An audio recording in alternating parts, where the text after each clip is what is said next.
lies designed to keep them high and in control of our lives, so step forward and pry. Open your third eye, we might find a place we all like. For harmony, rhyme and time, we strive at night. Tied in plans we revive to free the blind.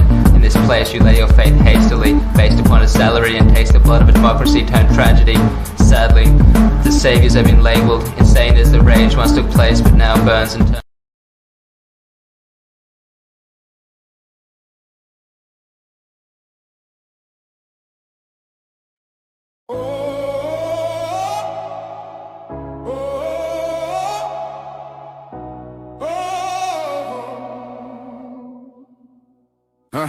I've been walking through fire with my name half burned, ash in my lungs, every lesson I learned. Had a daughter in my arms and the light slipped away. Silence louder than the words I could never say. Tried praying to a sky that wouldn't answer back. Every sunrise felt like another attack. Grief don't knock, it just kicks your door in, leaves a hole in your chest you gotta learn to walk with. They say time heals, but it lies through its teeth. You don't forget, you just learn how to breathe with the weight on your back and the cracks in your bones. Still standing upright, still calling it home from the ashes.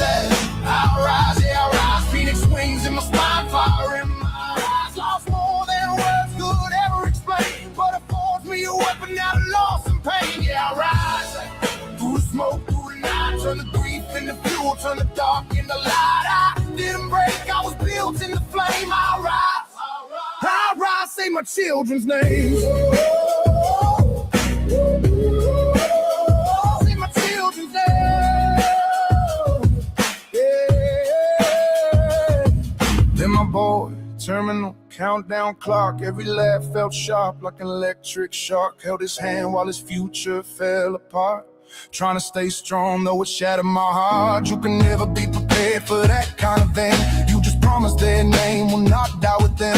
I screamed into pillows, punched holes in the wall. Still had to stand tall to make sure I didn't fall. They don't see the nights when the silence feels loud, when the quiet screams I want you but I know I'm not allowed to fall apart at all. Cause life keeps rolling on, so I'll carry their weight on just to prove I'm strong. From the ashes I'll rise, you'll rise, you'll rise. Phoenix wings in my spine, fire in my eyes. Lost more than words could ever explain, but it forged me a weapon out of loss and pain. Yeah, I rise through the smoke, through the night. Turn the grief into fuel, turn the dark into light. I didn't break, I was built in the flame. I rise, say my children's name. Oh, yeah. Oh, say my children's name. Oh, yeah.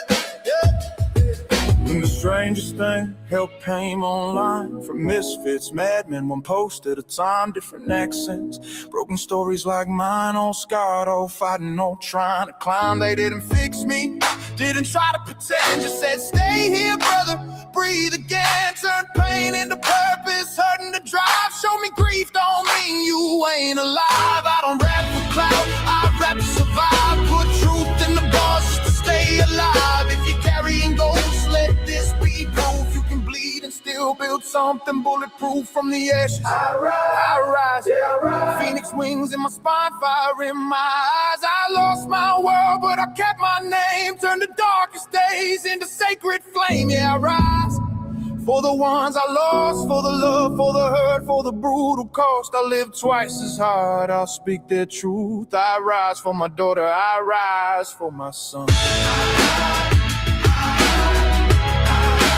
rise and I'm not done.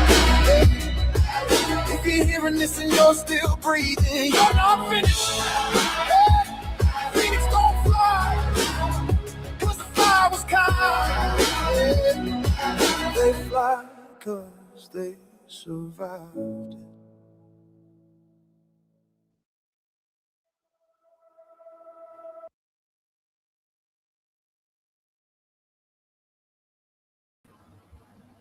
Alrighty. Let's see if I can change.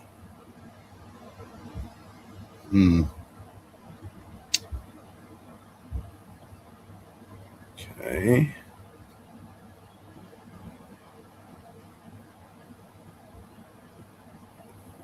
Why can't I switch brands?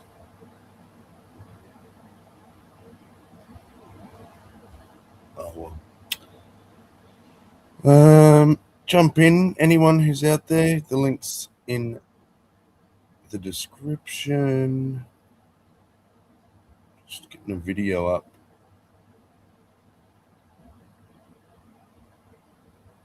See.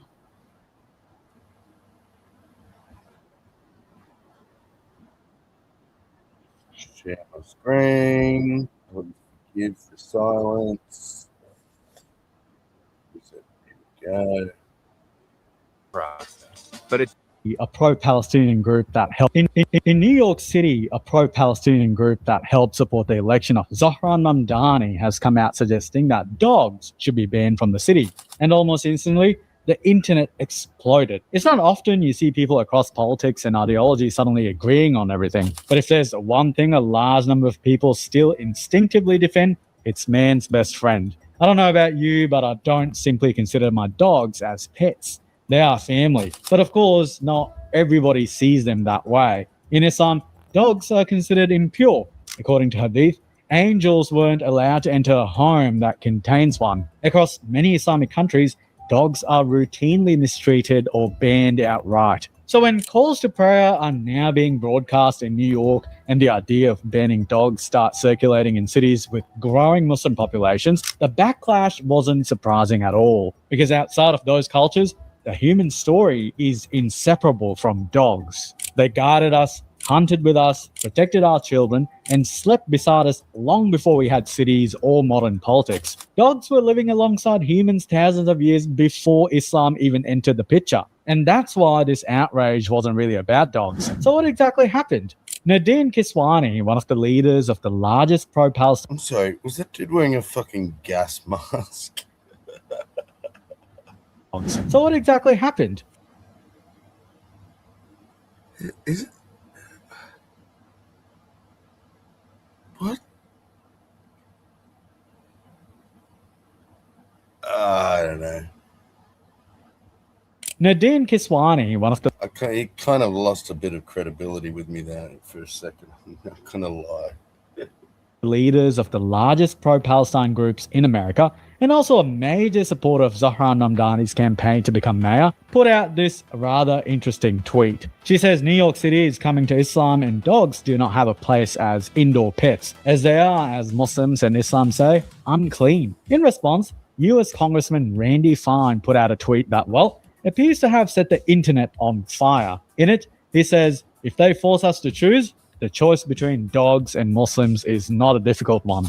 Rough, but if one side is wanting to ban dogs due to their religious beliefs in a secular country, not entirely an unsurprising comment either. In fact, it even led to a poll where this particular question was asked, and respondents overwhelmingly appear to have picked dogs. Of course, it didn't stop there either. Someone I don't think is actually entirely Muslim, but is doing it to scam young Muslim men similar to Andrew Tate, and popularly known as Sneeko, also had this to add. Your dog.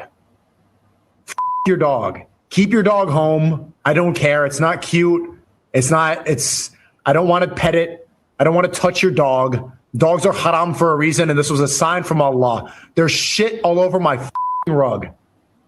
Dogs are gross. Side note, if you're enjoying the video and the channel so far, please remember to give it a like and subscribe if you haven't already. This channel is entirely fan supported, so if you want to support the work and the mission behind it, consider joining Patreon.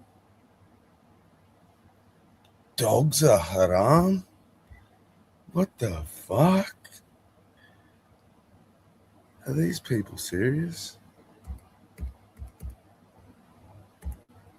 Islam treats dogs the way it does. If you want to understand why the ban dogs idea even exists, you have to start with the fact that in the Islamic tradition, this isn't a simple preference. It's in fact doctrine. In the Hadith, Muhammad is reported to have said that angels do not enter a house that contains a dog, which instantly turns a normal companion animal into a spiritual liability. And then it gets worse, because of course it does. In Sahih Muslim, Floofs are a spiritual liability. This is great. Fucking loving this.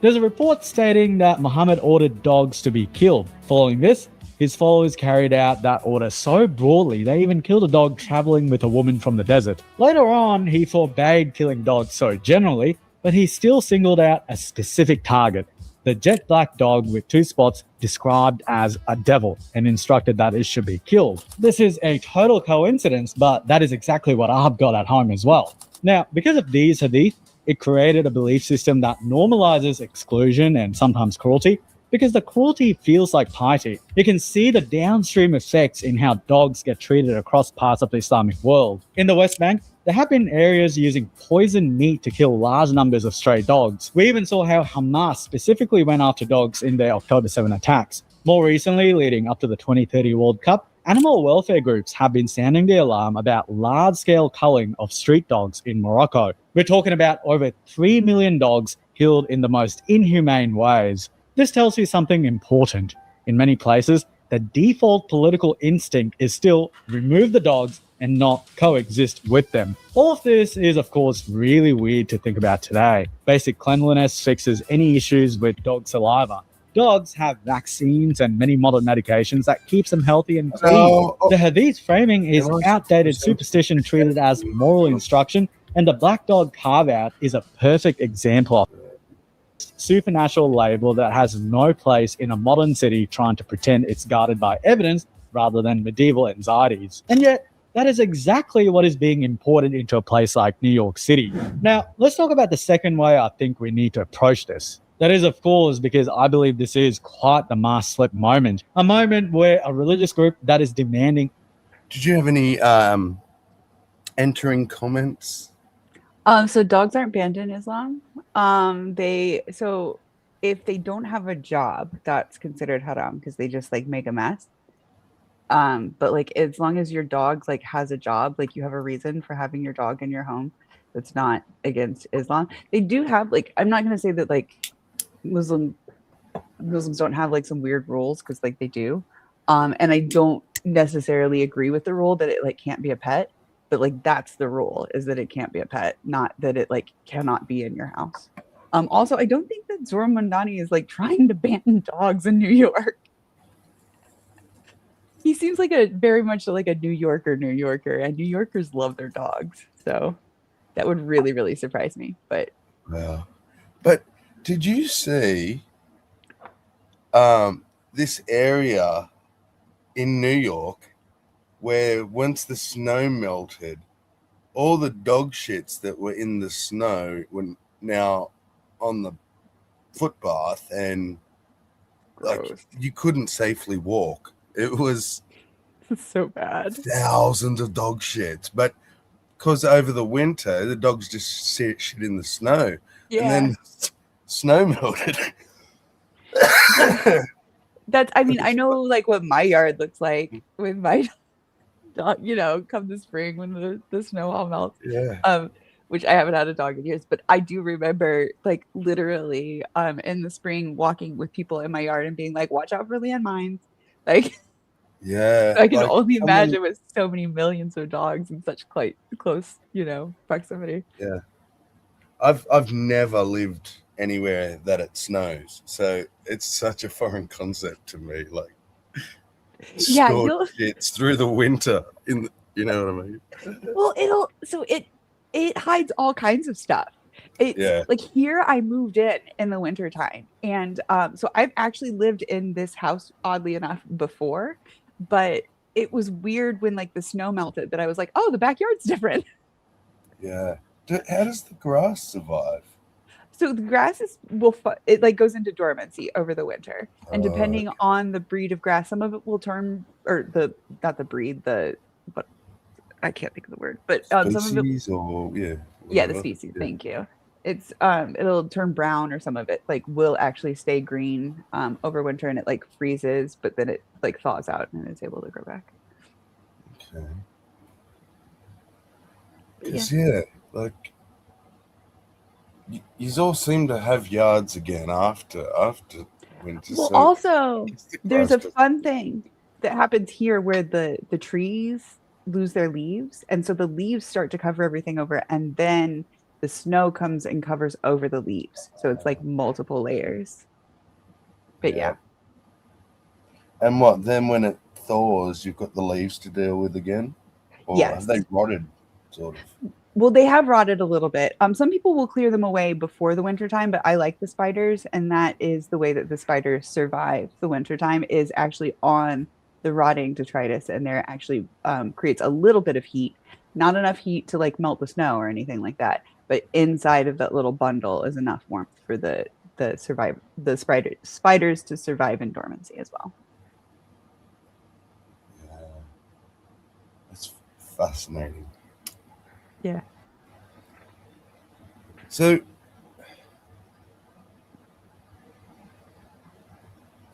you're saying that these like American Muslims that are saying this shit, like dogs are haram, you're saying they don't even really know their own? Well, I mean, they might follow a particular. So the thing about Islam is it's very like fractured. Yeah, because they got the hadiths, and the some of them follow the hadiths. The other group will only look at the Quran. Well, I think my understanding is that like after the prophet died, there were kind of multiple schools of thought from that. And then since then, those multiple schools of thought have only become more fractured. Whereas like with Judaism, it's like we have 613 mitzvot, but like some people follow all of them. Some of them are like a la carte Jews where they just like pick from the list that they, and like we don't necessarily like look down on them. We just, oh, that's a little bit different. They're a little bit more strict. They're a little bit less strict, whatever. But it seems like, and again, I'm not Muslim, so I don't know, but it seems like with Islam, it's very fractured, and that like some people are like, no, what you say is the right way that I should be doing things, actually completely the wrong way. And almost kind of like how some sects of Christianity are very, very splintered, very like they think that the other ones are going to hell and shit like that. So this is my understanding from like the Muslims that I know. But yeah, like that's they might be following another prophet that's said something different. And isn't like the biggest, I'll call it a schism, it is the Sunnis and the Shiites. Yeah. Like one of them don't read the hadiths, so they're I guess they're more old school. Probably they just follow the Quran. Yeah. I don't know which is which though. But I don't either. Yeah. We need a Muslim to come on and help us. I know. There's Green Soul. Ordinary people abandon their civilizational companion because of their religious beliefs. To me, it seems people like Nadine or even Sneeko don't really understand the fundamental values of a secular state. Look at the responses from these big names. Is Sneeko Megyn Muslim? Kelly is pretending to not Who? Sneeko? I don't even know who that is. He was one of the guys that was in the clips that he was showing. What's his name? Sneeko. Sneeko. Yeah. I didn't see. I've never heard of him. Okay. understand what's going on, of course. Does she understand much these days anyway? Or what about AOC, who says, this is genuinely one of the most disgusting statements I've ever seen issued by an American official. Perhaps the response I laughed at the most was Piers Morgan, who called Randy a disgusting prick. Hold on, Piers. Wasn't it you who said you would trade an entire ethnicity of people for a good weekly chicken tikka masala? In this case, we are talking about a religious faith, not an ethnicity. But this is selective outrage, isn't it? I think this is the part people keep trying to dance around. In a secular society, the state does not enforce religious taboos. To be fair, he the didn't deal. say that You can believe whatever you would trade an entire ethnicity of people. He said that there's a lot of English people who would. I kind of missed that.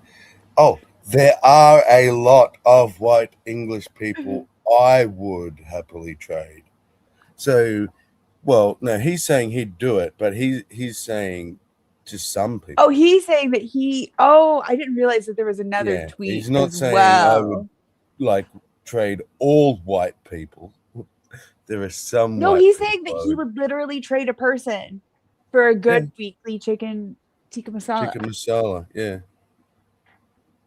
Okay, because like the way that I Specifically originally white heard him say English this, people. oh my god, yes. Like the way I originally heard this is I thought that he was saying that, oh, like to be fair, like okay, yeah, a bunch of Indian people died, but like a lot of English people would say that it was worth it for us to have like a good Indian food. And that was offensive enough. But like this just makes it like that much more personal. Like, And holy shit. I swear he's just a rage baiter. I don't even think probably he right. believes half of the filth that comes out of his mouth, because I'm pretty sure, doesn't he contradict himself? Like his previous one was, oh, you disgusting prick.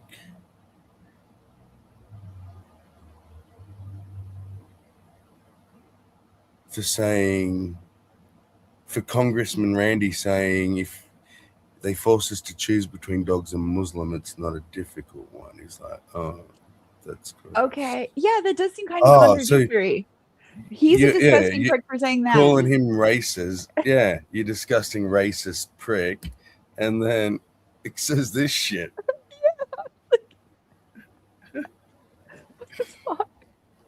Was Piers Morgan, who called Randy a disgusting prick. Hold on, Piers. Wasn't it you who said you would trade an entire ethnicity of people for a good weekly chicken tikka masala? In this case, we are talking about a religious faith, not an ethnicity. But this is selective outrage, isn't it? I think this is the part people keep trying. The comment that Piers Morgan had made on, I believe he made it on his show, about how there was a good amount of English people who like were fine with having lost all of the Indian people dying for like their Indian food. Like he's a fucking prick. He's a fucking prick. He has no right to be fucking calling people racist. Yeah. I mean, okay, to be fair, we all have a right to be calling out racists, but still, like. But he's a bit of a hypocrite, to say the least. To dance around. In a secular society, the state does not enforce religious taboos. That's the deal. You can believe whatever you want in your private life, but the moment a belief system starts demanding public policy changes, public space changes, and social norm changes, we are no longer talking about diversity. We're talking about a slow motion takeover of the rules. And today, talking about these issues online is not only taboo, but becoming something that governments all over the world are trying to control. That's into an ad. It is.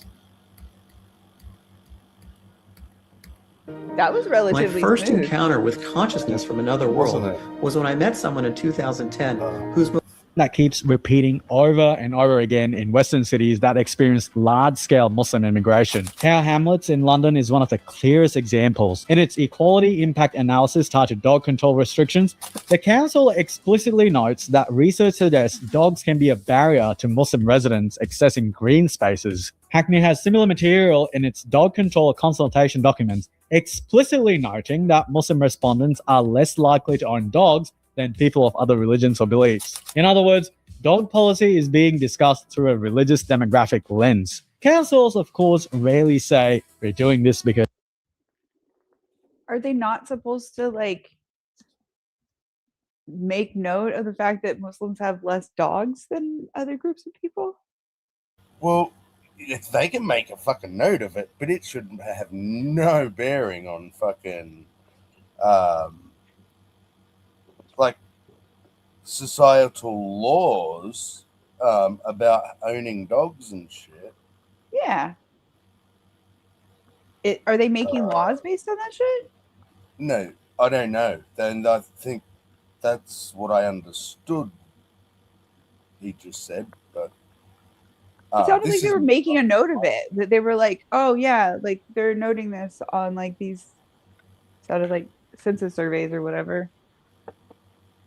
Yeah, well, I'll go back because I think he was saying that they were using that information to make some sort of local legislation or something. Yeah, let's hear that. Dogs than people of other religions or beliefs. Research suggests dogs can be a barrier to Muslim residents accessing green spaces. Hackney has similar material. Dogs can be a barrier to Muslim people accessing green spaces. But So I what? think, Not a hindrance to any other person accessing green spaces. So how does it hinder Muslims well, if specifically? they're adverse to dogs and there's like green spaces that are set aside for dogs, then that would hinder that. But like, it doesn't sound like anybody's like complaining about it, right? Like they're just saying like, hey, like we don't get to use that park because it's a dog park. I don't know. Oh yeah. Well, In its dog control consultation documents, explicitly noting that dog control consultation documents. So the impact analysis tied to dog control restrictions, the council explicitly notes that research suggests dogs can be a barrier to Muslim residents accessing green spaces. Hackney has similar material in its dog control consultation documents, explicitly noting that Muslim respondents are less likely to own dogs than people of other religions or beliefs. In other words, dog policy is being discussed through a religious demographic lens. Councils, of course, rarely say we're doing this because so at the council Yeah. level, dog policy is being discussed through a religious. So basically what he's saying is that they had like this console that was on like control of dogs. That was the point of the console, was to control the dogs. Had new information research that was like specifically about that the dogs limited Muslims' ability to like have access to green spaces. That's all that they're saying. Is they did some research. Yeah. They looked I at have some, to say, I some can't stuff. see anything wrong with like finding the shit out. Right. If that's the only complaint. Like he's complaining that they're talking about it. Oh, they're I discussing also it wonder. under a religious lens. It seems like it's being put in like under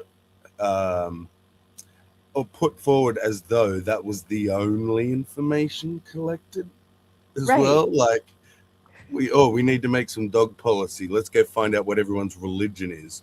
I imagine there was like a whole range of things they probably researched and Probably. like talked about. And like, the question is, regardless of what they researched, is did it actually affect policies in the end? And that's, I feel like he would have said that from the jump. Or hopefully will say that, but he hasn't. Yeah. Let's see. Oh, It's yeah. true. We're only Did you 8 minutes say in, to be fair. Did you say he could have said it from the start? I feel like that's something that you would have said from the jump. If you're talking about, oh my gosh, these people are like legislating dogs out of the parks because of Muslims. Like he would have started with that, not just like at this meeting where they're talking about control of dogs, they brought up this research that includes Muslims. You know? as Muslims want it. They wrapped it in the language of community cohesion, but it amounts to the same pressure. Reshape shared space around one group's religious discomfort instead of saying the obvious thing, that in a secular society, religious discomfort is not a trump card over normal life. So here's the principle stated plainly. We do not need to give... How do you feel about that? I mean, I kind of agree with him. Yeah, run it back. Let me hear what he said, like as a... Make sure I'm not mishearing him. Instead of saying the obvious thing, that in a secular society, religious discomfort is not a trump card over normal life. So here's... Yeah. That's... I agree. And I think that there should be like certain... like we should let people have religious freedoms, but I think that there also needs to be, you know, if you're like I was saying about the other day, if I move to a country where weed is illegal, I'm not gonna like get mad that when I smoke weed, I get arrested. yeah. That's if And you're choosing to. I think that's the issue on the average person's mind. I don't think the average person is really that radical or that racist or that anti-immigration or any of that stuff. It's exactly that. Everyone's happy for everyone to do whatever the fuck they want if they keep it to themselves. Yeah. Just like I keep my shit to myself, you know. Uh, Yeah. and so to then go to another country and not only not keep your shit to yourself, but try and start changing that country to Well, fit you. see Didn't now, you leave where you came from for a reason? but we don't know what that reason was. And this is what I No, was going to that's get to is that I do think, okay, I'm moving to, say I move to a Muslim majority country, right? I am pretty much going to need to be expecting to, I'm going to be covering my head every day. I'm going to be covering, at least probably to my elbows, if not to my wrists, that sort of thing. I know that going in. Now, if me and a bunch of other people move to this area to where this area, there's enough of us here to where we're not the minority anymore. Yes, we're the minority in the overall population, but this area we're not. I think that then, okay, let's, make moves to change legislation. But again, you have to work within the confines of the existing legislation in order to do that.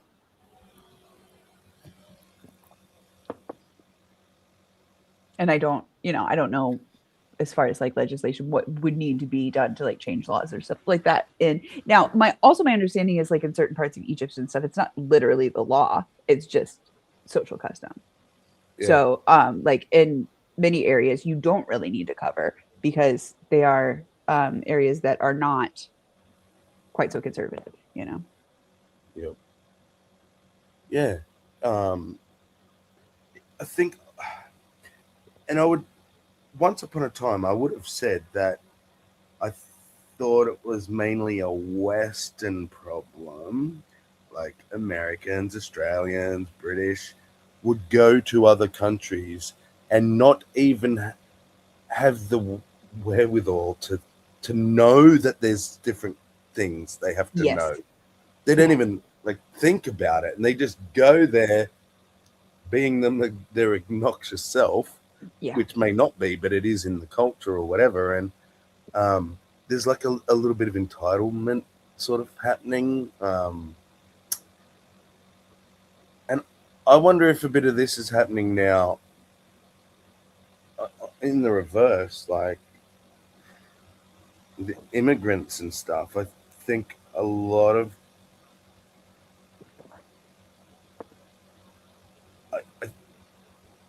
I think a lot of people would like to be able to bring a little pocket of their country into it, you know. Yeah. What is clearly a very different minded country. But also keep in mind that Western countries are becoming more and more conservative by the day, right? Yeah. So to somebody who's from a conservative country, they say, "Oh, well, that country's becoming more and more conservative, right? That country is becoming more and more inviting to people like me who are conservative." And how do they know which customs they're supposed to bring along and which customs they're supposed to leave behind? Right? It's Well, culture I shock. guess that's yeah, and but that's why I get like if you're blanking, what's the word when you're fleeing like war or Refugee. something? A refugee. Yes, you don't have time and stuff, but if you're a genuine immigrant, um, we like Sammy. So what? watch it. Because What? I've been an immigrant, but go on. Um, did you like go somewhere that you didn't speak the language? No. No, I live Oh, in the UK. then yeah, you don't need to worry. Because what I'm saying No, is, I absolutely had a if lot of you are privilege. going to go, like if I'm going to go to China, if I want to move and live in China, like I'm not going to expect to go over there and be loud in public and never learn any of the language, learn the culture, the respects and the manners and stuff. Sure. But I was still an obvious But obnoxious like then when I was try in and the UK. change their local laws and stuff to suit me. Do you know what I mean? Well, you might. It's never going to happen in a million years. Yeah, but you don't, as somebody who's an immigrant, they don't necessarily know that. And you're saying about like, oh, you have time. Whose fault is but you don't that? Is that the necessarily- country's fault that they're trying to get into that they don't like? No, I'm not saying it's anybody's fault. Okay, But what I'm saying is that you're saying, oh, you have time to figure it out and this, that, and the other. Even if they're an immigrant by choice, that's not always the case. They might still be fleeing something that isn't recognized by the government to be fleeing from, right? well, then like this, they might I'm be- not saying they have to do it before they even get here. They could do it as soon as they get here. But I believe that entering a country, I would be happy if any country said, yeah, right, you want to live here. Here's a thing you have to learn, and we'll maybe test you at the end or something, see if you've learned what's important in this culture, what manners to use, blah blah blah. There are countries that do that, yeah. What? Then they've agreed, they understand what they're getting into, and they can say, okay, this isn't the country for me because I don't like dogs, and this is a country that dogs are people's family. They're not even animals anymore. Yeah. They're basically in America, people. it'd be really hard with all of our different states. It'd be really hard to get one cohesive, agreed upon. This is what you have to learn to be here. But yeah, like Italians do it. That's why you don't see very many Italian immigrants. You have to speak Italian at like a C2 level, C1, C2 level to live in Italy. Yeah. And it's a very easy language, but that's a very high level of proficiency. Yeah. We have a similar thing in Australia. You can be a resident here, but you can't be a citizen. For citizenship, you have to learn English at a basic level. You have to learn basic civics and things about the laws and you have to do that here to do like any type of higher education. You have to like take a civics exam. Really? Yeah. Just to do higher education? Yeah. Interesting.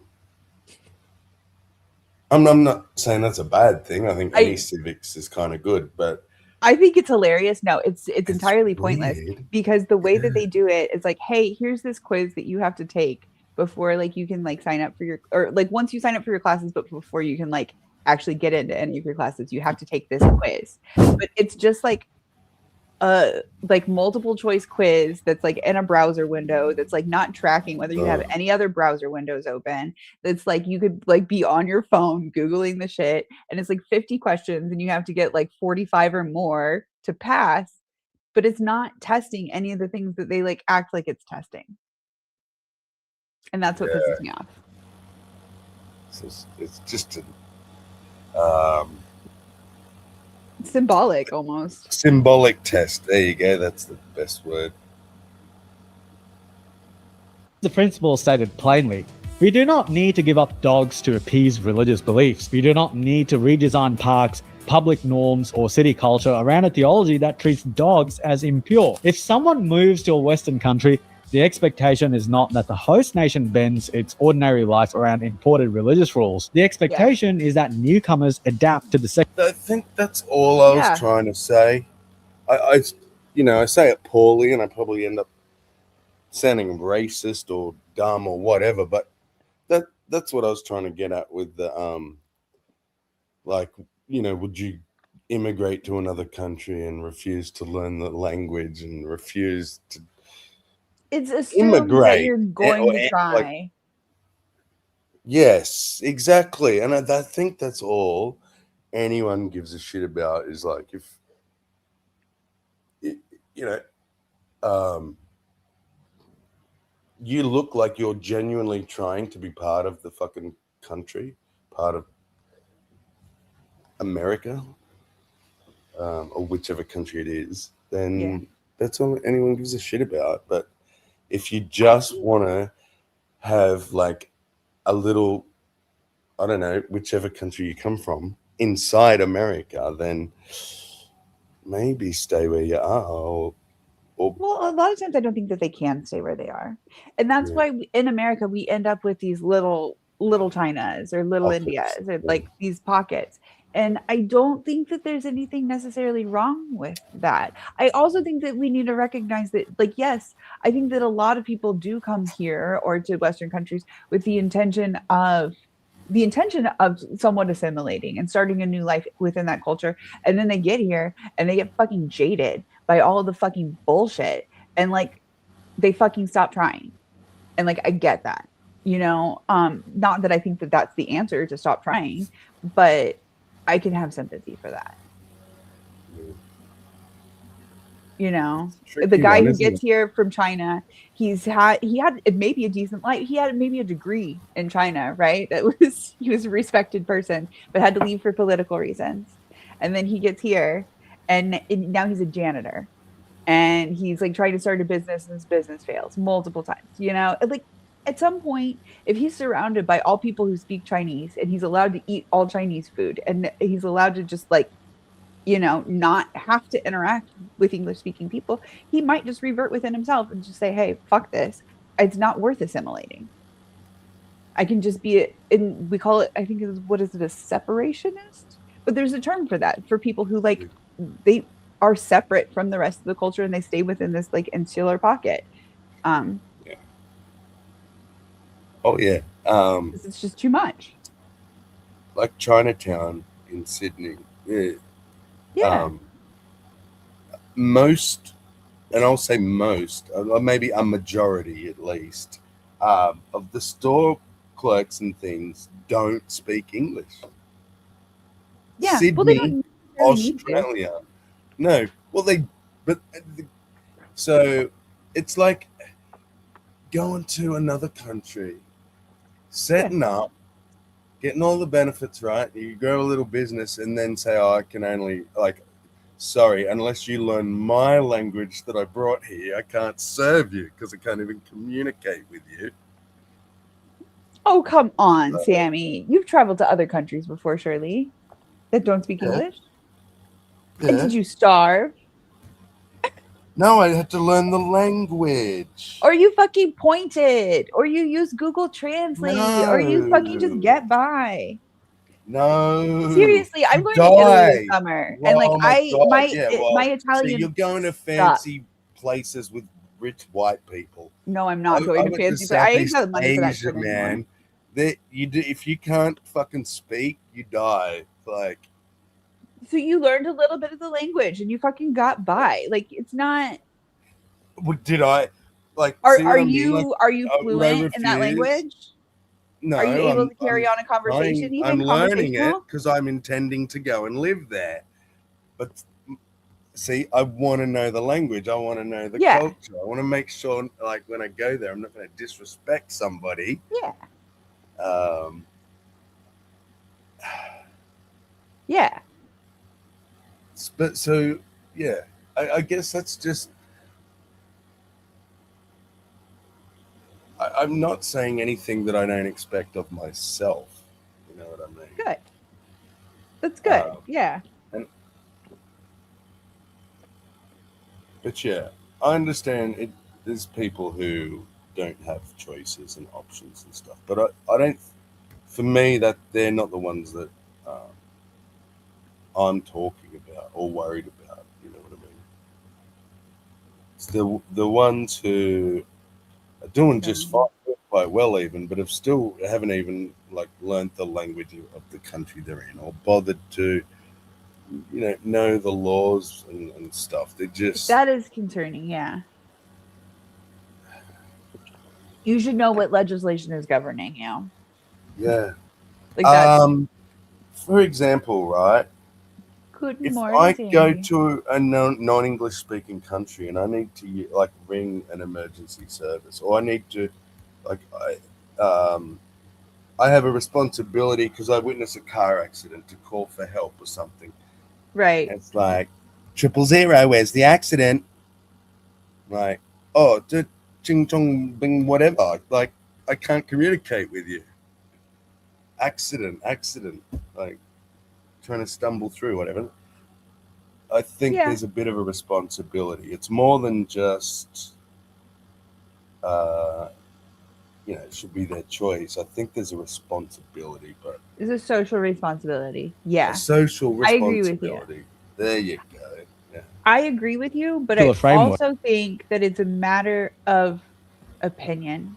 And like, while I don't agree with people who think that they don't need to do that, I also think that like in some ways they're entitled to their opinion as long as they're fucking following the laws. Yeah. I mean, that's it. You're like, yeah, if no, you're everybody here, come over to my side. if you're here and you can't talk to me, that's your problem. It's just an issue for me if I can't talk to you in my country, but like I said, there's some important reason to or something. Yeah, if I can't get the food I want, that's tough titties for me. I can suck that up, but yeah. Yeah. Unfortunately, we just don't see this happen. Historically, there is not a single example of large-scale Muslim immigration resulting in assimilation. Not a single one. And that's because we're not dealing with a normal immigration story here, where people arrive, keep a few traditions at home, and gradually melt into the culture around them. We're heading headfirst into a collision of civilizational ideas. Had protest signs in German and Arabic. Muslim schweigen nicht. Nicht. It's not America. Nicht. Did he say this was America? He was implying that it was like all in New York. Oh, you're right. Why are the Germans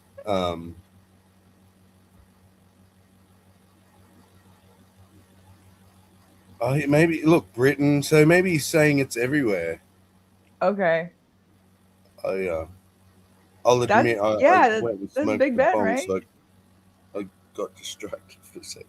Nation bends its ordinary life around imported religious rules. The expectation is that newcomers adapt to the secular framework. Unfortunately, we just don't see this happen. Historically, there is not a single example of large-scale Muslim immigration resulting in assimilation.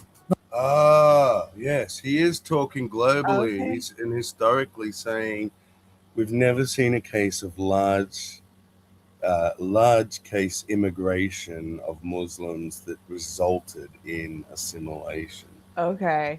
Now I get what you're saying. I missed that part. Yeah. Yeah, same.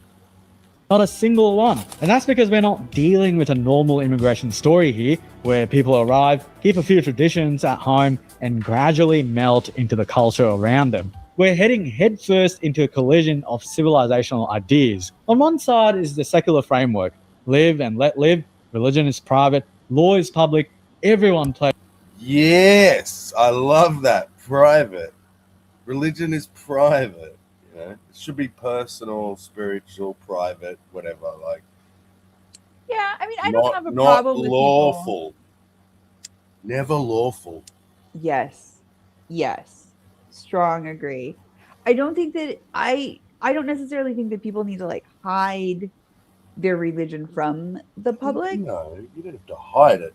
But private as in it's yours. And that's it. Like a private business. Yes. Yes. Like, what up, Beck? Yeah, you know, I don't go fucking forcing stocks of my business on people. It's my business. By the same rules. On the other is an ideological system that does not see itself as one culture among many, but as divine instruction. Superior by definition, non-negotiable. Not something you adapt to a host nation, but something. It's That's what what? Jews think too. We're the chosen people. They do. I don't know that they. Well, I say I don't know, and I mean I don't know if they do. Maybe they do, but I don't think that their book sort of. Jews don't really care about other religions. Yes, they might think they're the best, but they don't give a shit about everything else. Whereas Muslim is very, or Islam is very.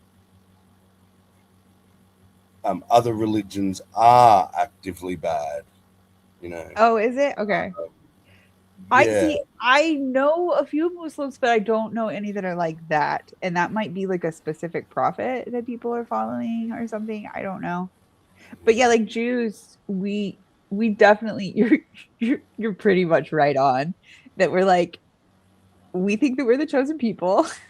And this is I'm saying this from like the perspective of a believing Jew. I'm not a believing Jew, but like you get what I'm saying. yeah, My mom's a Jew, so I'm a Jew. Um, I so yeah, we are the chosen people, and like the rest of y'all are just like the like little babies that are just like innocent, William. sweet little babies. And if you want to like convert to Judaism, like okay, seriously, if you want to take on that responsibility, like that's on you. But like we do have like this sort of like superior like we think that we're better than you because we have these 613 rules that we follow. Yeah, It's so dumb. And because God told us that we're chosen. yeah, But it is, yeah, a little bit of a superiority complex.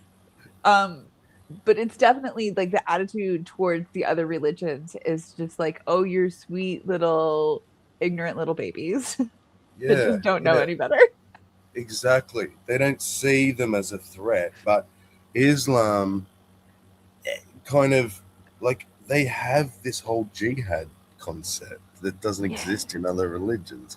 That holy war, like, and even the less extreme Muslims still like want for Islam to take over the world. Even if peacefully, they still I want it mean, to. And I know Jews every want every that. religion wants that, but I don't see Jews trying to fucking They'll try to convert. get you to have a million babies. They won't try to get you to Well, convert because they think that you're dumb for not being born Jewish.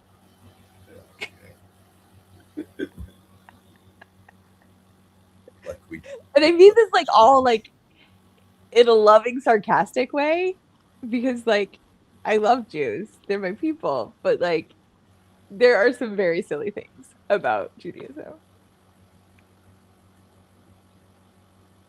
The host nation eventually adapts too. This is the part polite society refuses to say out loud.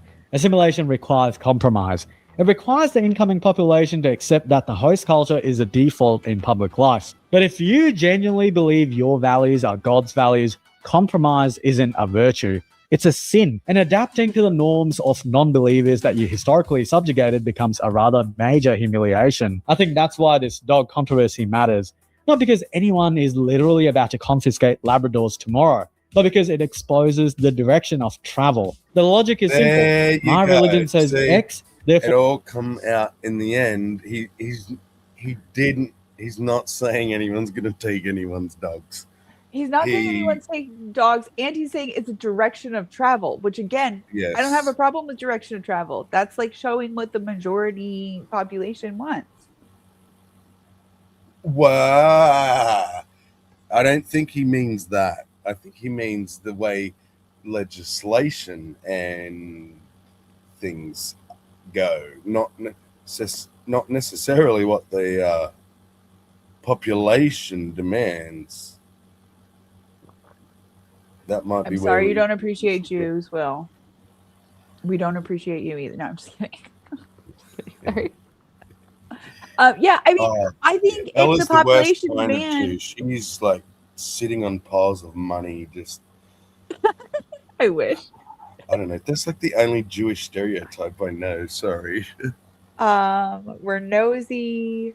We get in people's business. I don't have kids, so like that's a lot of the stereotypes I'm free from because I don't have kids. But like that would be that I like smother my children, that I like don't let them think for themselves, that I do their fucking homework for them, that I Yeah. Minno's not a Jew. And, I am a she's Jew. not really. Yeah, oh yeah. You are. You're a fucking atheist though. So Yeah. like cultural Jew, would you say? Like genetic Jew? Is that such a thing? So, no. Like no. So yeah, cultural. You could say that. So we say I'm Jewish, and then we put the emphasis on the ish. The thing is, so Jews will say that you are a Jew if your mother is a Jew. That's the only factor that makes you a Jew or not a Jew unless you convert. So like that makes me a Jew. Now I'm not a practicing Jew. I'm not a believing Jew, even I wouldn't say, but I have a lot of like respect for my culture and my history because it's mine. It's what I feel connected to. It's what um, that's not to say that it's superior to anybody else's though. And there's a lot of stupid shit. That's good. I'm glad you said that bit.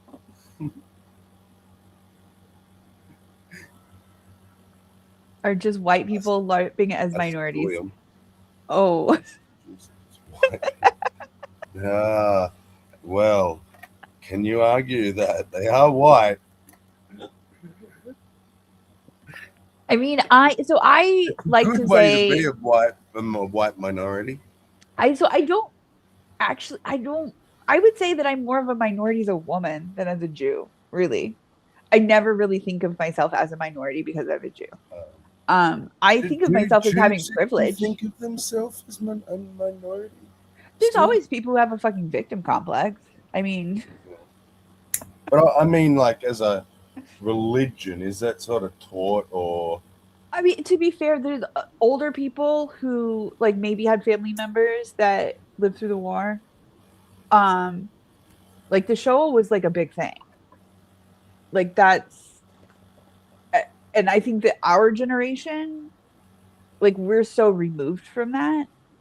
You know what I mean? That we don't think about it. But like there was literally like 6 million of my people were like wiped out for being Jewish. They were hunted down. Like there is that like sadness and that, but I grew up in today's America where I had privilege as a white person, and in a lot of ways I had privilege as a Jew as well.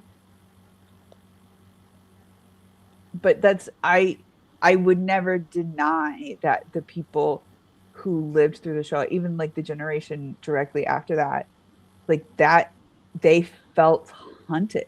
They felt like so I think that absolutely qualifies them as a minority, but not me. I don't necessarily take up that. Why would you be blocked, Sandy? Although I haven't. Oh, there you go. Are you saying shit that's like? Hi, Beck. Are you saying mean shit? I think Who will? It must be no, Sandy. I'm wondering if she's saying nasty stuff. Are you saying nasty words? Oh, and that's it why depends what word you've said. Yeah, if it's a certain, like YouTube doesn't like certain words. 2 comments were removed. Yeah. Actually, one of mine here in StreamYard has an X on it and said, that happened to me yesterday. Comment. You can say that. It may consider it spam. No, it was just. I was saying to GeoSam. When I said, you can say that, GeoSam. I said no worries, mate, and it didn't. Oh my gosh, there was one that I said yesterday that was like, Sandy had asked me if I had my stream set up to where like people could rate it, and I was like, I don't remember where that setting was, but like let me check my setting. And I said something like that, and StreamYard did the same thing where it was like, oh, it removed this because it thought it was spam. I was like, what the fuck? Yeah. I swear it has a mind of its own. You could this is say good you comment. could say all of the potty words, but you can't say like specific mean words that it doesn't like. Okay, I tell you about that I got flagged by like I couldn't post on like YouTube posts for a while because it said that I was bullying slash harassing Donald Trump. Oh, Donald, you bullied Donald Trump. By fucking posting about like where's that fucking Epstein You list. I haven't forgotten about the fucking idiot. Epstein list over and over again every single day. They're like, no, sorry, you have gone against our bullying and harassment policy, and therefore we're removing your ability to post for I can't remember how it was like 3 days or whatever. And I had to like go through the stupid fucking training shit. Yeah, I just did that for a video. So dumb. I watched a fucking news clip. But obviously it was I don't know, big enough channel or something that... Because I mean, everyone watches news clips. I always watch news clips, but... I don't know. You just never know what the algorithms... You can't watch a news clip now? Therefore, society No, Sorry. just I was reading chat, sorry. I was distracted. just one particular news clip got my stream taken down. It's still blocked. It's going to be blocked. I saw you got one taken down not that long ago. Yeah, that's the one. Yeah, What the fuck? and so for 90 days or something, I have the warning, and if I do it again, like Then you get a strike. Yeah. it's worse. Yeah, like fucking hell, I didn't even do anything. should shift around X. And the more that logic is rewarded, the more it spreads. Today it's dogs, tomorrow it's the call to prayer. Then it's Joseph gender segregation at Christian events. was Then it's blasphemy sensitivity. Then it's Yeah, St. Tommy. Okay, thank you. speech laws. Then it's whatever comes next, always presented as reasonable until the cumulative effect is that secular life starts feeling like it's being slowly decommissioned. Randy Pfundt's comment, as rough as it was, is a sign of what happens when a society reaches its limit. It's not a polite policy argument. It's a tribal alarm bell. It's the language people use when they feel something precious is being bargained away and nobody in charge is willing to draw a line. And if you think that sentiment is going to disappear, you haven't been paying attention. It's going to get louder, a lot louder. I genuinely believe this is why this debate is so bizarre. Dogs aren't some lifestyle accessory we picked up in the last 50 years. They're stitched into the human story. Long before Islam even existed, human beings had dogs. Somewhere in the ice and smoke of prehistory, a wary animal decided to walk closer to a campfire instead of away from it. And we let it because something in both species recognized a rare deal. You watch our backs, we feed you. You warn us, we protect you. You share our world, and we share our warmth. Over thousands of years, that partnership became something almost sacred. Dogs didn't only evolve alongside us, but they adapted to us. They learned everything about us. They became the one creature on earth that loves us not for what we can do for them, but simply because we are us. Man, I fucking love dogs. They don't care about your You have politics, too many your legs. status, your bloodline, or Hey? The sheep had too many legs on the slide. Oh my Sorry. God. I think there's another sheep behind it. Okay. What about the ones in the back with like a bunch of legs? Oh, 1, 2.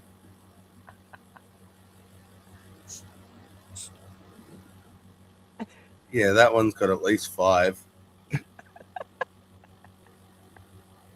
Sorry, I'm autistic. Like the weirdest things will like catch my eye where I'm like, what the fuck? us. They don't care about your politics, your status, your bloodline, or even your religion. They care that you came home. They care that you're safe. They care that you are theirs. If you want to call that a gift from the heavens, go ahead. I definitely won't argue. You know why? Because a loyal animal that will stand between you and danger and then curl up at your feet like nothing happened is as close to grace as most people will ever experience. And no imported doctrine is taking that away. Not in New York, not anywhere. It's a good point. Can't. Yeah, I don't think that'll not- happen in New York. No. Doggies aren't going anywhere. Yeah. But that it definitely got some conversation going. Yeah. It's a shame Green wasn't around. Yeah.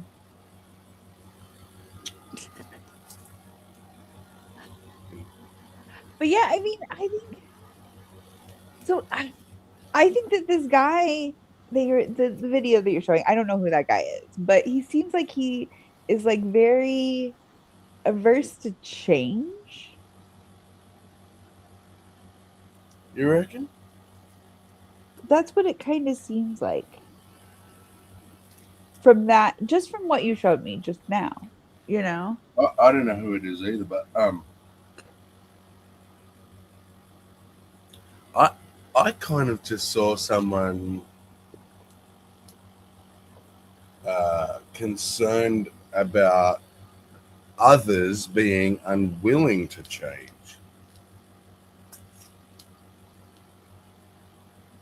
And wanting to, What do you mean?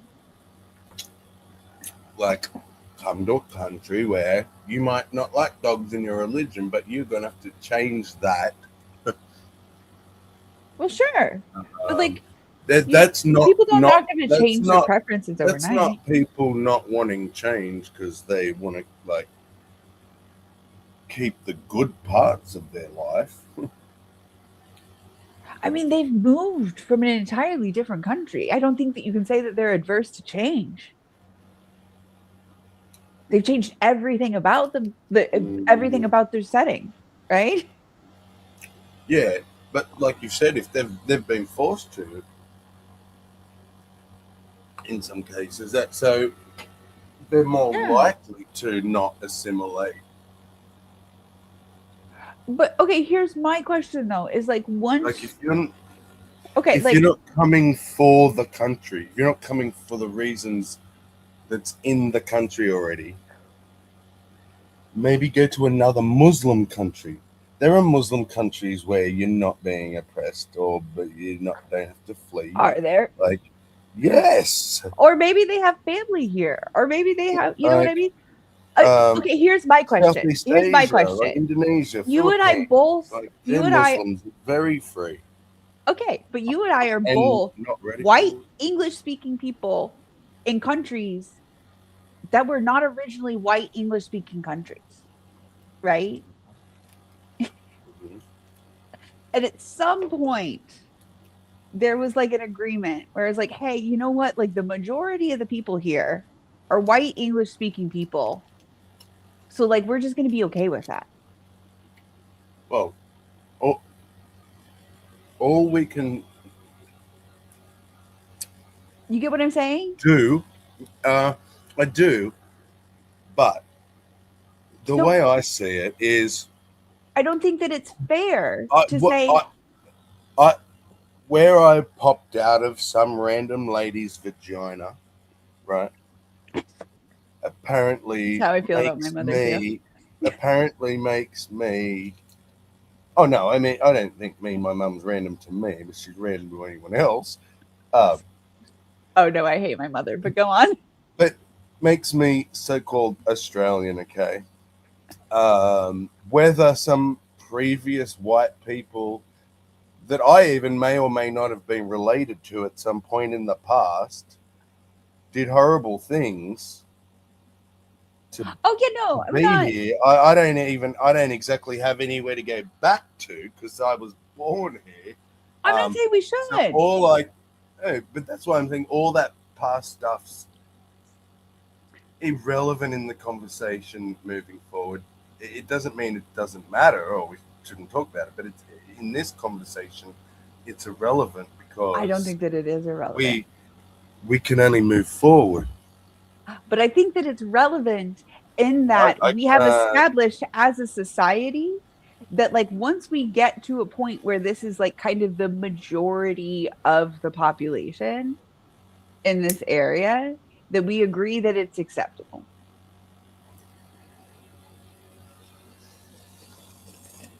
Okay. That's kind of what we've done. I guess what it comes down to is some people don't want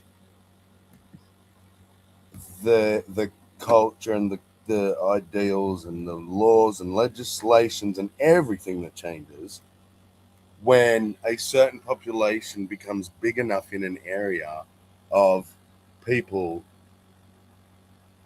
that like, and it's not they even become a like just minority in their own local. community. It's not even local because we're talking about the United States of America. Yes, these states have all different like little bits and pieces, but you are one country with one constitution, one president.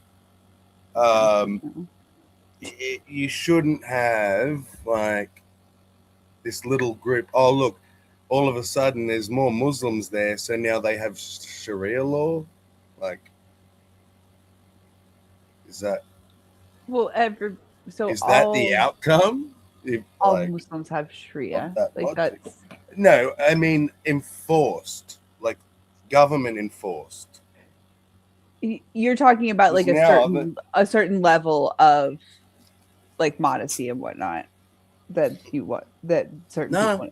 So everybody has Sharia. Like any, no, like like the concept of Sharia is like your own personal, like your law. well, So like well, you government have Sharia, endorsed I have jihads. Sharia. Then Like how's that? Forget say it Sharia. again. Government endorsed jihads. Yeah, that would be, I think, a better way to put it. But yeah, I get what you're saying. That this conservative legislation, basically, is what you're saying. I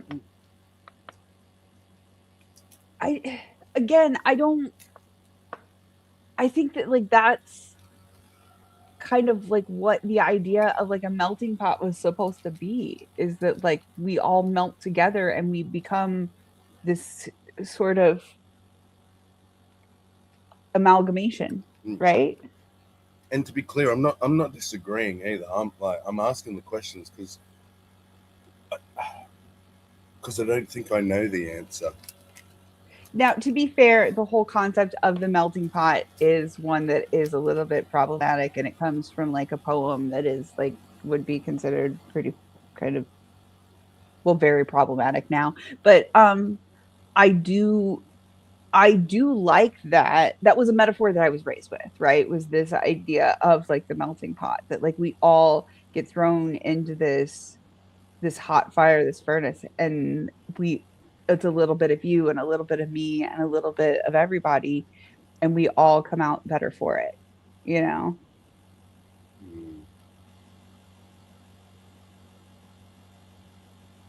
Sorry, I just realized there's a couple of people out there that should be blue. Blue. Oh, well, you should do that. Yeah. There we go. Yeah, no. It's definitely a good discussion. It needs to be had too because of everything that's going on with ice. And, like all of these things that happen, they're so divisive though that it's just everything's polarizing, you know?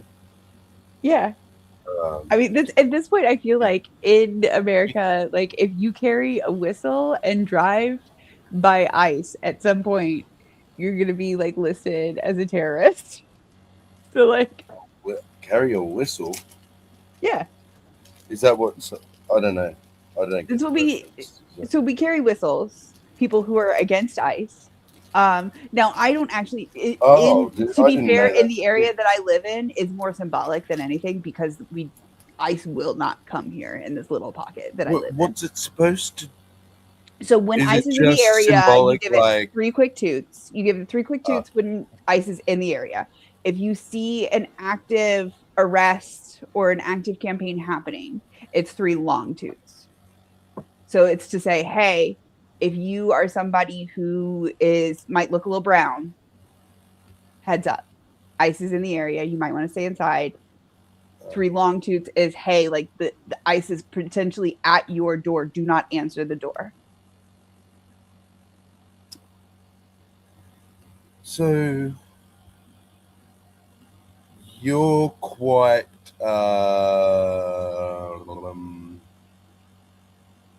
I'm pro-immigration. Yes.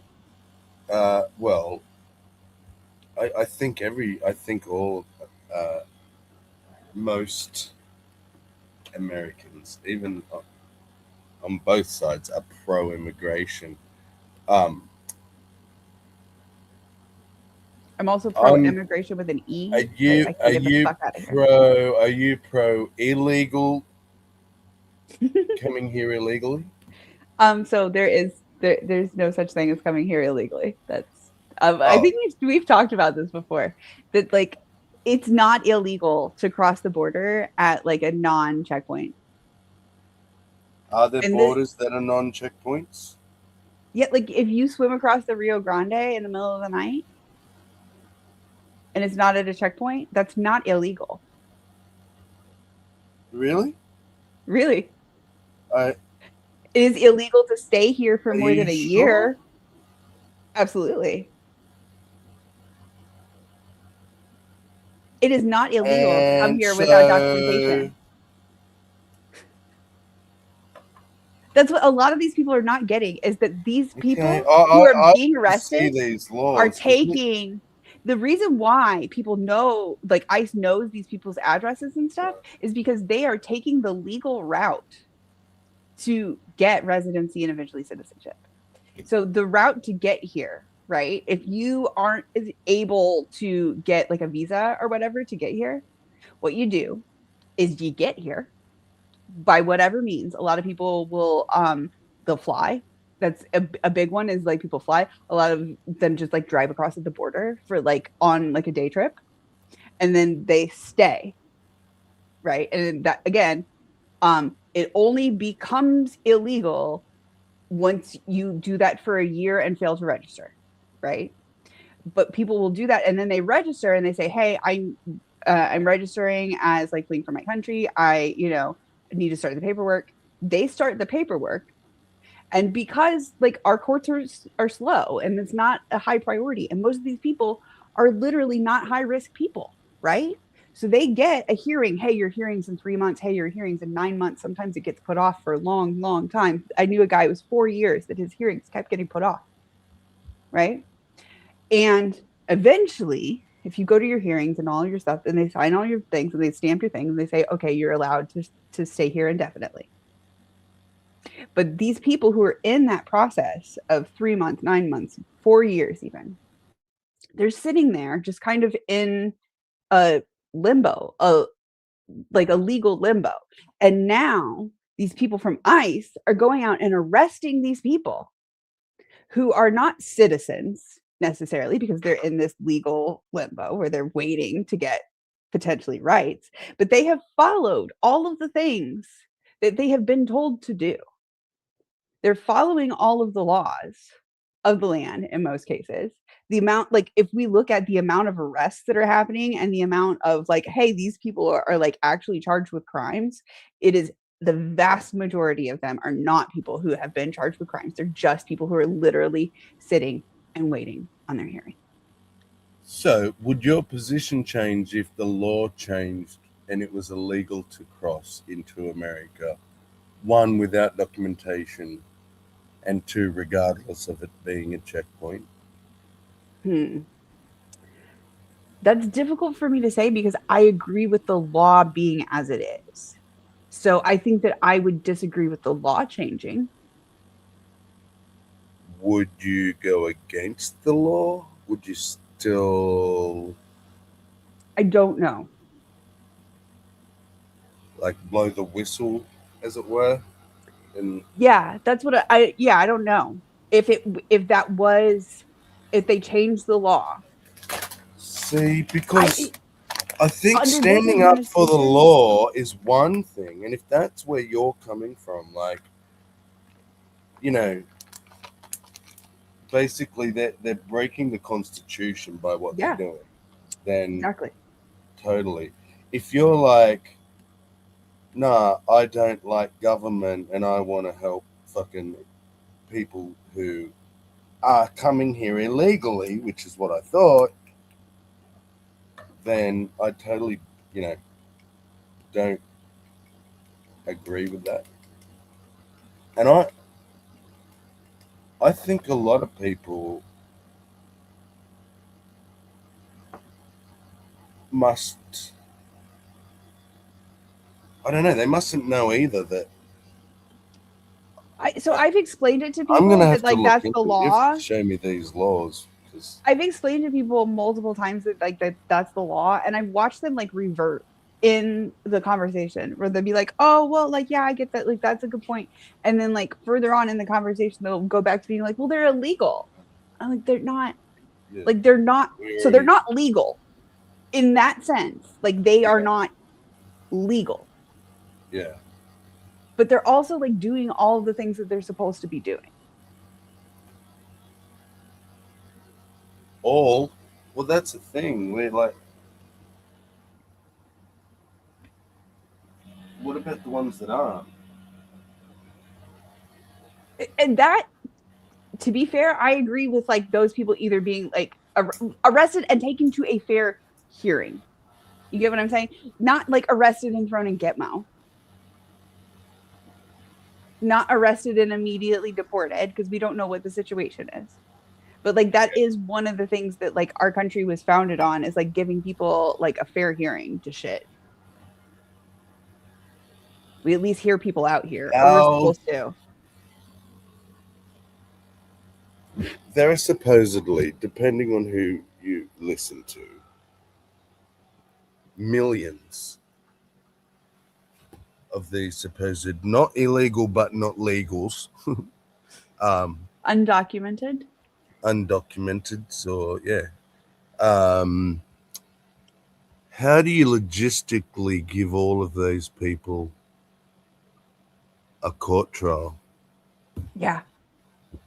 That's so I think and that we pay for need it? to And yeah, yeah. And so the thing about it is that immigrants actually bring a good amount of like money into our country, actually, into our government specifically, because a lot of times these guys, and it's one of those things where once like somebody lays it all out for you, it's like, oh wow, that's a little bit scary. But the amount of money that like undocumented people pay into our social security is like basically what's keeping it afloat right now, because they will work under someone else's social security number, and it's like one of these like legally gray areas where it's like, oh, I will work sort of under the table, and then in order to like legally file my taxes under this, I will just like file this as my cousin Jorge, right? But Jorge, then in that, like you have to pay taxes on it yeah, and pay into social security and pay into, federal taxes. And Jorge never actually gets a right to collect on those benefits because Jorge didn't make those contributions. It was actually his cousin Pedro or whatever. Right. So yeah, Jorge doesn't have documentation showing, hey, I made these contributions from my paycheck, blah, blah, blah. It wasn't him. It was his cousin. So all of that money that would be eligible if it was a citizen who'd paid in just stays in our system and supports the system. And that's why we need undocumented immigrants in America. And literally our system relies on it.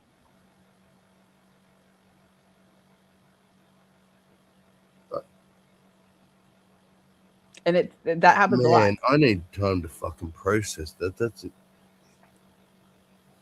If that's the case, that's Yeah.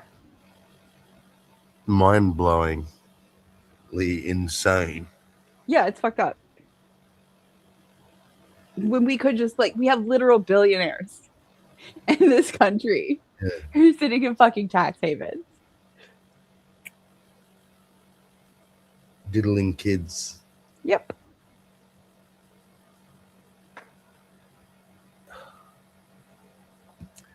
That reminds me, I had this ready for just such an occasion. Ooh.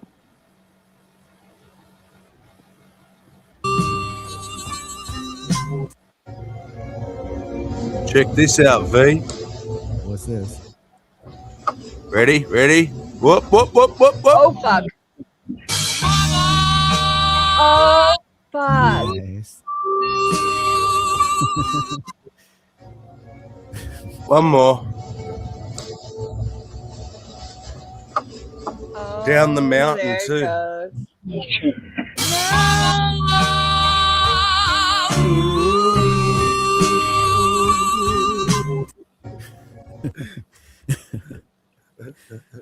Man, that is pretty funny, especially if you ride motorcycle. Because I almost had a spin out, but not like that. Oh man, she lost. She must have whiskey throttled it. Yeah. You know what I mean? Like, Uh-huh. something happens and you fall and you pull the throttle pull back on the throttle, try to pull on the Yeah. handlebars rather than not. Yep. Yeah, it's happened to me before. Oh dear. Oh, this is for Brojo, even though he's not here. Oh, That's funny. I love his little hat. Yeah, it's cute. He's just like, fucking hit the nail, you idiot. why are we watching AI cat videos? Brojo shared that the other day. Oh my. Oh my. Yeah. Did you see any of the Ivy. video we watched, V? Oh, you were here for Hello? a bit of it. Did you? The Muslims eating all the old dogs? No, I'm kidding. The Muslims don't want the dogs. They're kicking the dogs out of New York. Didn't you hear? Yeah. Oh, is that a religious thing? Is that all Muslims? Zora Mandani. Oh, hates- yeah, he's they're Muslim. haram, Don't apparently. like black dogs, right? They're not, but they are. No, all dogs. All dogs. Oh man. A dog without a job, apparently, is That's- haram. To be fair, that is my understanding of, and I'm not a Muslim for context, but from my understanding from my Muslim friends, like a dog in the house needs to have a job. Otherwise, it's just like dirty and it brings in fleas and it's like it's literally dirty, which is it's unclean, right? Yeah, I'm trying to like picture what doesn't a dog just being a dog, isn't it that a dog's job? I mean, if it's cute Yeah. and it does little tricks and it's adorable, I think that's a job. It's kind of right? its job. Yeah. My dog was well, to be fair, my dog got me a discount on my homeowner's insurance when I had like a big 80-pound lab husky mix. Really? Oh, for like a security thing? Yeah. Oh, right on. Yeah, I got a Dane. Yeah. They're like, they do give you a cut on the homeowner's insurance. Oh, right on. You got a massive dog? All right.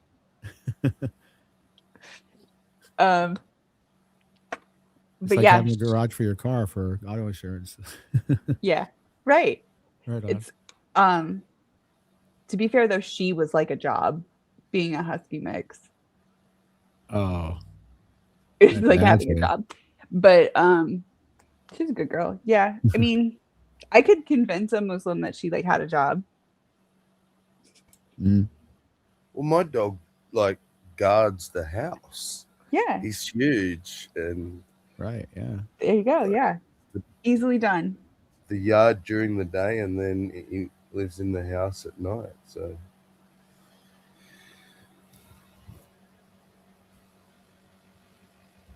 I mean, they don't know that my Great Dane, even though how big she is, she's a little baby and she's scared of bees. softy. you know? Yeah. Yeah. Same as my dog. He's loud because he's big. Yeah. Looks, so people think he's scary, but That's He's okay. So Macy was never tempted loud. fight. She was absolutely a gentle giant. She was a big black dog with white eyes, just like piercing white eyes, which I think was a little bit scary to people. I loved that she was like scary to people, to be fair. But she was silent, like almost silent. I didn't hear her bark for like several years. I think she was like maybe a little bit abused when I got her. but I would put like one of those like massive like pinch chains on her, not just like the choke chain, but like the pinch chain with like the like where it looks like it has like fucking teeth on it.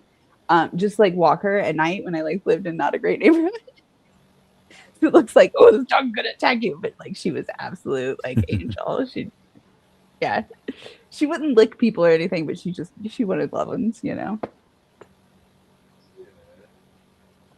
I miss having a dog. I miss having a pet. All dogs. Yeah, I say my dog, but he lives with my son, right, and their That's mother.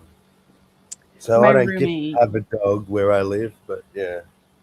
So. That's my roommate. His dog lives with his ex, and she comes over sometimes, so it's fun. Like when on days when we get princess, but yeah.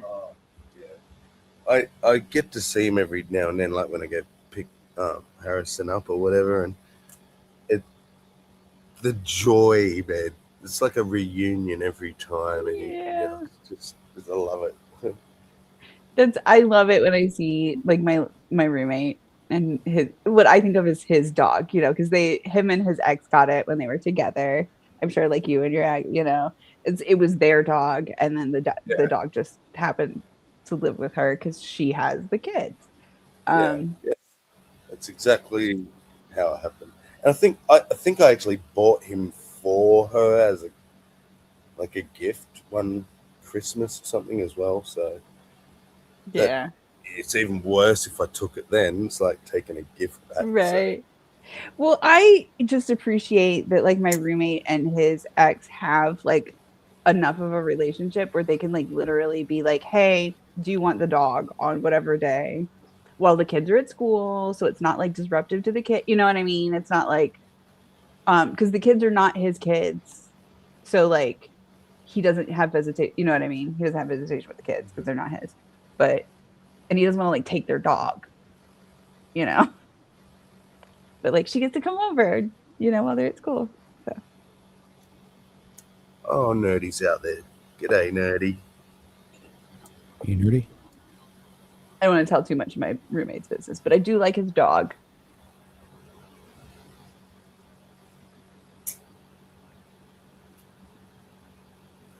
I need a dog. Oh, so you have a dog or where a you rodent. are. Yeah, I could have a dog where I am. The thing is that I don't really want to stay here long term. But I just meant you're like there's a dog there. Sometimes, you said, like your roommate. Oh yeah. Yeah, like 1 or 2 days a week at most. Yeah, it's not enough. It's not enough. I want a pet. I was thinking about actually as Nerdy Rodent shows up. There's a lab, like a laboratory, a ways down from where I live. And I had 2 pet rats that were from that laboratory years ago. And I'm wondering if they still will release the rats to like adoptive pet parents. Maybe I could have some rats again. Do they do that? Yeah, they used to. See, I'd love to get a dog, but even though I'm not in the right circumstances to travel at the moment, in the next year, 2 years or something at least, I want to travel, and I don't want like to have to leave it with somebody or put it in a kennel or something. Yeah. So I want to hold off, but it's hard because once you've I had know a exactly dog, what you mean. it's hard to not have a dog. Yes. It's like the house feels empty. There's something missing here. There's no dog. Yeah, but I know exactly what you mean where it's like I'm not traveling today.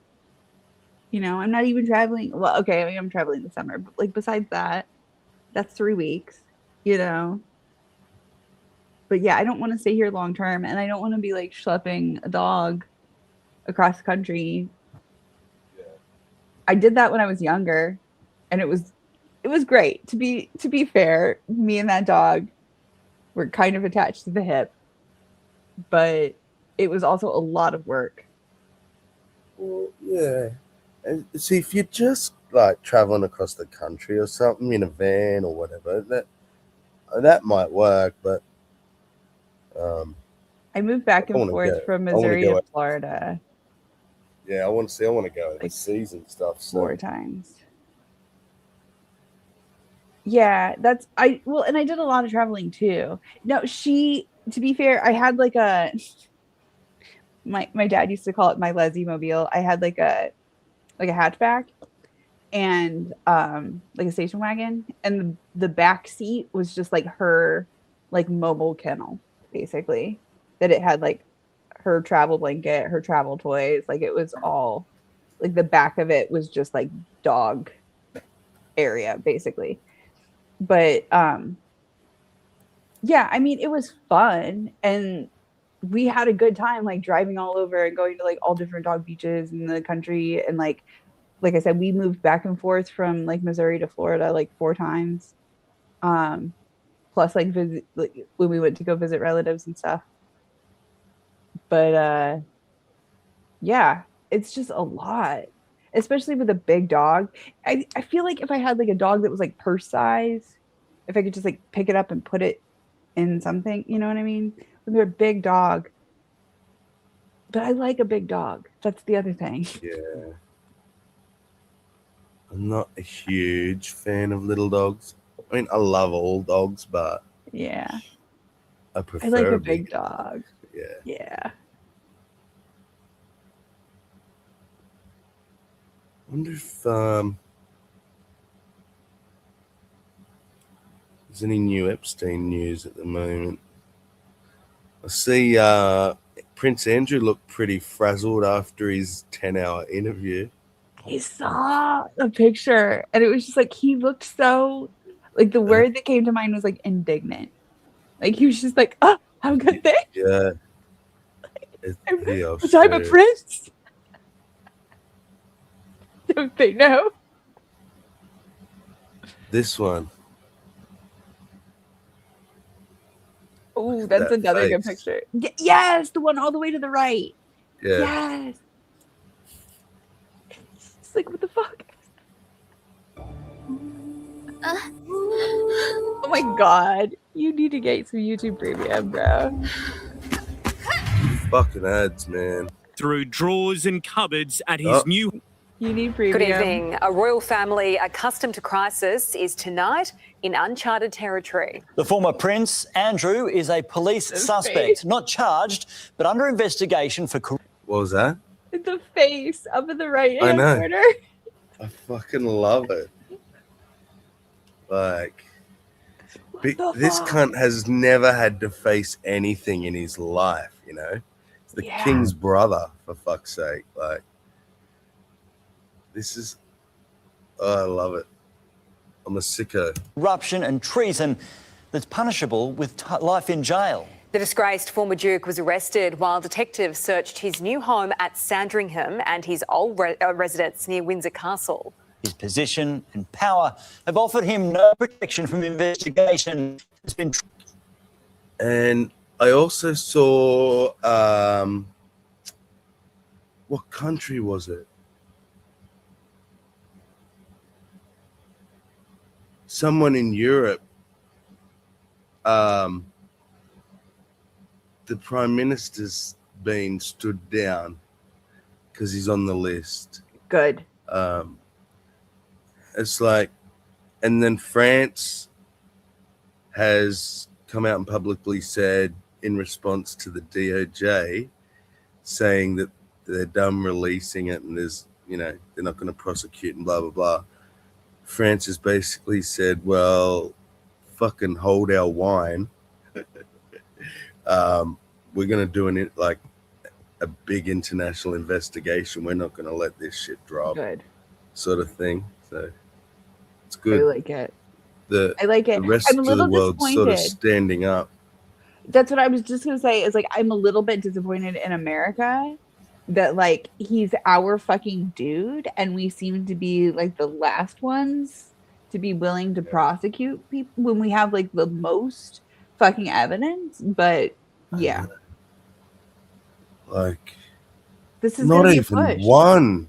You know, they're not willing to throw a single person under the bus for everyone. Like, they are so, They're like, we got him. yeah. Like, aren't you satisfied? We got him and then, like, supposedly killed him a month later. He didn't even have to We let serve him. time. Yeah, they let him die, supposedly. Like, yeah.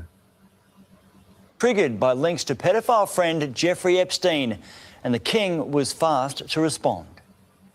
After 11 hours in custody, Andrew Mountbatten Windsor humiliated. Any effort to avoid being snapped in the backseat of this car failing spectacularly. The end of a long day. Man, I am grinning so hard. Look at his face, PJ. Yeah, he's like totally like been through some stuff he didn't want to be through. It's just been through. It's just he's terrified. And the worst thing, man, worst thing he's ever been through in his life, probably. And all it was some tough questions. Like, right. You know what I mean? This dude's never had to face anything. Andrew, all you need to do is tell us the truth. Yeah. Dude, you want to get off? Like, say, I want immunity. I'll fucking give you I'll tell you everything. All you need to do is tell us the truth, Andrew. Yeah. Sorry. Avoid being snapped in the backseat of this car, failing spectacularly. The end of a long day when his life further and very rapidly unravelled. Absolutely seismic, unprecedented, historic. This is an extraordinary series of events for the royal family. On the King's own Sandringham estate, police arrived at 8 a.m. without warning. Andrew was read his rights as detectives began their search, rifling through drawers and cupboards at his new home and his old residence, Royal Lodge, 200 kilometres away on the Windsor estate. They could either have invited Andrew Mountbatten Windsor to a police station and arranged a time for him to go in, or they could have done what they ended up doing, which was the element of surprise and turning up on his doorstep at breakfast time. He was later taken to a local... Ooh. Like, that's impressive too. It really seems like in America, that would have went so differently. It would have been like, sir, can you come in and give us an interview? And he would have turned up with 10 lawyers and they wouldn't have let him speak and blah, blah, blah. This is great. Like, they fucking snuck up on him. We rolled out the carpet for O.J. Simpson. Police station where he spent 9 hours after being fingerprinted and asked to offer a saliva swab for DNA, a mugshot too. He would have faced detectives' questions. It's still unclear how cooperative he may have been. Wait. On his 66th birthday. Wait, okay. First of all, that's hilarious that it was on his birthday. But, are you telling me that they needed a cheek swab from Prince Andrew to confirm his DNA? No, so his they mom can was use the it. queen. No, are you saying they don't already have it? Yeah. Come on. No, well, but they obviously already have his fucking DNA. It's fresh. Plus it's a procedure they have to follow. You're probably right. But it would be fresh DNA they can compare to any victims as well. Yeah, I just feel like they already have it. But yeah, you're probably right that they can be like, and again, we swabbed him on chain of this evidence day. sort of thing. Yeah, so it's like, now that you say it does make sense. It's just You're right. covering their legal avenues. So Okay. It's good. It's exciting.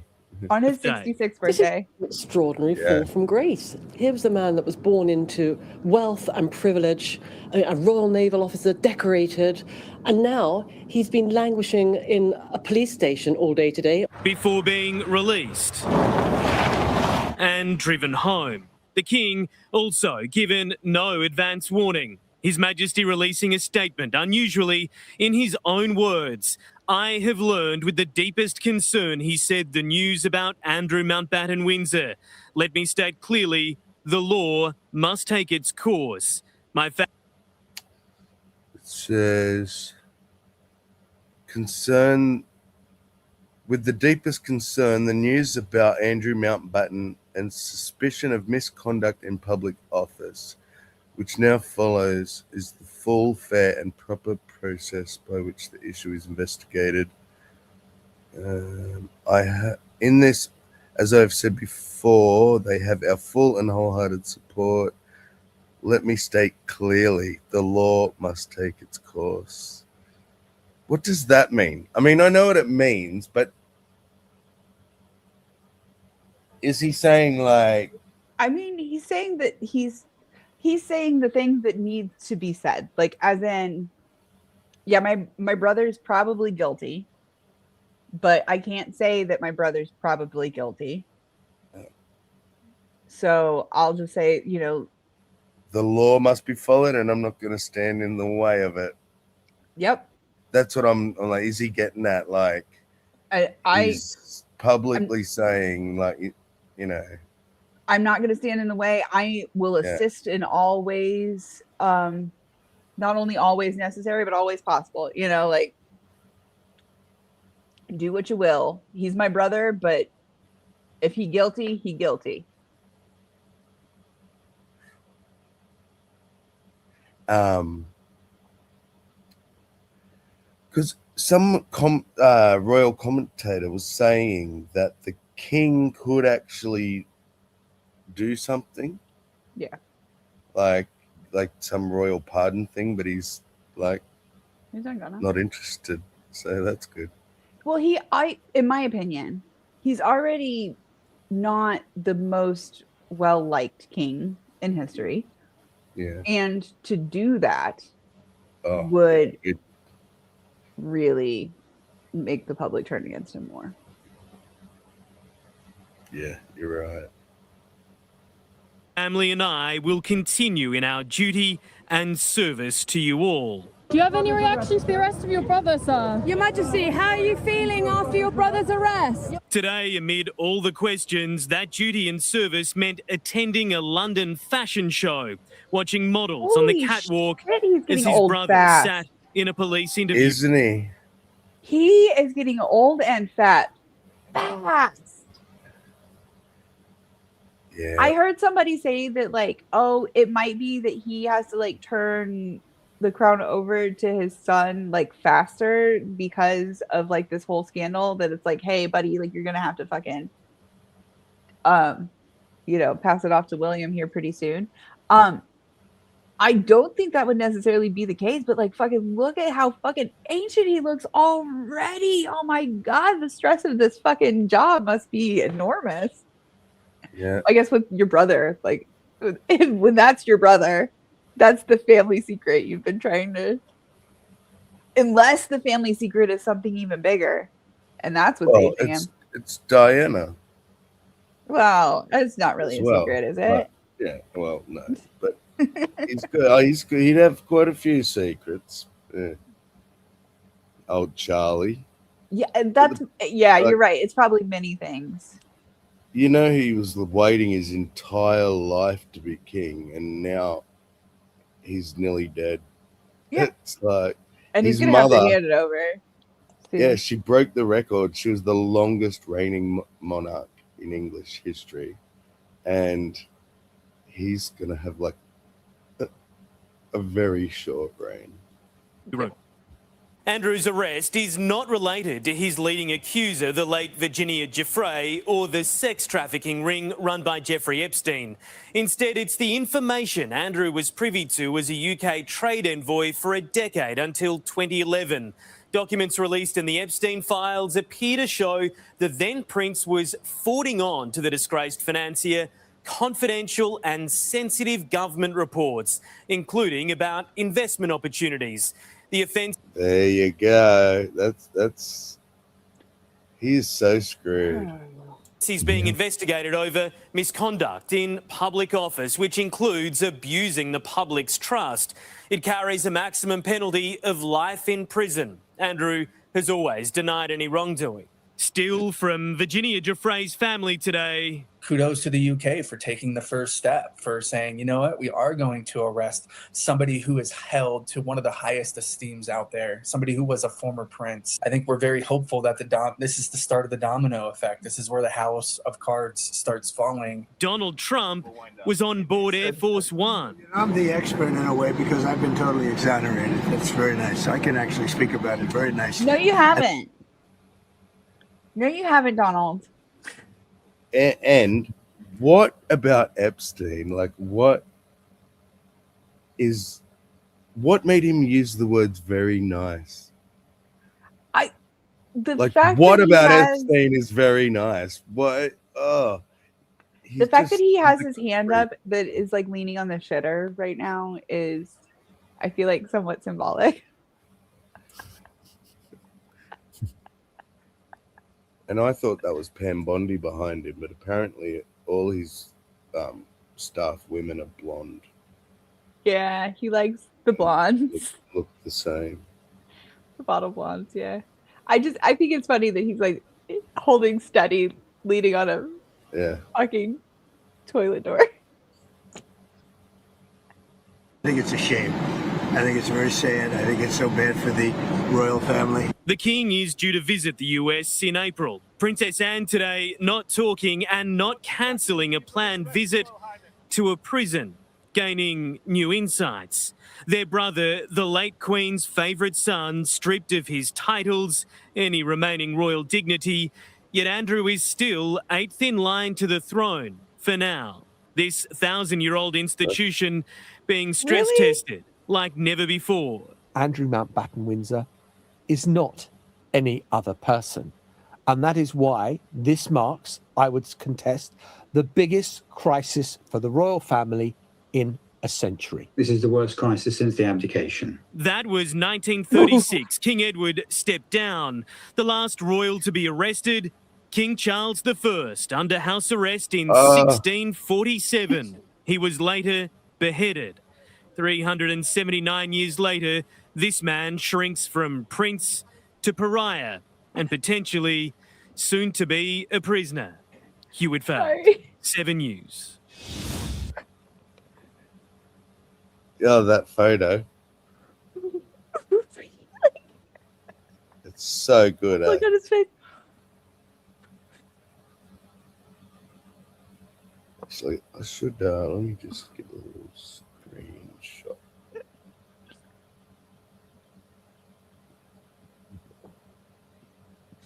It's very silly. But yeah.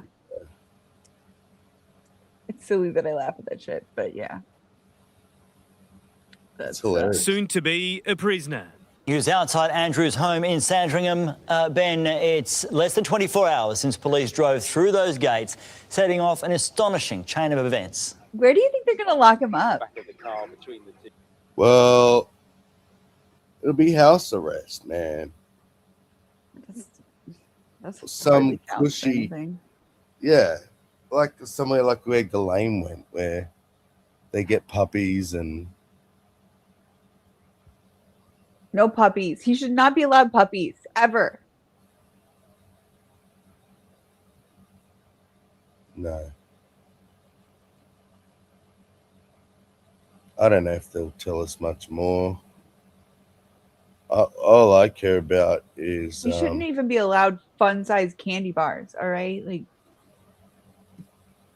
I just want to know what he said, but I don't think they're going to tell us that for a long time, somehow, forever or ever.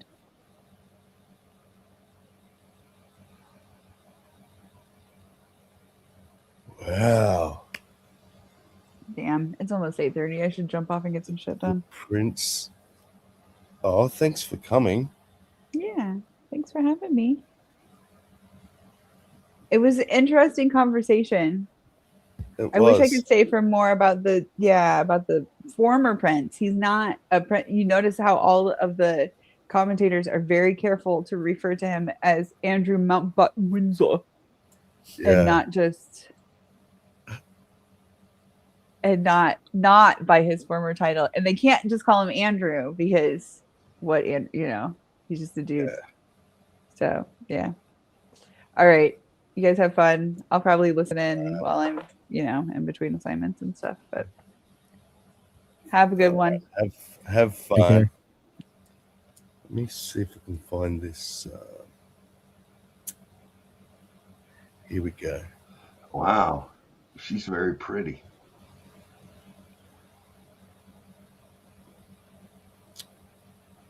I was away. Who's that? Oh, hello. Hey, good morning, Sammy. Good to be Hello.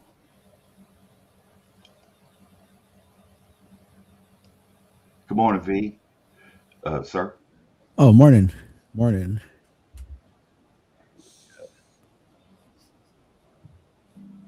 This guy, his name's Dr. G. He's a clinical forensic something or other. Psychologist, maybe? And body language expert. I was hoping Will would come in, but I fear he might have a dancing. Is he at work? I fear he might have a dancing fetish with the devil. Well, possibly. Yeah. I think he might be at. What time is it for you? He might be at work. Yeah. He's got a life. He ain't got time to fuck around with a bunch of grace trolls on the internet all morning.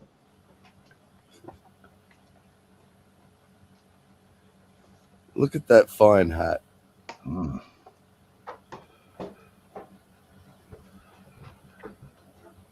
Is it real? I wonder. I met. Well, he was a weirdo, but he was also very cheap. Apparently, like everything he had was fake, and not worth very much. He probably came from the gutter. A depression baby or something. A boomer. I don't know. He's a Jew. I think Yeah, they're naturally cheap. Yeah. Well, and frugal. Yeah. Hey everybody, Dr. G here. I'm a clinical and forensic psychologist as well as a body language expert, and today we're going to be analyzing more craziness from the Epstein files. Before we get started with this, a couple of quick things. One, I wanted to make sure you know this is not a psychological evaluation of any kind. These are just my opinions. In addition to that, I do want to remind you to like and subscribe if you want to see more content just like this. All right, let's go. What we're going to be analyzing today is another wide range of strange Epstein files. We're going to be looking at whether or not Ghislaine Maxwell could possibly be an imposter. I've had tons of people email me about this. I'll explain that in a minute. We're also going to be looking at Jeffrey Epstein's obsession with jerky. Got some pictures to look through as well. All right, let's just jump right in. The first email we're going to look at is by entertainment publicist Peggy Segal. It stood out because it mentions Tom Hanks, but the context is a little bit complicated. We're going to read through it. We're going to talk about it. Then we'll keep going. This email was sent by Peggy Segal a couple of days before Thanksgiving in 2013. She sent the email to two people, Jeffrey Epstein and a man named David. It gets a little confusing because she's addressing both of them, but that we have to factor that in as we're reading this. David, you are right off the coast of Jeffrey's private island called Little St. James. He has Richard Branson coming too. We know that's a fact because we've seen pictures of Richard Branson there. He wants to invite you to come on shore and see his compound. Alan Grubman says you are both smart and funny. I agree. Don't cry for me. I'm having lunch at Martha Stewart's in Connecticut. We'll try not to eat the fattening stuffing. Then screening Saving Mr. Banks in East Hampton Friday night, and Sandy Gallen is doing a dinner. We have Hugh Jackman and Matthew Broderick leading a sing-along to Mary Poppins songs. Jealous? So Peggy Segal is up doing her thing with Matthew Broderick, Hugh Jackman, and all of these people. And she's talking to David and Jeffrey Epstein, who are both right either on or near Little St. James. Then she says, Happy Thanksgiving. If Tom Hanks is around, tell him his Walt Disney is a big hit. Now, this is interesting because this implies one of two things. Either that Tom Hanks was with David and they were right near Little St. James and may have gone and visited it, or that she thought that Tom Hanks would have been with Jeffrey Epstein. It's unclear who she's speaking to at this point, but clearly she is making the assumption that Tom Hanks is somewhere in that area. But it's interesting to have a third party making these connections, because Jeffrey Epstein tends to be fairly secretive about who he's visiting with, unless it's a handful of specific people. Bill Gates, Prince Andrew, Bill Clinton. There's a number of people that he is very public about, but less public about others. So this is a very interesting connection to see. Even though this may only be a loose connection to Tom Hanks, I was curious if he was mentioned anywhere else in the Epstein files. So I looked up Tom Hanks, and apparently someone who had lived in New Mexico claimed that at Jeffrey Epstein's Zorro Ranch in New Mexico, that they had been trafficked, and that there were highly prominent people, including Jeb Bush, Tom Hanks, and others. They said they had a list. Now, obviously, we can't verify the truthfulness of this, but there are other claims. This is actually another time that he is. There you go. A victim saying Jeb Bush, Tom Hanks trafficked them. Oh, there you go. Jeb Bush, Tom Hanks, and others. Has list. It's a weird combo. Mum would receive checks in the mail because she was Native American tribe. Mum told blank she worked, but blank never saw her work or knew what she did. Is mentioned in a very different capacity. This was not on Little St. James Island. This was at another one of his estates. But as far as Tom Hanks goes, that's it. Other than mentioning his name, it doesn't go into any other details. Now I'm going to run you through a few pictures that I found that just show you what a peculiar place the island is. Here is some water that maybe this is purified water. This may be how they clean the water, but he's got all these little trap doors everywhere. This one leads directly into this little pit. If you look at this right here, this temple that he created, this I think was right after it was built, or maybe that there was some damage that they were fixing on the side of it. But here's what's so strange to me about this temple is that the only thing inside the temple at all is a bed. That's it. There are just a couple of mattresses. That's the whole thing. That's crazy. So why there are just two mattresses sitting in this temple is anybody's guess, but that looks like that's all that's in there. And here's Woody Allen, just as a reminder of how much I dislike Woody Allen. I just think he's a very gross individual. I do not like him at all. And he's just such a close friend of Jeffrey Epstein. He's in the files so much. And here's Epstein taking his typical awkward pictures, which there are plenty of.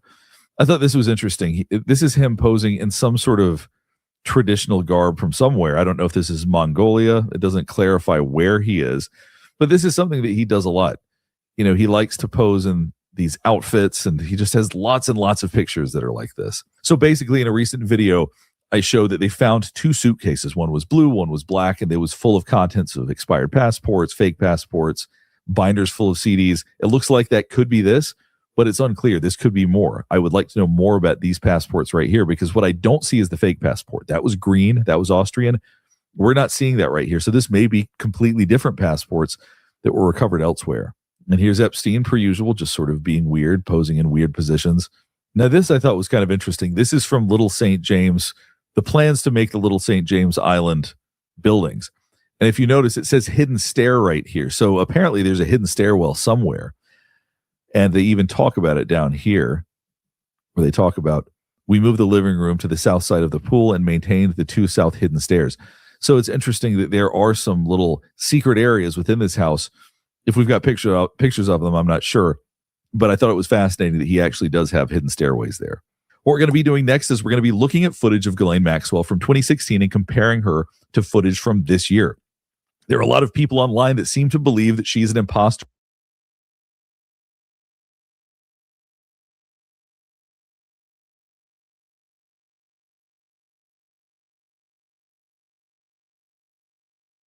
Now that it is not the same person. So now we're going to look at some of this behavior and body language, and we're going to see if anything has actually changed. We're going to see if it could possibly be a different person that is currently incarcerated. For me, all the girls that you have met and brought to Jeffrey Epstein. One thing you're noticing right here, during this deposition, she's being asked about all the girls that she's met. You're seeing her withdraw her lips. We do that when we don't want to say anything. So you can see very clearly she's trying to keep her mouth shut. She looked miserable. Can you list for me all the girls that you have met and brought to Jeffrey Epstein's house? To form a foundation. I could only recall my family members that were there, and I could not make a list. Now, there's a slight lisp you hear when she speaks. That's a very important part of the way that she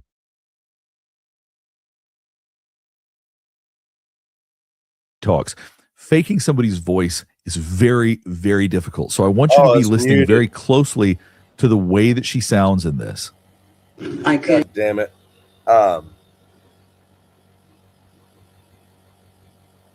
And I don't even know what I said, so it doesn't matter. But Recall my. did anyone want to say anything? Yeah, she looks miserable. Yeah.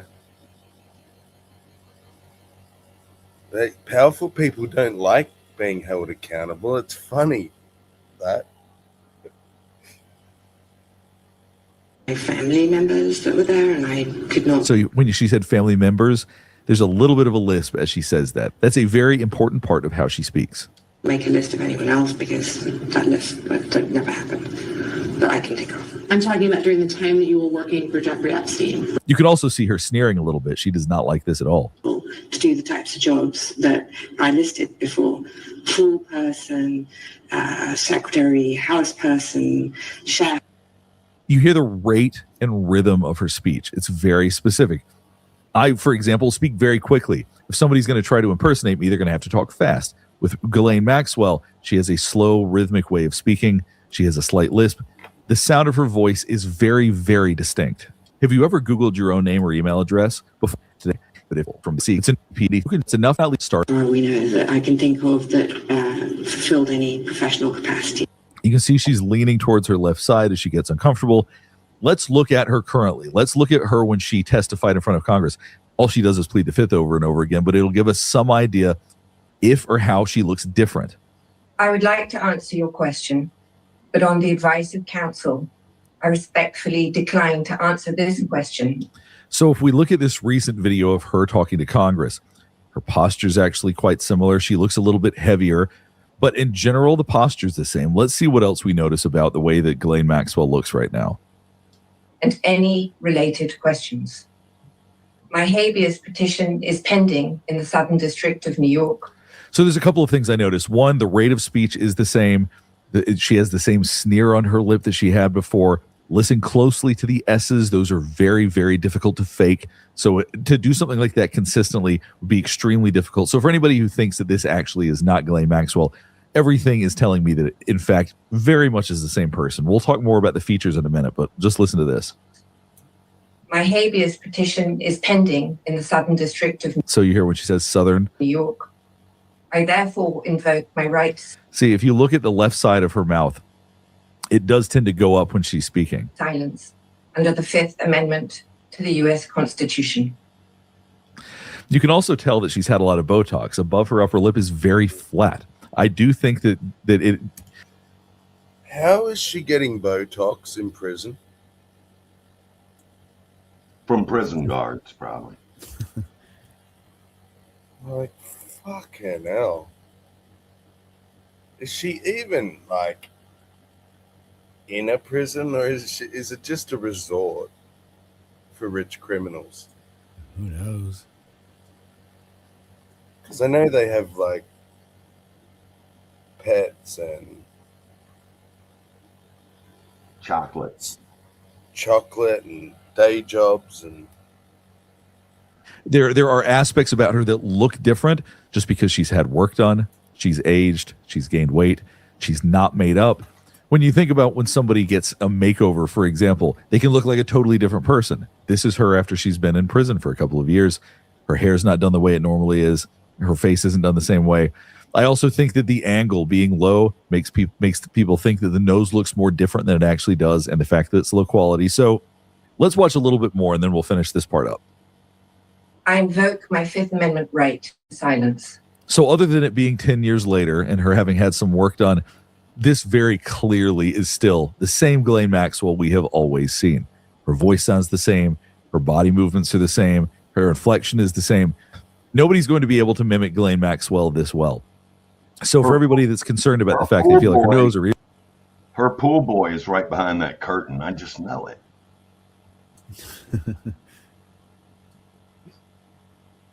Poor pool girl.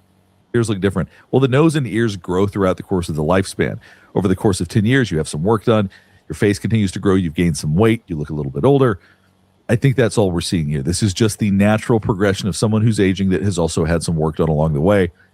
Very much still the exact same Ghislaine Maxwell that we have always had to deal with. Now we're going to go to December 12th, 2016. So this is from somebody to Deepak Chopra. Hello, Deepak. Just circling back. Might you like to join Jeffrey, Woody Allen, and Soon Yi for dinner tomorrow night at Jeffrey's? So here's an email from the following day. It looks like someone sent it to themselves, but there were just a couple of aspects of this that stood out because, once again, they're just peculiar. It says, JP makes up his own rules, moorings, picnic tables, building up in the retaining wall, heli, protective cove, marine reserve, rookery. See, this looks like Epstein emailing himself, but why they would blur out that it's to and from Epstein, that's what's so strange to me. Maybe it wasn't, but this is exactly the way that he writes to himself. We're going to look at another one from to and from himself in a second. That's a very consequential. But there's a few things that stood out to me. So he wrote, trees 40%, dump, fuel station, clean beach cleaning by hand, single axle, clean beach by hand, chop up trees, access whenever they want, dock, Michelle violation, bury side of hill.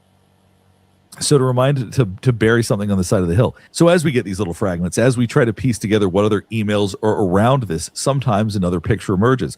I at least wanted to cover this because it was so odd. Occasionally I'm coming back through and combing through different Epstein files and I'll go, it's related to this. That's part of why I wanted to cover this. To me, it sounds pretty strange. Some of the elements or some of the reminders are pretty odd. Access whenever they want, bury side of hill. All of that seems peculiar. Now, here's an email that Jeffrey Epstein sent himself on November 6th, 2014. What we're going to do is we're going to look at all of these weird idea fragments, and we're going to try to figure out what it all means. So the subject is hypocrisy. Jeffrey Epstein said, thought you might like to know I'm doing a piece on hypocrisy amongst the very rich. Examples of pious people with mistresses, drug use, tax evasion, lying to wives, shareholders, public board members, claiming awards only after giving millions of dollars to institutions, infighting with mothers and sisters, friends stealing, illegal borrowing from public companies, bank fraud, wife stealing diamond necklace from house after mother found dead, putting private detectives to follow sister, technically bankrupt, racist, gang stuff, public lectures on behavior through personally flawed. So what he's saying right here is he has dirt on everybody, and these are just the things he's willing to talk about. So the idea that Jeffrey Epstein has dirt on people, he's very much saying right here in very clear black and white terms, that's precisely what he has, and he knows it all. That's what he's saying. Never called after some amount of years of friendship. Wife made allegations that would incriminate principal. Although he clearly doesn't know how to spell principal. That just looks like a bunch of gibberish, but I'm pretty sure that's what it's meant to say. Did he know of issues, etc.? Threatened to push wife downstairs. Litigious. Phony titles of trust. Fed wife antibiotics, plastic surgery, neck, eyes, therapist.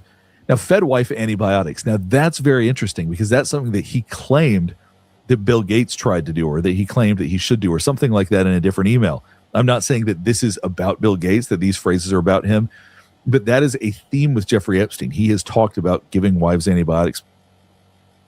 And what a weird way to put it. Fed wife. Like a dog, like a bitch. Yeah. It makes me picture like someone unconscious. Mm-hmm. Hey, hubby, good to see you. Yeah. Hey, how's it going? Yes. Boing. All right, look. Hey, girls under 25. Extortion paid. Oh, that's a pretty dubious sentence, isn't it? The implications. Before, whether or not that's connected to this. Dogs shooting. Girls. Like right alongside things like stock sales, tax estate, took on mother's sister. Whenever I'm talking with my stockbroker, I always talk about shooting dogs. It's, par for the course. Yeah. It's talked about giving wives antibiotics before. Whether or not that's connected to this, obviously we can't say. But the fact that that came up again is very, very interesting. Now, the next part, girls under 25, long-term affairs. extortion paid, revenge blank. So he's talking about people being extorted, whether he's referring to that he's extorting people or somebody else is extorted. It's unclear, and he writes like this intentionally so that he's the only one who can fully translate it. Cigars, customs, unrelated third party, public speeches, contrast reality. Now it gets very strange as we go into the last part. Dogs shooting, girls, stock sales, tax estate, took on mother sister, land, lying to wife, fireboat, captain security, gift tax, horses, cheap, strawberries, lights, cash flow, planes, etc. Please note. And when he does please note, that's something that he expects to come back to. But dogs shooting, girls, all of these little bits that stand out in here show that he's got some very strange thoughts that he's working with. Potentially some very peculiar behaviors that Jeffrey Epstein is engaging in, not surprisingly, but we don't get a lot of unfiltered Jeffrey Epstein. He is very careful about what he puts in writing. He writes in a very careful manner. So when he says something, when he makes reference to something, he typically does it in a way where he could have plausible deniability, where he could say, oh no, I didn't mean anything by that, or I meant something else. So when we get these little fragments of things that he's thinking about, sometimes it stands out as meaningful. Now we're going to read about Jeffrey Epstein's obsession with jerky. Now this may sound a little bit strange, but it is worth going into because it does go somewhere very peculiar. When I first started reading these, I thought, it can't be that bad, but it gets pretty odd. So this is the first email we're going to look at. It's from 2013. It says, Francis has time to come tomorrow to show me how to make it. Jerky class, anyone? He will also bring you a taste of his new jerky recipe from the restaurant and sends a warm hello. He's working at a restaurant called Cannibal and Cooks. Wait for it. Beef jerky and steak. He has time at 3 p.m. tomorrow if this is okay with you. Jeffrey Epstein replied, yes. Now, we're going to go down to another email. By the way, when you type in jerky, 380 hits come up. So jerky is mentioned a lot. I'm just going to go over the ones that stand out to me, but the first few are pretty normal emails about jerky. I mean, these dudes like their jerky. Just saying. They love their jerky. For some reason, they keep it in the freezer, which is really odd. Jeffrey Epstein is asking to bring him more beef jerky on Friday. Are you also flying on Friday? If not, I would like to collect it from you and take it with me on the plane. Please let me know. Thanks. And then it says, I'm flying on Friday. I will bring jerky. So another email about jerky. Seems a little bit strange, but maybe people just really like jerky. No big deal. Jerky erotic. All right, now we're starting to get to where it's a little bit. It is allegedly code word for human meat. Oh, not erotic art of human meat, but actual human meat. Correct. Because they talk about the number of pounds that they want to consume. Yeah, that's covered up. That's pretty ominous. Stranger. Burger eaters. Yeah, and it just gets really weird because they say stuff like, I need 6 ounces of it to send to the lab. Why are you sending your jerky to the lab now?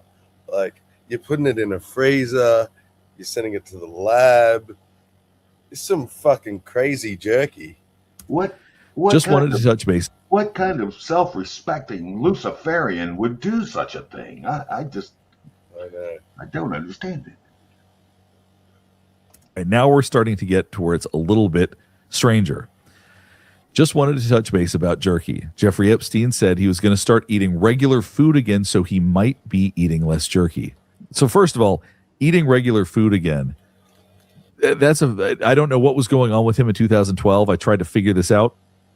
But the idea that he's going to start eating regular food again and might be eating less jerky, that is an incredibly strange statement. Like I said, it is going to get even weirder. But that in of itself, very... It also implies that jerky is not regular food. Right. Oh, my. So what kind of food? Very, very odd. Regular. He said he has 6 bags of it in the downstairs freezer for his next trip. Now, if you saw me, there was a podcast I did a couple of weeks ago where we talked about this. Most people do not freeze jerky. You do not have to put jerky in a freezer. That's kind of the reason it's jerky, because you can leave it out, or it's something less extreme than freezing it. So that in and of itself, once again, is very, very strange. Here's another one. Steve Hansen is sending jerky to your attention overnight. And the reply is, he does not like what he made last time. And then another reply, uh-oh, I'm sure someone over there will like the jerky then. And then a smiley face with a wink. As we keep going, should blank be making more jerky? It's to Jeffrey Epstein. Here's where it starts to get very strange. And this is very puzzling to me. If anybody has a good explanation for this, let me know. Jeff, old saying, dog ate my homework, well, dog ate the beef jerky. I was looking for the beef jerky as I knew it was in my suitcase and thought maybe I left it at the beach, only to find a small plastic bag near my dog bed, hence no beef jerky. So the dog ate the jerky. Okay. I'll email Francis to make us some more, as I need 6 to 8 ounces to send to the lab, and I'll forward Francis the info to send to the lab directly. I'll try you later today.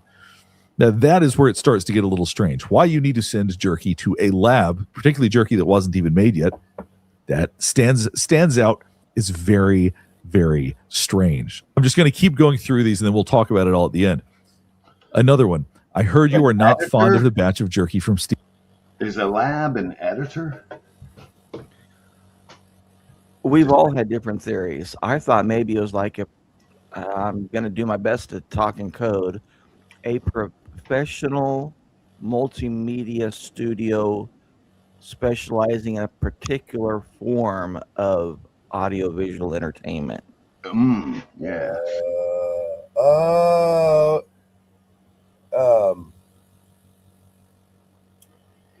It has to be, because it's the only thing that stays in context, isn't it? Jerk off material? Yeah. So here's the thing. Of this male victim who survived, his father had adopted him and was being paid by Epstein to let Epstein have him for the weekend, and he had to perform in a film. He was underage and the girl was underage, but when they finished filming, they made him start to pack everything up, and while he was doing that, someone walked in and just shot the girl. And he freaked out and thought they were going to shoot him. And someone said, "Oh, you're okay. Boys are hard to come by," sort of thing. Girls are a dime a dozen. And he didn't realize at that time, because he was young, but he realizes now he was in a fucking snuff film. So they're probably like, for want of a better phrase, killing two birds with one stone. They're getting like material out of it, then they're getting their gratification. Then they're also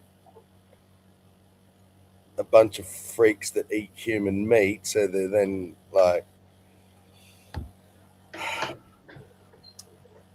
that's sort of my working theory, which fits in perfectly with and cheaper than hush money, cheaper. Oh yeah, much.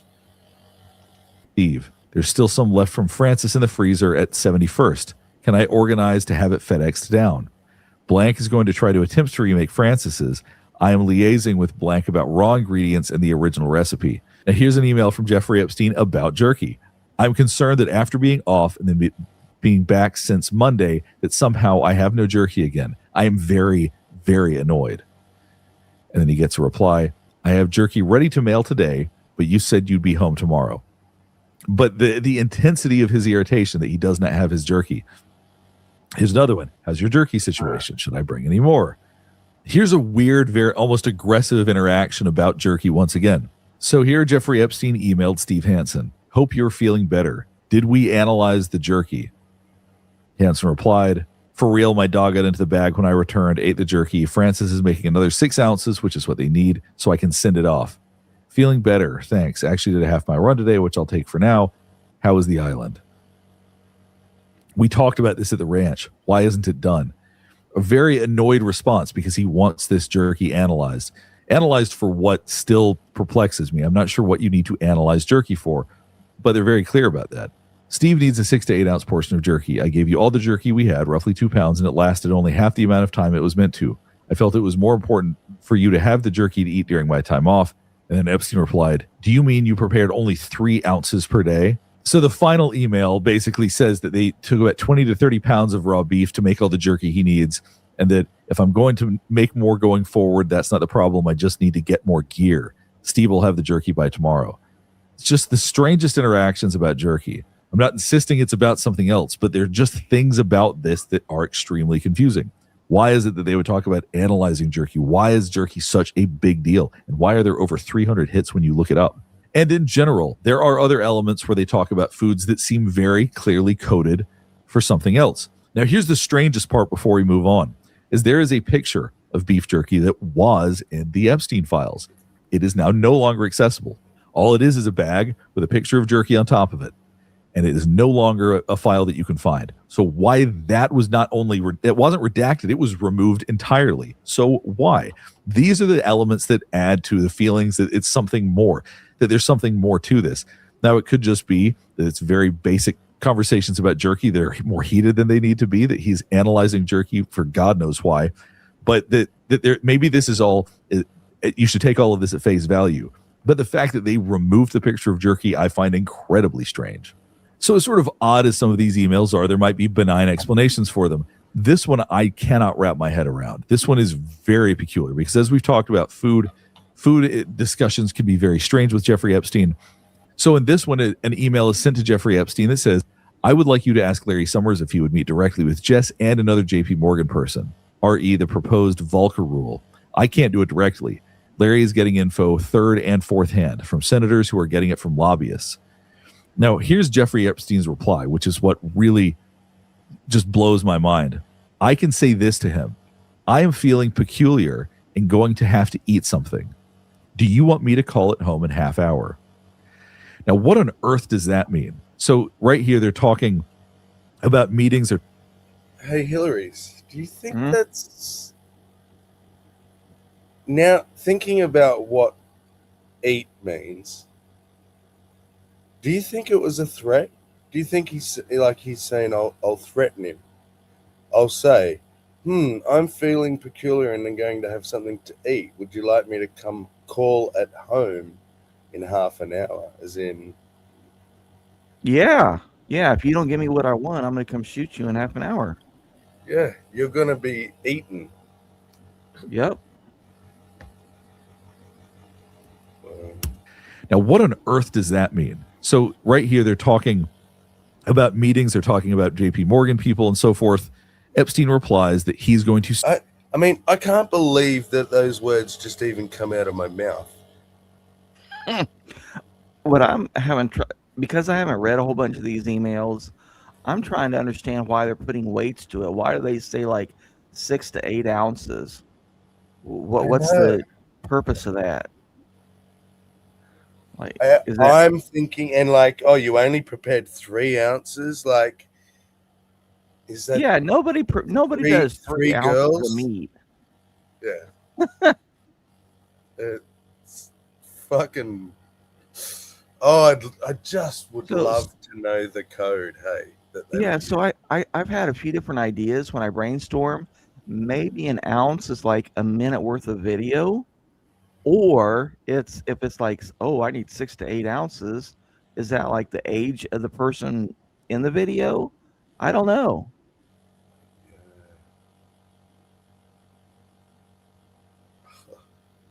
I hope Minnows says they're definitely talking about drugs. Yeah, but you don't carry 6 ounces of drugs on a plane with you when you're flying internationally. Or FedEx. You're right. I mean, FedExing beef jerky is not that odd, I guess, but it's odd enough. But if you're gonna buy beef jerky, like, I mean, I guess Rojo really likes actual beef jerky. So how much do you usually get? Like a couple of pounds worth? You don't get like 3 ounces FedEx to you. I mean, I've never bought less than a pound of beef jerky anytime I've ever gotten it at the store. And for shipping costs, of course, you're going to want to buy in bulk. Yeah, 3 to 6 ounces FedExed. Yeah, it's insane. Can't even like get my head around it. Now, what on earth does that mean? So right here, they're talking about meetings. They're talking about JP Morgan people and so forth. Epstein replies that he's going to say, I am feeling peculiar and going to have to eat something. We talk about coded language. What on earth is that supposed to mean? I don't see how that could be direct. I don't see how that could be anything other than something coded. All right, we'll go ahead and stop here. Hopefully this is helping you better understand some of the more strange Epstein files that we're continuing. Thanks, Dr. G.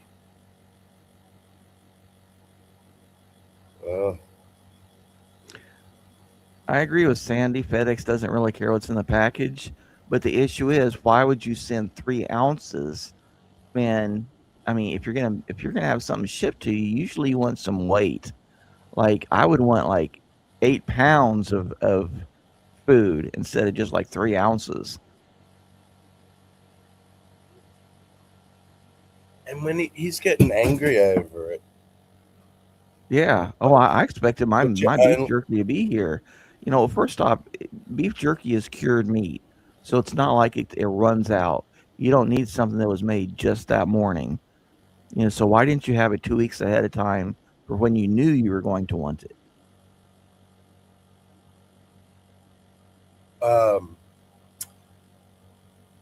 What do you think about this? Can you see the screen? His comment, let me zoom in. Adrenochrome. Oh, adrenochrome. I don't know if that actually even really exists, but I have a feeling that it wouldn't last for very long. So yeah, if that was something that they were sending, I guess that would make more sense. And then Minnow says cocaine, and at first I thought, who's gonna have 3 to 8 ounces of cocaine mailed to you? But then she says it's probably 3 kilos. But again, I mean, I don't know. Is it typical to ship 3 kilos of cocaine via FedEx or through the TSA at an airport? Because some of them are talking about, I want to take it on the plane with me. So if you're taking 3 kilos of coke through TSA, I want to know how you're doing it. I guess you could swallow it. I don't know if this is how deep the scanners go, but they can see through clothes.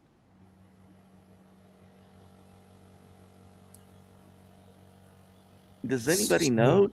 Do the TSA scanners, are they able to see like balloons of, opium or marijuana or whatever? I'm thinking the wrong things. Cocaine or heroin? Are they able to see baggies of that you swallowed? Yeah, I think so.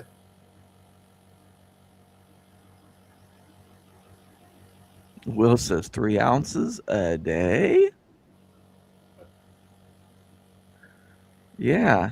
Nobody's ever going to make 3 ounces of beef jerky. They're going to do it by a certain number of pounds. Boop. And I want to know how they're making the beef jerky. Are they putting this in one of those food desiccators that you like plug in? Are they sun curing it? Are they using a salt rub? Just how are they making all this beef jerky that they're sending everywhere?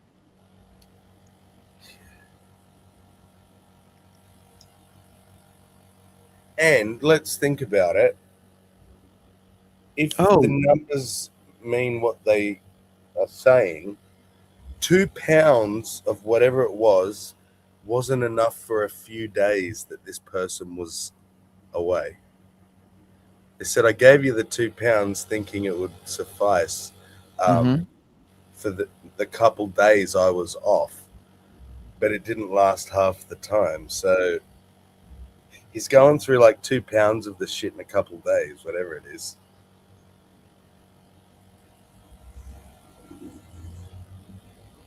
What do you think, Wild Heart? I've literally just started watching, so I don't know the topic or anything. You'll have to. I'll be quiet. You're our resident Coke expert, so we're going to expect you to do most of the research for this. Yeah. Oh, is that what the topic is? Yeah. We don't know. It's beef jerky. Yeah. Okay. Move through 3 ounces. Good to see everyone, by the way. Everyone in cell chat. You too. Yeah, Halsey's right. Making jerky dramatically does reduce the weight of the meat. That's true because you're removing the water. Will, I'm having trouble understanding, but again, I just got back from the dentist, so I'm not sure if he's saying that he personally made 3 ounces and that it's only good for a day at a time, or if he's saying something else. Are we talking about actual jerky? Yeah, that's the next questioner.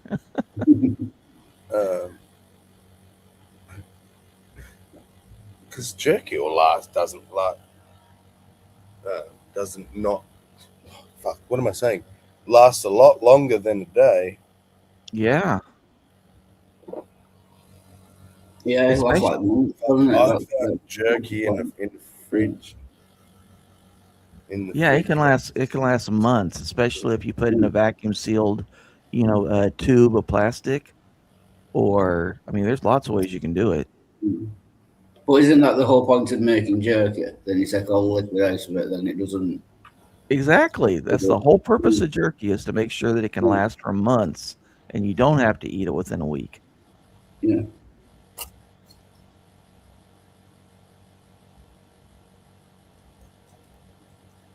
Before you said your idea about lab, I was actually wondering whether they actually meant lab. And, he was like riddled with STDs and shit. So I'm wondering if he was like, this was around the time he got gonorrhea or something, and he was trying to find out which jerky gave him that makes sense too. which Yeah. disease.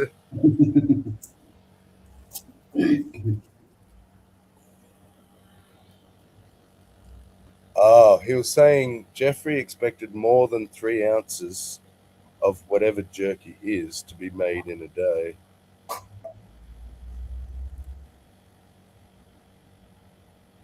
What a weird world it has become that we are talking about cannibalistic jerky. Before It is, isn't it? A couple minutes ago, Halsey, I was like, I can't believe these words just come out of my mouth. I said something about, I don't know what I said, but it's just so surreal.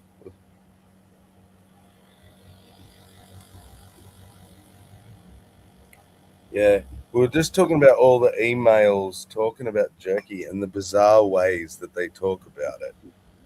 Like, it's clearly not jerky because they're doing things with it. Like, I saw emails where they were like, "I'll walk the jerky over to your house." That's Now that's a trick if you can pull it off. Yeah. I mean, you could technically say they just meant they were going to walk and bring some jerky, but it was a weird way to word it. A priest and a 10-year-old are walking into a forest, and the 10-year-old's all scared. And the priest says, "I don't know what you're worried about. I'm going to have to walk back out of here alone."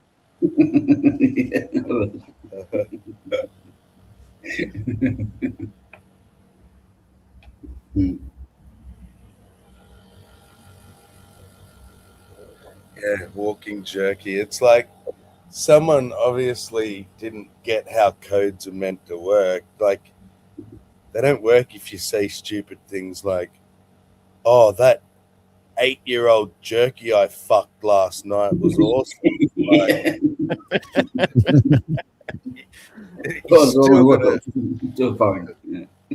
you still gotta be subtle. Walking fucking jerky. I was listening to a creepypasta yesterday or the day before, and they were using car language as their code, and this guy needed to get rid of a body, and the guy's like, "Well, what kind of condition's the car in?" And they, "Oh, it's totaled." And he's like, "Oh, and bring me over another set of 4 tires." And the hitman's like, 4 tires? What are we talking about here? You got me lost. The code got too deep. Yeah.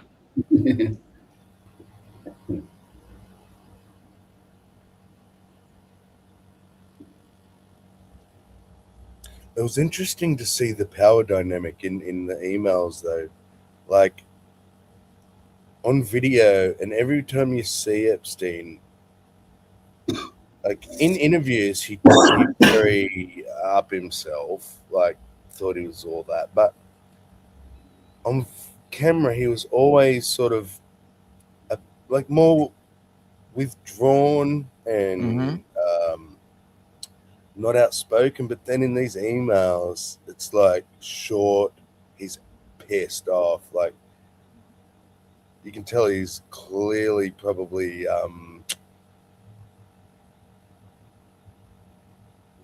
well, he's at least narcissistic, but he's probably like bipolar or something. And it was like That's like YouTube, though, isn't it?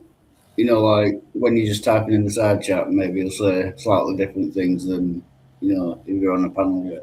It was like I got home and there's no jerky. I'm not happy.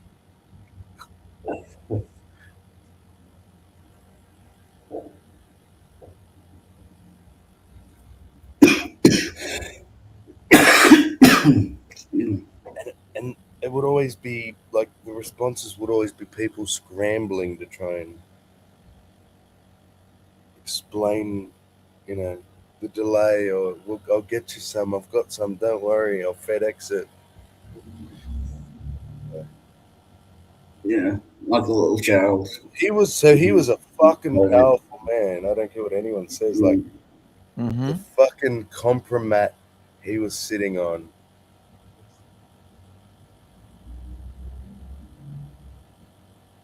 It's now probably in the hands of the people that are in it. So, but once you got that many like rich people involved, and you're the owner or the guy who's running it, you're gonna be very powerful. You know what I mean? Something that I was wondering about yesterday, when I don't even remember if it was here or where, but somebody was talking about Prince Andrew, and I was thinking, okay, so if the CIA and MI6 were the two that were running Epstein, how come almost all of the clients that he was extorting were American and British? Like, wouldn't you expect them to be from, like, I don't know, some other powerful countries? Yeah. Yeah, I mean, So I think this is the way that the CIA was taking care of its own domestic politicians, so that if the politicians ever got out of hand and wanted to vote differently, the CIA could say, Yeah, that makes sense. well, yeah. I mean, the theory goes that Epstein was CIA and Ghislaine was Mossad. Mm-hmm. So together it's like, but not just that. There's like a lot other fucking organizations too, like different Arab organizations. But most of the Arabs don't care, and it's basically illegal over there to do the same kind of stuff. I mean, I know that they ship in European girls, especially like from poor countries. So I don't see what the big deal is. Same with Japan. Japan, the age of consent there was 13 forever. And as long as you're not a foreigner, they really didn't even care about below that. In Spain, the age of consent was 13 for the longest time. I think they upped it to 15 now. But like there are plenty of countries that like this, they wouldn't even blink an eye at. So why would you go to an island where the age of consent was 18 and then mainly just have Americans coming in and doing dirty stuff that, can be held over them?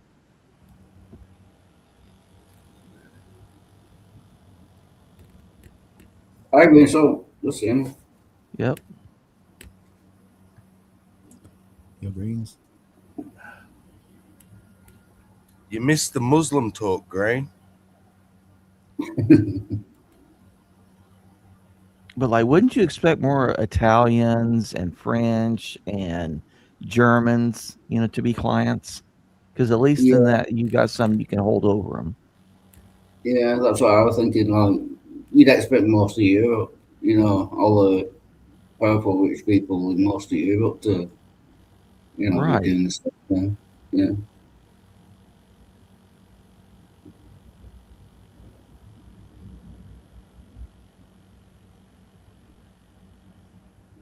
But I was doing some research for that little book I was doing, and if Prince Andrew didn't want to get caught, he could have gone to Thailand, Japan, Cambodia, Algeria, a whole bunch of different places, and no one would have thought twice about anything that he had done. So him going to the American Virgin Islands has got to be one of the stupidest things that he could have possibly done. Yeah. Well, I don't think anyone ever accused him of being like smart, Right. Right. That's true. Do I have a question. I don't know how important it is, but who specifically, all right, are they even known, and how many of them was there? The people who somehow redacted 3 million documents. I did the calculation. I got AI to do it, but they were like, if it's 10 seconds a document, which is not like, that's no time to read the document. That's just, you see a name, you block it out, sort of thing. You don't even get, it was like 50,000 man hours or something, like, wow, some big thing that one or two people couldn't do. So there's a group of people who sat around reading these documents. There are a bunch, like, where are they? Who are they? Who redacted it?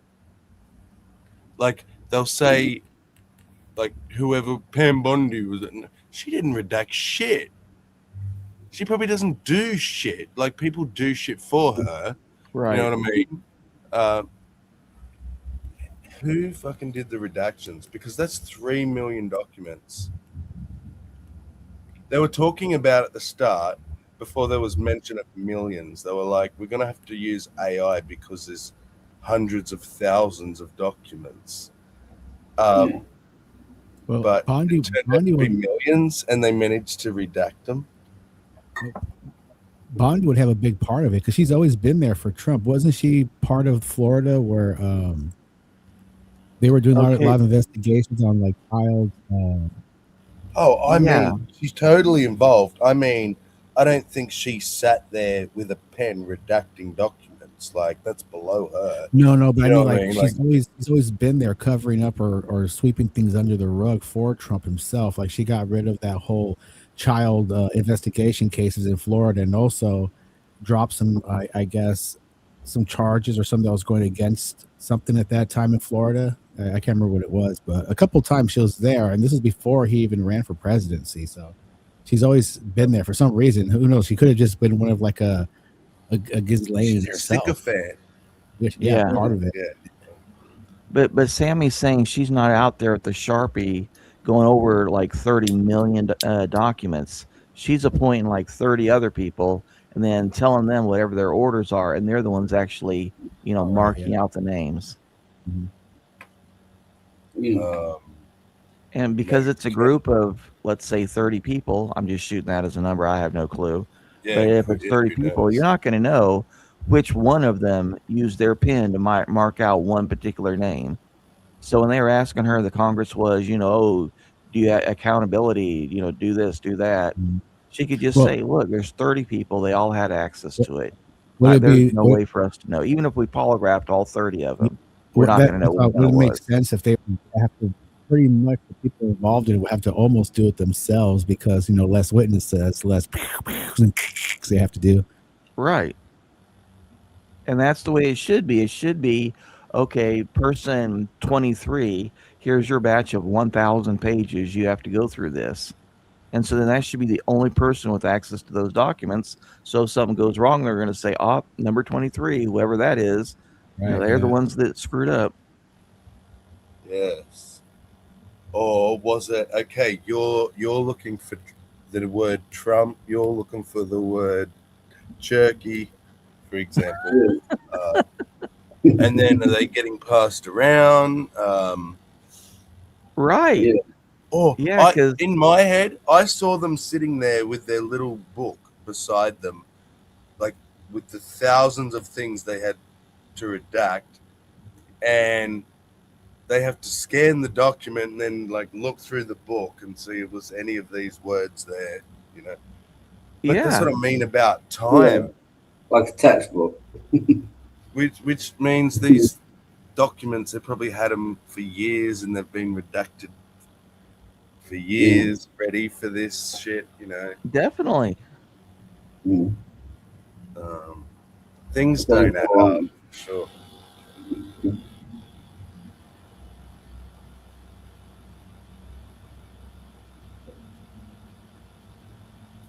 And is it impossible that it was like AI or some kind of computer program? Is it definitely done by humans, like manual? It's unlikely that it would be AI, because then you'd have to put it on a computer system, and computer systems can get hacked. Yeah.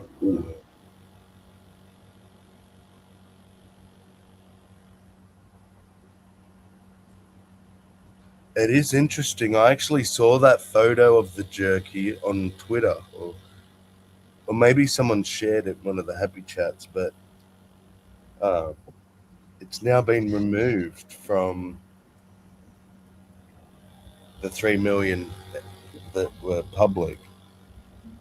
The single and only photo of jerky, amongst all the references to it, there's no photos of him, and it's not even him with it. It's just a photo of beef jerky, like on a table or something.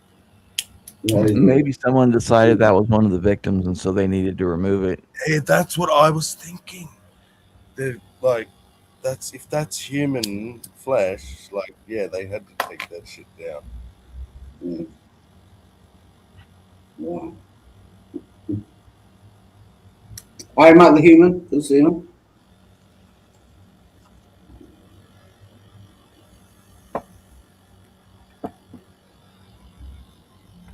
I think it's important that, whilst this is one of the most serious and craziest things I think we'll ever see in our life, we have to also be able to laugh still about it, because I think otherwise this shit's going to get too dark. I have to laugh about it, like, and make jokes, because if you don't laugh, you'll cry, kind of thing. Because we are literally talking about fucking jerky, just casually. You know what I mean? Like, this. It is a funny name, though, to be fair. You know, especially. It's what? It's a funny word, I mean. It is a funny word, you know, on its own. Jerky. It is.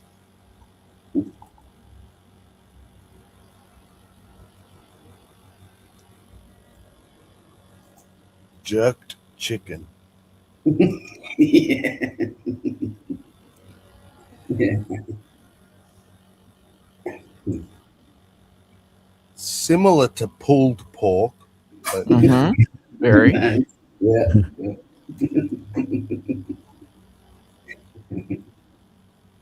You ever have your meat tugged? All the time. I've had raped potatoes. Oh my goodness. I think it's supposed to be pronounced rapé, but it's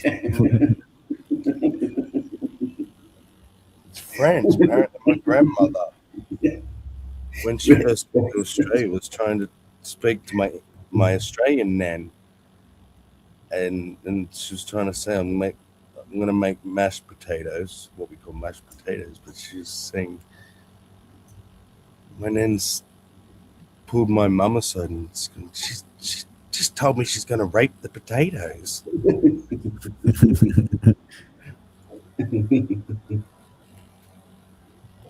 Yeah. Potatoes can't give like enthusiastic consent. You know what I mean? If you're gonna have sex with a potato, it's going to be rape.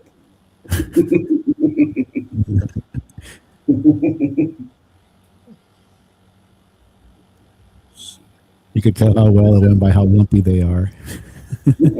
Oh, they've chucked another step into that too. It's not just enthusiastic consent. Do you remember the extra bit? Enthusiastic. No, I know there is another one, but I can't remember. Continuous and ongoing. Yes. Yeah, that's it. Yeah. Yeah. So you have to check every second. I don't know how often you got to check. It doesn't stipulate, but it's like you're pounding away. You still keen, honey?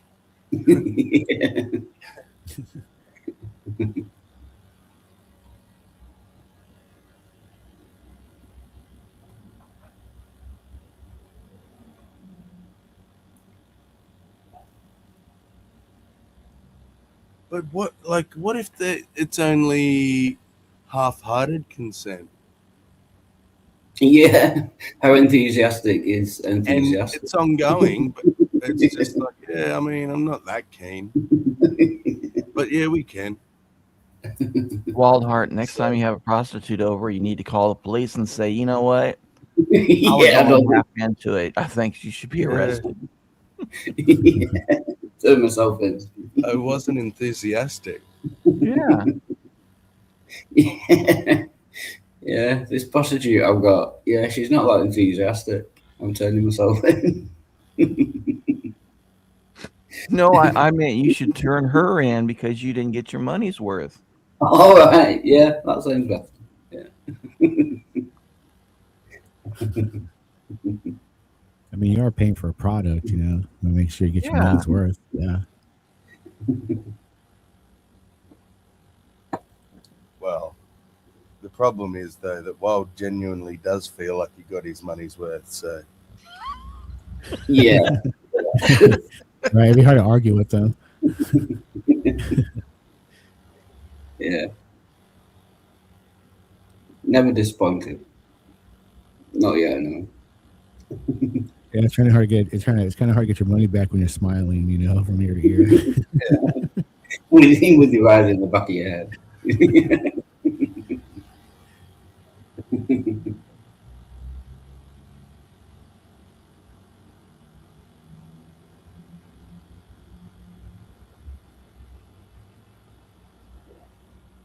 Oh, the jerky. I had to think back to what we were talking about. This one. Who knows if the picture is legit though? Yeah, well, no, we don't. All we know is that for some reason they felt it necessary to take down an innocent picture of beef jerky from the public domain. So, yeah, you know, I mean, do with I'm that not what you will. I mean, I know this is grim, but the victim isn't exactly identifiable. Well, not by the photo, exactly. Yeah.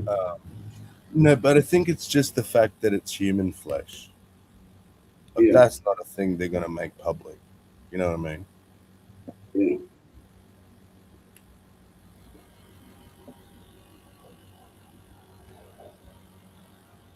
Just out of respect for them, especially if it's a victim.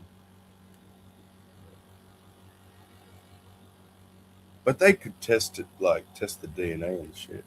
I don't know. Does jerky kill the DNA or something? I don't know. Is that why they do it?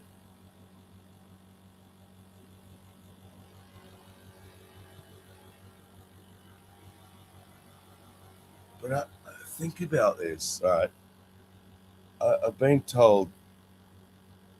I've seen cannibals on videos, tribal cannibals and that talking about it. Apparently, it's not a very tasty meat.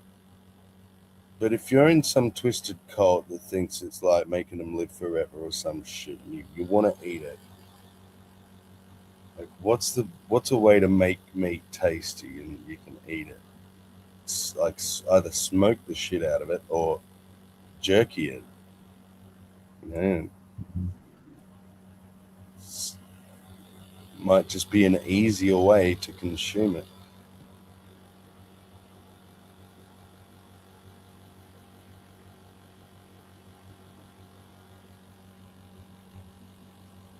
Well, that's something I never thought I would find myself pondering.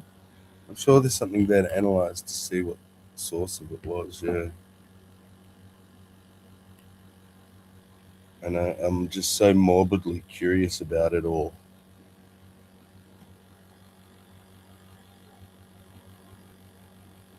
I think till people start going to jail anyway, it's like,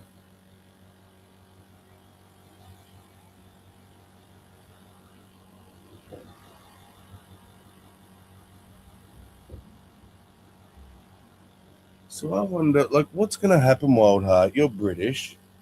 Yeah. Like, I don't know, you probably haven't watched any news in that, but so what? They've interviewed him.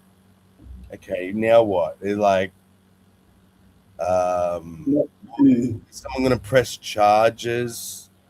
Are Yeah. Will he go to court? It's difficult because I would imagine he will be operating under different rules than the general. Like a member of the general public.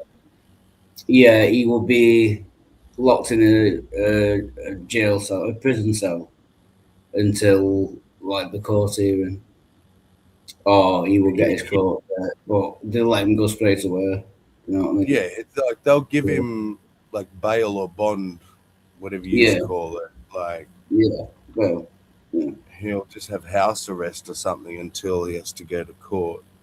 Like, Yeah. I can't see them putting royalty in a prison.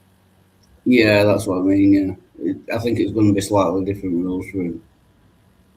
Yeah, just because of the press and that. Yeah, so it's difficult to say.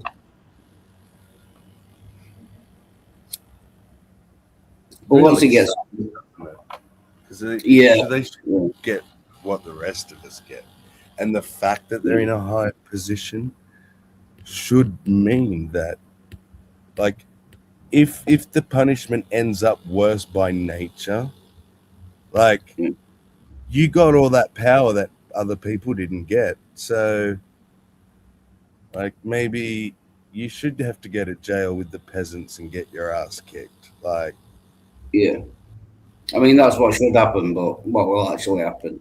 Obviously, all the judges will be, like fawning over him and giving him like life sentences or just basically changing the rules because it's royalty.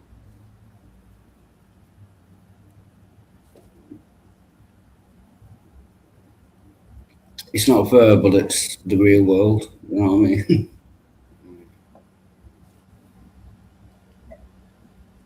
some other country just made their prime minister step down. What country was that?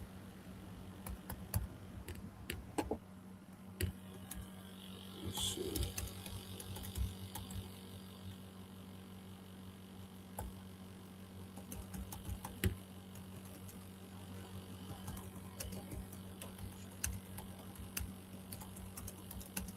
In the Epstein files.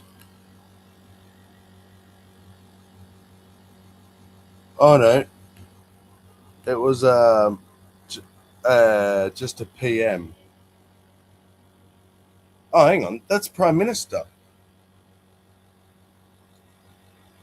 Oh my God, Wildheart. Yeah. It's your Prime Minister. Our Prime Minister. Who is our 6th Prime of Minister? February, British PM Sir Keir Starmer pressured to resign after Wow. Peter Mendelssohn's ties to Jeffrey Epstein. Yeah, but on that video yesterday, Sky News said that he wasn't going to resign. He was going to make one of his senior advisors resign. So what Yeah. sense does that make? I go out and run somebody over with my car, and then I fire my housekeeper? But that, to me, that sounds like the Prime Minister wasn't involved, but they were asking him to resign because he was in control when someone else did something. Yeah. Okay. Yeah. But if I hope he's sacking the person that did whatever was wrong and not just some random patsy like Yeah. or some scapegoat. Peter Mandelson is like a spin doctor. He was working there under Tony Blair. He's like a, like I said, like a spin doctor. He looks after all the press and that. And he was really creepy as well, so it doesn't surprise me that he's involved. I'm in that. That's it. But it's good that, like, see, this is what normally happens. Even people that didn't do it step down if they're like being in Yeah. charge of people that were doing it because they dropped the ball, Yeah. But the states just doesn't want to prosecute anybody. So. Is it still the DOJ's stance that they will not prosecute anyone on the list, on the files? Hillary's? That's not my understanding. If there is definite evidence that somebody committed a crime, they will. But just because their name is mentioned in the file does not.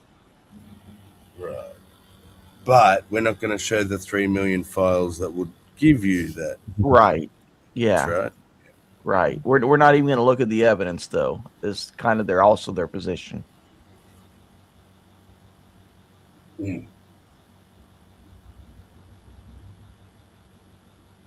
Yeah, and to answer Halsey's question, I heard the prince was out in less than 12 hours. Yeah, I think, wasn't it about 10 hours? Yeah, so he didn't even have to spend the night in jail. That wouldn't happen for, Joe Blow on the street, like.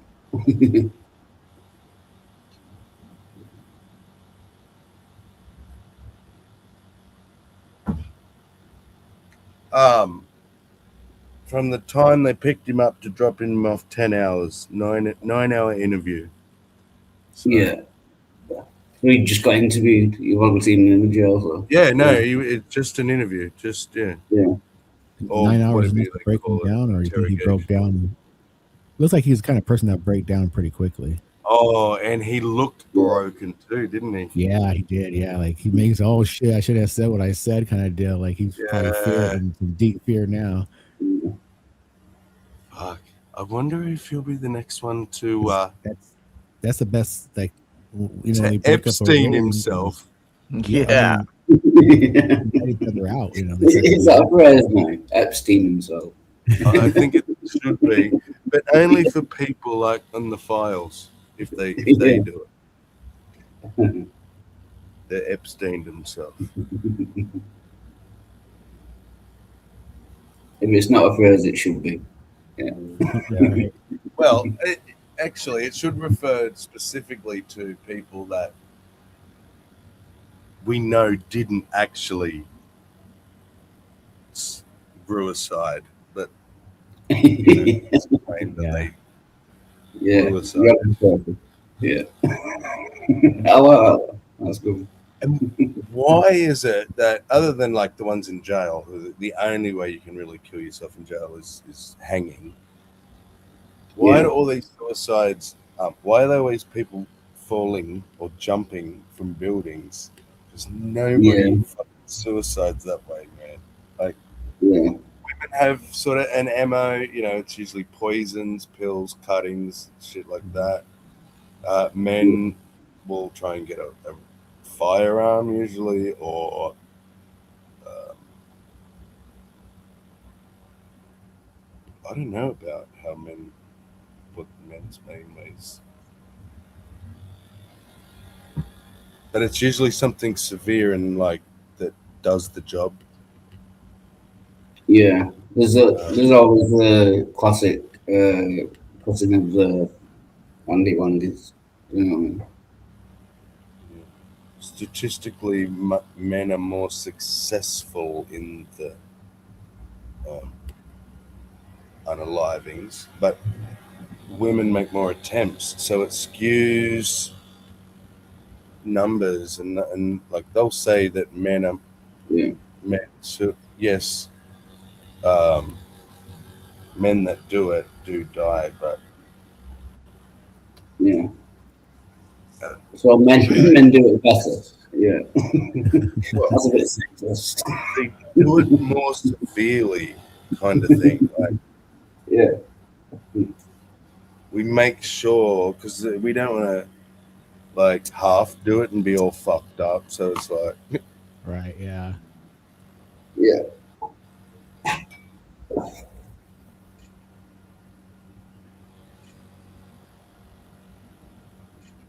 Jesus Christ, this has got. I should change the name of this to the darkest stream. Yeah. Hey, what's up, guys? Yo, You Green. hear me? You guys hear me? Hey, All right. Yeah. What's All right, awesome. I just wanted to know if my mic was working. How's everybody doing today? Pretty good. I'm glad you popped in because I Yeah. wanted to ask. Sure. Are dogs haram, or do you know? Is there a thing in Islam that a dog needs to have a job?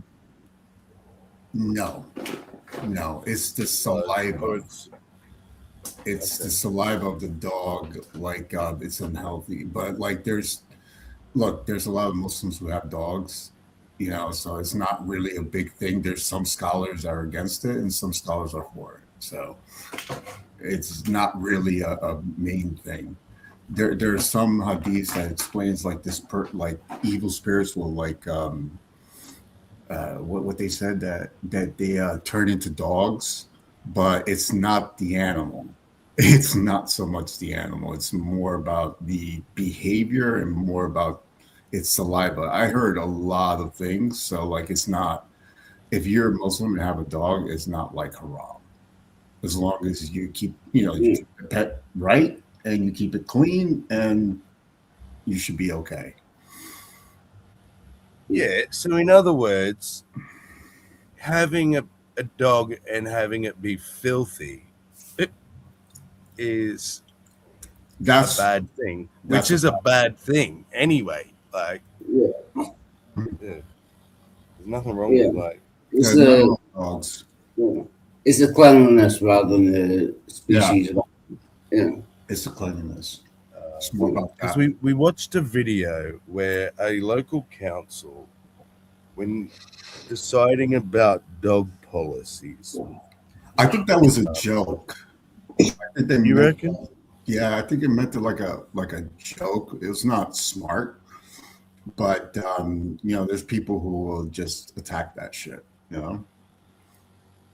There's no such thing as we can't keep dogs or anything like that. That's just not the case. There's nothing wrong with would There's nothing wrong with pigs either. Well, but would dogs being allowed just don't eat in them. a certain area limit your access to that area as a Muslim in general? Because it's not your dog, you don't know if they're clean. Like, would you not go somewhere if there's heaps of dogs? If there's a heap of dogs somewhere, I don't think I'd go in there for my safety. Because that was the claim of the video, was that this council went around and asked people about their religions.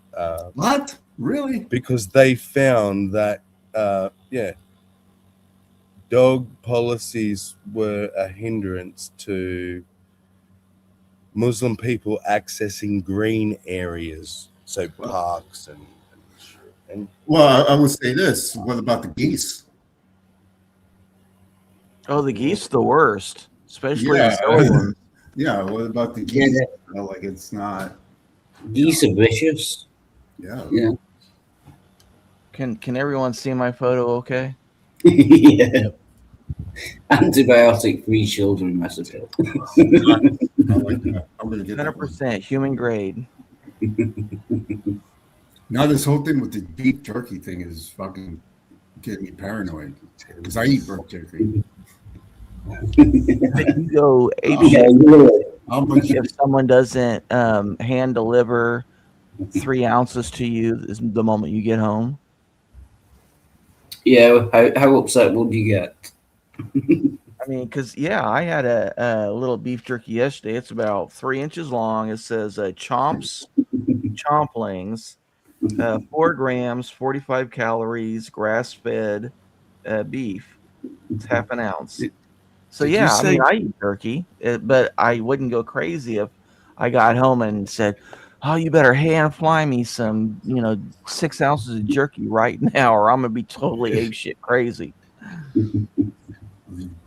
That jerky has to be infused with something, especially if you want to take on a flight. You want it to relax, or you want it after a long day. Sounds like it was something that was infused with something almost drug-like.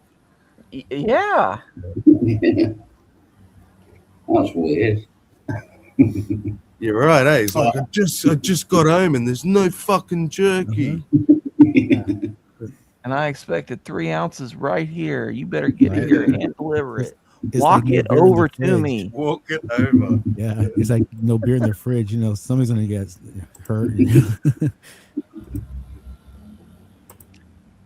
Well, I know that way back in Muhammad's, 620 to 640 years, like there were dogs that were, I guess they didn't really keep them as pet in the village, and they were really pretty good about getting rid of like dead animals and stuff.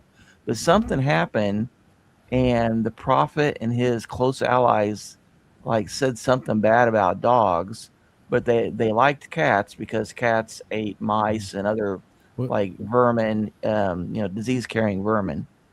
Isn't there like a story or something? I don't know if I seen it on a video about Muslim or some type of thing, or where it's from, but isn't there something where Muhammad was stood up by a female because she would rather spend time with their dog than him? So he had all dogs, like it was a black dog too, or something like that. So Yeah, but I heard the same story about the black dog. Right, yeah. So he had like all black dogs killed or something like that, or Yeah. hatred for dogs kind of stemmed from that. Yeah, it was like because of jinns, they could form themselves as dogs. Yeah. Like jinns could form themselves as dogs. So like a lot of it's like superstition and shit like that. So. Yeah. But there's a lot of stories about that, like, oh, this person turned into a dog, and, cool. but it's the region. Like if you look at the region, right, were dogs useful, not useful, like the same thing with pigs, right? Like if you ate pigs like in the desert, hence you'll get sick, hence the prohibition of pork. That goes and things like that. Plus, pork gives you worms.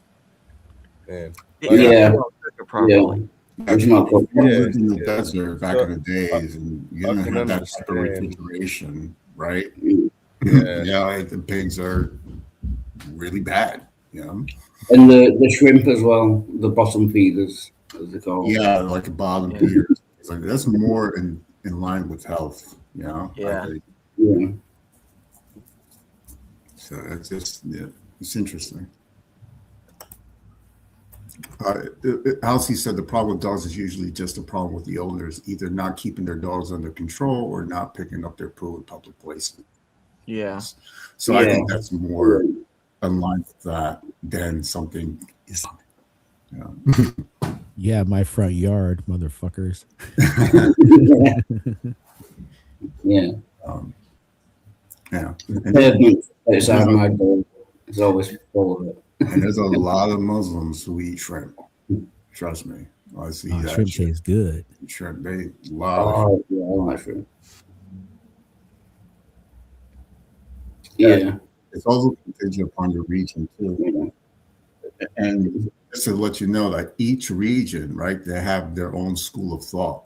So it's different than the other ones, right? If you live in South Asia, your rules might be a little bit different than somebody who lives in Saudi Arabia or somebody who lives in Morocco, because they have their own schools.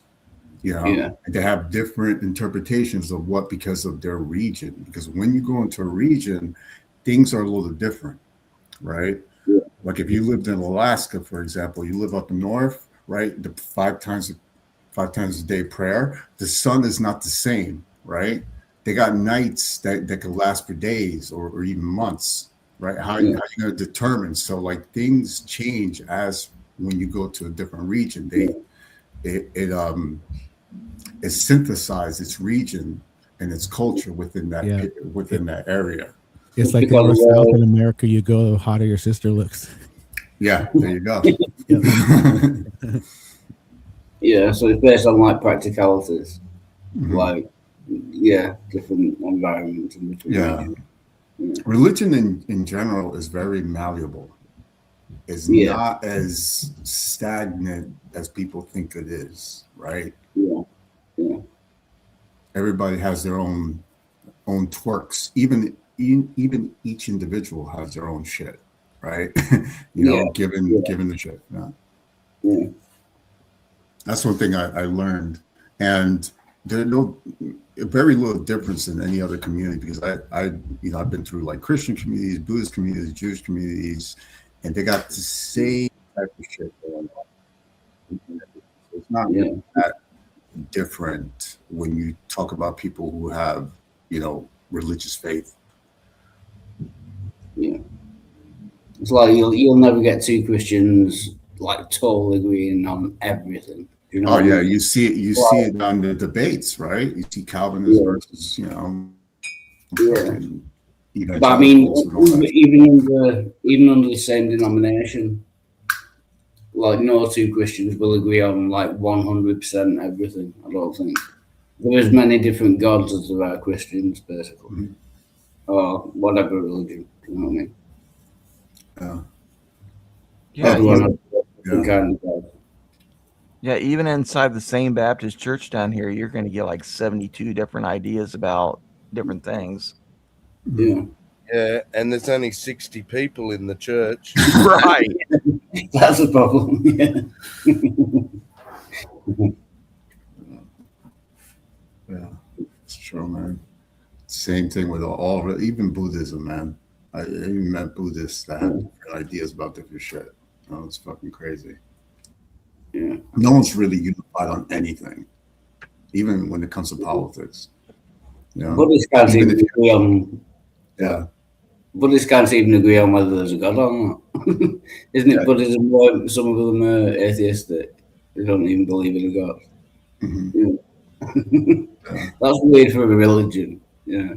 When you can't even agree on that, whether God exists or not. Oh, Bro Joe's having this hangout. Kash Patel is actually in front of Congress. That should be fun. Oh, right. Yeah. Bro Joe's actually he's showing it. He's showing the whole thing. He's showing the hearing. So that's going to be another clip. There's going to be so many clips on his freaking talk. Oh, imagine with Patel. Yeah, but there's going to be so many memes and clips. I wonder if he's going to say Valhalla again. I'm thinking.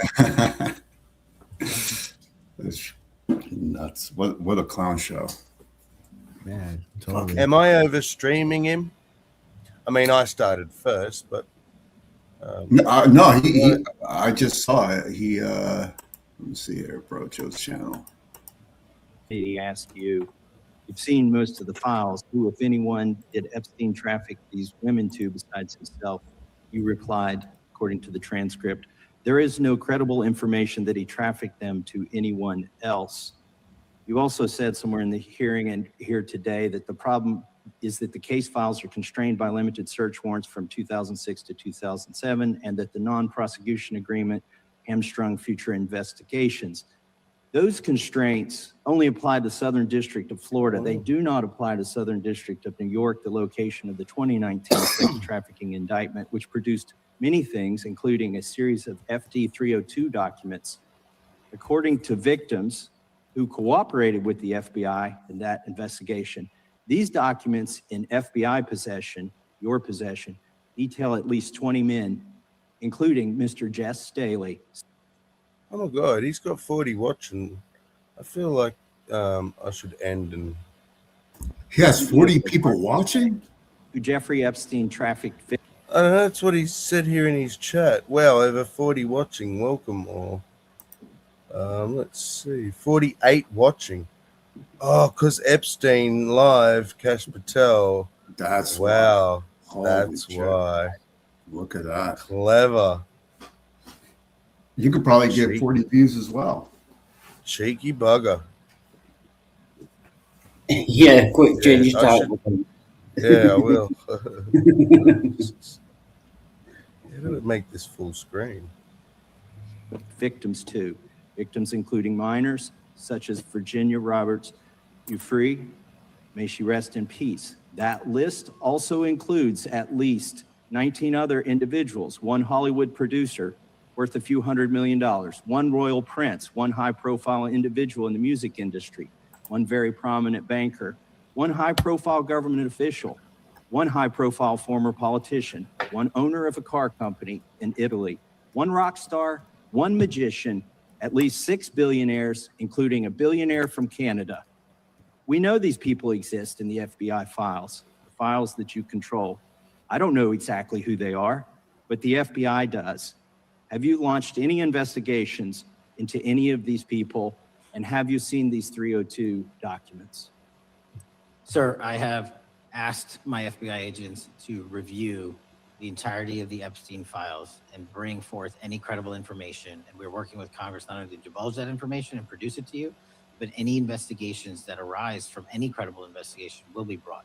There have been no new materials brought to me launching a new indictment. So is the loophole here, or is it your assertion that these victims aren't credible, that the 302s maybe didn't produce credible statements that rise to the probable cause? It's not my assertion, sir. It's the assertion of two different United States attorneys' offices from 3 separate administrations who investigated those same materials at one time. Are the 302 documents in the FBI's possession? They reviewed all that, yes, sir. And so have you reviewed those 302 documents where the victims name the people who victimized them? If I personally know, but the FBI has. So how can you sit here and in front of the Senate and say there are no names? I said, I named one today. I said, we are not in the practice at the Department of Justice FBI of releasing victims' names. That is not what we do. We are also not in the habit of releasing incredible information. That's not what we do. But multiple authorities have looked at the entirety of what we have. Okay, I got to move on here. Were you present when the AG had the White House event when she released the binders to social media influencers? I was, yes. So if you're willing to meet with social media influencers who stood to benefit from the sensational and sad stories of these victims, will you meet with the victims as well? The FBI will meet with anyone who has new information. Will you personally meet with them? The FBI and the professionals who are handling the cases will. Were you instructed that it was important to release the documents to the Oversight Committee on the day of my introduction of the discharge petition to release these files? I don't know what day that was, so no. Well, they were released that day, and there were victims' names who weren't redacted because they were in such a rush, and the victims are not happy about that. Have you investigated any of the CIA connections? Have you seen the CIA file on Jeffrey Epstein? And if you wanted to see it, would they show it to you? Well, I can speak for the FBI, and that's presuming there's a CIA case file. And I've reviewed everything that the interagency, not I, the FBI, that was provided to us. Would you be willing to look at the CIA file on Jeffrey Epstein? If there is such a file, and if it has not already been turned over to the FBI will look at any new investigative leads. Have you made any progress on the pipe bomb investigation January 6th? And have you made any progress on the Motive of the Las Vegas shooter. As to the first, it's an ongoing investigation, and we have made progress. As to the second, sir, I'll have to get back to you. All right, thank you. I yield back. Mr. Chairman, I have a unanimous Gentleman consent yields back. request. Unanimous consent request from the gentleman from New York. I ask unanimous consent to introduce an unsigned memorandum from July 7th, 2025 that says we did not uncover evidence that could predicate an investigation against uncharged third parties with the insignia of the Department of Justice and the FBI. Objection. Mr. Chairman, I have a unanimous Gentleman from Georgia. consent request. It's a article entitled DOJ Deletes Study Showing Domestic Terrorists Are Most Often Right-Wing. Objection. Thank you. Gentleman from Georgia is recognized for 5 minutes. Thank you, Mr. Chairman. Director Patel, thank you for being here today. I want to first talk about the significant role that the FBI plays in combating the national security threats posed by our nation's greatest threat, our nation's greatest security threat, China and the Chinese Communist Party. It's a fact that China is America's most significant national security threat, isn't that correct? I would say so, sir. And you would agree with me that You're muted. Oops. Somebody was say something? I didn't say anything. The only thing I see is like Deer Park water is freaking clapping their hands because I see a lot of Deer Park water people drinking. And I see like Deer Park, the water company. I see like 5 people freaking drinking that water and no other water. Just my thing. That's a great conspiracy. Yeah.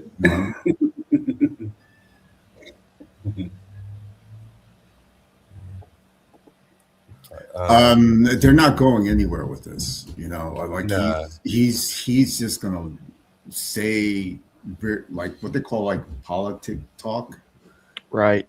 You know, that's double what it speak. is. Yeah. And it's frustrating. China wants to dominate the United States of America, I think that's largely their plan. and they want to dominate the world. I think that's largely their plan. That's pretty scary to say so, and so casually too. World, yeah, both militarily and economically. Isn't that correct? I think so. And sir, you've been FBI director for the last 8 months? 7 months, yes. 7 months, and during that time, have you held any stock in any companies founded in China? I don't believe so. Well, you do own stock in a company known as Elite Depot, don't you? Ooh. Which one, sorry? Elite Depot. Which one? You own stock. You don't I think stop. that's, I'll have to get back to you. I think it's a law. Yeah. Depot, company known as Elite Depot, don't you? Which one, sorry? Elite Depot. You own stock. I can't understand what he's saying, but did you get it? Yeah, he's saying elite people, but the thing is, let's say that he's got a mutual fund that's got 3,000 different stocks in it, and one of them has a subsidiary where Elite People isn't even named, but it's a subsidiary under them. How is he going to know any of that?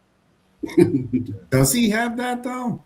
Well, who knows? Yeah, but let's see what he says because I don't know because either you just try. If you did like a 401k, there's certain companies that they I guess they like a companies that just connected with your stocks with your 401k. Is that true? Like, don't they put? Well, they can rotate. I mean, the 401k can buy in this company, or they can sell that to buy something else. But how would they even know that? Like, they have to. You wouldn't. That's the point. There's no way that you could know that you own some, 0.13 shares of some company you've never heard of.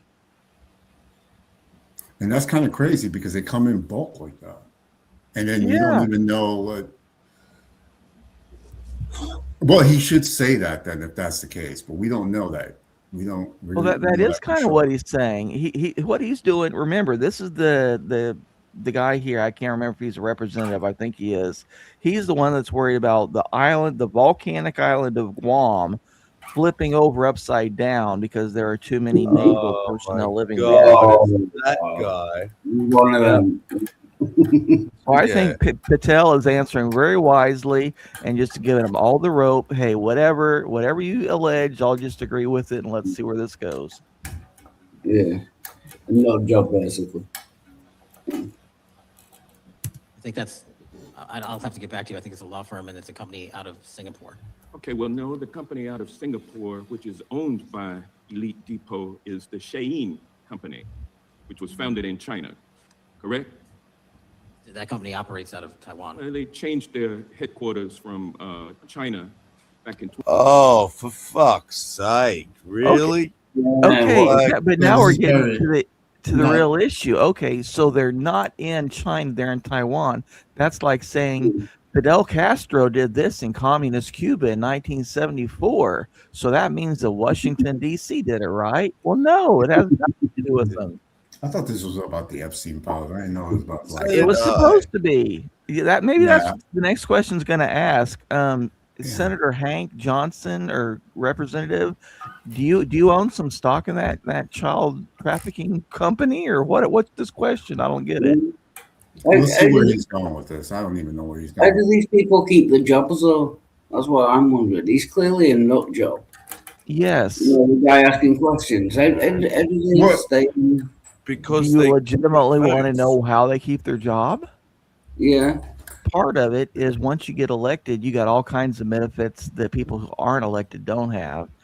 Second, it's about demographics. This guy and Sheila Jackson Lee when she was still alive, Jasmine Crockett before she found out that she wasn't living in her district. But lots of these get Jasmine Crockett is extremely bright. She was a very bright, articulate, well-spoken woman until she got elected to Congress. And then she seems to have lost 80 IQ points and has just become a weird freak. But this guy, I think it's the other way around. I think it's just he was a black guy. He probably did something in the civil rights movement. And so he's been in office the next 60 years of his life. Yeah. That's weird. It makes sense though. Sorry, carry on. 2022 to Singapore for tax purposes, but it's owned by a Chinese billionaire. I think his name is Charlie Zhu, and you own stock in the company that owns Shein, which I disclosed during my confirmation process. You certainly did. And now, do you still hold that stock in that Chinese company? Pursuant to the Department of Justice, who reviewed my material that was submitted during my confirmation process, I was able to hold certain stocks, and they made a decision. You still hold the stocks that you have? You still hold on to these Chinese stocks? These stocks in this Chinese now the guy's already admitted company, Singapore and Taiwan are not in China, so no. These Taiwanese, unless you don't understand what China is, Mr. Representative, Taiwan is an anti-Chinese country. That's kind of like saying that Israel is somehow part of Iran. No, they're shooting missiles at each other. They're not the same. Well, and it kind of shows that guy must be like all for one China then. It sounds like, yeah. The DOJ, when you're appointed, makes a call on what you can. Oh, what happened? Oh, maybe Bridget paused on his end. Yeah. Yeah, he stopped it. Okay. Oh. Was it the end or I was going to say.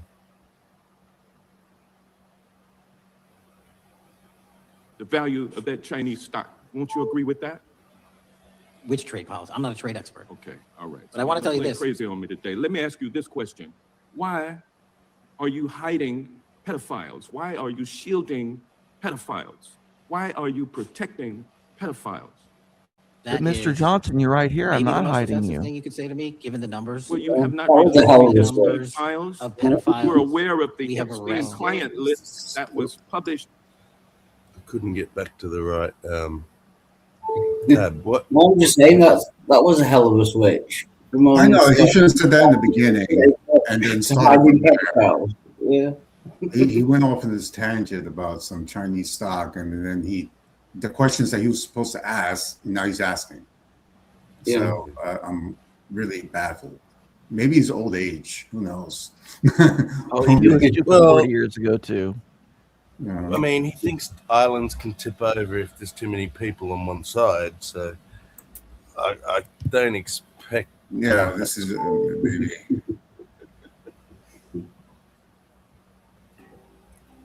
Oh, go back to the tab. In the 18,000. Time the gentleman has expired.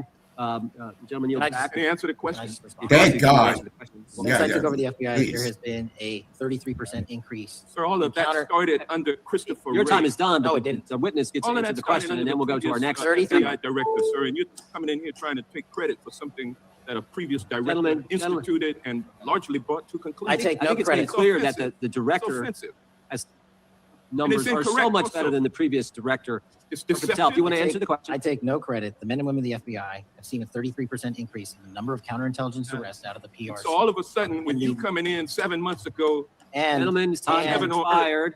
and on the sir, the pedophile American public not gonna accusation, go for that. we have arrested 1,500 child predators in the last 7 months. Under investigations More initiated than by anybody the prior Appreciate the directorship. director's good work, and we really appreciate the time the gentleman has expired. We now go to the gentleman from Texas. Thank the chairman. Thank the FBI director for coming before the committee. I assume the FBI director, Mr. Patel, I believe you probably agree with me that there is a significant organized effort on the left side of the political spectrum to advance criminal organizations being able to put more criminals out on the streets. And that what we've seen this in daily action. Are you familiar with the report that came out this last Monday from the Law Enforcement Legal Defense Fund?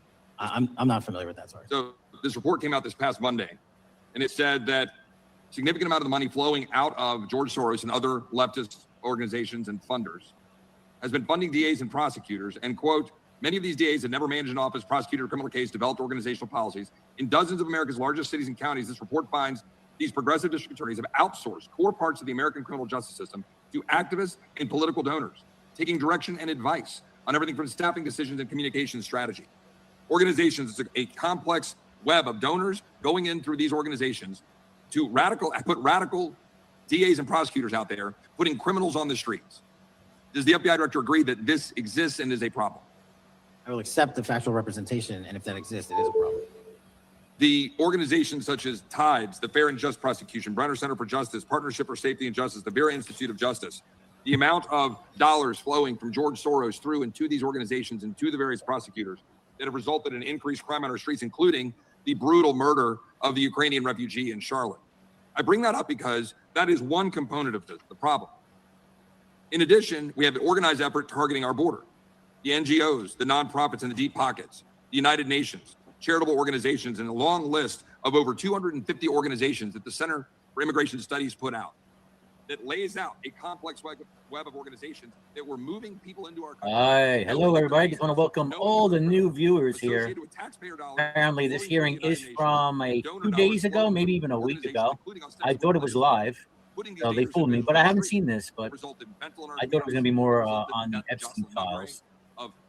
Hundreds, thousands, even. We can go look at something else if you like. What's this? All of this in an organized effort. We see that the Supreme Court ruled against Trump as far as the tariffs go. So see what happens there. And if he can't get all the tariffs he wants, which brings in some income, but he'll have no choice but to raise taxes. Anyway, what's this here? Let's we could look on this together if you like. A psychologist as well as a body language expert, and today we're going to be analyzing more Body crazy language expert. Beat you to it, Brojo. We already watched that video. He's very all you look for. Yeah. Yeah, but the cunt got 94 viewers out of it. And he fucking dick teased It wasn't live, and it wasn't Epstein. God damn. Yeah, clickbait. Talk about clickbait. Yeah. Oh, good on Roger's gone viral. Yeah.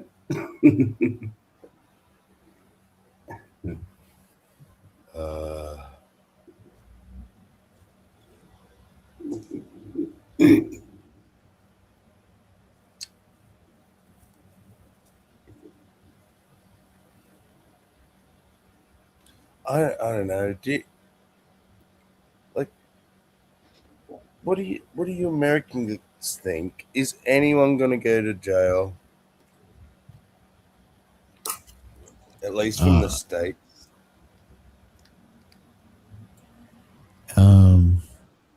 It doesn't look like it.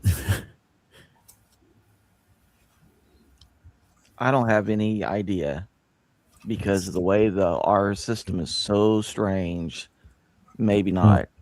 Well, in a weird way, the way our system is, they might throw the safest one they can throw out there just so they can have something there. You know, like. Well, yeah, that's what I said months ago, that I thought that they would get a few mid-level people, Yeah. and then use them as sacrificial lambs. Right? It's who could they sacrifice that doesn't know enough to rat on anybody else? You know, I mean, some they know, but it would have to be very tricky for them to figure that out, I think. I think that they're already using all the information against Microsoft, and then that's how come the government is able to see everything that you do on your Windows. Because some of the security bulletins that I read are horrendous. But that's always, I mean, I would always assume, and that's always been the case. You know, if you have a PC and you're on a network, you have a phone and you're on the network, anything you do, say, type, it's going to be monitored somewhere or the other. That doesn't seem to be, I don't see how that could be a surprise for anybody on anywhere, really. That should be already known. Because like 25 years ago, I thought, well, if I'm buying the software and I'm buying the hardware, why should anyone else have backdoor access into the programs that I have bought? So if I'm finding out that that's where the internet is. I mean, you could have your programs as long as that thing's not plugged into the internet. You can do what you want, but once you plug into the internet, you got your internet services. It's all open. But there wasn't any EULA when I bought Microsoft that said, "Oh yeah, if you use Windows, we're gonna upload a screenshot of your screen, every 3 seconds," which is now standard with Windows 11. Yeah. And I wouldn't think that they would memorize your passwords, even if you tell them no, because it usually pops down, remember yes or no, and even if you put no, they remember, you just don't. Yeah, maybe it's because I'm a network guy and computer guy. I thought that was just, it's already known. Once it's in there, it's in there. It's can be replicated. I think maybe it's just my paranoia, but I always thought that was just normal. No, it's just that you've had more experience with it. Most people that just sit at a computer and try to use it, they don't know all the stuff that's going on, in the back of it. That's very true. Yeah. And working on PCs, the stuff that I've seen people have in their computers makes it know that they really don't know that they're being watched. That's even more scary. Oh man, I ran across some weird shit. I remember this documentary in Britain about all the cameras, like the nanny state, and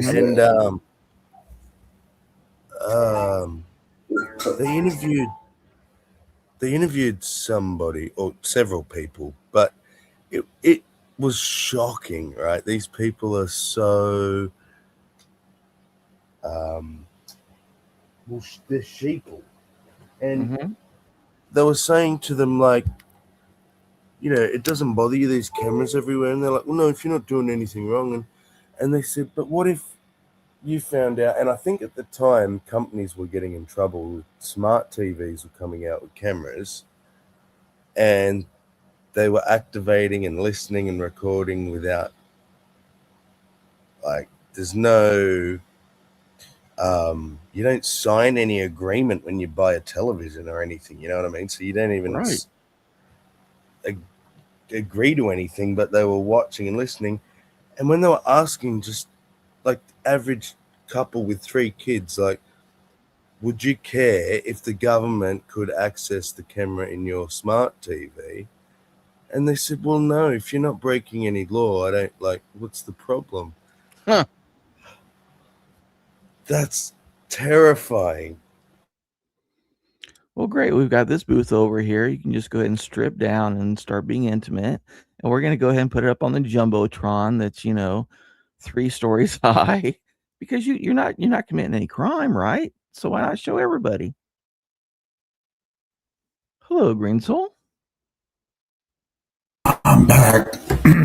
Okay. All right. I think that was uneventful. That Cash Patel thing. Yeah. Yeah. Who are you talking on the phone, Wildheart? Is he talking to somebody on the phone? I'm a certified lip reader. He said, I need 1.5 grams of beef jerky just as soon as you can get it here. 1.5 grams? What's that? No, only 3. Whatever. No, it was my mum. Actually. I swear these lips said 3 ounces of jerky. And I want you to walk him over here right now. I like beef jerky. Yeah. That's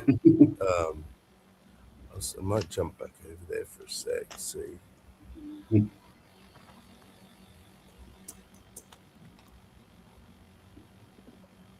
Oh, actually, I might watch it again because you didn't get to see it. In fact, I think most of you weren't here when I watched it earlier. Who's got a vibrator going? That's probably my air conditioner. Sorry, it's a portable window one and it's very loud. It's my history.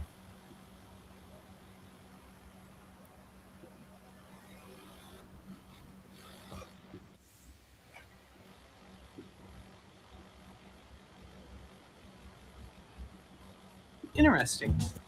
Hey, everybody, Dr. G here. I'm a clinical and forensic. The start was interesting because it's emails I had Looking at Jeffrey Epstein's obsession with jerky. Got some pictures to Peggy Segal. It stood out because it mentions Tom Hanks, but the context is a little bit complicated. We're going to read Tom Hanks, Jeb Bush, all hung out. Tom Hanks. Wow. Yeah, I heard Tom Hanks. Yeah. It says and others has list, and I can see Mum would receive Hanks and apparently go back. Tom Hanks. I was curious if he was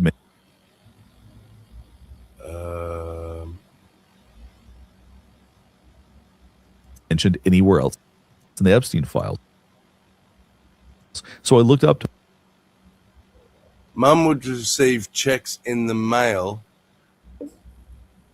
She was Native American tribe. Mum told Blank that she worked, but Blank never saw her work or knew what she did. Mum currently in Florida. Last heard was seen Cape Coral.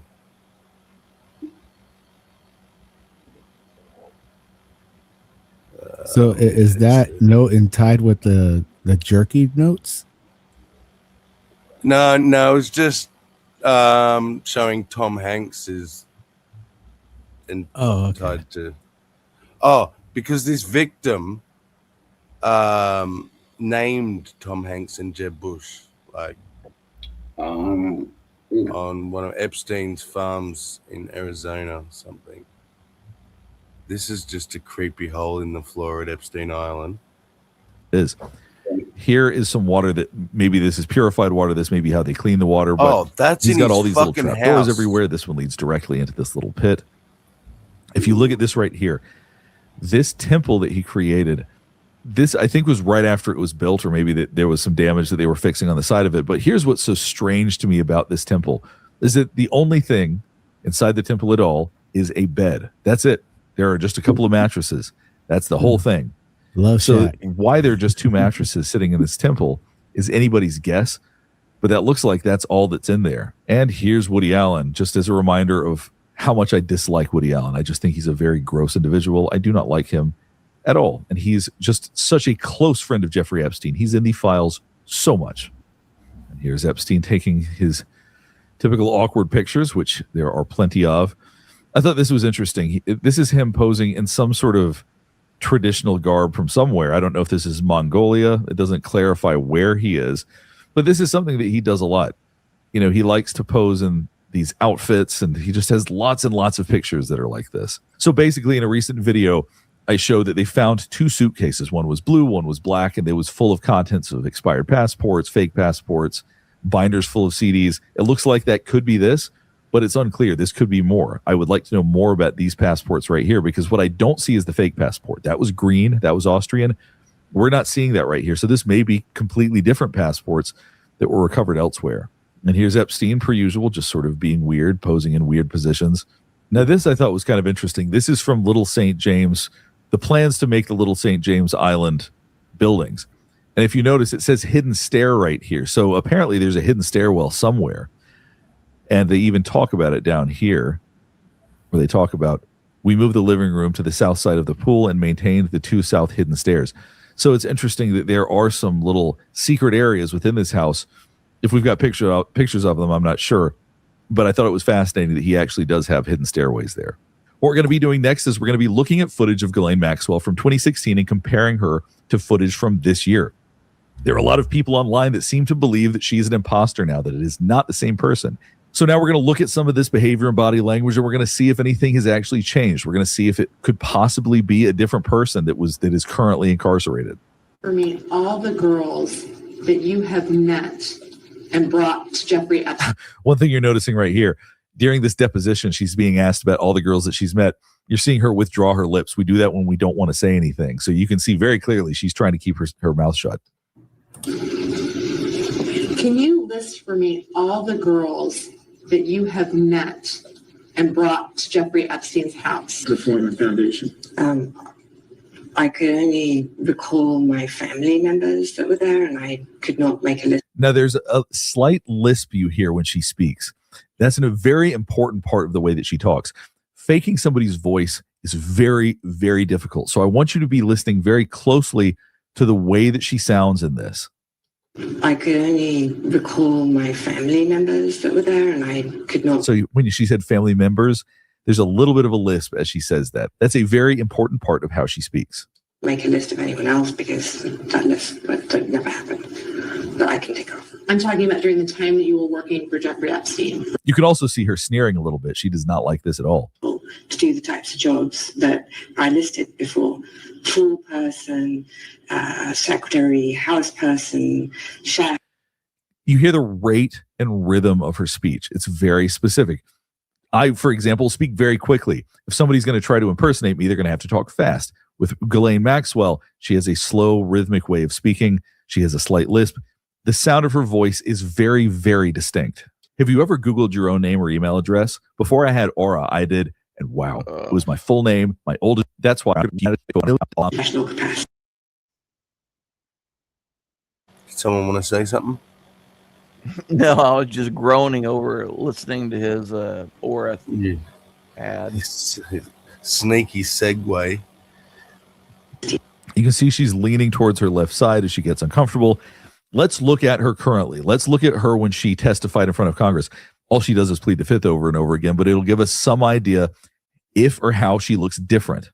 I would like to answer your question, but on the advice of counsel, I respectfully decline to answer this question. So if we look at this recent video of her talking to Congress, her posture is actually quite similar. She looks a little bit heavier, but in general, the posture is the same. Let's see what else we notice about the way that Ghislaine Maxwell looks right now. And any related questions. My habeas petition is pending in the Southern District of New York. So there's a couple of things I noticed. One, the rate of speech is the same. She has the same sneer on her lip that she had before. Listen closely to the S's. Those are very, very difficult to fake. So to do something like that consistently would be extremely difficult. So for anybody who thinks that this actually is not Ghislaine Maxwell, everything is telling me that it, in fact, very much is the same person. We'll talk more about the features in a minute, but just listen to this. My habeas petition is pending in the Southern District of So you hear when she says Southern. New York. I therefore invoke my rights See, if you look at the left side of her mouth, it does tend to go up when she's speaking. to silence under the Fifth Amendment to the U.S. Constitution. You can also tell that she's had a lot of Botox. Above her upper lip is very flat. I do think that there are aspects about her that look different just because she's had work done, she's aged, she's gained weight, she's not made up. When you think about when somebody gets a makeover, for example, they can look like a totally different person. This is her after she's been in prison for a couple of years. Her hair's not done the way it normally is. Her face isn't done the same way. I also think that the angle being low makes people think that the nose looks more different than it actually does, and the fact that it's low quality. So let's watch a little bit more, and then we'll finish this part up. I invoke my Fifth Amendment right to silence. So other than it being 10 years later and her having had some work done, this very clearly is still the same Ghislaine Maxwell we have always seen.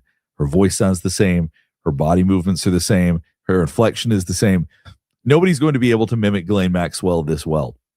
So for everybody that's concerned about the fact they feel like her nose or ears look different, well, the nose and ears grow throughout the course of the lifespan. Over the course of 10 years, you have some work done. Your face continues to grow. You've gained some weight. You look a little bit older.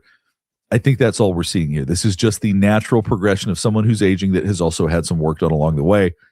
Very much still the exact same Ghislaine Maxwell that we have always had to deal with. Now we're going to go to December 12th, 2016. So this is from somebody to Deepak Chopra. Hello, Deepak. Just circling back.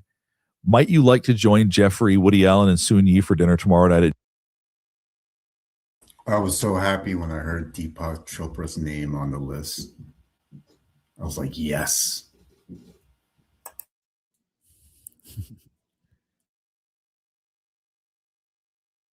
Oops, I was muted. Yeah. He won't really watch that deserves again. to be. He deserves to be on that list.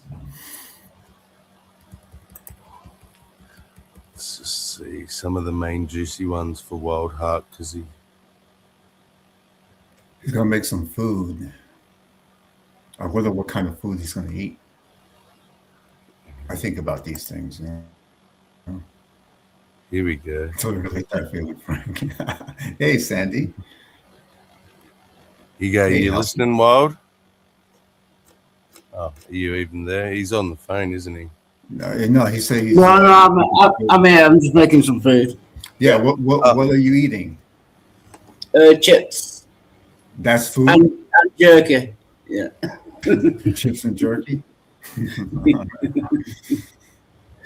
Because this is for your benefit. Because I think we've most of us seen this. That in and of itself, once again, is very, very strange. Here's another one. Oh, hang on. You need to hear this one. Most people do not freeze treatment. Eating regular food again, like jerky on the plane. Please let me know. Thanks. And then it says, I'm flying on Friday. I will bring jerky. So another email about jerky. Seems a little bit strange, but maybe people just really like jerky. No big deal. All right. Now we're starting to get to where it's a little bit stranger.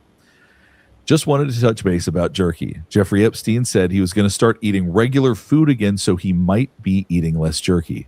So first of all, eating regular food again, I don't know what was going on with him in 2012. I tried to figure this out.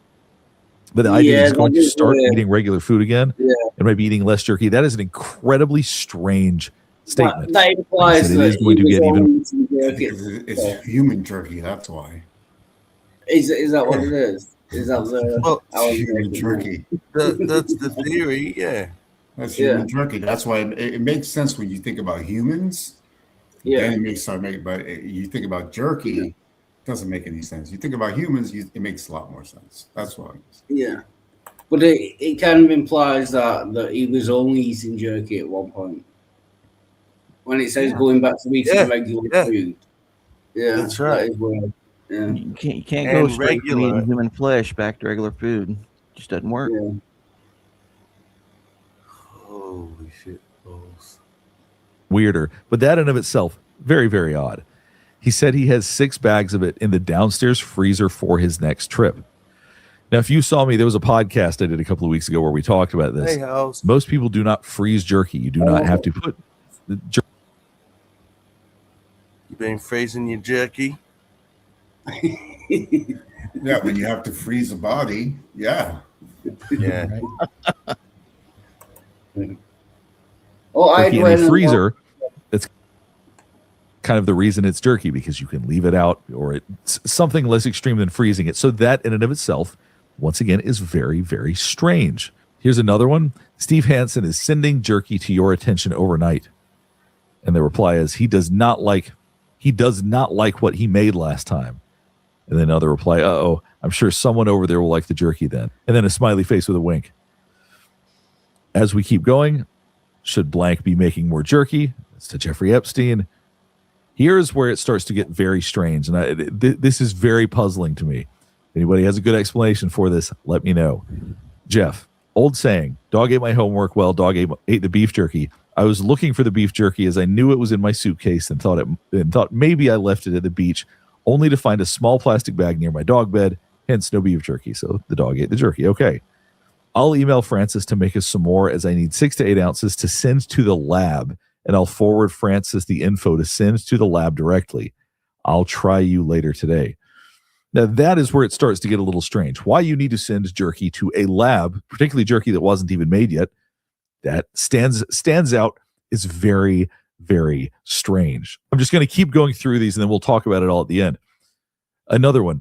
I heard you are not fond of the batch of jerky from Steve. There's still some left from Francis in the freezer at 71st. Can I organize to have it FedExed down? Blank is going to try to attempt to remake Francis's. I am liaising with Blank about raw ingredients and the original recipe. Now, here's an email from Jeffrey Epstein about jerky. I'm concerned that after being off and then being back since Monday, that somehow I have no jerky again. I am very, very annoyed. And then he gets a reply. I have jerky.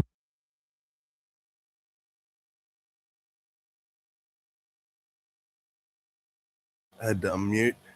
See, he's like ultra pissed about jerky.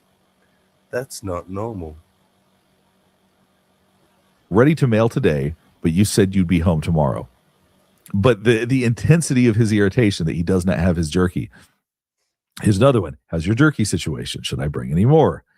Here's a weird, very almost aggressive interaction about jerky once again.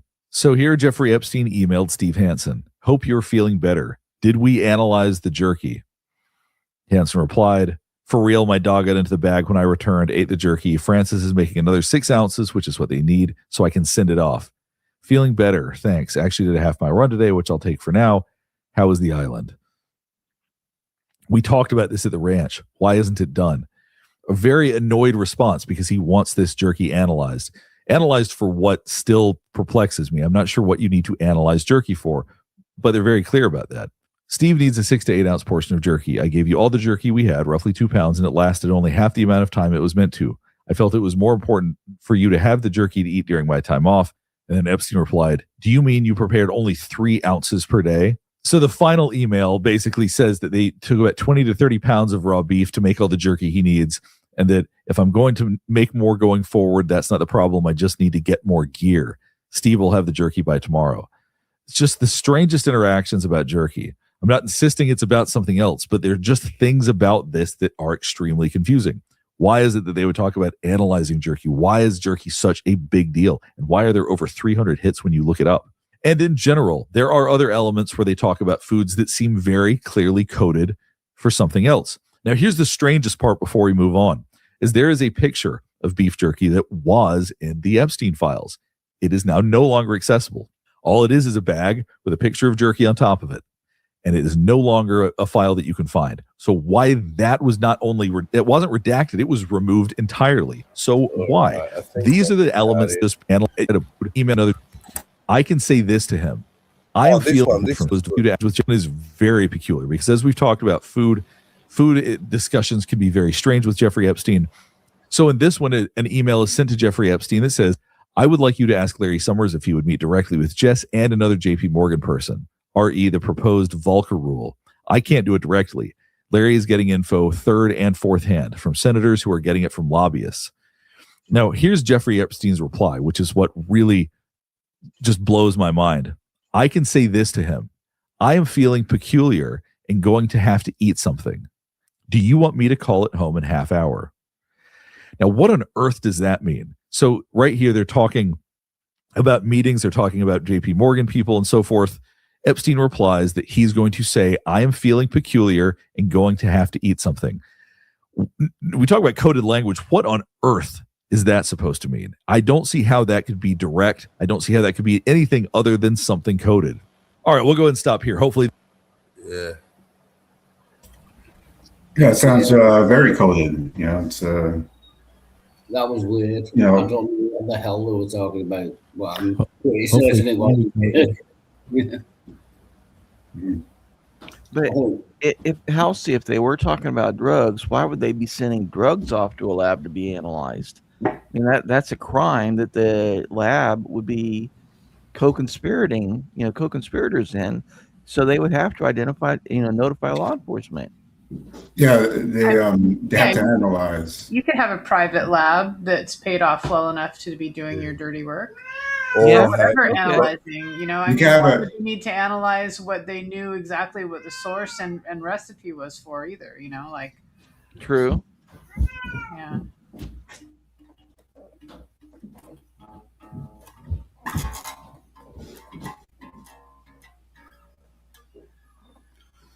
I think it could be analyzing since what type of girl it is. They could check her for like diseases and things like that.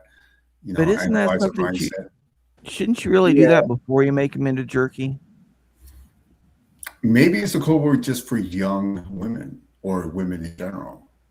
Yeah, women you Oh, jerk off. okay. Yeah, Yeah. it could be it's like, oh, have her analyze, or while I was off. But then like all the other code words don't make sense. So Well, I think people have different codes for different things. Well, for instance, what now you have to explain what's freezer, because I have 6 bags of it in the freezer, whatever it is. Money. Holding pins. Holding pins for money. Holding pins. Money. Or maybe it's like fresh meat, Fresh meat, yeah. Oh yeah, yeah, fresh meat rather than Jerky doesn't have to be frozen. That's the whole point of it. It's preserved through curing and drying, Yeah. I don't know if it's any different for that kind of meat because you don't really see pork jerky out there, and human meat is closest to pork as far as it's like it's makeup. That's true. So higher fat might need a different sort of preservation. I don't know. Yeah, to me, that it's clearly not talking about any kind of food. Even cannibalism, I don't buy that one. No. No, I think it's either girls or drugs, basically. But again, if it's drugs, how are you sending them via FedEx? Because I have no idea if they use sniffer dogs or not. But, if it can't come in at the airport and a DEA dog smelled, that could be a problem. If it's girls, you don't send them by FedEx. But if it's in code, then FedEx might be a code for something. Well, FedEx may be code for like a charter air service. Yeah. So I wouldn't imagine it's the actual FedEx if it's in code. I did see. Apparently FedEx just deleted his delivery records. I heard that too. Heard that this morning. Wouldn't that be illegal? It does an investigation. No, they're a private company. Oh, sounds dodgy though.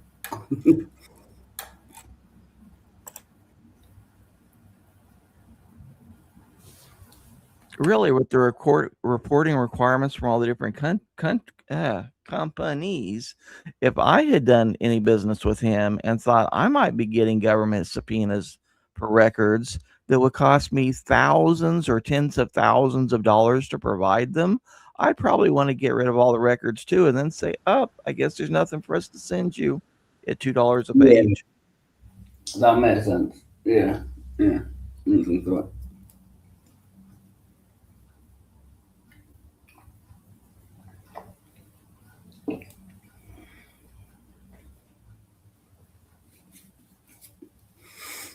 So, what is the current state of the investigation? Are they still working on it? What's going on? No, well, these dude, it's a fucking joke. If I genuinely don't. The DOJ has basically said it's over. Yeah. Look the other way. We released No. the files. If Yeah. there's if we see anything credible in the future, we'll be sure to prosecute. Yeah. Trust me, bro. Yeah. Well, that's scary with the amount of people involved. So they don't consider any of those reports previously obtained credible? Any of them? Well, I'm wondering, like, I mean, I'm sure that there are probably dozens or maybe hundreds that are credible.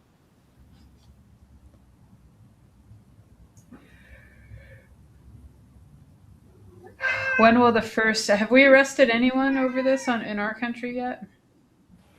Besides Maxwell and Elaine and Epstein themselves? That's it. Yeah, I think just those two. Huh.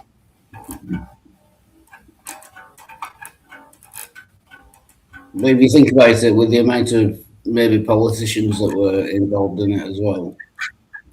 You know what I mean?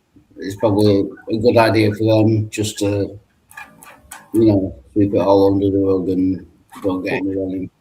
Some of the prominent names that I've heard are the musicians Beck and U2's Bono. They were both there alive. Good. I'm glad. Finals there. Yes. I haven't heard of a whole bunch of musicians and actors going there other than Kevin Spacey. Yeah. I like Kevin Spacey. He's a great actor. He is. He's a magnificent actor. Amazing actors.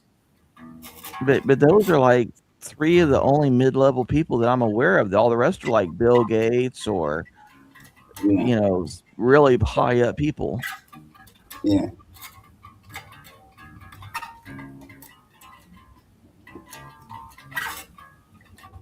And I wonder which holiday producer worth more than 200 million they're talking about. Is that Weinstein or somebody else? Holiday producer, did you say? A Hollywood producer. Oh, Hollywood producer. Yeah. Films. I would think it would be Weinstein, yeah. Okay. Because they kind of famous for his rapey ways. That's what I'm thinking, but I'm also wondering how he's still worth 200 million because surely he's had all kinds of lawsuits. But none of them strong enough to take him out of the industry or send him to jail. Yeah. But that's just it though. Now that he has been convicted of I don't know how many victims, then that is a strong piece of evidence that they could sue over. Hey, a jury of 12 said he's 100% guilty. We'd like a little bit of money for that.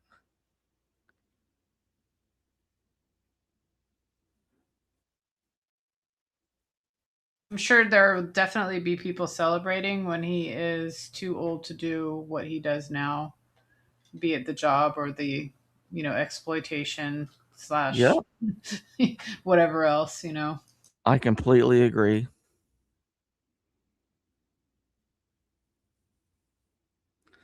And no, money is not justice, but if the victims are able to get some compensation to help them, it's better than no compensation to help them.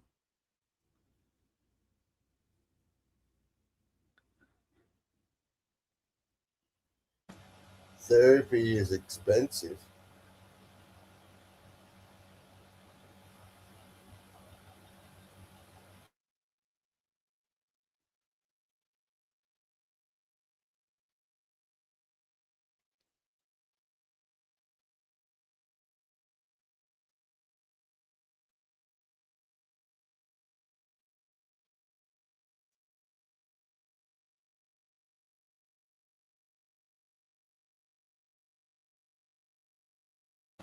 It's kind of crazy that never have so many big, such a large number of big names been implicated in such a thing. Yeah. Yeah. like the whole world is so like caught up in it at the moment, but yet there's a chance no one will go to jail. that if somebody doesn't go to jail, like I think it's not going to be good. You know, I think it's going to affect the economy in some ways, right? It could affect a lot of trust in government institutions, which is evaporating already. If nothing's going to be, then it's going to be create more cynicism within the public. So somebody has to fall, like either 2 or 3 people or something, but somebody's going to have to take the hit because they can't go for too long. You know, I give it 2 years, maybe a year, where you're going to start seeing some arrests. You know, Well, if you had to guess, who would be the first 3 people to get arrested?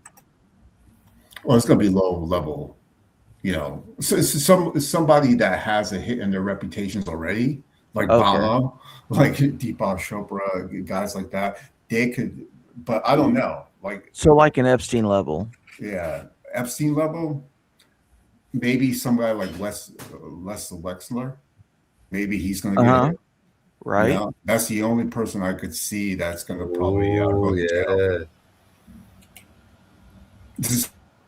Same thing happened with JFK. They got some freaking backer. They arrested some fucking Shaw, I believe they arrested. So I think it seems like this. It could be a similar pattern where they're just going to get a couple big heads and just leave it alone. But there's going to be a lot of people going to get away with this shit. Yeah, not all, but some people are going to get away with it. Like a lot of people, I think, is going to get away with it. I don't see like a mass arrest of the elites. I don't see that shit happening. Sandy's got a question. Are y'all only upset because it's big names? Asking for myself. No, if it was anyone, it doesn't really matter who it is. It doesn't matter. You know, maybe it's probably just to be everybody is a fucking no. Maybe I didn't speak well, but like I was trying to say the opposite of that. It pisses me off. Because they're getting away with it just because they're big names. That's the point. It's a really big name. Civil thing or like criminal, just Joe Blow off the street.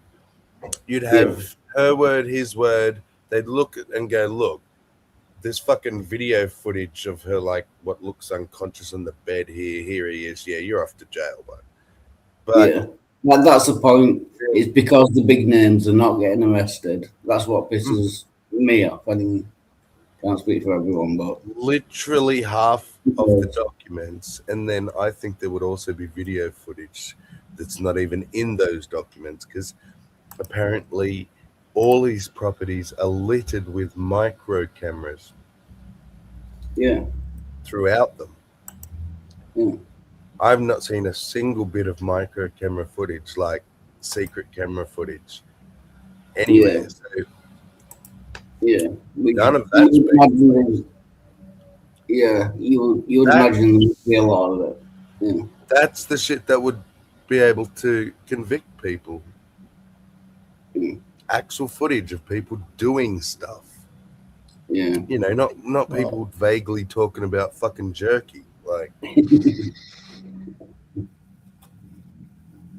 well, what you have is witnesses, you have flight logs, you have phone calls, you have witnesses, and I think that's enough to actually, go on jury trial, whatever it is. So like there is evidence out there that could actually pin somebody. But this is a trick. A lot of these guys got like lawyers up to their freaking ass. So it's going to be that's lawyers to get them off as well. I don't think they're going to totally get off, but they're going to get lighter sentences versus a person that's a common person like you and me, right? So like the illusion is already shattered. So people know like there's a 2-tier justice system. And that's what I was going to say. In a lot of places, not just here. It's everywhere. You know, this is how society crumbles, right? When you have your justices with just you know, having a hypocrisy with your justice system, you know, that shit ain't gonna last too long. Yeah, it's like the original offences, which is bad enough, but then you've got the conspiracy and the, you know, pushing up and rich people getting off, and I think it's the unfairness more than anything. Yeah. It seems to be a pattern of civilization. You know, that's how it rots from the inside. Yeah. We'll see. Like I give this shit a year to really see what's happening. But I see like the justice that people want to see. No, we're not going to get it. I don't think we're going to get it. But we're going to get some. They're going to give something. They're going to, put the meat out for the masses. You know, it's true. Yeah. You would imagine there'd be like riots if no one got arrested. They'd be like, not riots, but you know. Yeah. But if the economy starts getting worse, then you're going to see some changes. So it's really contingent upon the economy as well, because people are comfortable, man. Yeah. People are really comfortable. Yeah. And if enough people are freaking suffering, they're gonna be like, all right, we got we got corporates right here. These are the ones. Yeah. Yeah, a lot of it comes down to the money. Yeah. Yeah. That's the way it's built. It's built that way.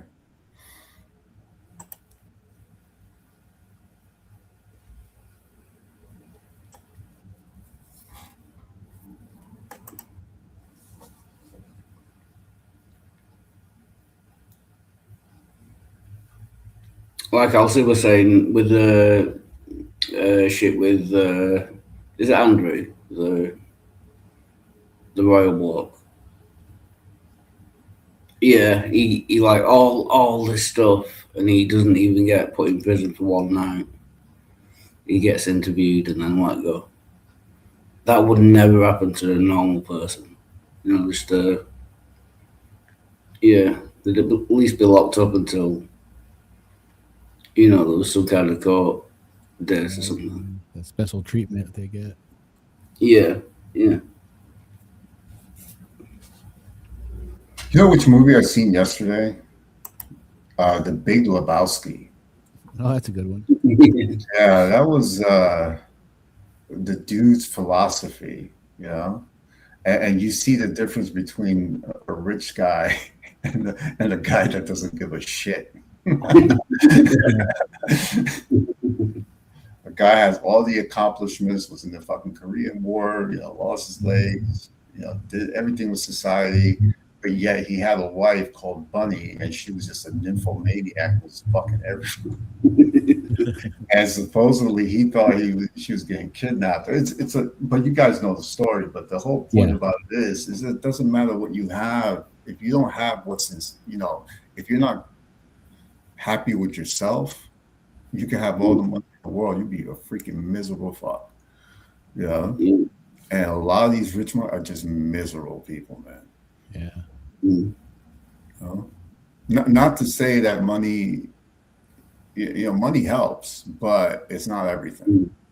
It's not everything. Yeah, because they're miserable because of the position they're in, because they're in a weird way. Somebody without it could look at it and do a lot of things with it, which makes a person with it miserable, stupid.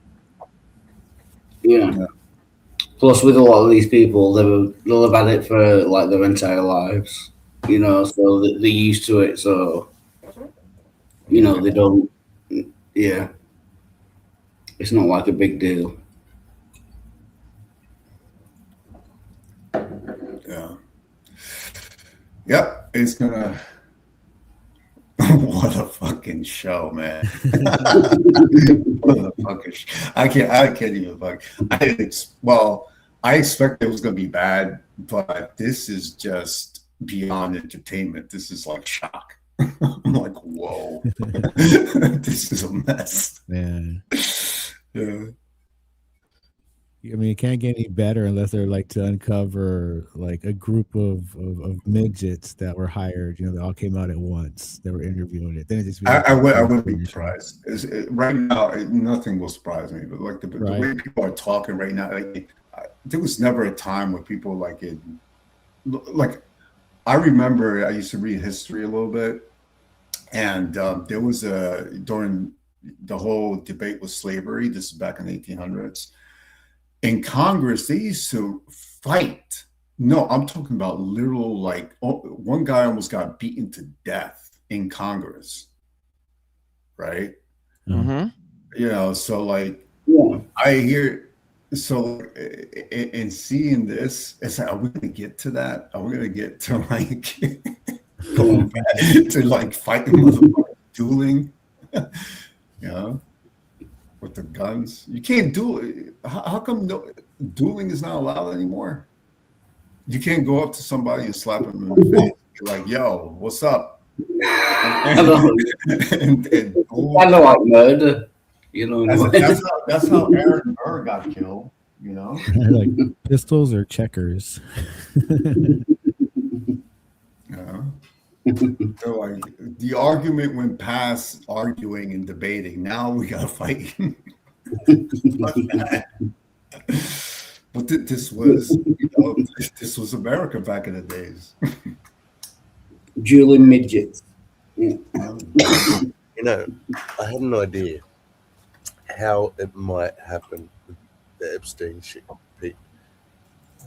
There just needs to be one person who either gets caught, like low enough tier person, they get caught, and they like bargain and spill beans, or someone has like a crisis of conscience and just spills the beans.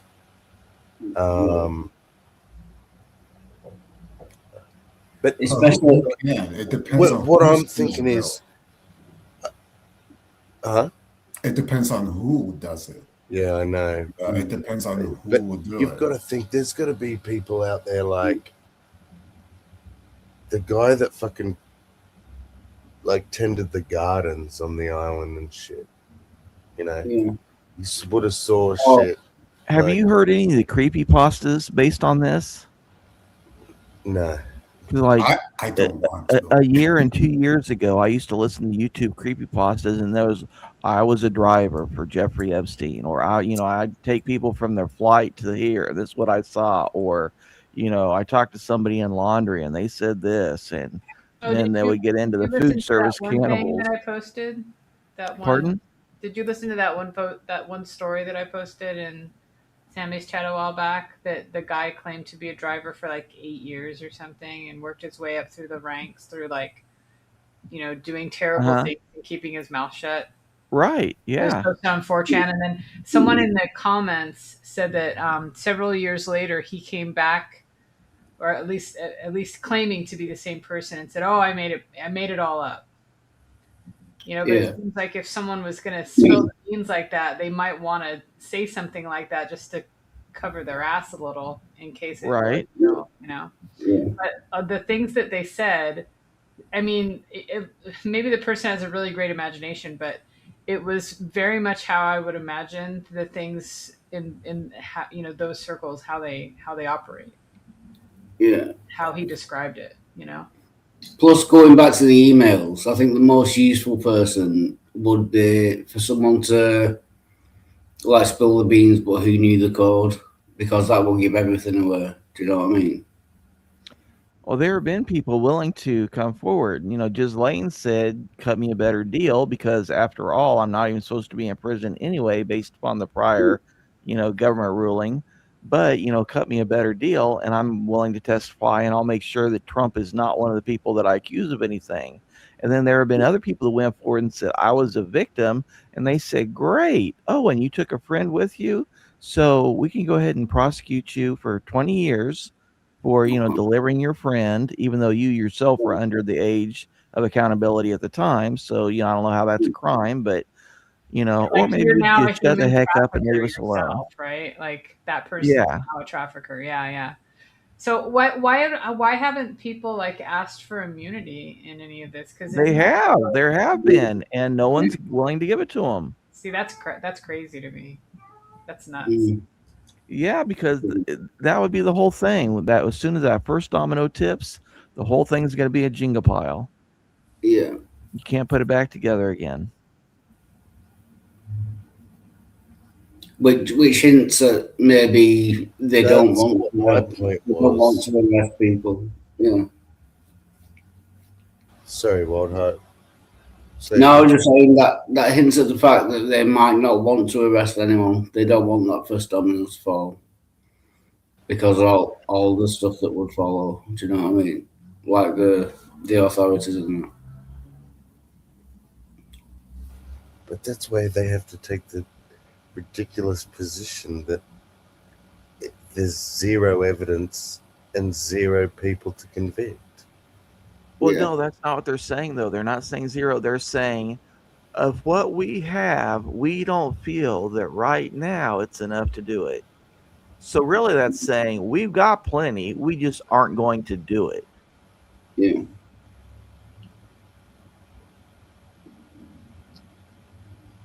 Which is worrying in itself. Mm-hmm.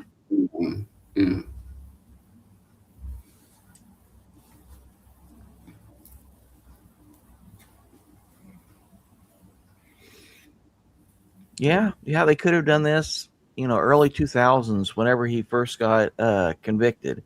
But instead, they gave him a sweetheart deal that was basically an immunity deal rather than a conviction. Yeah.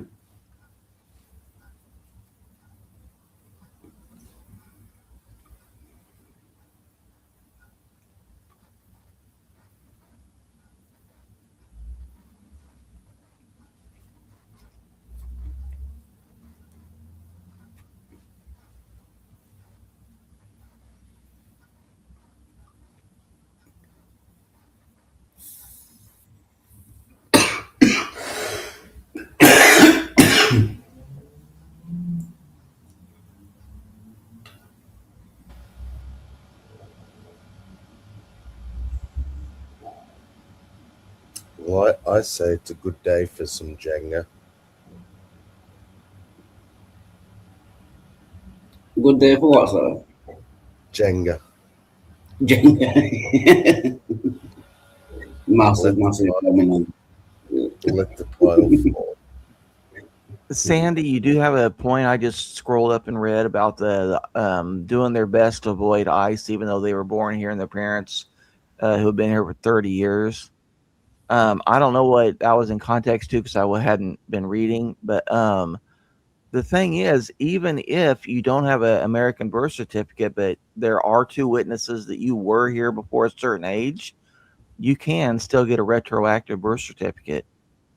And because I've helped people do it, you just have to have some government record saying that they were here before they were 5. And it can be as simple as a church baptistry record saying you got baptized at the age of 6 months at such and such church on this time. Then they're going to say, well, okay, so he was here when he was 6 months old. Do we have proof he was in another country before that? And if they're, 18, 20 now, I'd get on it lickety split because, the moment they turn 18, it's their responsibility to not, go off of their own parents' negligence. None of that matters today. ICE couldn't give a crap. Okay. Well, I mean, if you got a birth certificate from a U.S. state and a social security number from the Social Security Administration, then I think that ICE probably would have to at least give some deference to that. Because again, how can you deport someone if you don't know where they're from?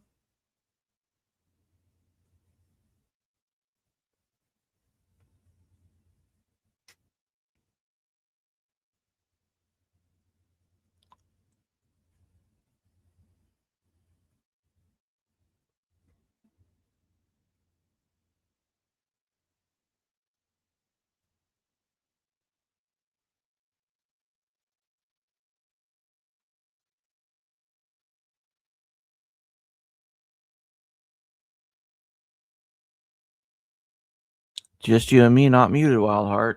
You have anything you'd like to tell us? No, I'm just eating. Well, where do they send the ones they don't know where they're from? If they can prove that they're not from the United States, which I don't know how they go about that, and the person is unwilling to say what country they're from, like Honduras, then you can literally send them anywhere. That's why that MS-13 gang member, he didn't want to go back to the country where he was from. So then apparently a federal judge or somebody said, okay, great, go drop him off in Nigeria. Yeah, it's just the closest place you can.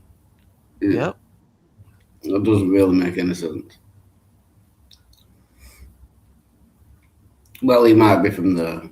Yeah.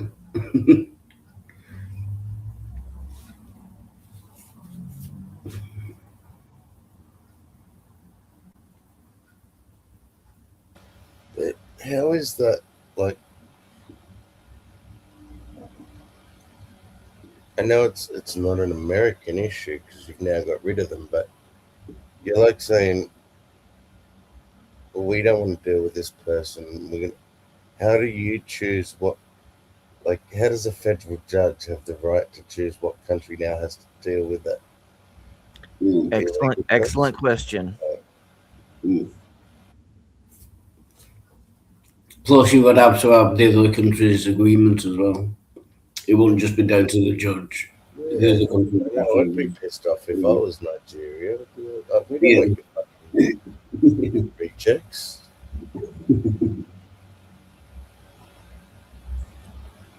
I'd be willing to give them a list of 5 acceptable countries I'd be willing to be sent to. Oh, yeah, that's fair.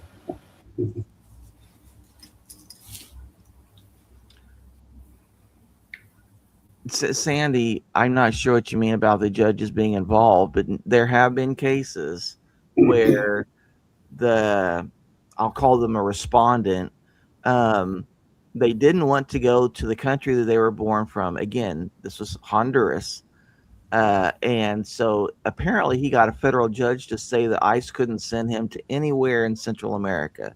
So then the only thing that they could all agree on eventually, meaning the administration and the judge, was to send him to, we had some sort of an agreement with Nigeria that they were willing to accept so many prisoners.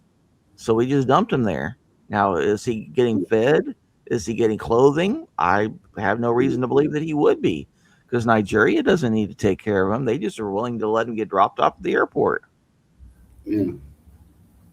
I hear due process is not being followed. Well, I need to know specifically what part wasn't being followed. And I will trust those who've been in the system before.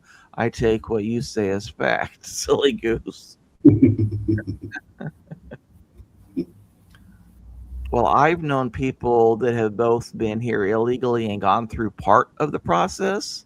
And I also know people that have worked in the process. So I can only go off of what both of those groups have told me.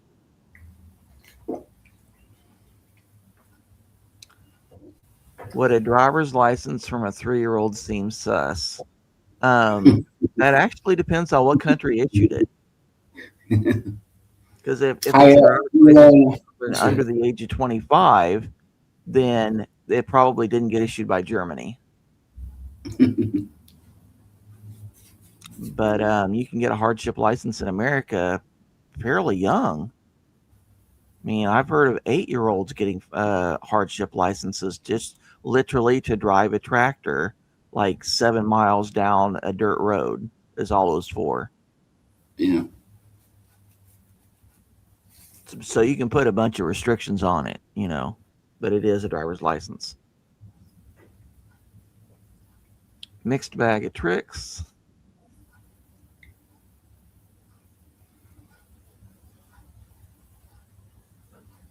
No, but I knew a family in Houston, and the parents both came here illegally, but I believe that one of the kids was born in Mexico and one of them in the U.S.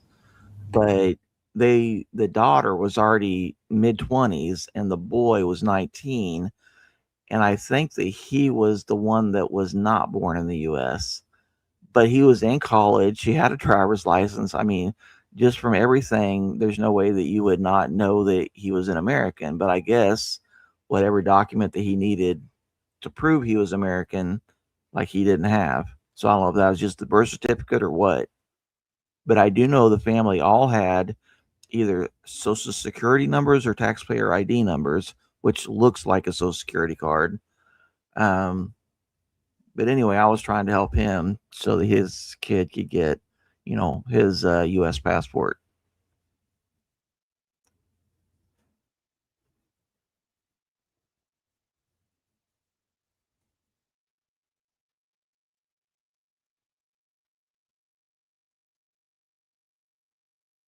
Now, if you wait until you've already had an official order of deportation, then that's probably too late to start trying to come up with new documents, because they're going to say, oh, in the 2 years coming up to this, why didn't you ever mention any of these?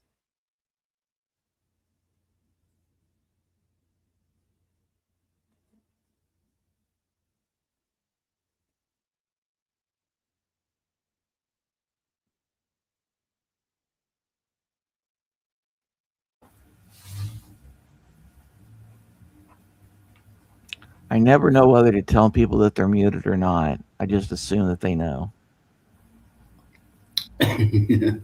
I normally do, not all the time.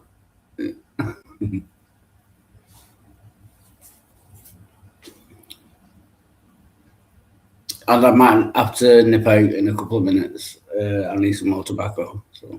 Okay. I could only imagine that when they're going through the process, number one, a lot of people just admit where they're from. Yeah, I'm from Guadalajara, Mexico, or I'm from such and such Belize. But if they never, ever, ever say the country that they're from, and it finally gets time for they go before the administrative judge, and they're saying, okay, well, I'm issuing your final deportation order, but we don't know where to send you because you have freaking never told us where you're from, then I guess that's the person's last opportunity to say, because otherwise they're basically saying, well, I'm not going to tell you. It's just luck of the draw. Wherever you happen to drop me, guess I'm just stuck there. Yeah, which could work out like very badly for them, Mm-hmm. Yeah, if they're not going to miss it, then, But if you could you say anywhere in the world you want? Yeah. Yeah. But then wouldn't you have to have like paperwork? Like if you say I came from France, wouldn't you have to get in touch with the French authorities to say whether there's any? Yeah. For the most part, the State Department has standing orders with certain countries, and they may say, well, we're willing to take up to 120 a year or something like that. If you tried to send them to China, I think China would tell the U.S. to F off no matter what, even if Yeah. Even that's if it what was Venezuela was doing. They said, oh, no, we sent like 2 million of our prisoners and psych patients. We don't want them back. So they refused to accept them. So then judges had to go in and say, okay, well, what countries are willing to take them? And it was a very small number. And it ended up, being like really poor African countries that said, yeah, give us, $500 a person and we'll take them. Yeah. Those fucking mosquitoes, man. Yeah. Shit, they'll kill you, bro. Yeah. I mean, can you just imagine just being dropped off in some poor African village, no food, no clothing, no skills that are applicable to anything, and then you got like dengue fever and Ebola and AIDS, fuck that. Man. Good done. I don't know. Why don't we just put them in the military? Yeah. The military always needs people. A lot of people that come here illegally do join the military, and once you're in for 2 years, you're a permanent resident.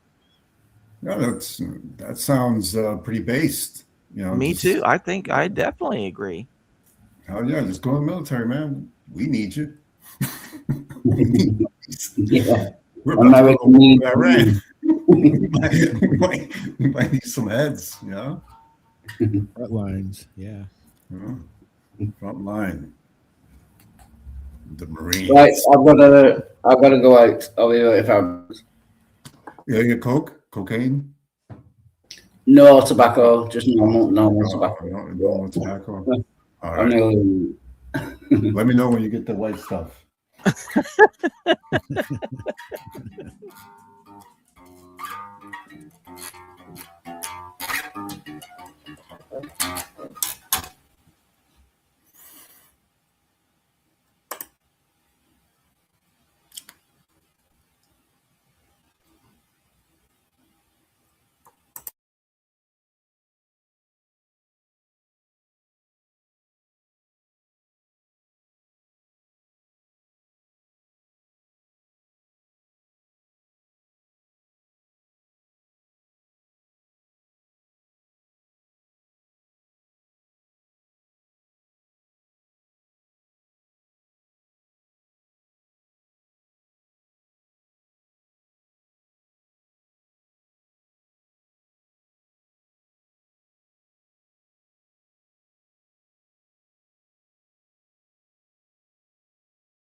Oh, green left.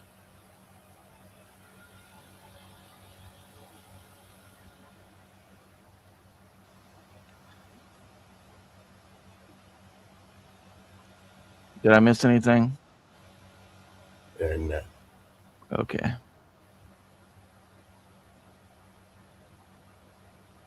Wexner is apparently all over my YouTube feed. Yeah. Must just done his deposition.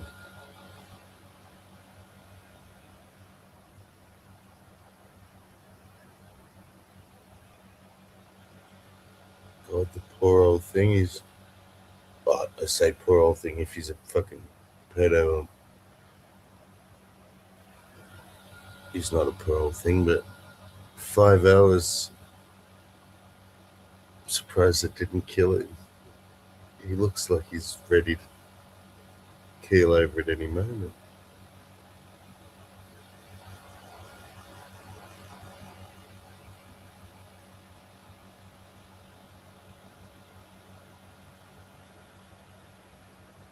$9 trillion fraud. Oh, that was 2 years ago. CCP collapse. Well, it hasn't collapsed yet.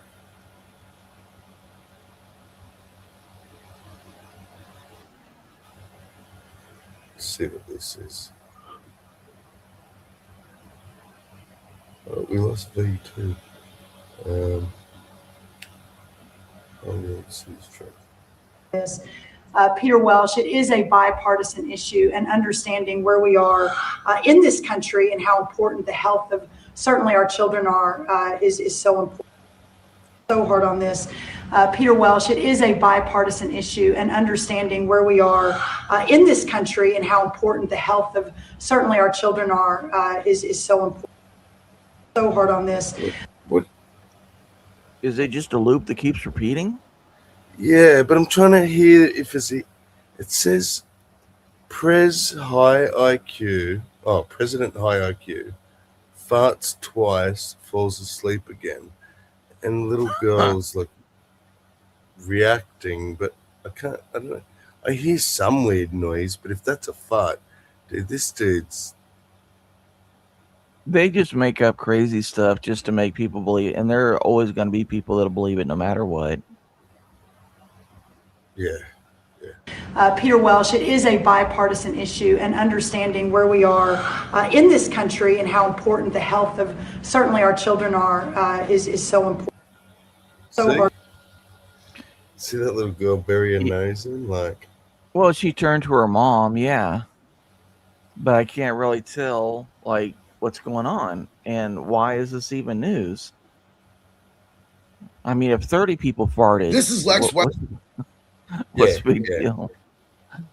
Yeah. It's just you shouldn't be falling asleep in such a high-profile press conference thing. Like. Well, he gets like 3 or 4 hours of sleep a night. Yeah. Well, maybe he should get more sleep then. I think he can't. You know, some people just can't.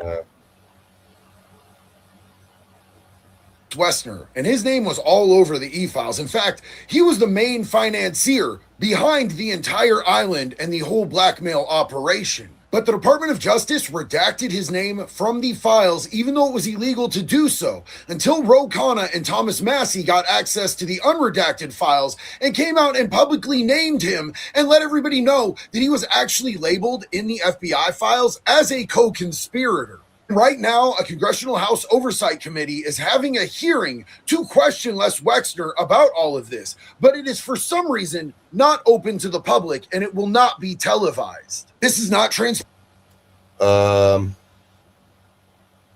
I think you need to check your facts there, Mr. JD Delay, because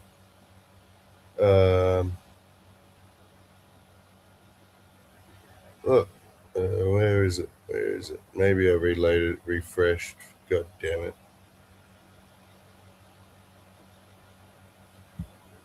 The actual 5-hour thing, I was describing how old he looked, remember? And was saying it's all over my feed. So is it Wes Lexner or Les Wexner? I think it's Les Wexner. Wexner. Yeah, Full Depot House Stems. 5 hours long, yep. 5 hours. So looks this one's live now. Why are people even willing to talk in front of Congress? If you're not a federal employee, I would just go up there and right off the bat, 4th, 5th, and 6th Amendment. Not going to answer anything. Not even going to answer what my name is.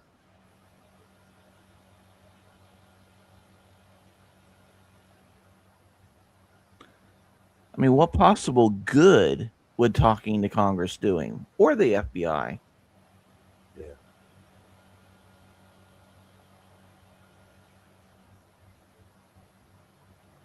No good.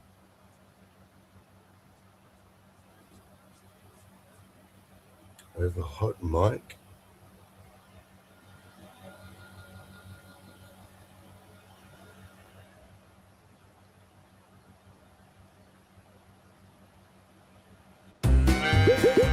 Oh, you guys, why don't you download Brave?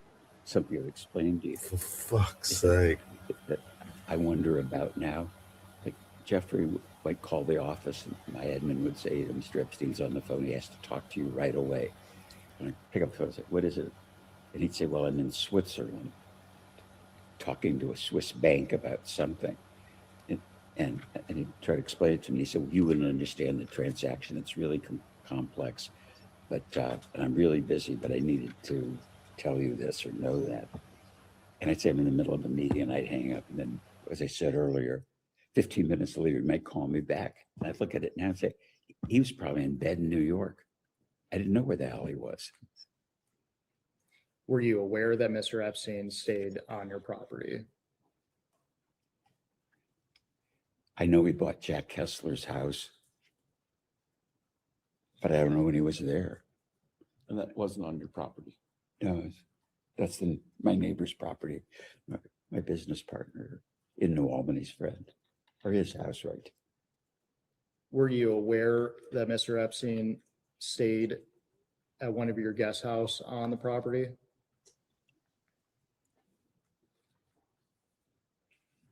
No, The house he stayed at was Jack Kessler's house, which is an adjacent property. It's about a half mile away.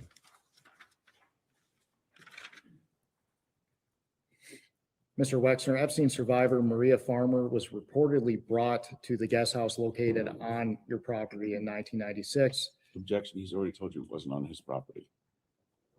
I am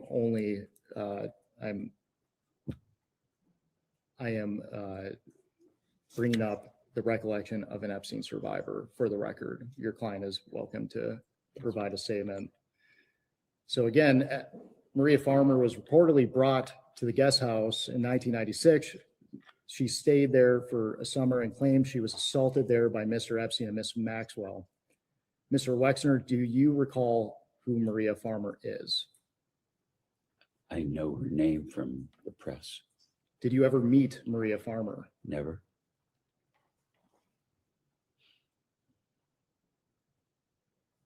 Is it your testimony today that you do not know whether Maria Farmer ever stayed on your property?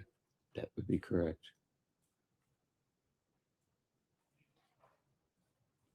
Do you have any reason to not believe Maria Farmer's account of being abused by Jeffrey Epstein on your?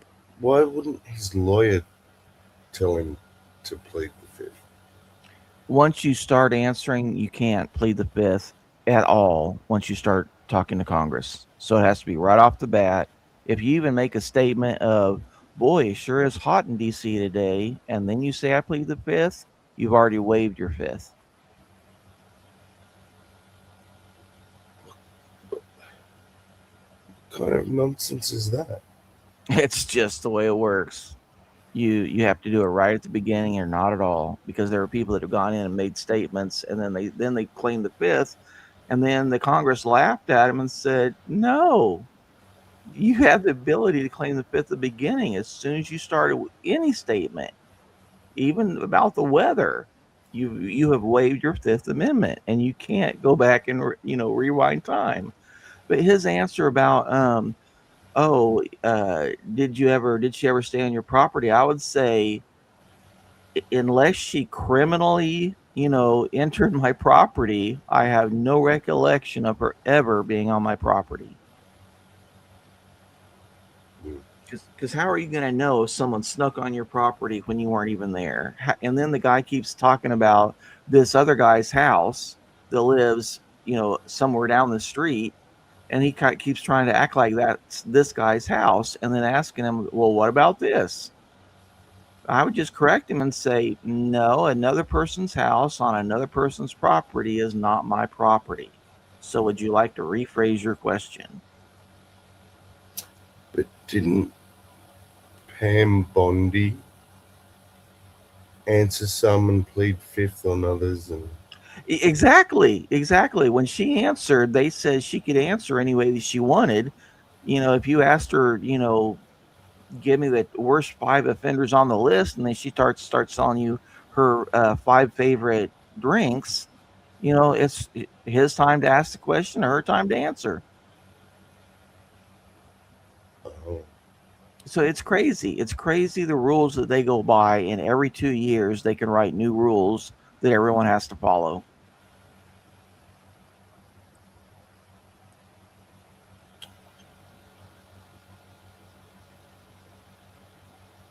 Damn.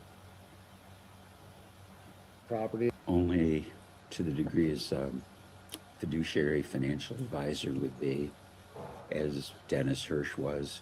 It was a complex project, and if you would, That's a damn good answer. To be clear, the LLC was used to develop surrounding properties in New Albany. I don't know that. I would assume that it's in an LLC, or it could be the New Albany Company or Corp or Inc. I don't really know that. How would Jeffrey Epstein travel to New Albany in the beginning of your relationship with him? I would assume he flew, and either that or he took the train or drove. Did he fly on your plane? Very rarely.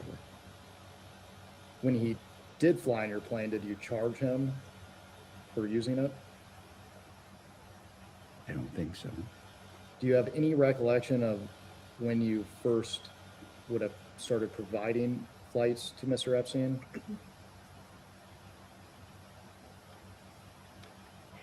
I think that's kind of a trick question. I don't think I ever provided flights for Mr. Epstein. And you testified that he very rarely flew on your airplane. Can you elaborate on that? The only time I really remember that I mentioned earlier, my wife would have surprise parties. And so I'd get on the airplane and there'd be acquaintances, friends, and I was always shocked who was there. Or some people might fly to wherever the party was, which was always a surprise to me. And then some of guests' friends would be at the party when I got there, and that was another surprise. So I don't remember specifics. So Mr. Epstein would have been invited to surprise parties for you? Obviously so, because he was there. You testified earlier that you didn't consider him a friend. Do you invite people you don't consider to be friends to surprise parties? Objection assumes that he invited them. I was certainly surprised that the person that I didn't know was there. Why would Mr. Epstein have been invited to these surprise parties? My wife would have invited him. Why do you think your wife would have invited him? Because he's our financial advisor. Did your wife consider him a friend? No, I don't think so. Can we take a quick break? Yes, we can go off the record. Oh, we need to wait. Oh, sorry, excuse me, Okay. we'll go off the record. We can go back on the record.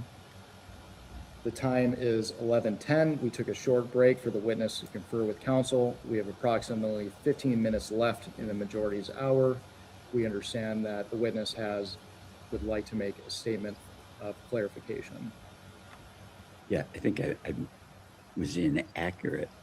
I always say you can't manage what you can't see. Monday.com shows you the full picture like that.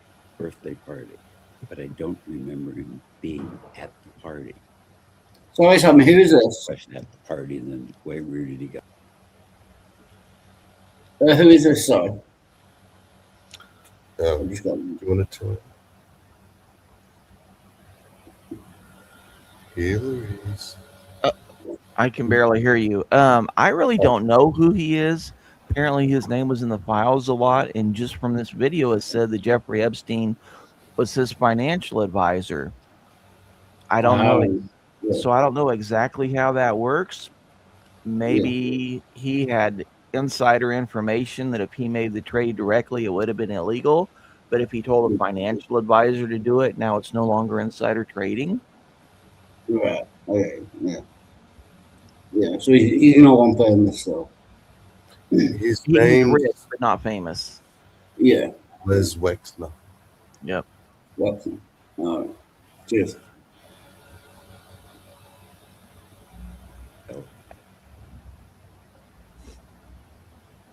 In regards to using your plane, would you It wasn't my plane. It was the business's. The business had an aircraft. We didn't own our own airplane till maybe 15 or 20 years ago. And he wasn't on that plane either.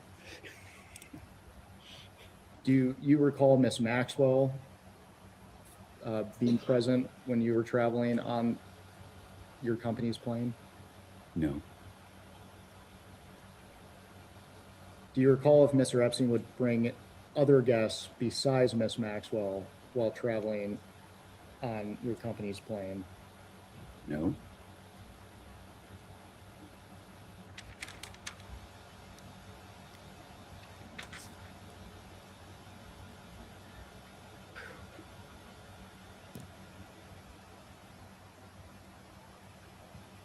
There's an address at the 7500 block of King George Drive. Are you familiar with that property? No.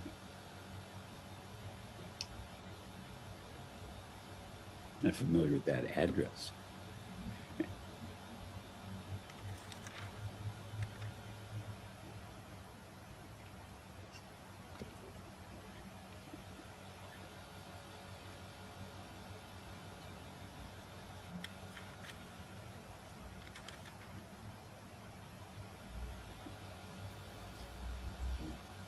Can you imagine him leaning over to his lawyer and whispering in his ear, "That's not where they dump those 26 bodies, is Mr. it?" Wexner, how did Mr. Epstein act towards women or girls around him? In his presence? Or? In your presence, yes.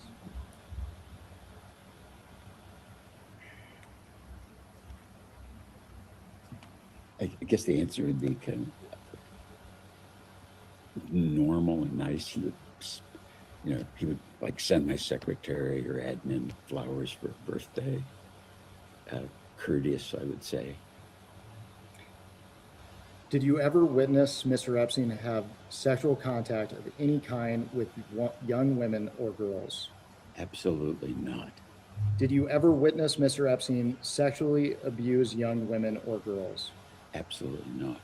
Did you ever witness Mr. Epstein receive massages from young women or girls? Absolutely not. Did Mr. Epstein ever discuss sexual acts of any kind with you? No. Did he ever discuss receiving massages?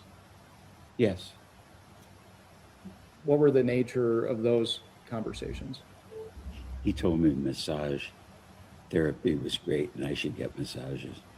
Did he ever discuss who he was receiving massages from? No. So it is your testimony today that you don't recall him ever saying anything about receiving massages from young women or girls? Absolutely not.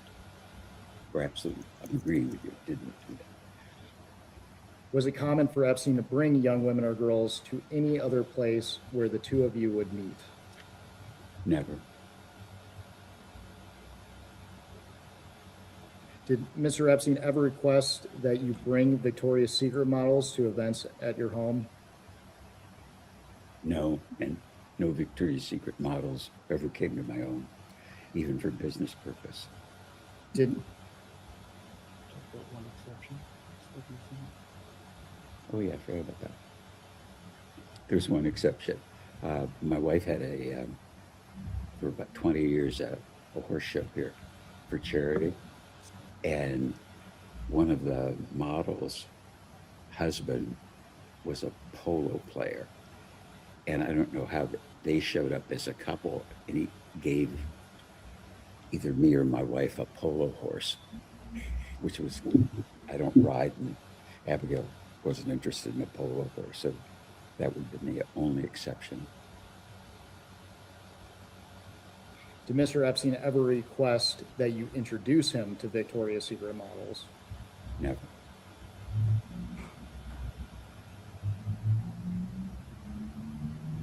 And I just want to clarify your testimony earlier, but did you ever receive any massages from any young woman or girl brought to you or by or introduced to you by Mr. Epstein?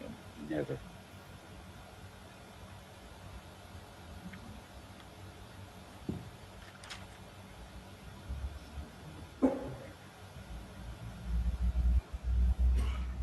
We discussed Mr. Epstein's arrest previously, but I would like to return to it just to make sure the record is clear. In 2005, police in Palm Beach, Florida began investigating Epstein. In July 2006, Epstein was arrested for the first time for soliciting prostitution from minors. Prior to Mr. Epstein's arrest, were you aware of any investigation into Mr. Epstein? Not that I recall. When did you become aware of an investigation into Mr. Epstein? Probably whenever it was in the press. I don't know when that was. And you mentioned the press. Was there anyone that was a part of your business that may have alerted you to his arrest? Could have been. And for the record, did you have any knowledge of illegal activity by Mr. Epstein prior to his arrest in 2006?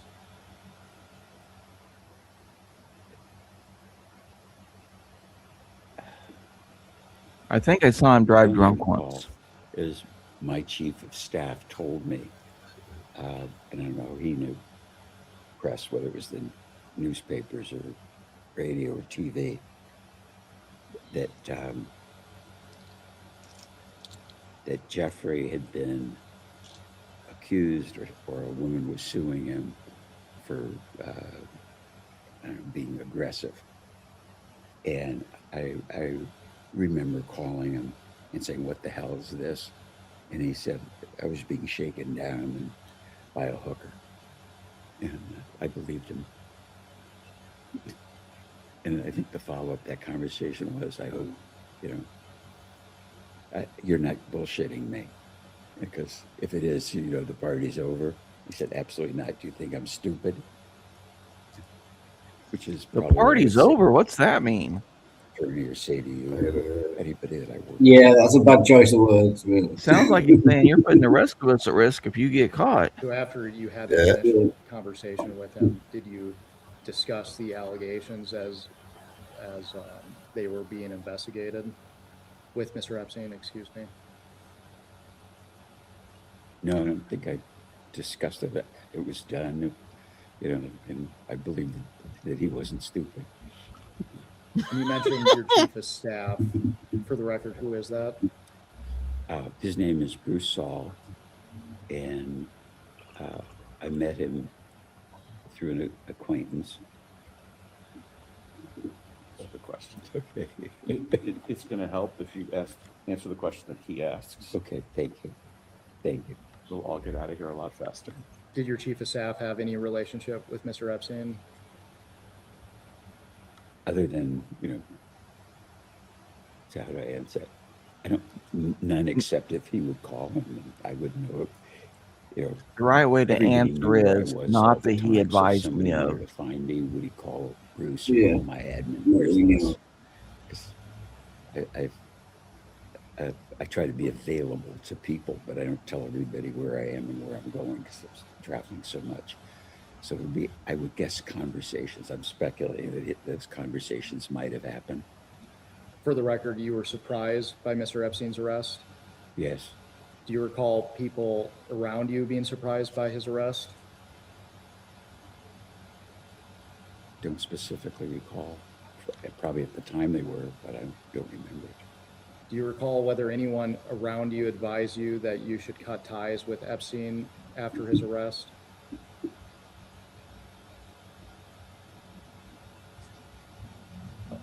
I'm going to instruct you not to disclose any communications you had with your wife or your lawyers in answering that question. So are you asserting, for the record, attorney-client privilege and spousal privilege? Correct. To be clear, the House does not recognize common law privileges, and so if you are asserting that in order for him to not testify to those, in order to preserve that, we may discuss it and may take that to the chairman for ruling, and potentially may direct your client to answer those questions. That's fine. Ouch. This also made clear that those privileges do exist in the congressional context, and I doubt very much that whatever his answer would be to this is that important, but I'm directing him to preserve those two privileges, those two well-recognized common law privileges. I forgot the question.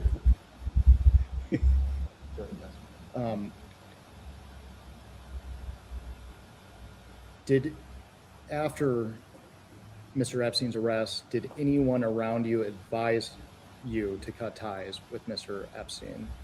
And I'm going to again arrange you to answer without discussing any communications you had with your wife or your lawyers in answering that question. So you can go ahead and answer. Do you see what he's doing? He keeps repeating that because Wexton Ghislaine. I can't remember anybody. Yeah. He keeps screwing up and answering a blanket no, nobody. And the lawyer's thinking, you idiot, you talked to me about it.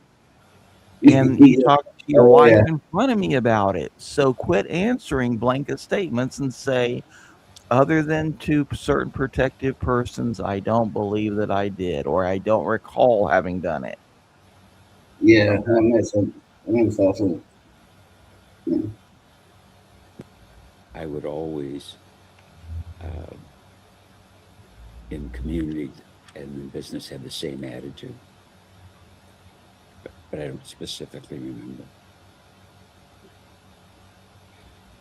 Were you suspicious of any others around Mr. Epstein that they may have aided in the solicitation of minors for prostitution when you learned of his arrest?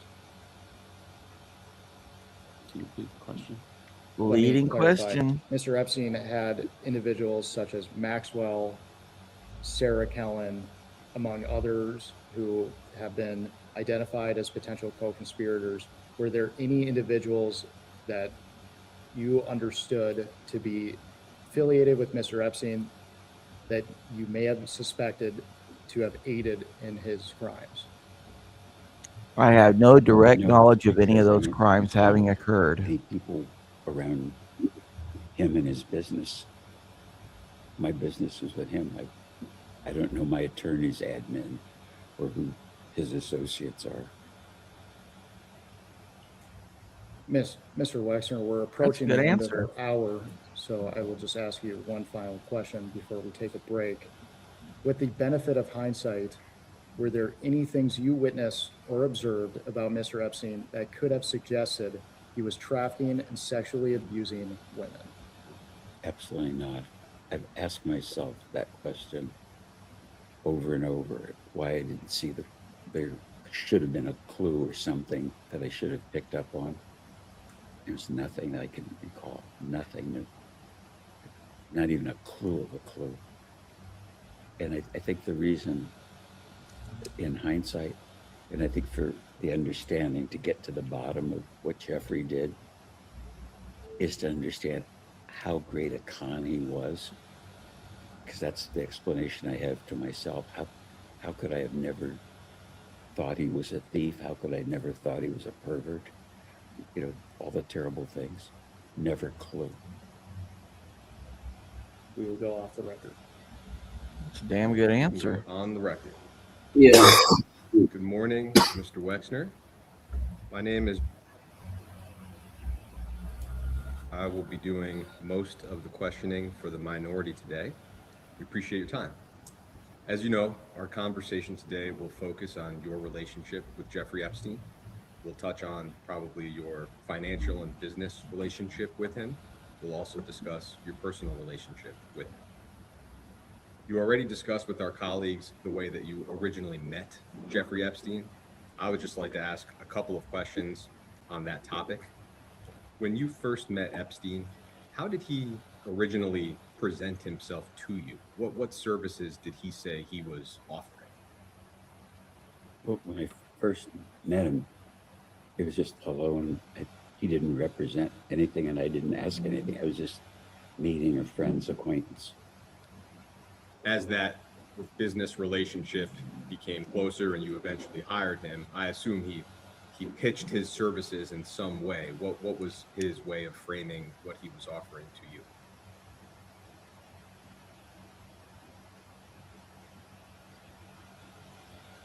I think it was his experience at an industrial level, like working for a big company like Bear Stearns, and then he had done personal work for the Rothschild family in France. Personal wealth management, essentially? I don't know.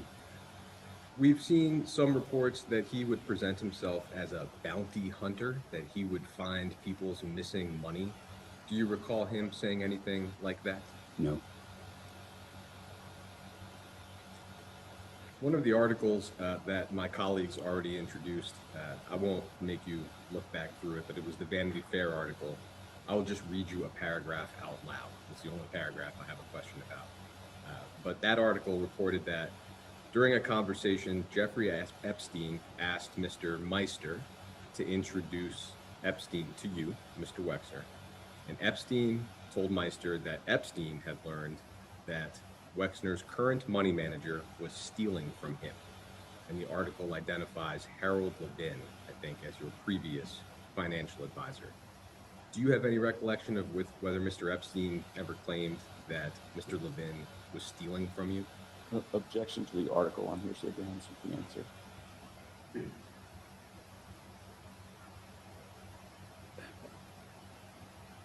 As I recall, Jeffrey never thought Harold was stealing, and I didn't think Harold was stealing. Okay. Did anybody ever say that Harold was stealing? No. Okay. No recollection of that. No recollection of that. That article also describes a story where you sent Mr. Levin to meet with Mr. Epstein and just discuss an investment opportunity, but Mr. Levin came back to you and told you to stay away from Mr. Epstein. Do you have any recollection of that type of a warning from Mr. Levin? No. No. When you initially hired Mr. Epstein, do you recall, and some of this may be repetitive, so you have my apologies, do you recall what year you initially hired Mr. Epstein? No. Would it be right to say that it may have been either 1989 or 1990? Yeah, about then. Okay. Do you recall anybody warning you not to get involved with Jeffrey Epstein when you first hired him? No. I'd like to talk about Epstein's roles and responsibilities while he worked for you. You touched on this in the last hour. The total amount of time that he worked for you, how long was that approximately? It started maybe in 1989 or 1990, and I think you testified it ended in 2000 and what year did you say? They didn't. Okay, well, what year do you recall the relationship ending? Did your statement help refresh your recollection? Whatever, yeah, whatever I said in the statement would be the correct date, and so whatever period that 89 or 90 it had been about then, and it ended when it ended. Was that upon his final plea in 2008? Whatever I said in the statement is accurate. I remember this being concomitant with finding out he was stealing from us. In terms of the different things or roles that he would play for you, is it right to say that he acted as an investment advisor or a money manager? What would be the right term for that role?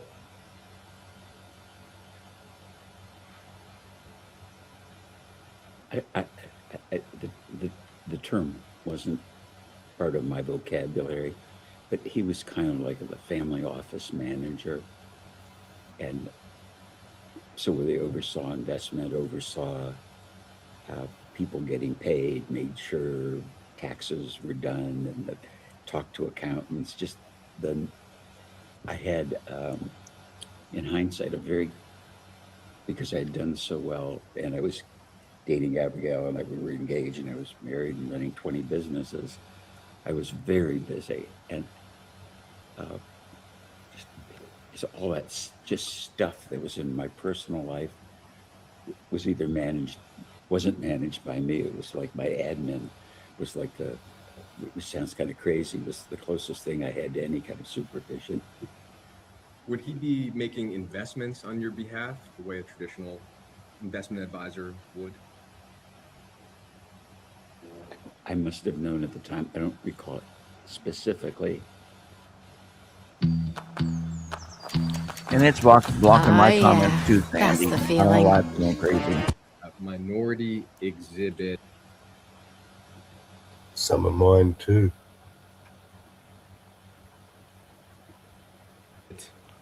A.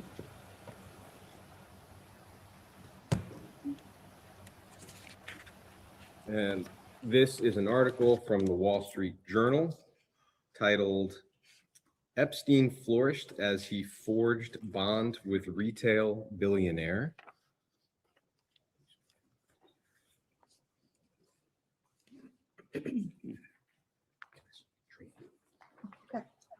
Next one. And you don't have to read through this whole article. It's just helpful to have it in front of us. But on the bottom of page 3, I will read just a single sentence to you. And the article, identify where sure, it is. it starts with the word soon. It's the very last sentence on the bottom of page 3.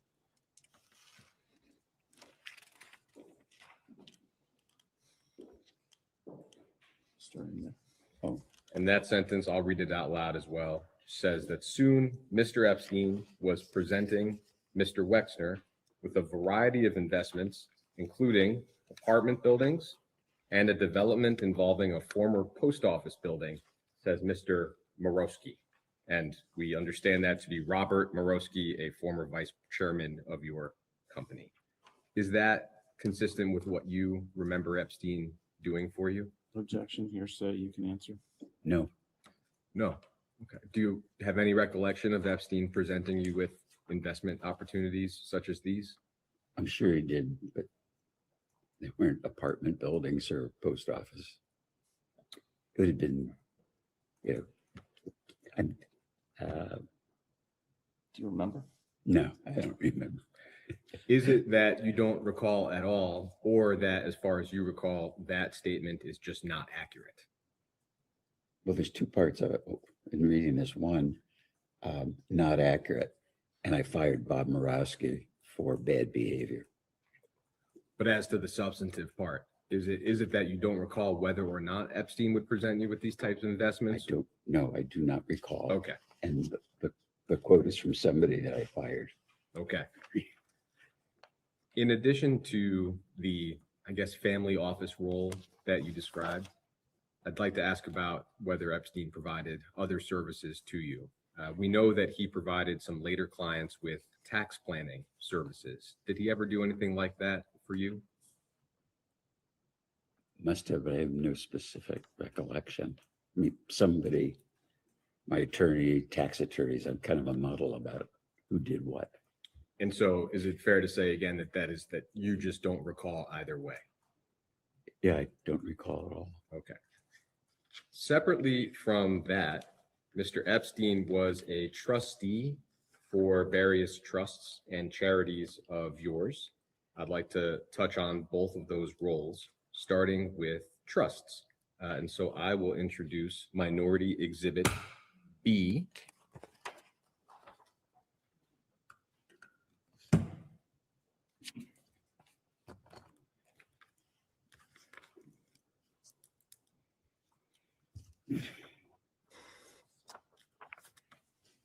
And that article is from ABC News, and it's titled "Billionaire Businessman Leslie Wexner Refuses to Reveal Full Scope of Jeffrey Epstein's Alleged Multi-Million-Dollar Theft," dated January 23rd, 2020. And it's January 25th. Ah, great. Thank you. Well, I have January 23rd. Oh, I'm looking at the date in the upper right. You're right. All Under right. the byline is January 23rd. There you go. It's got two dates. I don't know which is correct. All right.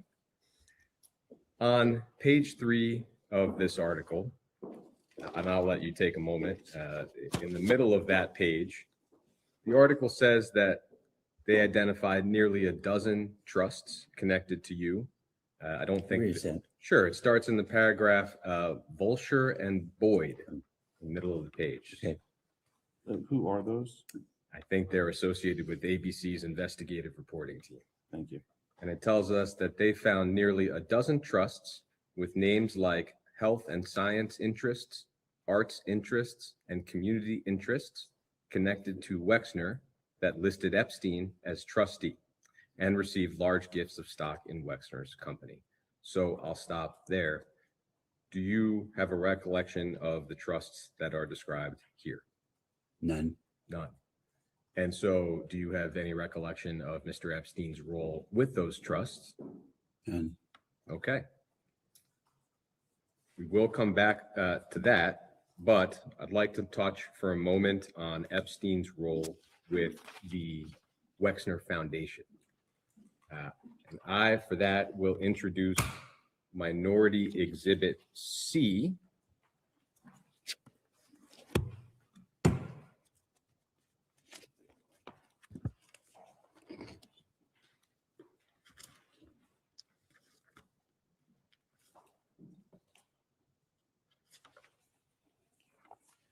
And this document is titled "Independent Review of Jeffrey Epstein's Involvement and Interactions with the Wexner Foundation."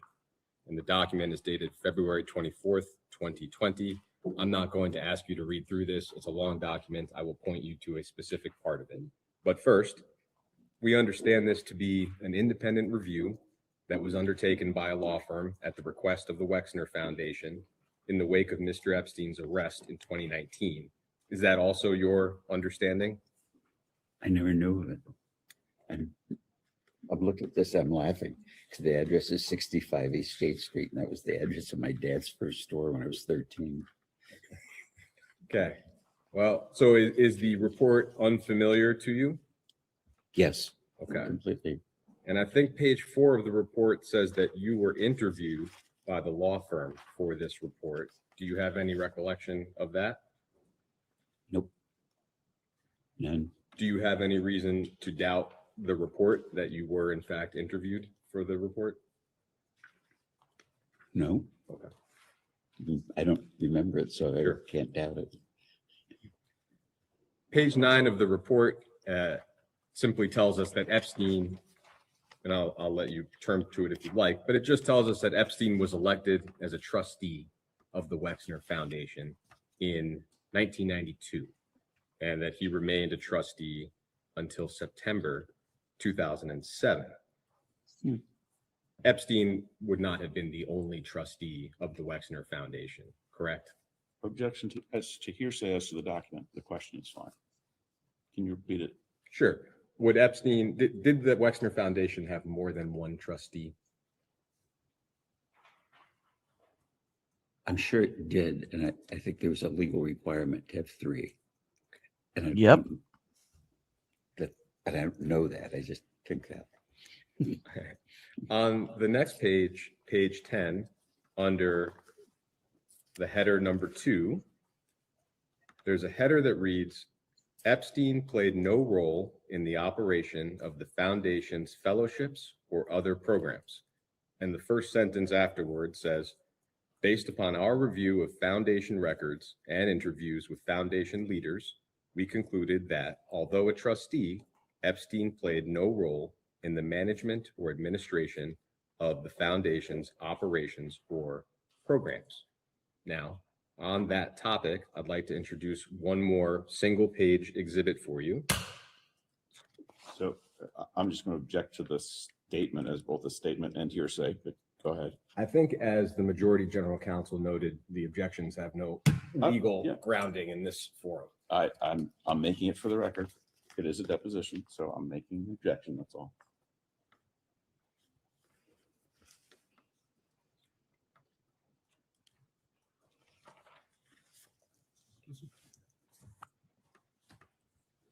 So is this a single page? Single page. And I'll give you a moment to look it over. This is D? That's D.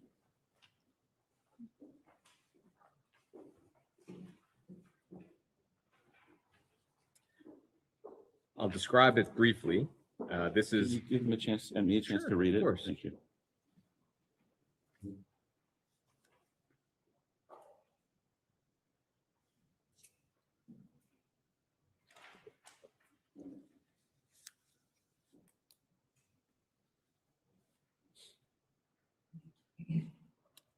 I think I just read it.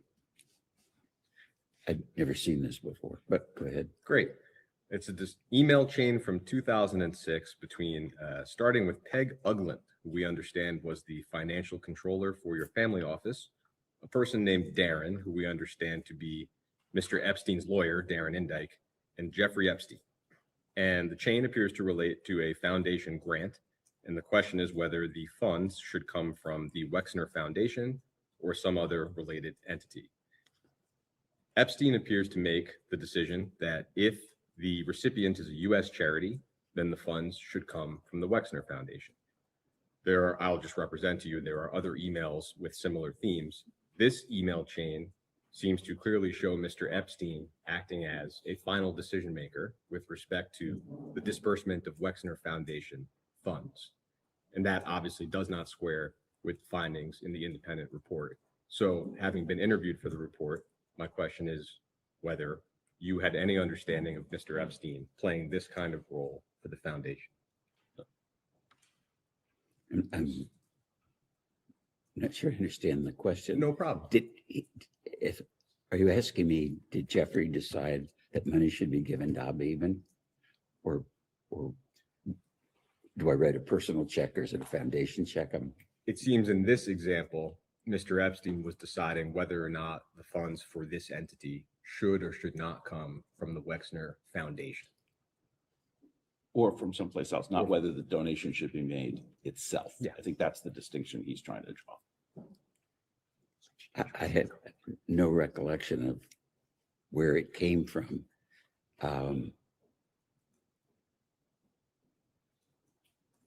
I regularly helped Abba Eben after he retired from government.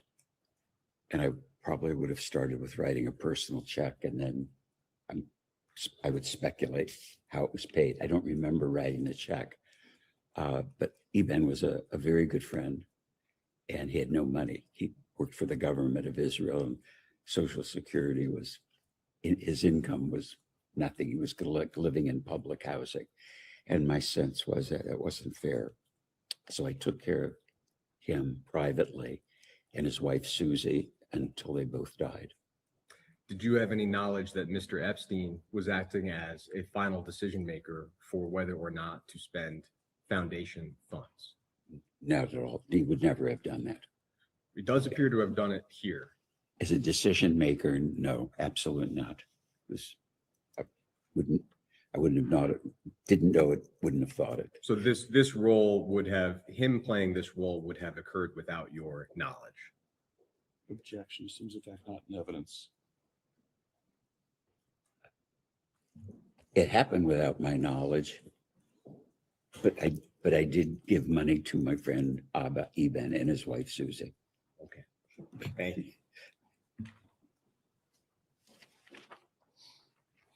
I think we've had an additional member of Congress join us. If that individual could identify themselves, please. Congressman Steve Lynch, of the 8th Congressional District of Massachusetts. Hello, I'm Les. I'd like to spend a little bit of time on the development of New Albany, and I know my colleagues also touched on that topic. Could you just briefly describe for us your role in the development of New Albany? I know it was substantial, so a brief overview. Yeah, it started out with me thinking I wanted to have a house in the country. And it began with thinking I would buy an old barn and restore it, and that'd be kind of a cool thing. And as I worked through the project, my personal project, I asked my friend Jack Kessler, who was a professional in the real estate business and a developer, what land cost and, what he thought of the idea. And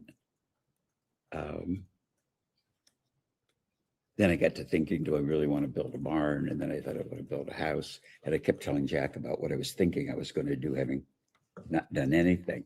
And it started out pretty modestly. I think I bought like a 30-acre farm, which is about a mile from here. And then, which I thought was a good location. And over time, I kept thinking about it, decided that wasn't a good location. This was a good location. And in the conversations with Jack, he kept saying that these are good ideas. You're not overpaying for land, because this was something entirely new to me. And one day I said, Jack, if it's such a good idea, why don't you live here? And he said, I would, but my wife wouldn't move. And then one day he called up. He said, she thinks it's a good idea, and we're going to sell our house, and we'll build one near yours, which is the house that's a half mile away. And I said, if we're going to live here, do you think any of our friends would want to live out near us, or acquaintances of his? And he said, yeah, I think a lot of people would like that. The idea of having more land around, and it's not that far from the airport, stuff like that. And that's how the idea began. And then the next idea was, how do you do it? And Jack is a professional, the only professional I know in the real estate business other than shopping center developers, relied on his judgment about prices we were paying and acquisitions, because I had a full-time job and I didn't know anything about this. And then I got to thinking one day, how do you do it? I mean, not acquire the land, how do you plan it? And I thought there's a lot of smart people at Harvard. So I made a cold call to the School of Architecture, talked to the dean. I said, I have this idea. You don't know me. Could you recommend some architects? And he said, I don't recommend architects to strangers in projects I don't know about. And we talked a while more, and he said, if you'll buy a day of my time, if you're really serious, I'll come out and look at it, because I don't know whether you're really serious about doing this. And then he gave me a list of architects, and I didn't know any of them. I'm going to keep going. No, I think I've got the sense of it. Yeah, Thank so you. and it kind of just grew by topsy. I appreciate it. You also touched on this earlier, but what was the role of the New Albany company in the development of the town of New Albany? Well, it was just the name of the community, so we called it the company, because we were developing New Albany. If we had developed it in Poughkeepsie, it'd be called the Poughkeepsie Company. What was that, as far as you recall, Mr. Epstein's role in the development of New Albany? None. What was his role with the New Albany company?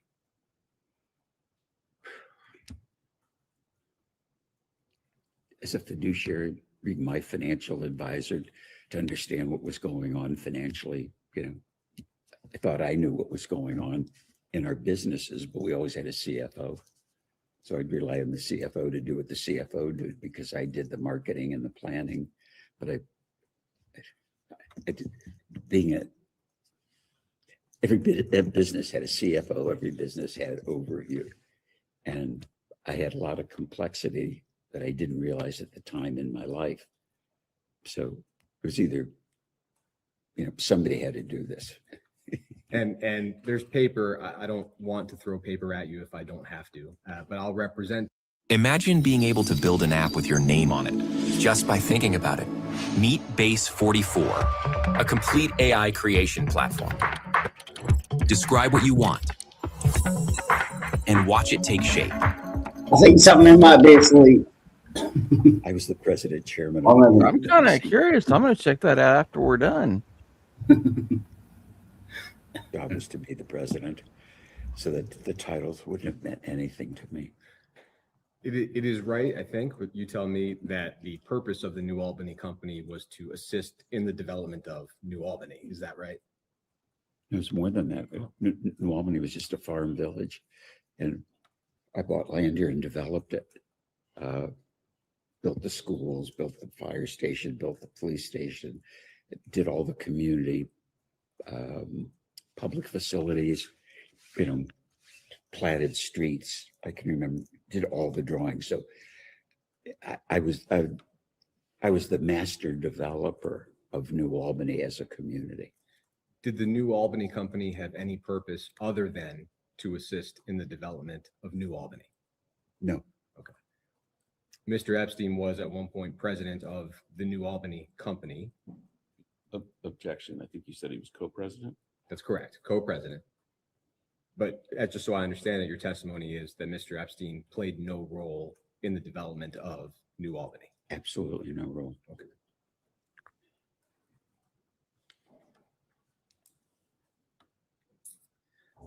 Like to talk about the limited company. Was Mr. Epstein ever employed by the limited company or any of its affiliated entities? Never. Did Mr. Epstein ever have an informal role with the limited company or any of its affiliated entities? Never. Did he ever provide any services or advice to the company regardless of compensation? Not that I recall. The Vanity Fair article we looked at earlier, I'll just relay the anecdote. You're welcome to look at it if you want to, but it retells a story that in 1996, the Limited was preparing to spin off Abercrombie and Fitch on the New York Stock Exchange. And Epstein reportedly flew to Columbus and told your executives that he would decide the share price. Do you have any recollection of that occurring? No, nil, nothing, never. And the article says that Tom Hopkins, who I think was the vice chair of the Limited at the time, told you at that point that Epstein was a con man. Do you have any recollection of that occurring? No. Okay. I'll note there's been a lot of reporting that Mr. Epstein held himself out as affiliated with Victoria's Secret. We will come back to that topic a little bit later. Were there any instances at all that you can recall in which Epstein got involved in the Limited's business affairs? No. In terms of Mr. Epstein's compensation, how was he compensated for his work for you? I don't specifically recall, but I would guess fairly. I should be more clear. Was he compensated with salary, or would it have been investment-based or securities or fee-based? Do you recall what was the way in which you would compensate him? I don't recall.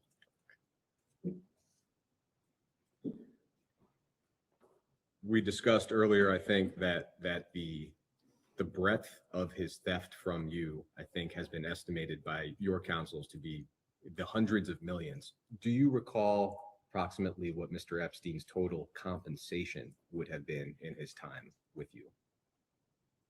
I'm sure I would have known them, but I don't recall.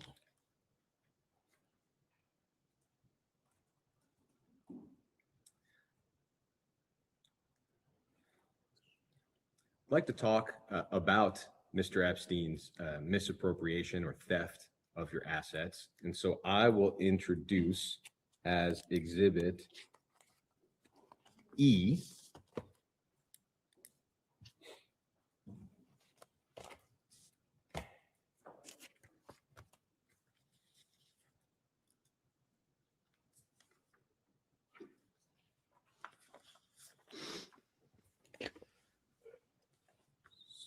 So this is an excerpt from a memo that the Department of Justice wrote in December of 2019.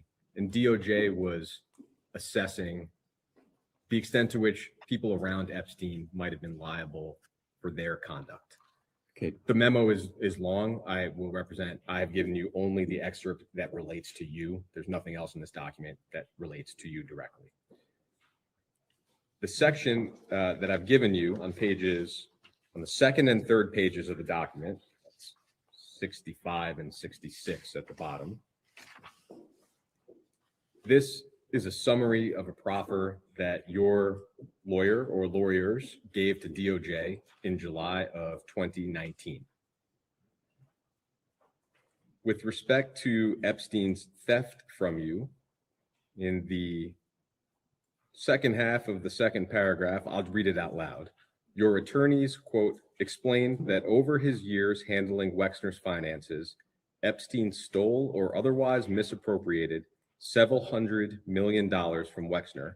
That misconduct, together with the fees that Epstein paid himself for his services to Wexner, appears to account for virtually all of Epstein's wealth. So several $100 million is a large but not precise figure.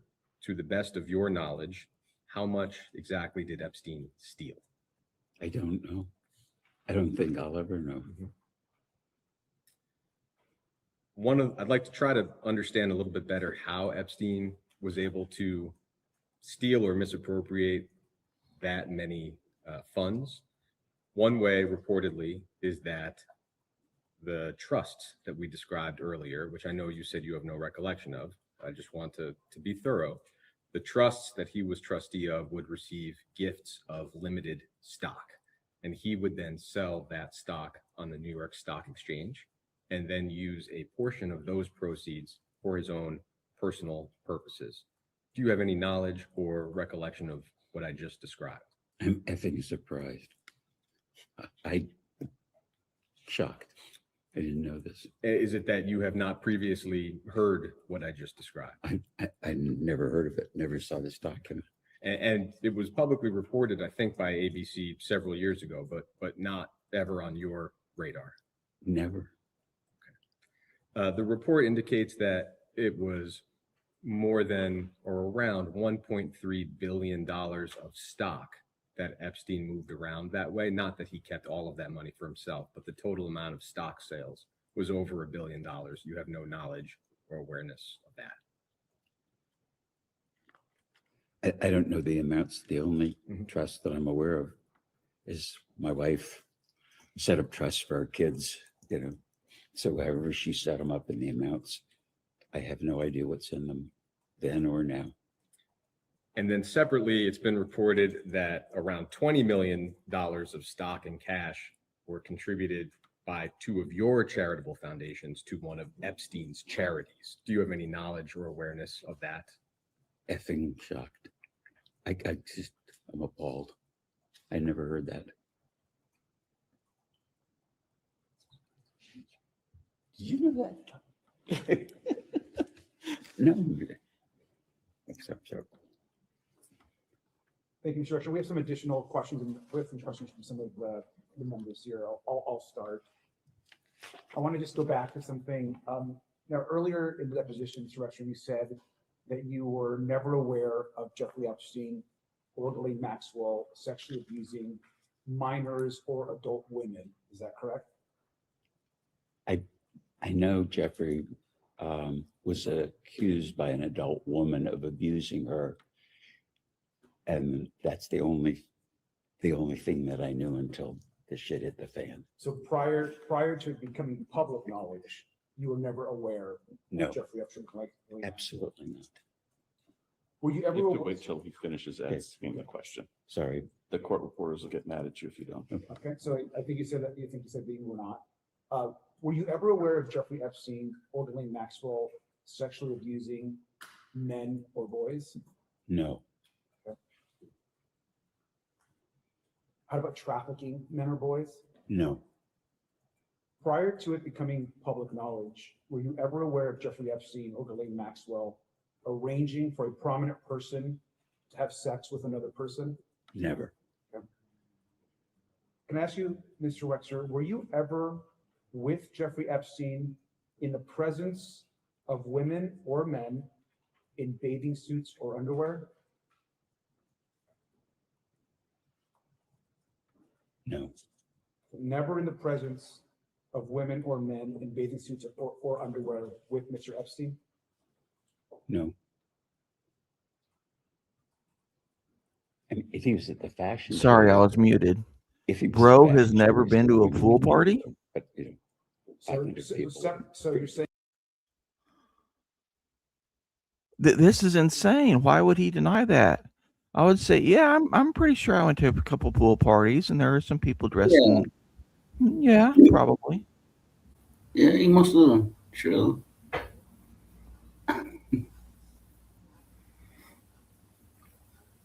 so not at a fashion show and not in a private home or residence? As a, being in the audience of the fashion show would have been the only possible time. Are you aware of any individual that has given either a public statement or any information of anyone that has actually said that they believe you were in with Mr. Epstein in the presence of women or men modeling clothes or underwear?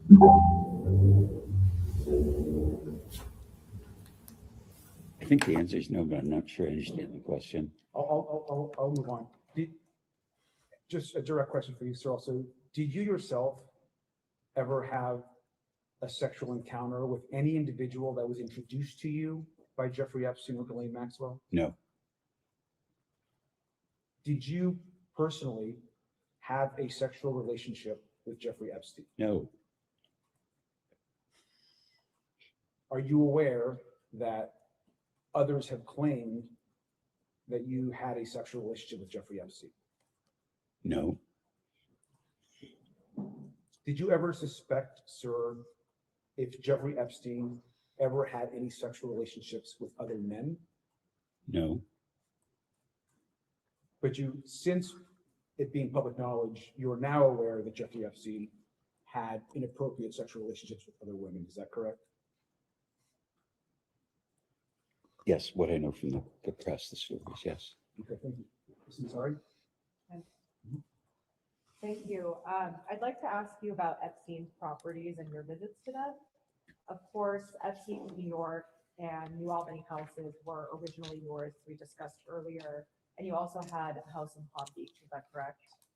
Objection. I think he testified that the house in New Albany was Mr. Kessler's. Sorry, I'm just trying to clarify. No, thank you. And the house in Palm Beach, was there a house that you had in Palm Beach? Sorry. I did have a house in Palm Beach. Okay. Did you ever visit Epstein's home in Palm Beach? Once. Can you tell us about that visit?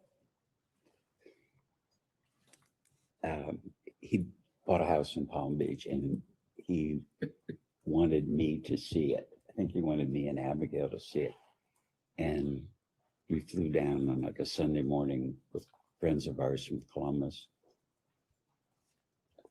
Looked at the house, congratulations, got back on the plane and came home. So, and it was pretty modest house. Did Nothing you ever, special. So one trip, in that trip, did you ever witness Donald Trump at the house? No, Do you recall any other prominent figures at the Palm Beach house? no, just Jeffrey and my friends, Who were the other friends? Judy and Steve Tuckerman, Dr. Stephen Tuckerman and his wife Judith. I'm sure they'll be delighted about that. No, they won't be. They're in heaven. Did you ever visit his island in the U.S. Virgin Islands? Yes, Can you tell us about those visits? yes. Jeffrey invited us to see it. And we were on a boat and we went to the island with our kids. So Abigail, myself, and I can't remember how many kids we had, 2, 3, or 4, but at least 2, walked around for a while and left. Probably an hour visit. Okay, an hour. So on that trip, do you recall seeing any prominent figures? Doesn't know how many kids he had It with was it. a pretty crummy island. Okay. Did you ever visit his ranch in New Mexico or his house in Paris? I'm going to break those up for clarity. Did you ever visit his ranch in New Mexico?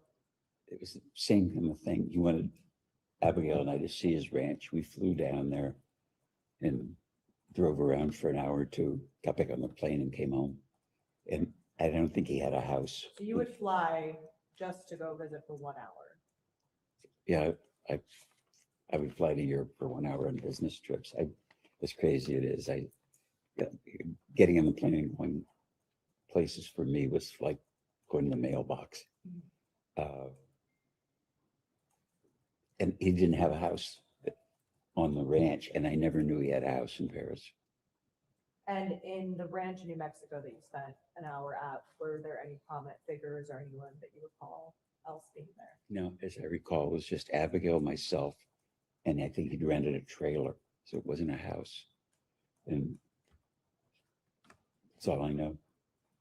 Okay. And so to clarify, you didn't know he had a house in Paris, so you did not ever go to the house in Paris? I didn't know he had a house in Paris, and therefore he didn't go to that house in Paris. Okay.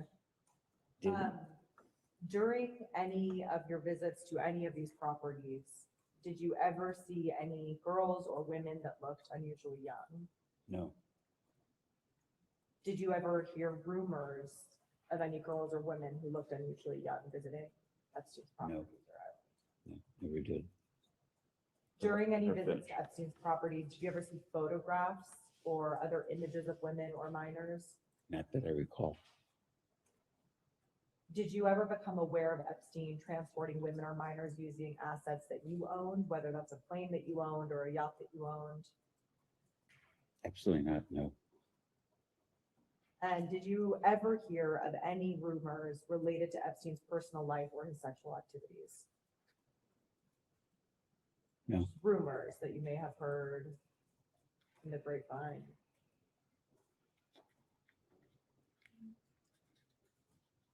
That's kind of ambiguous. I mean, like, I'll answer you in this. I think you're asking an ambiguous question. I would go to visit David Gergen at Harvard because I was very interested in the Center of Public Leadership. And David would say, Jeffrey was up here, your friend Jeffrey was up here, and he was visiting Henry Rosofsky, who was the dean of Harvard College, or he was visiting Larry Summers, and he always has an admin with him, or, you know, a girl. And he says, a woman, maybe more accurate, he said he never travels by himself. And I think that's what I'm referring to. I mean, I don't think I get through a day without hearing a rumor about somebody. So I imagine somebody you were close to, you probably heard. No, but it wasn't, it was more like he was traveling with his admin or his secretaries or his lady lawyer or his lady accountant. That's what I would hear, but it wasn't. I never heard rumors about Jeffrey was traveling around with a girlfriend for this, or a girl was like, it was part of his, I don't know, social visits or something. It was always, if I heard, it was in reference to work, his work. Okay, thank you. Ms. Crockett? Yes, thank you. I actually want to start in a little bit of a different place really quickly. Dr. Mark Landon, are you familiar with him? Who? Dr. Mark Landon. Yes. Okay. He was paid by Epstein on your behalf to consult on biomedical investments. Is that correct? I just heard about that. I didn't know that until maybe, I don't know, the last few days.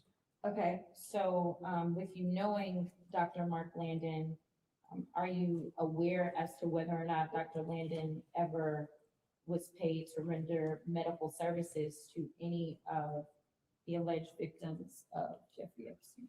No. What is your relationship with Dr. Landon? Abigail had a complicated pregnancy, and their general obstetrician, I believe, referred her to Mark Landon. He is an obstetrician. And that's how I met him. And he delivered our children. Okay. And so my relationship with him is my wife's doctor. Did you ever introduce him to Jeffrey Epstein? No. All right. Did you ever spend time with Epstein and Donald Trump? Together? Yes.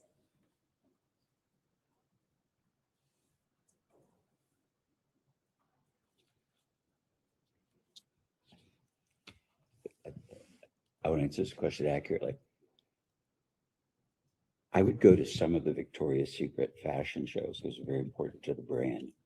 At some of the fashion shows, Jeffrey was there and some Trump was there. And I remember because Trump would always introduce himself to me.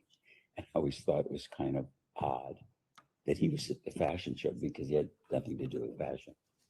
So the coincidence of them being together at an event, it could have been that, but I have no specific recollection. They never had a. If you've tried everything, calorie counting, gym memberships, cutting carbs, fasting, and nothing's worked, you're not alone. I see women every day who've done all. Just to clarify,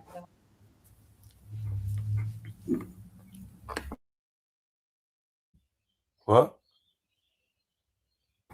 Oh, sorry. I was just saying hello to DC in the side chat. I want to make sure we're clear on the record.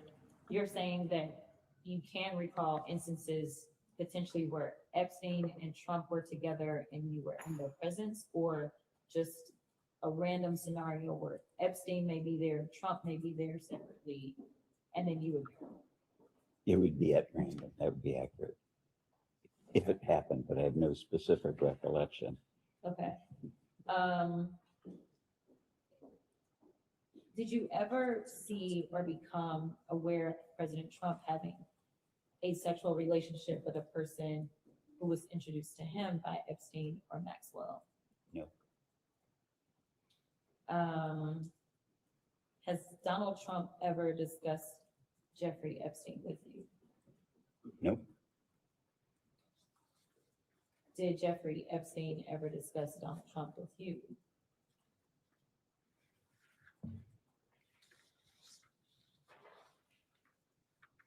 I would describe it, he would name drop it. So he would say things like, I know President Clinton, or I know the Pope, or I know God, or, or I know you. It was that kind of name dropping, but never,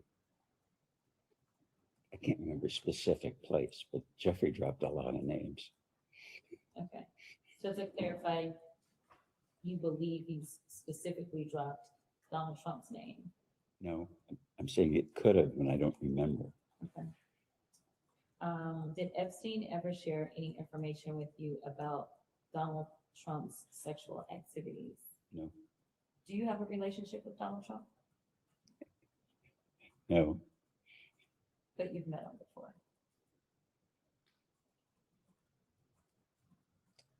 He introduced himself to me at the fashion show a couple of times, but I wouldn't say, hello, how are you? Like you say, met, like we knew each other. We don't know each other. He wouldn't. I'd be shocked if he remembered me. Okay. And I know that you specifically mentioned the island, that you have been to Jeffrey's Island. Do you recall seeing any of those persons that Jeffrey Epstein would name drop while you were on his island? No, nobody was there but Abigail, myself, Jeffrey, maybe somebody cutting grass or something. There was a maintenance person, I think. I don't specifically recall. I know for sure I was there. Abigail was there. Jeffrey was there. And there wasn't anything abnormal about the appearance of the home on the island, and the reason that I asked, just to give you clarification on what I mean by abnormal, we've heard reports of people being thrown off when they walked into his home in New York because there was a massage table that was just sitting randomly in the middle of a room. Did you see anything like that when you visited any property that belonged to Jeffrey Epstein? Well, first to clarify, when we visited the island, there was like a Pueblo building, like maybe a one room and a bathroom or something. It was pretty crummy. And the island was crummy. There were no trees, there was no sand, there was no beach. It was a kind of a peculiar thing. It was an island, but it was like a pile of rocks. It was just, I was kind of shocked that that anybody would buy it for any purpose. As far as seeing things, I never was in the house. I never at his house in New York. The house in Florida, we were there. Does after this we even bought make it, as I sense? mentioned, with a couple. So he never took saw basically a 4-hour plane ride from New York down to Florida to look at this guy's house. They really didn't do anything in it. They didn't even go to lunch. And then they flew at his own personal expense back to New York and nothing happened. Now he's going down to an island that doesn't have buildings on it. It's uninhabited. It's just a pile of rocks. Why would you do any of this? This doesn't make any sense. I'm done.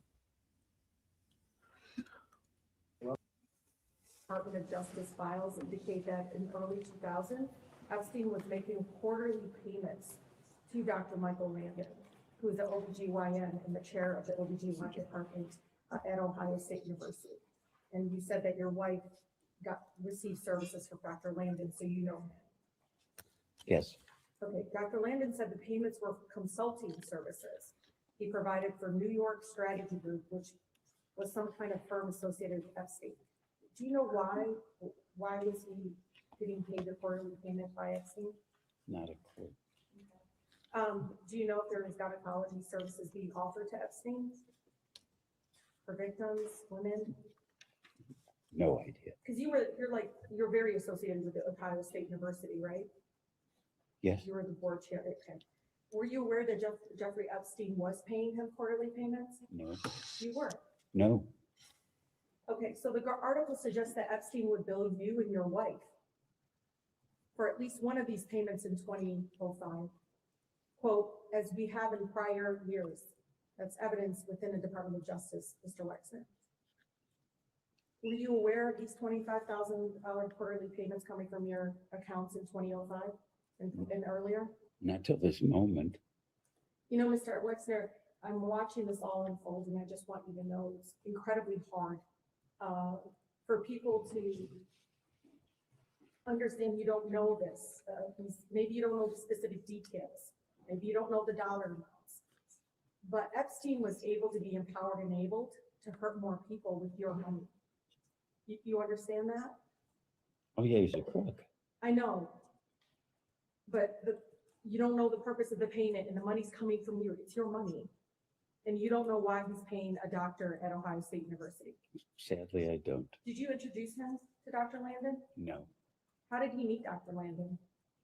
I wouldn't know that he met him. Because he's, Abigail, your wife received services from Dr. Michael Landon. Yes, and so did my daughter. Okay. So was it a routine practice for the New York State strategy group's expenses to be paid by your accounts? I never heard of it. It's weird because it's your money going in to pay for this consulting services of another company. It's weird to me too. So Dr. Landon never talked to you about these Never. quarterly payments? Never.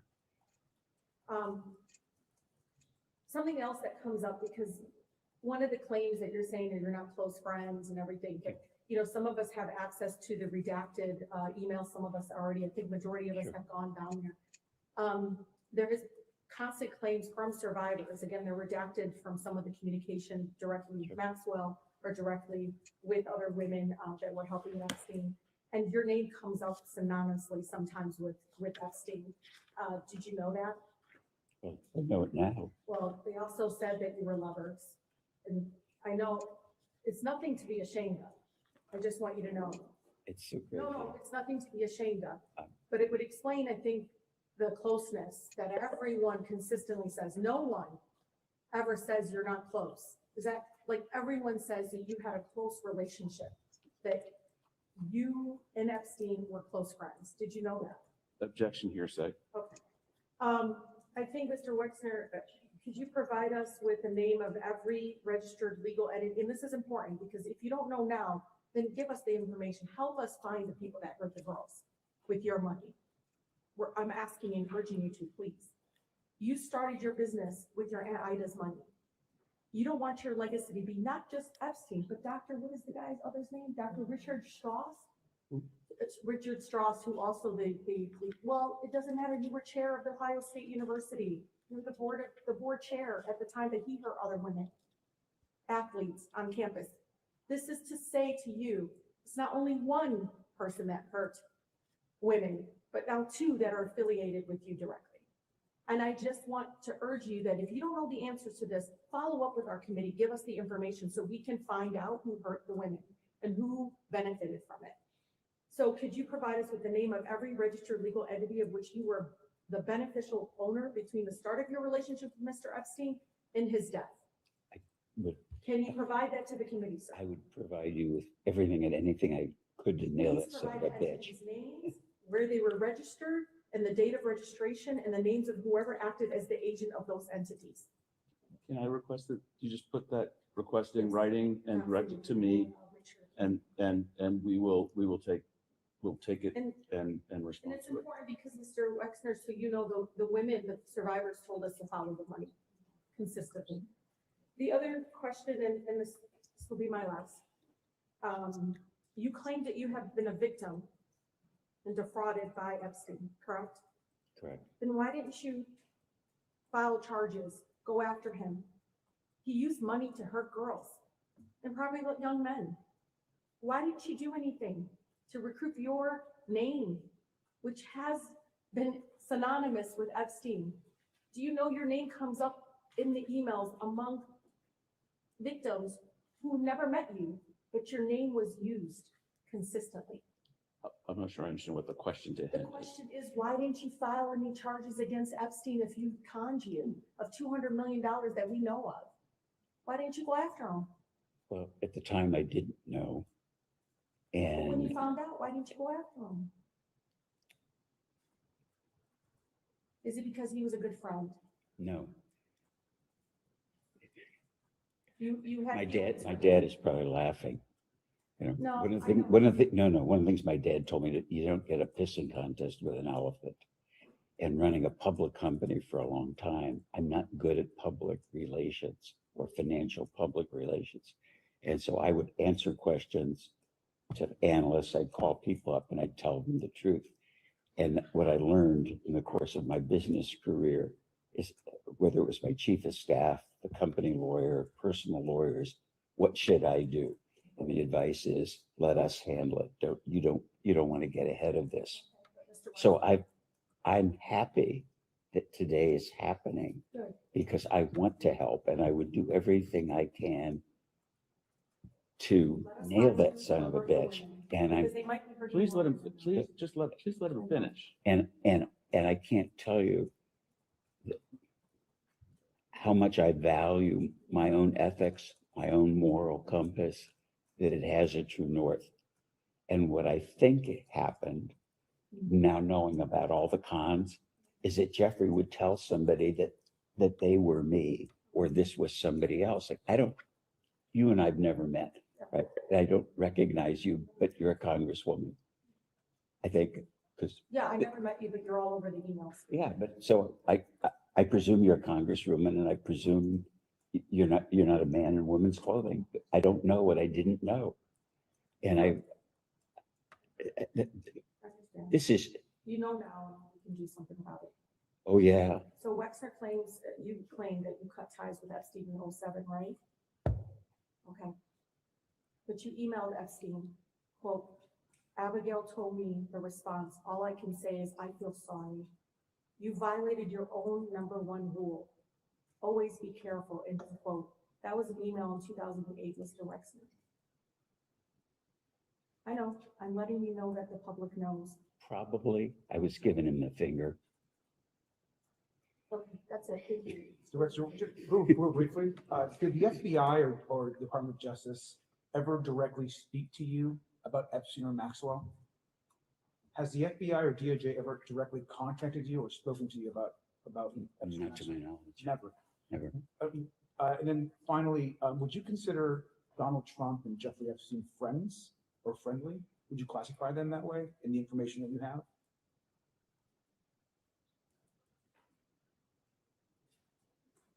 I think it's really two questions. Would I think they were friends? No. Jeffrey Epstein held him out as a friend. Great, thank you. We can go off the record.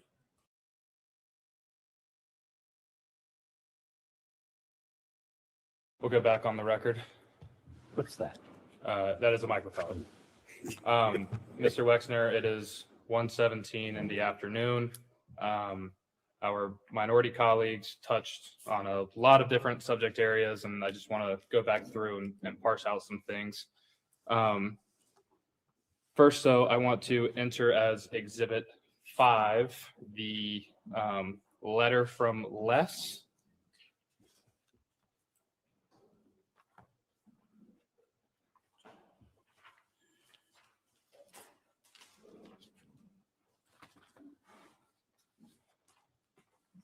One more.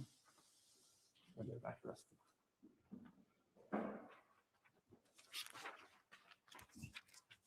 This document is titled Letter from Les, General News directed to the Wexner Foundation community.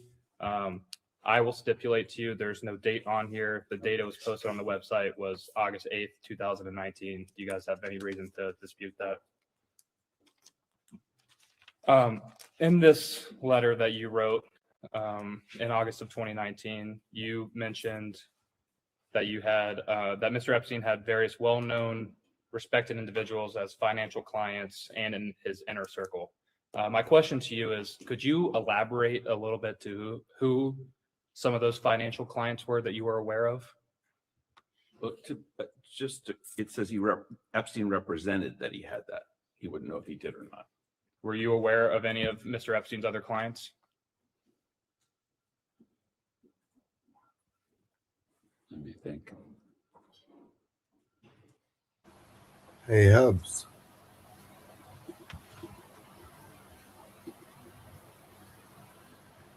Are you back, Hillary's? Nope. Maybe I'll get you to do it, Wildheart. Can I put this link in the private chat? Yeah. Can you share it? Just in case the ads come on. I've got to go to the loo, but I know as soon as I sit down, the ads will come on. You'll have to wait till I'm finished. Yeah, what was that? So With our sprint delivery service, we can get this over to them in as little as 20 minutes. No?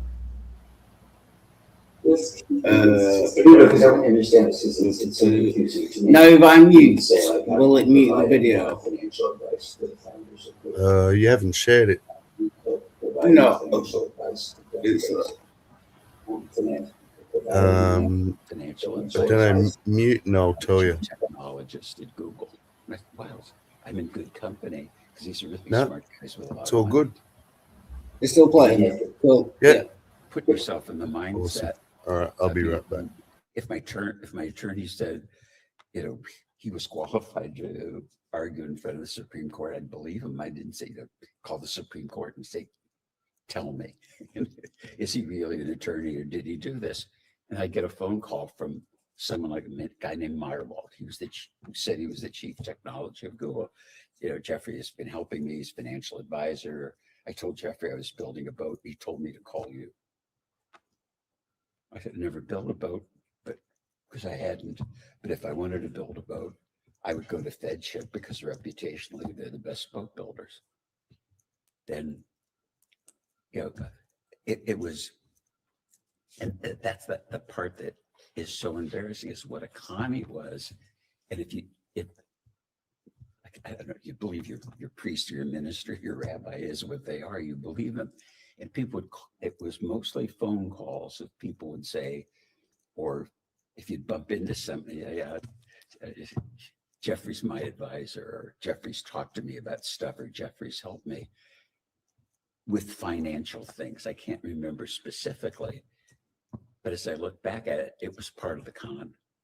So I never met Meyerwald. Can I have 1 second? Because I think it will move this thing along a little faster. Okay. Just answer the question. Mr. Wexner, you mentioned some of these phone calls from other individuals, you know, boasting about their ties with Mr. Epstein. Do you have a recollection of when most of these would have occurred, these phone calls? Pretty regularly, but I can't remember any of them. Understood. In Majority Exhibit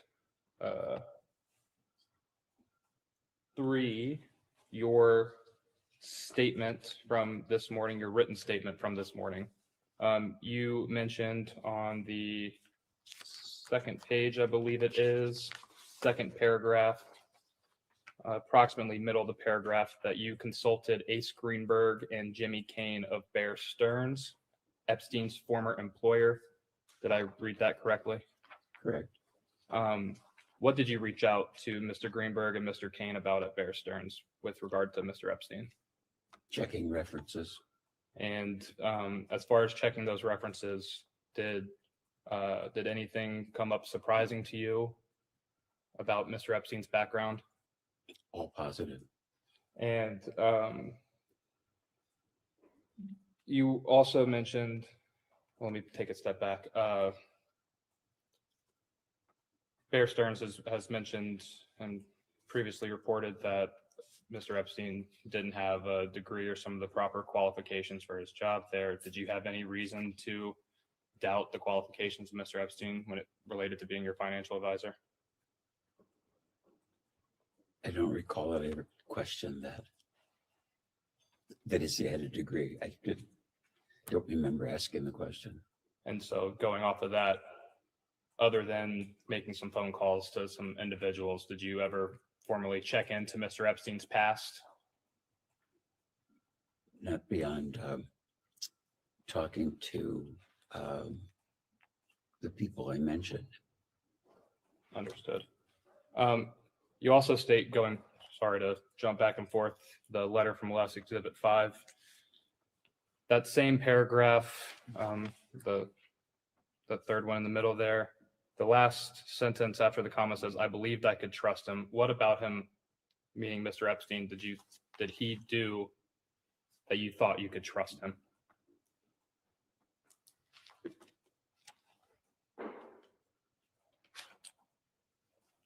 Well, put him in a position of trust. He was a fiduciary that was to act in my interest, and I trusted that he could do that.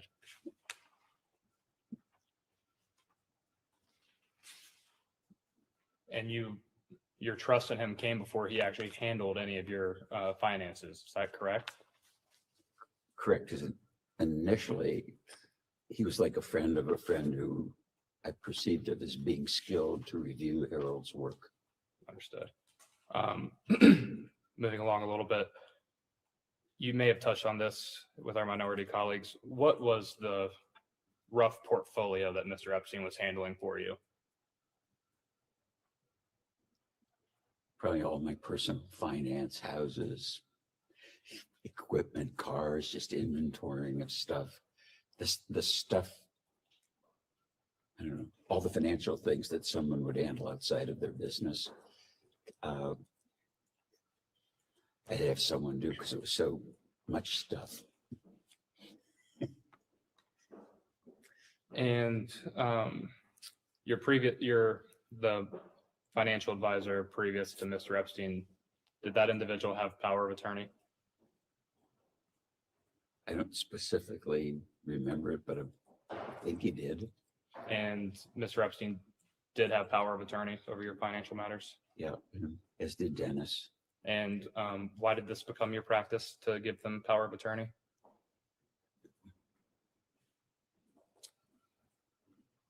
But so busy, traveling so much, the papers had to be signed, tax returns filed. People had to act on my behalf, so many things to sign. I needed to have somebody to do that. Understood. How involved were you with Mr. Epstein's determinations over your finances? Did you have any involvement? I'm confused. What determinations mean? More of like did you have any oversight of what Mr. Epstein was doing as your financial advisor? Well, I'm sure he did at the time, yeah. And did he bring every decision to you, some decisions to you? What did that look like? I don't know. I was running a 20 division business, had community responsibility. So if you ask me what the president of the university brought to me or what the head of the foundation, I can't remember, but I was involved in everything except just a lot of stuff. So is it a fair characterization of your testimony that Mr. Epstein had pretty wide latitude over your financial affairs? Yes, that's fair, pretty wide. And Mr. Epstein had access to your personal bank accounts, is that correct? I don't recall. Do you recall if he had access to any of your business bank accounts? I'm sure he wouldn't. Did Mr. Epstein ever ask you to lend him money for any reason? No. Did Mr. Epstein ever make any attempt to blackmail you for any reason? No.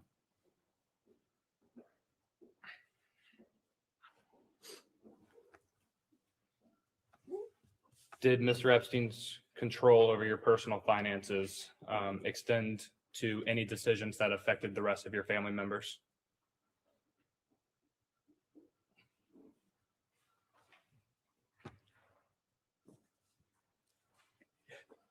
It's just like, I want to say no, but I know that he was involved with the Children's Trust because I learned that today.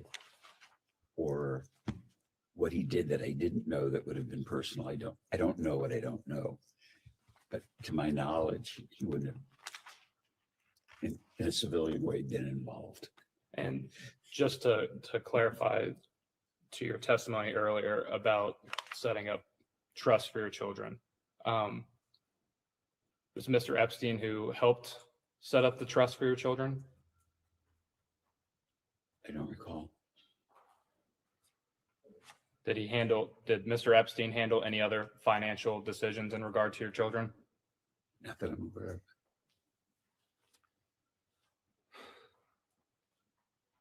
What, and I'm sorry, gonna switch gears a little bit here about your foundation. Why ultimately did Mr. Epstein become a trustee of your foundation?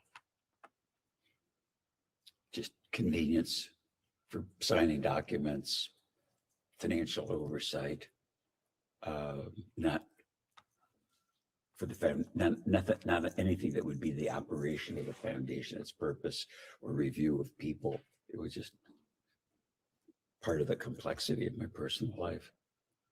And forgive my ignorance, you have usually board members of foundations and separately trustee members. Is that an accurate statement?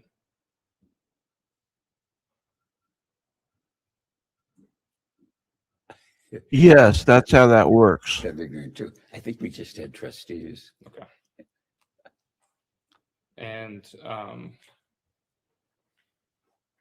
just to clarify, Mr. Epstein, did he receive any compensation for his role on the board of the Wexner Foundation? Not to my knowledge.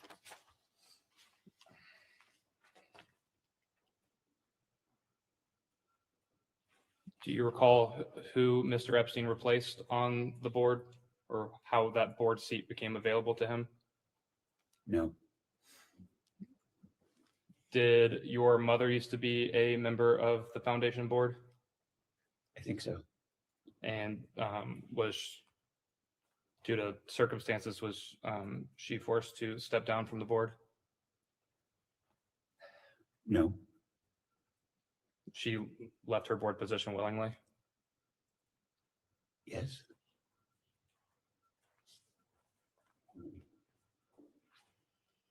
Was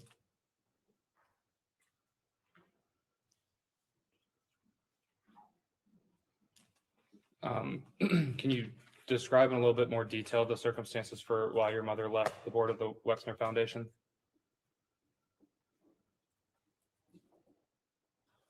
I don't recall. Probably age.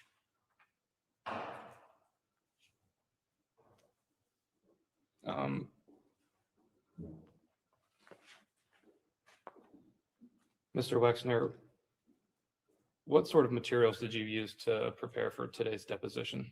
I'm going to object to anything that counsel showed him. That's my work product. Anything he reviewed on his own, he's welcome to testify about. A few documents and smart advice, like just answer questions. Yes or no. Don't discuss what your client, what your attorney told you. Yeah, I mean, nothing. The question was, okay, say it again. I want to be honest. Excuse me.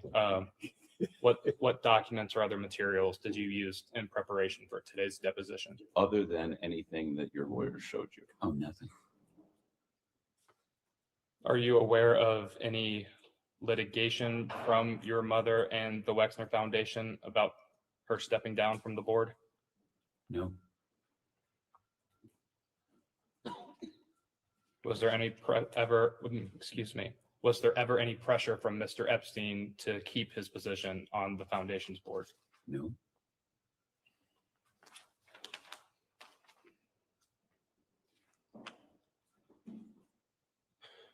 When you were in the, I'll call it the prime of your career as a CEO over your companies and corporation, would you say that you were heavily involved in the operations of the company and its related entities? Heavily isn't a big enough word. Could it be described that you like to micromanage what was going on through your companies and your corporation?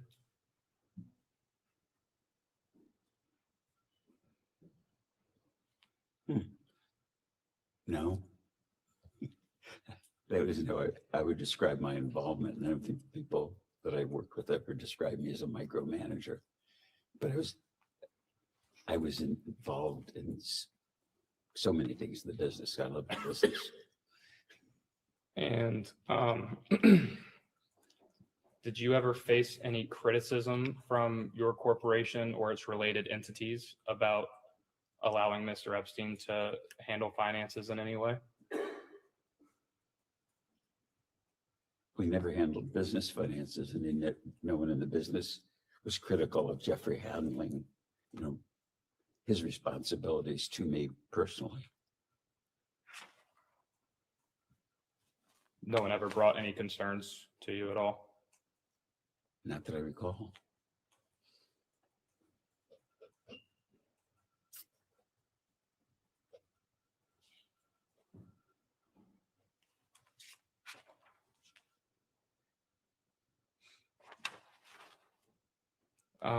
I want to circle back again to some testimony you provided earlier. You testified that Mr. Epstein stole large amounts of money from you. Is that correct? Yes, I did. That's a statement. And I can't recall, did you know some partial amount of how much he stole?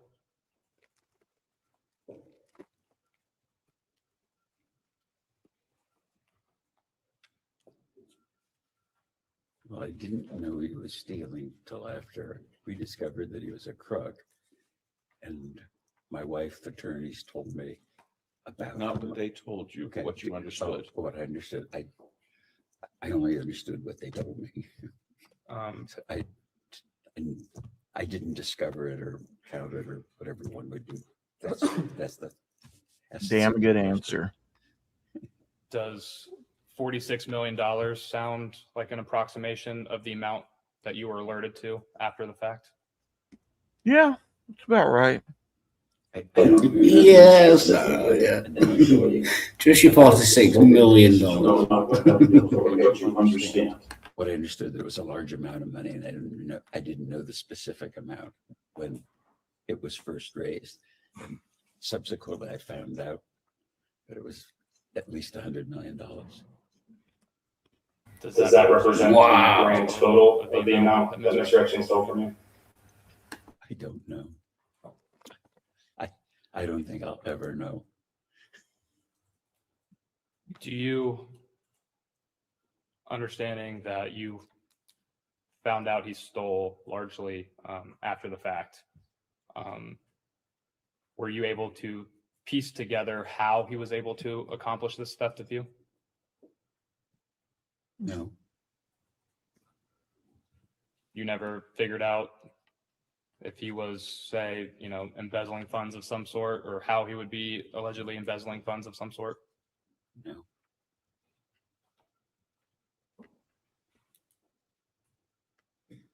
And you testified earlier that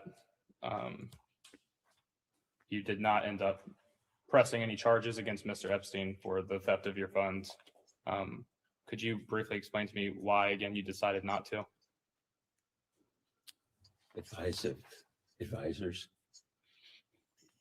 Advice of advisors.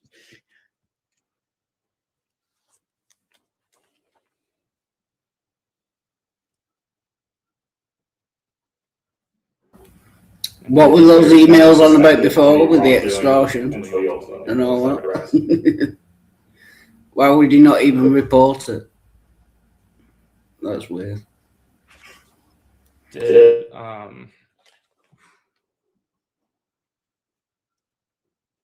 are you aware of any advisors fearing any type of retribution from Mr. Epstein if you pursued litigation over the theft of your funds? Say that again. Did your advisors have come to you with any fear of retribution from Mr. Epstein if you threatened litigation over the theft of your funds? No, I don't remember that. No, that shocks me. Are you aware of Ghislaine Maxwell having any role in the theft of your funds? No. I want to Yeah, he should have said yes. Move now to that other the, question. New York City townhome, 9 East 71st Street. I believe you first purchased that home before Mr. Epstein lived in it. Is that correct? Correct. Do you remember the time period in which you would have bought it? Best guess?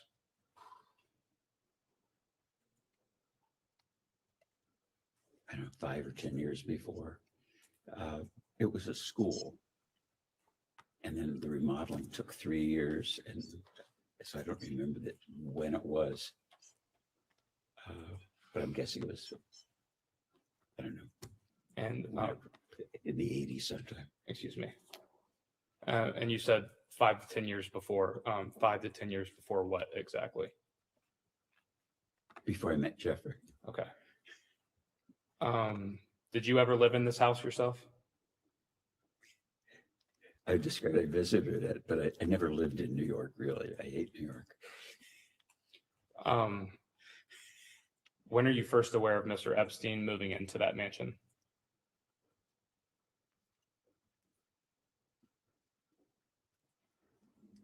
Well, he moved in sometime after I sold it to him, but I don't know when that was. Would you be able to best guess when you sold the house to Mr. Epstein?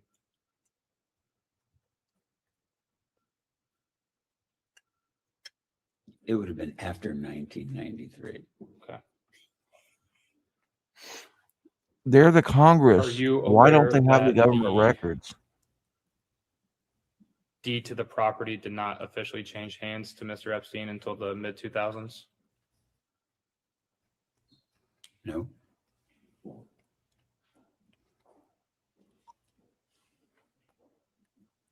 Do you recall how Mr. Epstein purchased this house from you? Okay, go to check, presume. And the sale of this townhome was at the time that Mr. Epstein was managing your personal finances. Is that correct? Correct. Is it possible that Mr. Epstein sold the house to himself without your Yes. knowledge? Absolutely. I would know, or I know, and of course, he bought it. Did he approach you to buy that home? Yes.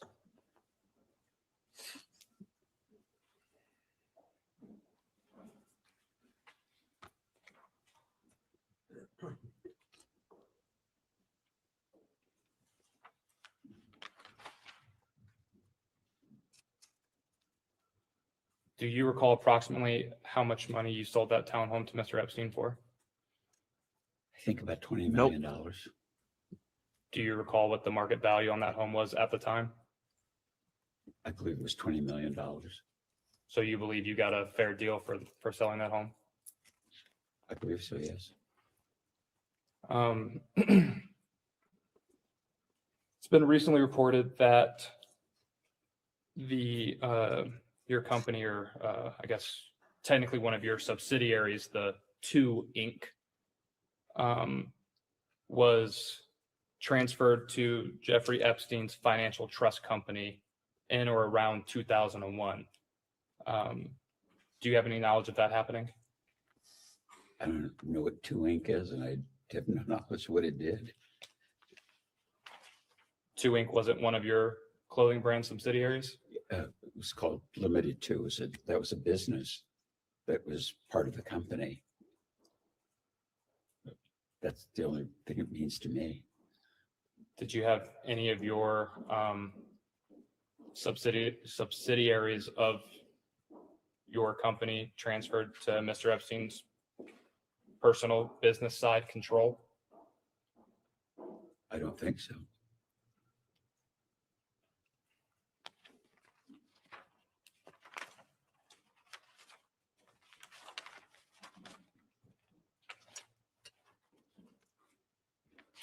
We previously, we'll switch gears on you again. We previously mentioned accusations from Maria Farmer, and there were a subsequent set of allegations from another individual. Are you aware of who Virginia Giuffre is? No. Familiar name, but I've heard it, but I don't connect. I thought it was Dupree. Did you ever have any sexual contact of any kind with Miss Giuffre? I mean, I know he's old, but he's got a terrible memory, even for an elderly gentleman. Do you know what I mean? Miss Giuffre, He's got an awful memory. Definitely. performing sexual acts with her multiple times. You dispute these allegations? She must be confused. No, it never happened.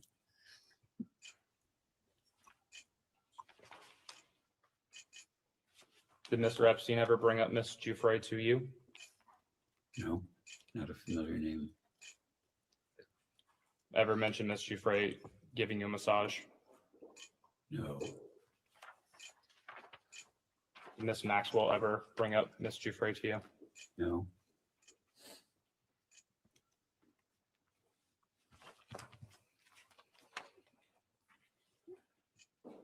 What about her former maiden name, Virginia Roberts? Does that ring a bell to you? Never heard.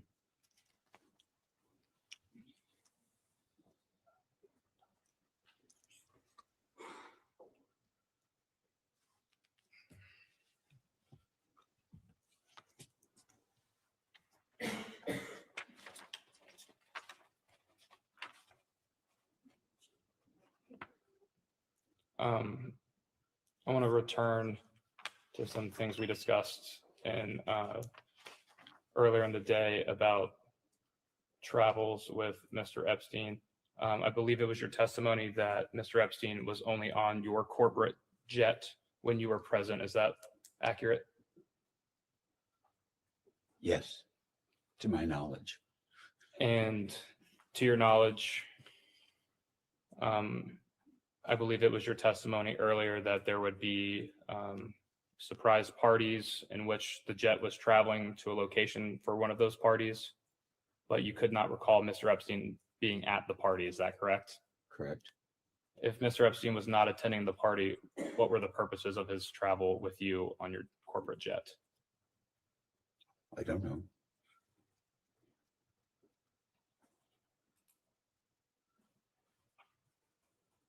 Do you have a rough estimation of how many times you would have traveled with Mr. Epstein on your corporate jet? I don't specifically recall any, but if it would have been once, twice, it's been very few times. Because the aircraft was used primarily for business purpose. And when we used it personally, we paid for the airplane. So the notion of,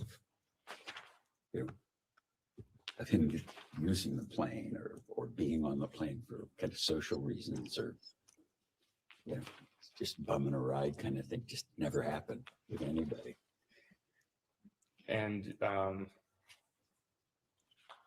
I take that to mean you also never flew Mr. Epstein to locations where any of his various homes were located?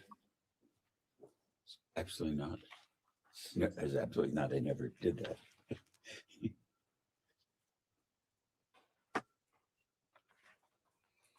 And just to clarify, I believe this might have been asked earlier.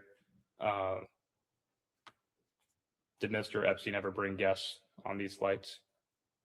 Not that I recall. Your corporate plane at that time was a Boeing 727. Is that accurate? We had two aircraft, 727, and we replaced it with a 737. And I don't remember. They looked alike except for their motors. So I can't remember. I know which came first and which came second, but I can't tell you in time. And just to back up for a brief second, did you keep detailed flight logs for the personal travels on your corporate jet? I believe we kept flight logs on our business aircraft and our personal airplane, always. And the corporate jet, did you sell one of these airplanes to Mr. Epstein? Do you mean the company? The company, yes. Yeah, the company sold an airplane to Mr. Epstein. Do you recall when that sale was made? No. Can you guesstimate when that sale was made? when they delivered the 737. I don't know when it was.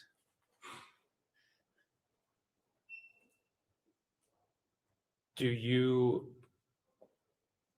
understanding your posture with the corporation has changed over the years, have you maintained any of those flight logs?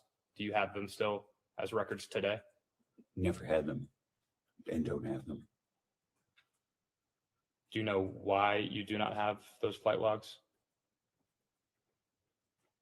Because it's a corporate jet, and why am I gonna keep the log for every vehicle that my company ever uses? Company airplanes. That's a kind of shocking question. You wouldn't have the corresponding flight logs of when you personally used the jet on your own your personal finances? I think there are probably two reasons that I know we kept flight logs. And I think it's a government requirement that you have to have flight logs on an airplane. But two, so many people in the business, different CEOs would be using the planes, and every plane request would come to me because I wanted them to travel, and I wanted to make sure that they were then traveling with the people that they were traveling with. So I know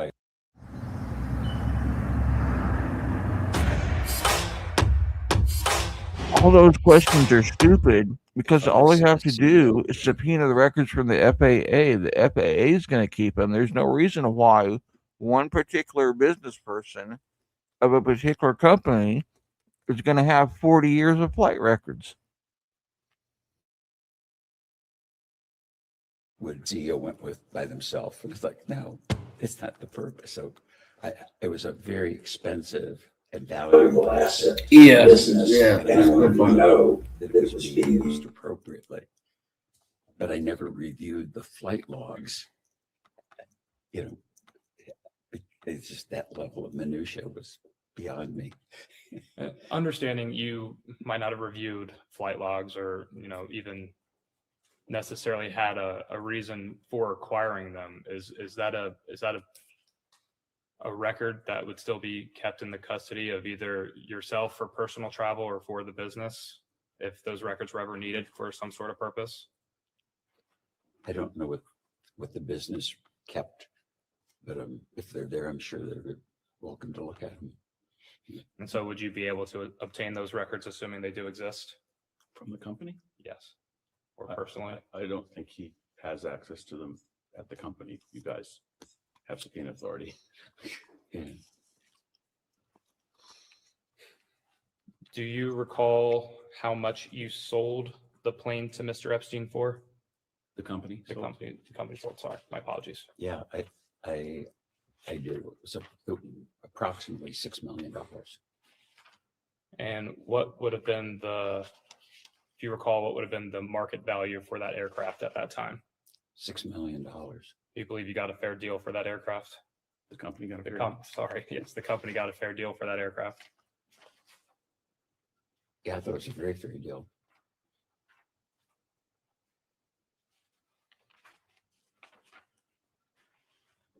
Similar question to Mr. Epstein's acquisition of the New York townhome. How did Mr. Epstein purchase this plane from you? From the company. I'll get there, I promise. I presume he wrote a check. And you weren't privy to the any of the fine details of that deal. So as far as which entity Mr. Epstein would have used to buy that plane from the company?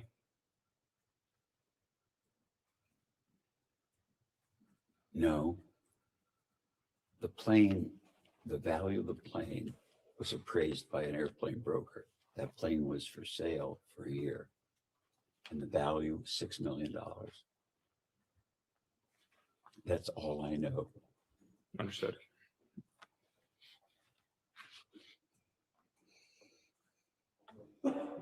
And excuse me if this is repetition, but did Miss Maxwell ever travel with you on the plane? On the company's plane? Not that I recall.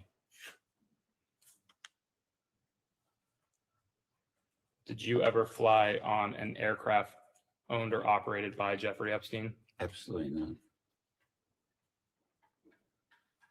Did Mr. Epstein ever invite you to fly on any of his aircrafts that he owned or operated?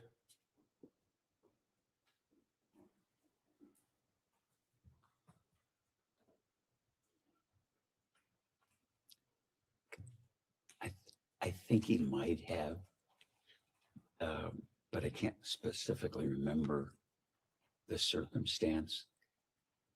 Some of this is really difficult to remember because Jeffrey was such a con. And as I look back at it, that's it.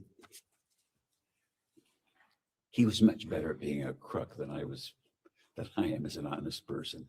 And I think for the committee to understand this, the con part, I can't imagine a bigger crook or con the world has ever seen. Do you recall what rationale you would have had for declining taking flights with Mr. Epstein on planes owned or operated by him? I was busy, very busy. In busy years, I was in the air flying on business purpose in the air 300 to 400 hours a year. If you can imagine somebody traveling in the air 58-hour days and running a company, I ran it from the air as much as I did on the ground. So the last thing I wanted to do was take a trip with anybody. Understood.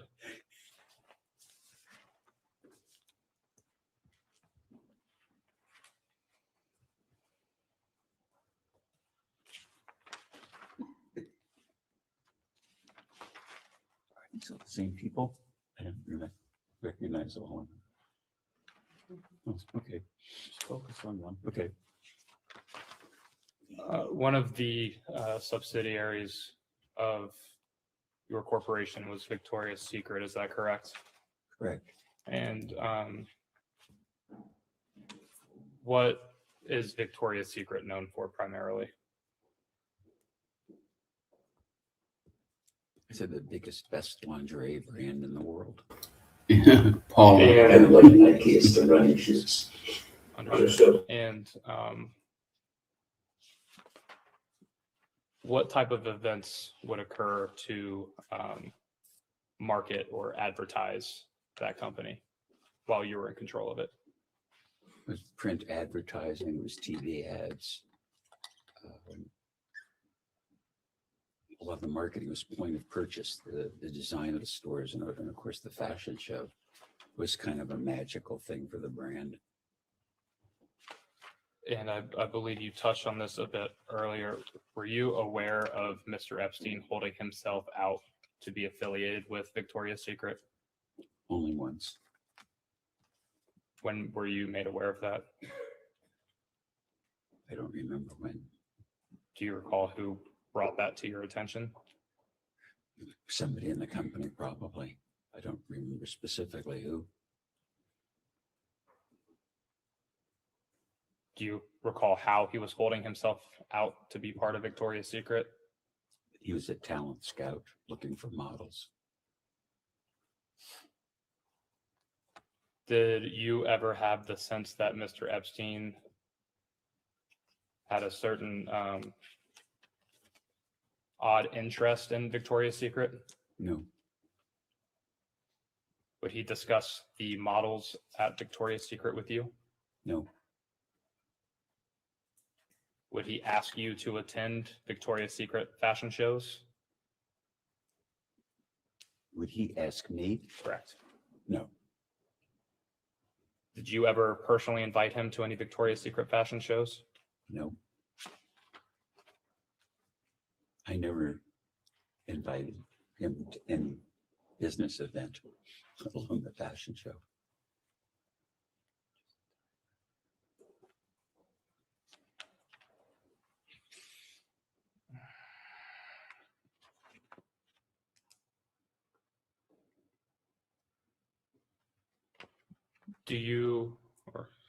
Let me rephrase. Are you aware of how Mr. Epstein would have been able to attend Victoria's Secret's events if not invited by you?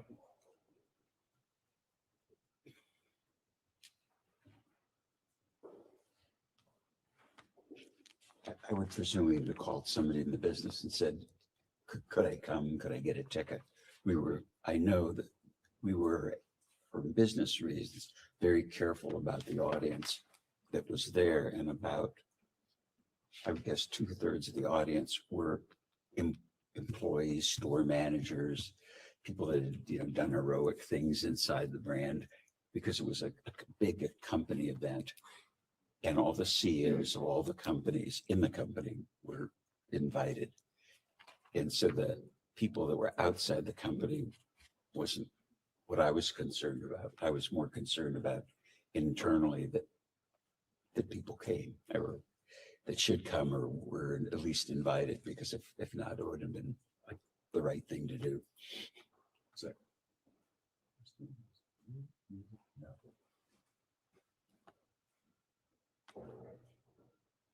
My answer is, I really don't know. Are you aware of Jeffrey Epstein having any other contacts within Victoria's Secret specifically, executives or anyone of that such? I'm sure he knew people or would reach out to people in the business, but I don't know.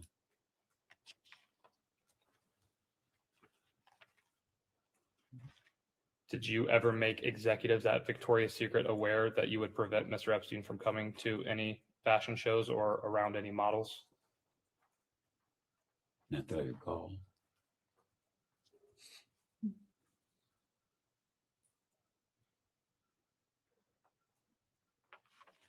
Are you aware of Mr. Epstein bringing any women to Victoria's Secret to potentially model for Victoria's Secret? No.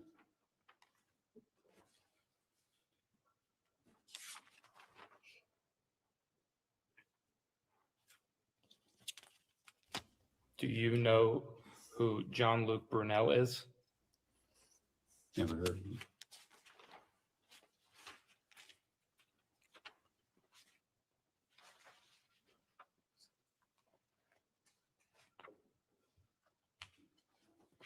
Did you ever take a recommendation from Mr. Epstein or Miss Maxwell about hiring young women or girls for any of your companies or subsidiaries thereof? No. Did Mr. Epstein ever suggest to you that he could find models on your behalf for Victoria's Secret? No.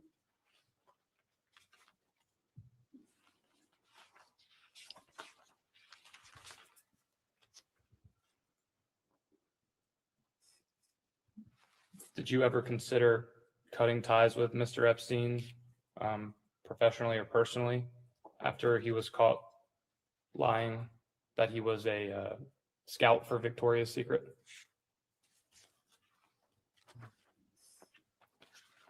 I guess the answer would be, if I thought he was, I would have fired him.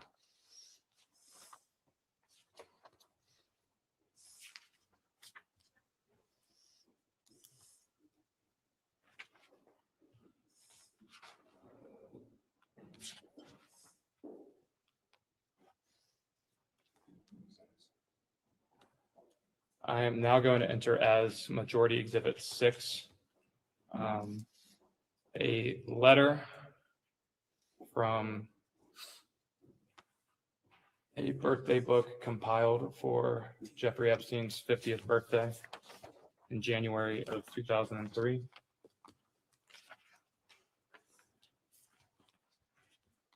I will give you a second to familiarize yourself with the letter. What's exhibit number? 6.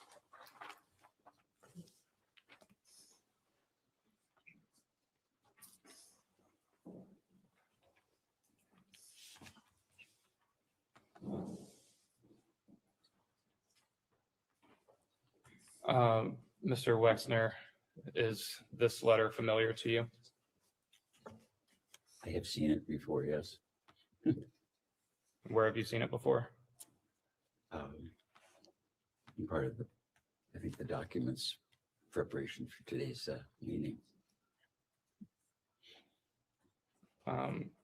Did you yourself write this letter to Mr. Epstein?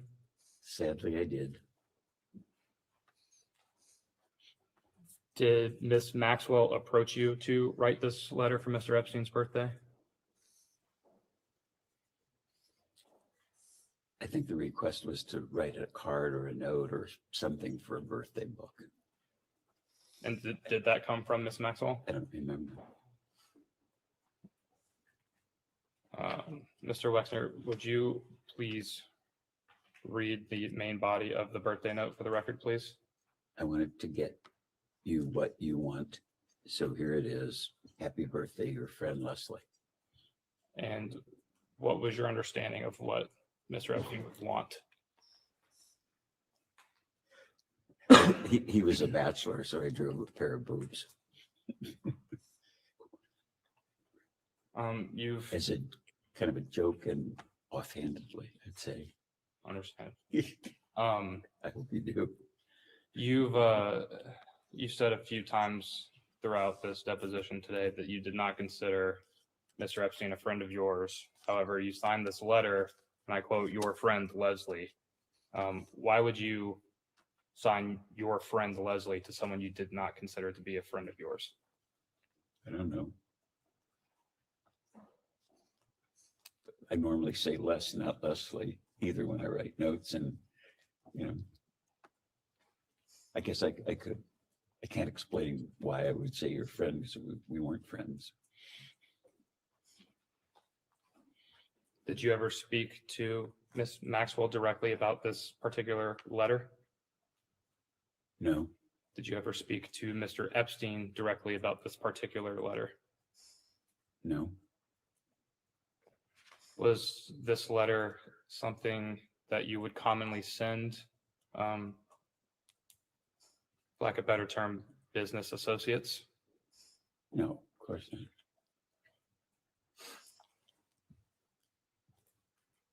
I was trying to be funny.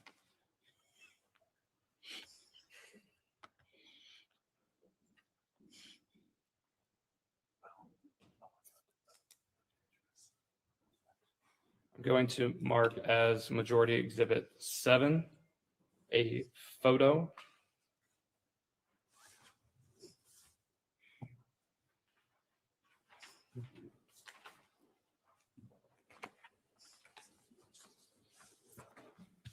I'll give you a second to review. Give one more. One more.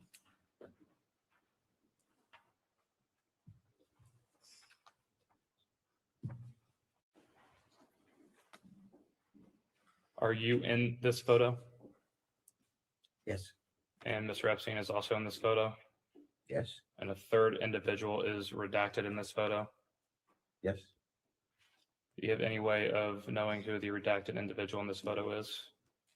I know who the redacted person is in this photo. Who is that redacted person? My wife. Understood. Do you And recall? the man in the back is Peter Lurson, and the picture was taken in Bremen when the boat was launched. We got a bunch of pictures of the boat launching. Do you recall what year that was?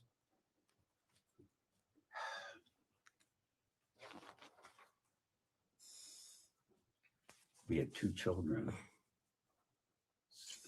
probably 3 or 4 years after we were married. And did you invite Mr. Epstein to this boat launch party or event? Not that I recall. Can you recall who would have invited Mr. Epstein to this event? No.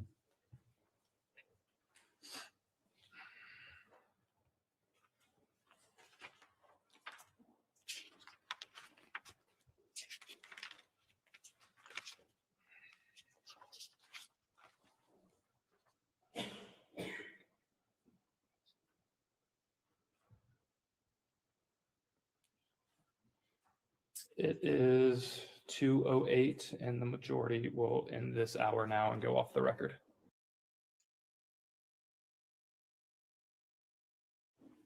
We can go back on the record. Welcome back. Got just a couple of follow-ups about some things you've already touched on.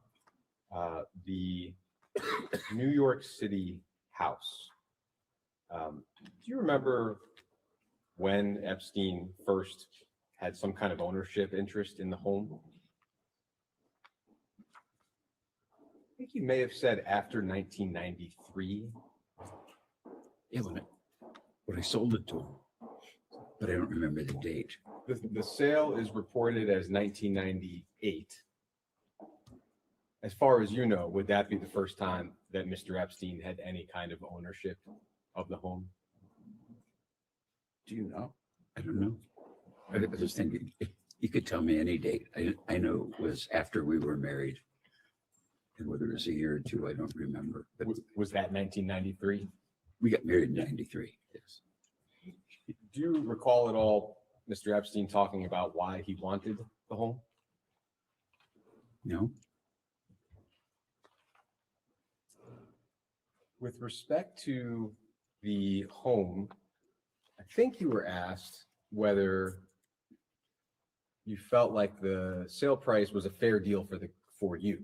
And I think your answer was yes. Is that right? Yeah, yes, that's right.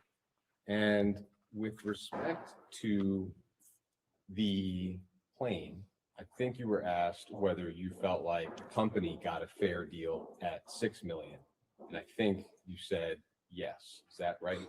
Yes, that was because that was the asking price. I think your counsels represented to DOJ in 2019 that Mr. Epstein sold himself both those assets at deeply discounted prices, and that was part of his theft from you. I never heard that before. Do you have any sense of why that discrepancy would exist? Not a clue.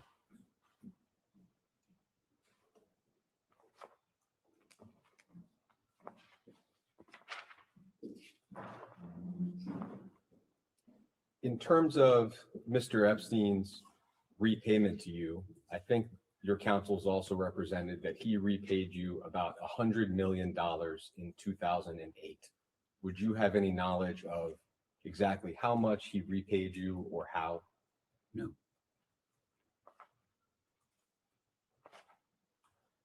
There were a few other. I'm calling bullshit on that. Who doesn't remember getting paid back $100 million? That's fucking ridiculous. And it sounds like you bought the home in 1988. Epstein bought the home from you in 1992. Do you have any recollection of that home? Take your time. Are you saying two homes in New York that were next to each other? Yeah, right next to it. The address for this one would have been 11 East 71st Street. No recollection of that happening. There was and still is a condo building at 301 East 66th Street in New York. It's been reported that Epstein lodged many of his victims at that building. The reporting has also been that you once owned that building and that you sold it to Mark Epstein, Jeffrey Epstein's brother, in the early 90s. Do you have any recollection of that? The building or the condo? The building. No. No recollection. Okay.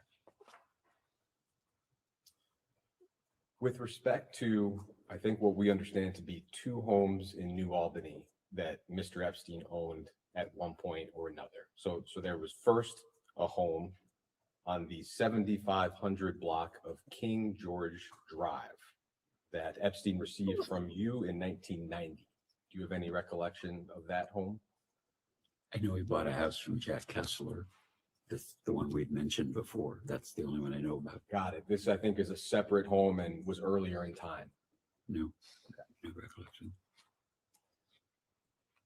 That second home, I think you mentioned that Mr. Epstein bought it from Mr. Kessler. I think the documents show that it was a company that Epstein bought the home from, and I'll represent to you that it was you who signed the deed to Epstein. Would you have any knowledge about why that might have been the case? I understand the question. I signed the deed to sell the house to Jack, to sell Jack Kessler's house to Jeffrey. Yeah, and it was in your capacity representing an entity of some kind that seems to have been associated with yourself and Mr. Kessler. Just shocking. Okay.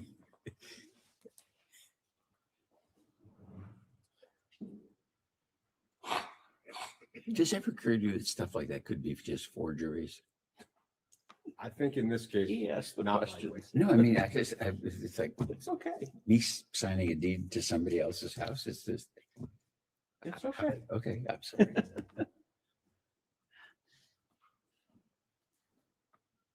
And the entity for that sale was.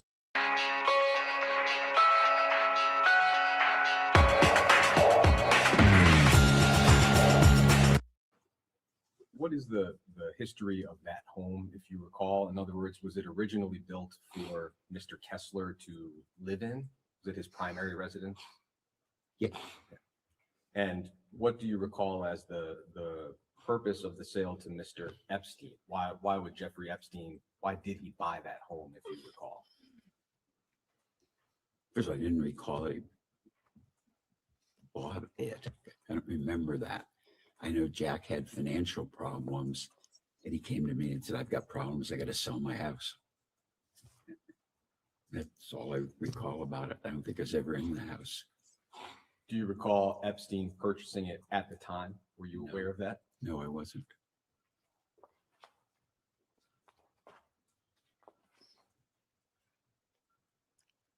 I'd like to ask a little bit about your personal relationship with Mr. Epstein. Some of the reporting has described you as close. I think that's been mentioned earlier today. I would just like to ask about a few examples that have been reported and just understand your knowledge of them. Sure. The New York Times, for example, has reported that sometime in the late 80s, Mr. Epstein managed the design and construction of your yacht, the Limitless. Do you have any recollection of that being the case? Furthest thing from the truth. Not true.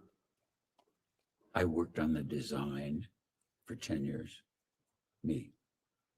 And it took 3 years to build the yacht. And the only person that was there beside me watching the construction was Abigail. Period. And a gentleman who represented himself to the New York Times as your former captain, Craig Tafoya, seemed to be of the understanding that Mr. Epstein had a role in designing the yacht. Mr. Tafoya, from your point of view, Mr. Tafoya is simply mistaken. Absolutely mistaken. If you wanted to, I could draw it in detail for you right now. The Wall Street Journal has reported that Mr. Epstein would sometimes do personal tasks for you, such as helping your wife Abigail find a nanny or showing up at a restaurant with a gift for a mutual friend. Do you have any knowledge or recollection of those types of activities? Never happened. No recollection, or you believe that those things did not happen? I have no recollection and believe they never happened. Vanity Fair has reported that Mr. Epstein once broke up with a woman for you here in Columbus by going to her house. This, of course, was before you met your wife. Do you have any knowledge or recollection of that? No. Did I break up with a woman? Yes. Did Mr. Epstein perform the act directly or indirectly? No.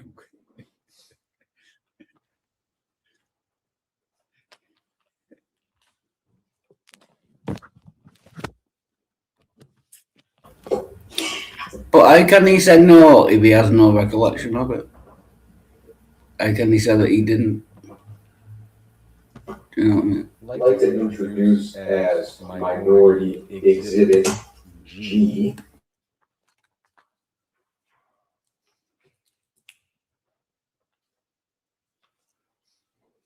An email from 2006. I'll give you a moment to look at it.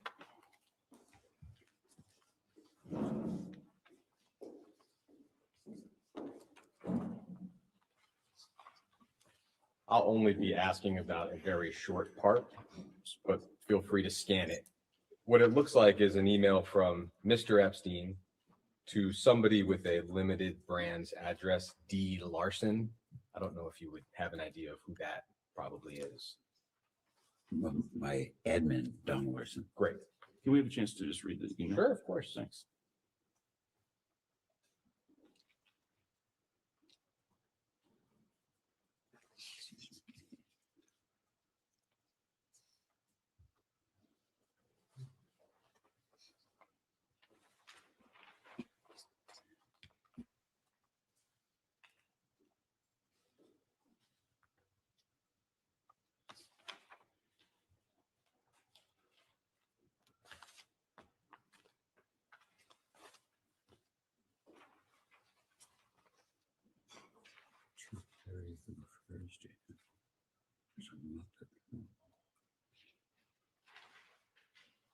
I forgot I knew Neil Rudenstein.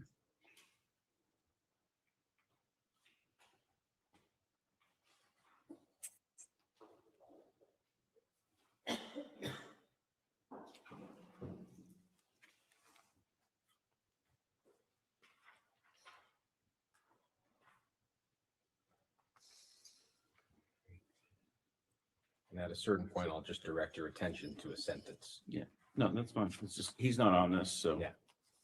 So Just trying to get it. at the very end of this email, Mr. Wexner, I would say close to the very end, there's a sentence that starts with, "I believe that this information." And if you see that, I'm sure your counsel can guide you to it.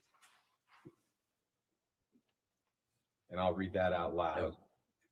This is a long email. It seems to relate to business topics and people. But Epstein signs off by saying, "I believe that this information belongs to you, and under gang stuff rules, I cannot simply be the repository of people's hushed calls and not share with you."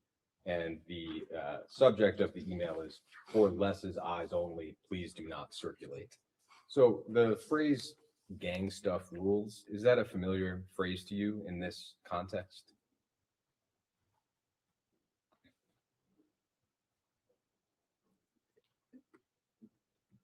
Jeffrey was like a Brooklyn guy.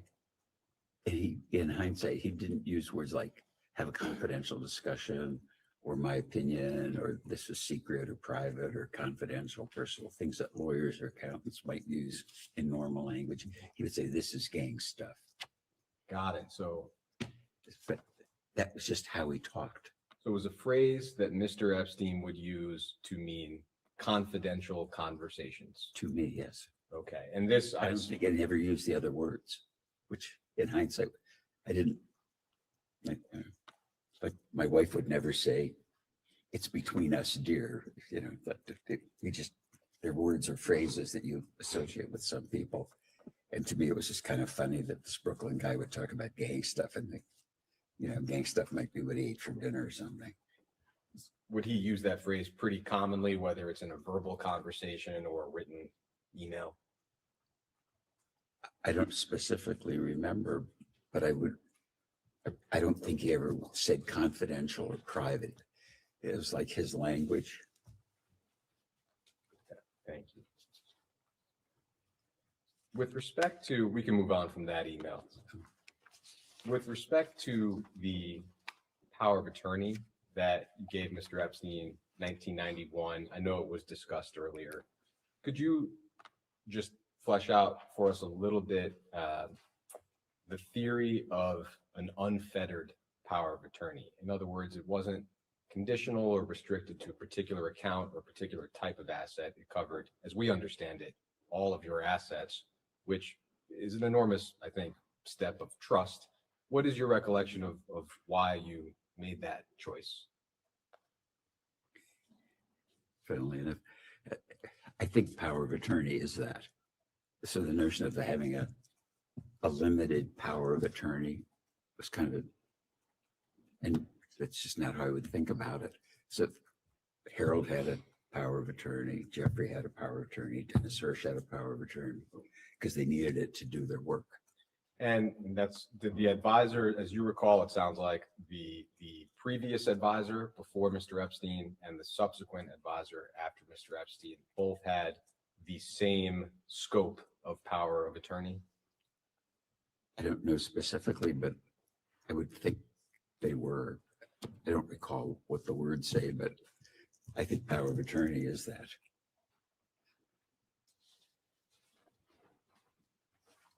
We've seen reporting, I think in the New York Times, that you accompanied Mr. Epstein to visit the White House in 1993, a few months after President Clinton took office.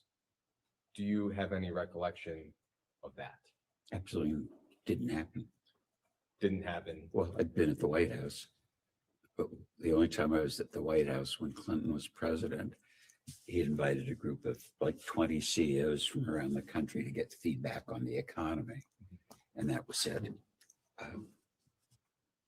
And I was there like the president of one of the lumber companies, the chairman of JP Morgan, Sears, companies like that. I was kind of the smallest fish in that bowl, but it was that purpose. And Mr. Epstein was not present. Of course not.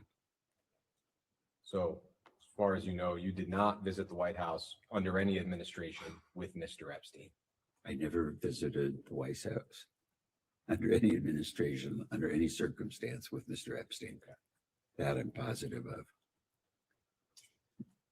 The New York Times has also reported that at your 59th birthday party, Mr. Epstein acted as sort of a master of ceremonies.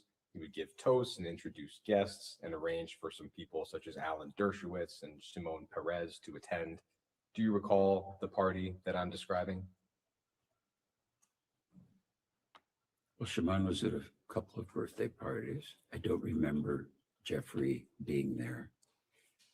If the party was in Columbus, I probably could remember 4 or 5 of the people that were there, and it was a surprise too. Do you recall, I suppose at any birthday party, but that one in particular, Mr. Epstein playing that sort of a role as a master of ceremonies of sorts? No, I'm thinking even at the party that I was thinking about, the Shimon Peres, if you ask me who was there, he wouldn't have been on the list. It's not who I remember. It was a different kind of group of friends that Abigail picked to come to the party. But to the original question, do you recall Mr. Epstein ever acting as a master of ceremonies at a birthday party for you? No, absolutely not. Never.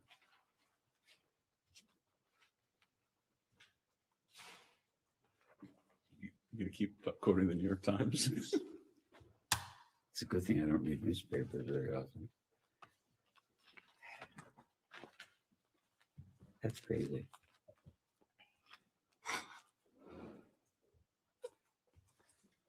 I'd like to introduce as Minority Exhibit H.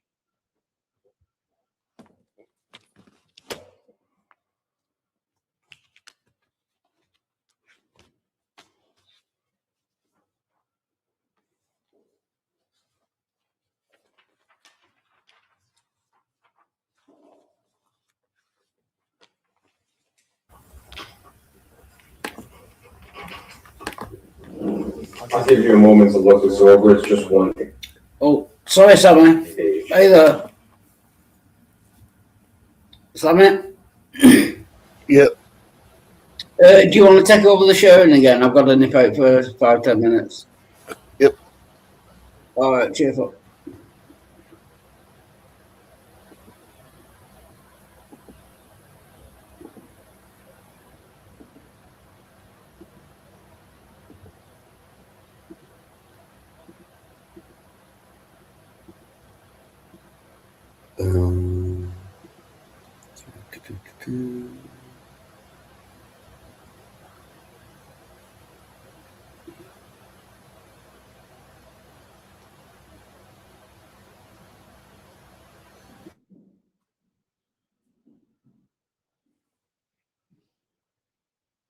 So this is a file that was part of the recent DOJ release, and it's some kind of draft or fully composed email from Mr. Epstein. It appears to be intended for you.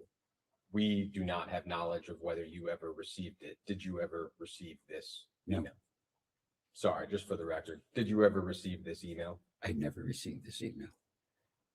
Understood. Letter or whatever it was. Understanding that you have not received it and therefore have not previously seen it, is that correct? Other than anything that council may have shown him. I would like to touch on a few discrete parts of it.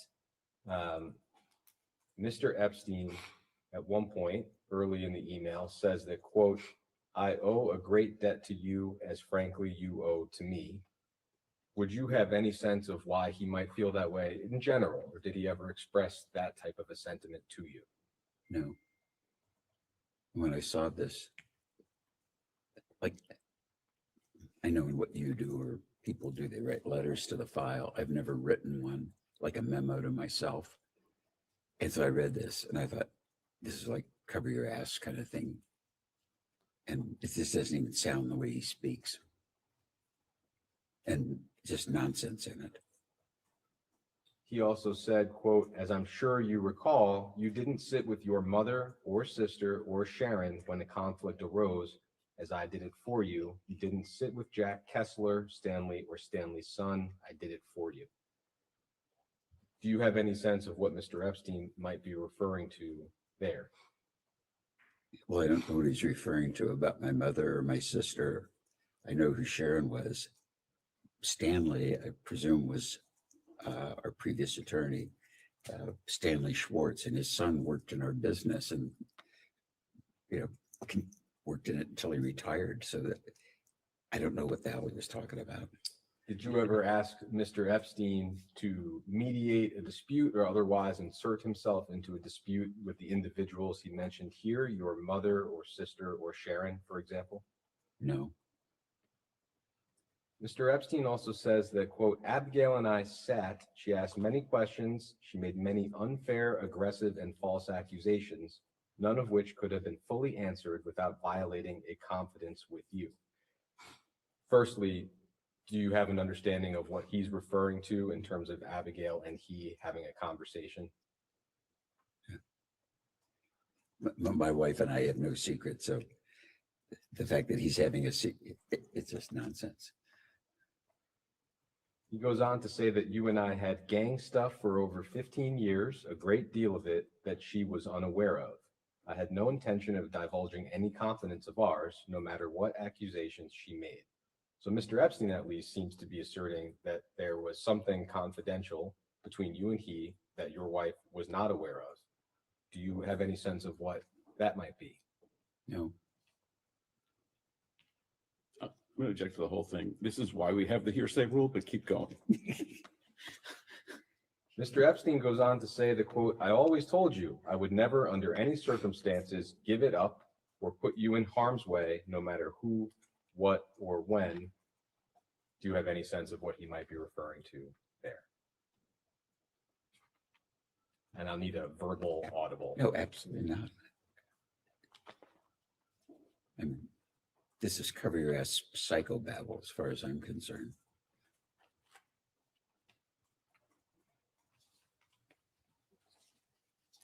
I'd like to do one more exhibit on your personal relationship with Mr. Epstein.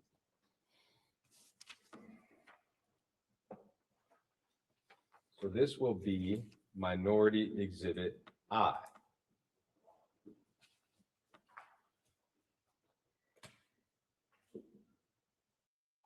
Your perfect domain is out there. Go to Wix and make it yours.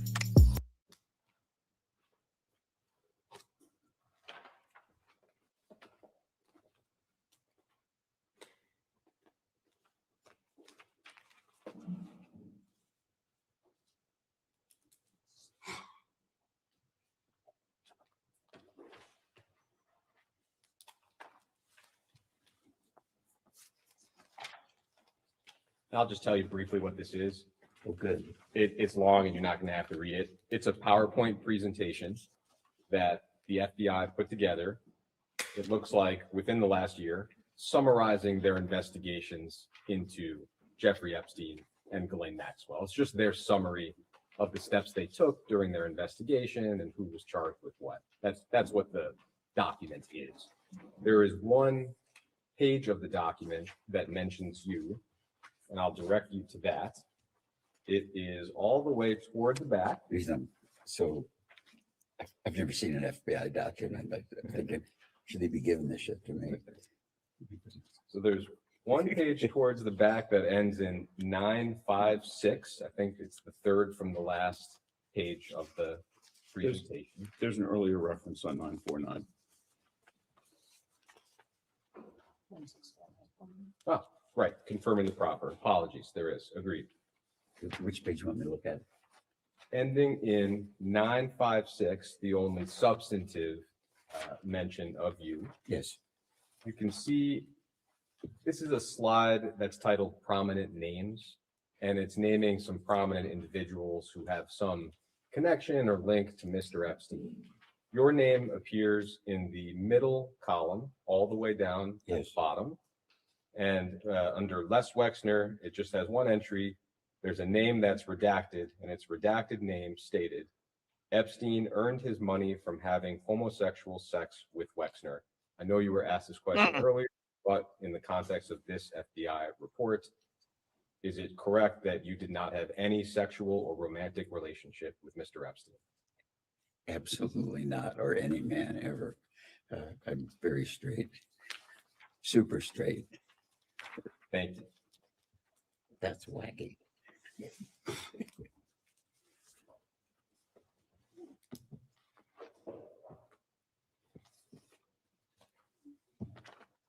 Do we get to keep that?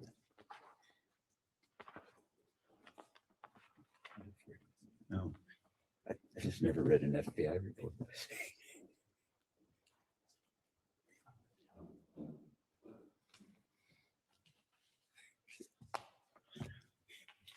But thank you, Mr. Wexner, for your testimony here today.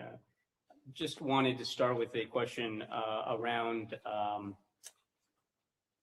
U.S. Senator John Husted, and it's been reported that you gave him something like $117,000 in donations. Is that correct? I think you mean John Husted. I'm John Husted, yep. I don't know how much money I gave him. Would that sound about right? It's a substantial sum. Well, I'm thinking, I met John when he was a state representative. I'm sure I helped him. I helped him politically. He ran for lieutenant governor. I probably contributed to senatorial campaign. So is it possible over time I would have given him that much money? It is.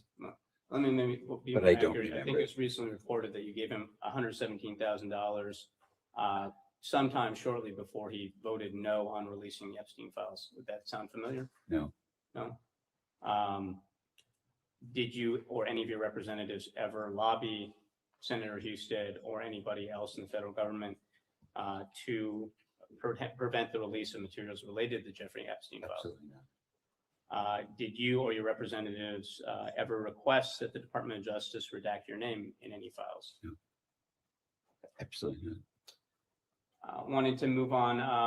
Now, I remember the document we was referenced a little earlier mentioning former Prime Minister Ehud Barak. Did you ever have a relationship with the former Prime Minister? Can you define relationship? Sure. Any relationship? Do you know do you know Prime Minister Barak? How, if so, could you elaborate on how familiar you were with him? Well, I was only with him a couple or three times in my life. I happened to be in Israel when he was elected, but before he was sworn in as prime minister. We had a brief meeting in his political office. It wasn't the government office. May have met him in Israel when he was prime minister, but I don't recall. I know that I had dinner with him and I think his wife and daughter and Abigail in New York after he was out of office, I think. I don't think he was prime minister. Did you ever communicate with the Prime Minister outside of personal meetings, phone calls, emails? He came here once, I think, for Jewish community stuff, and we went to a football game. That's all I remember. Did you ever communicate by email or phone call or other correspondence? No, I don't think I ever had his address or phone number or email address or text number or whatever. Are you aware of the Wexner Foundation or any other trusts or foundations or organizations affiliated with you ever donating money to the former prime minister? No. Would it surprise you if I told you that an FBI report stated a report that the Wexner Foundation transferred at least $2.3 million in US dollars to former Prime Minister Ehud Barak? Shocked. Shocked. I want to move to a different topic here. Are you familiar with the gentleman named Richard Adrian? Who? Richard Adrian. No. Do you remember anybody being a bodyguard from you by that name? No. No? 1991 to 1992? No. How many bodyguards have you had over the course of your career? I don't. Hundreds, dozens? No, not hundreds, but Dozens.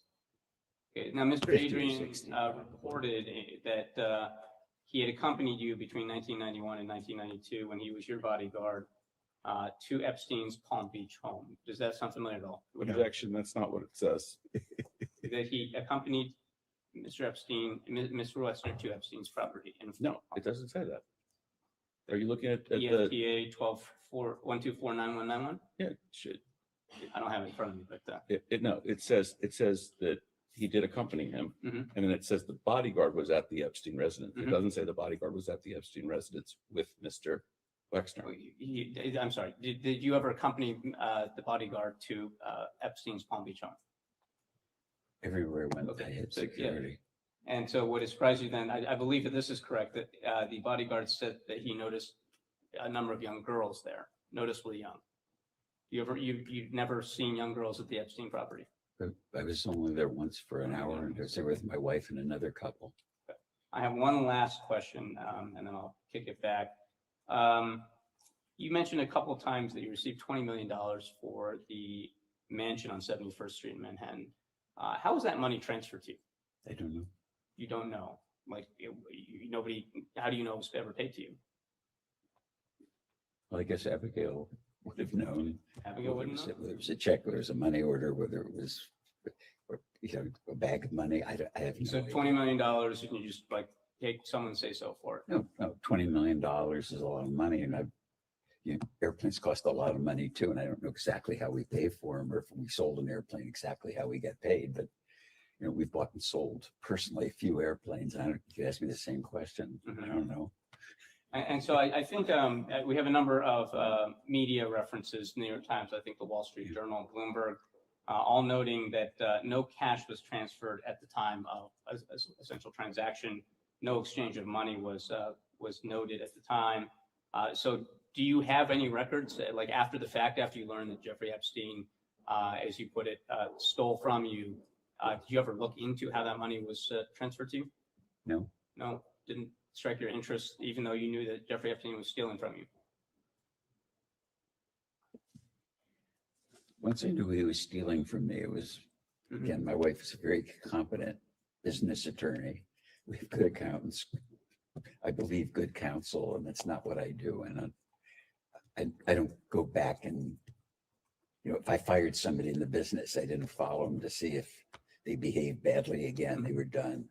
That's just. Let me then follow up and ask, did your wife ever mention to you that how the money was transferred? No. Or that it was transferred? Objection as to spousal privilege, but he's already answered. All right, thank you very much then.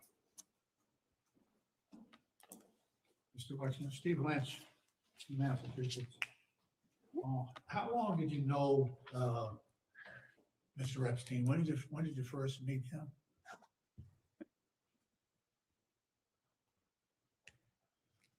I think they asked me that question earlier before you joined this group.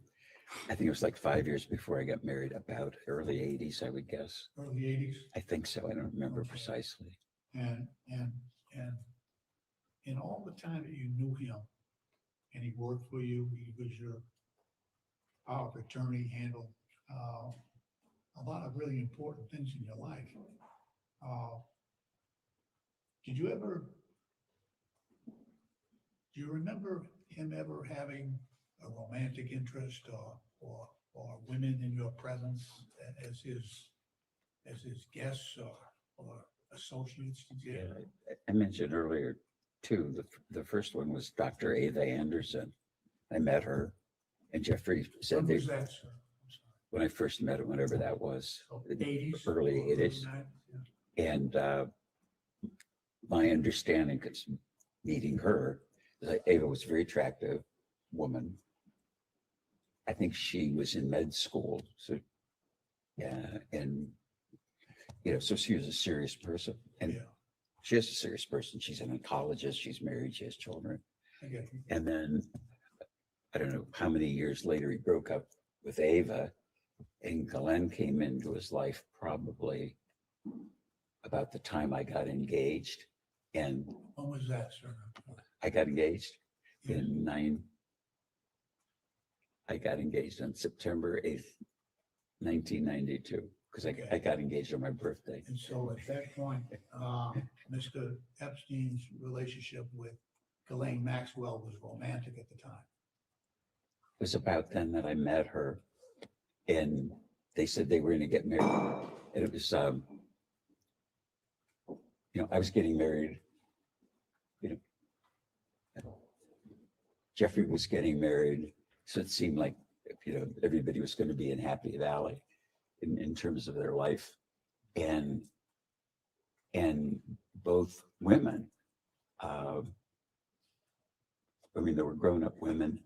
Ghislaine is exactly the same age as Abigail, and very smart.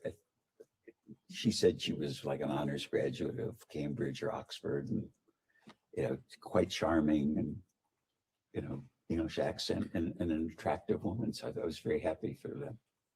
Do you ever remember spending time with Epstein and any of his other romantic interests or girlfriends, especially younger women, in your presence?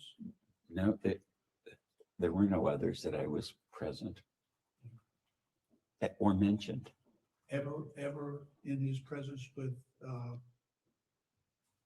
women who may have been of teenage or minors? I thought about that. What did I miss about this guy? And I don't think I was ever with him, or he was ever with anyone as vague in my memory that I would say was under the age of 28, 30. I mean, he was with adult women, or women that they looked adult. They said they were a lawyer and accountant or something. I know this name has come up earlier in the deposition, Virginia Giuffre. Giuffre, I'm sorry. Do you recall ever meeting her in Jeffrey's presence? Absolutely never. I don't. Or Virginia Roberts, I think her maiden name was. No, absolutely not. How about Miss Farmer? I thought Miss Farmer might have made allegations about something that happened here on your property. We've actually covered it. It wasn't his property. It's an adjacent property. An adjacent property. Thank you for the clarification. Or certainly no, on the next door. No, never. Was that Mr. Kessler? Whose property is next door? I'm sorry. My friend was business partner in New Albany, Jack Kessler. So no women who seemed unusually young then? Absolutely. Okay. We also understand from your counsel's proffer that you interacted with a number of other prominent people who knew and had dealings with Epstein, including Prince Andrew, various professors at Harvard, perhaps a sultan of some sort in Dubai, perhaps Howard Lutnick. With respect to Prince Andrew, who has also been accused of sexual misconduct in connection with at least one woman trafficked by Mr. Epstein, did you ever see or become aware of this interaction between Prince Andrew and one of these young women? I never met Prince Andrew,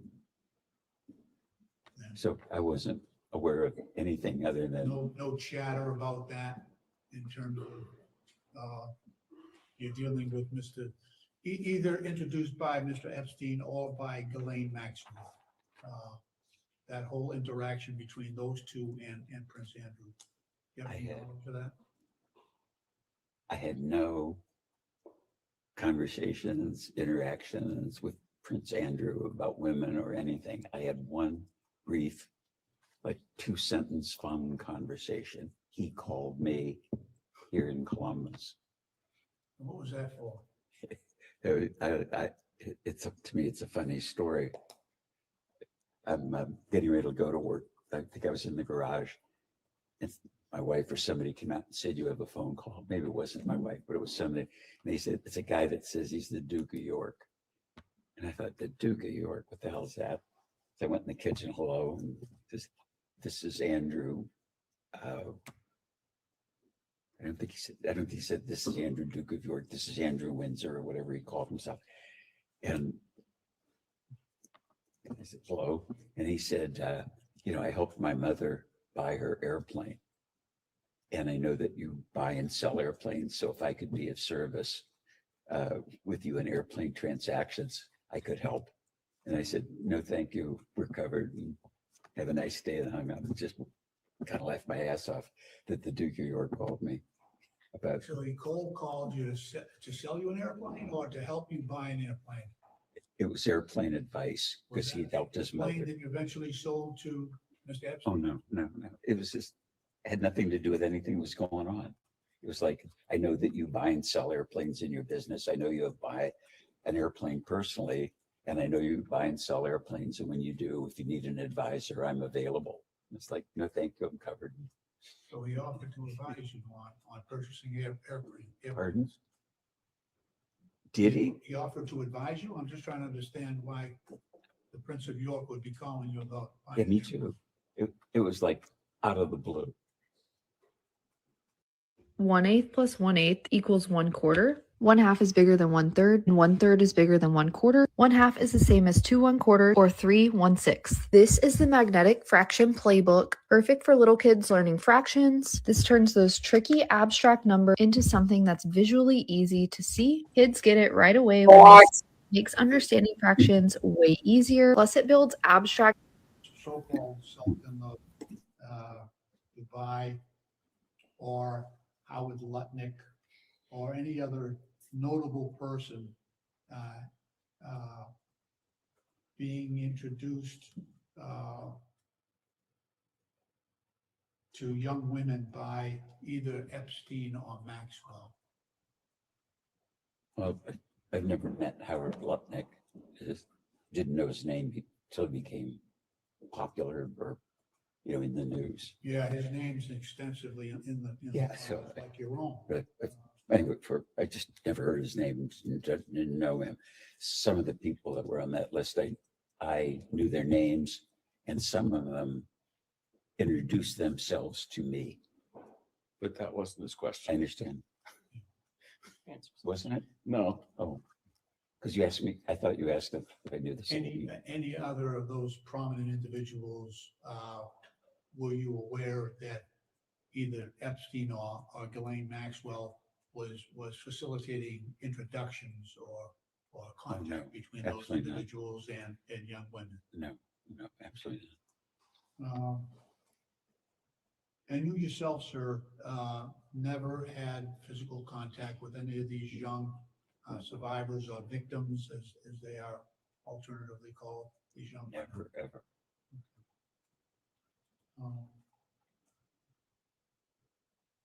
All right, I think that's all I have. Thank you. Just two more, and then we'll give you a break. First, with respect to the birthday note that we looked at earlier for Mr. Epstein's birthday, just making sure we have your testimony. It's that you signed the note, your friend, but Mr. Epstein was not ever actually your friend from your point of view. Is that correct? Correct. And you do not have any understanding of why you would sign that card, your friend? It's generic platitude. I think I was sending a birthday note to somebody, I'm saying your friend or something. I wouldn't just sign my name. It would be like I don't know. It's not To the evilest demon that I know, happy birthday. The end of a letter or something. Yours truly best, something like that. Do you recall ever drawing a pair of women's breasts on any correspondence with any other business associate of yours? No. We can go off the record.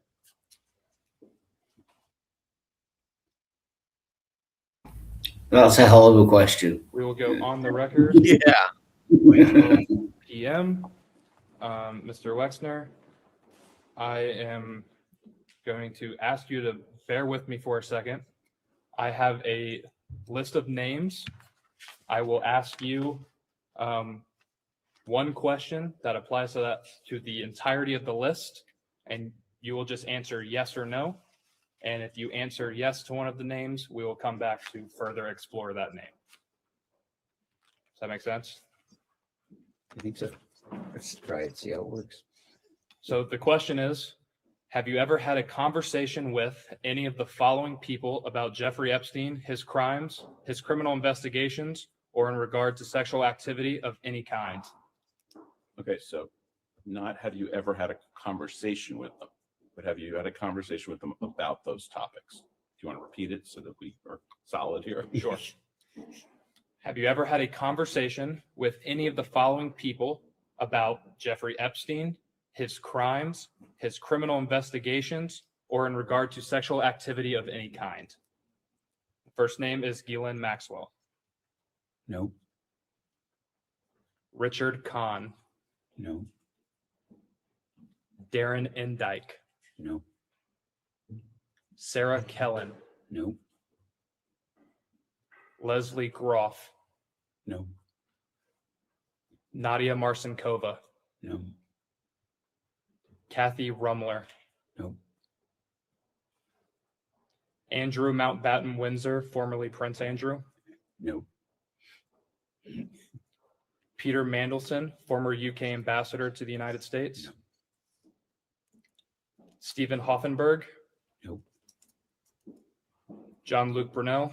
No. Jess Staley. No. Paul Morris. No. Stephen Cutler. No. Mary Casey. No. Justin Nelson. No. Leon Black. No. Glenn Dubin. No. Eva Anderson Dubin. Kind of put those as question marks because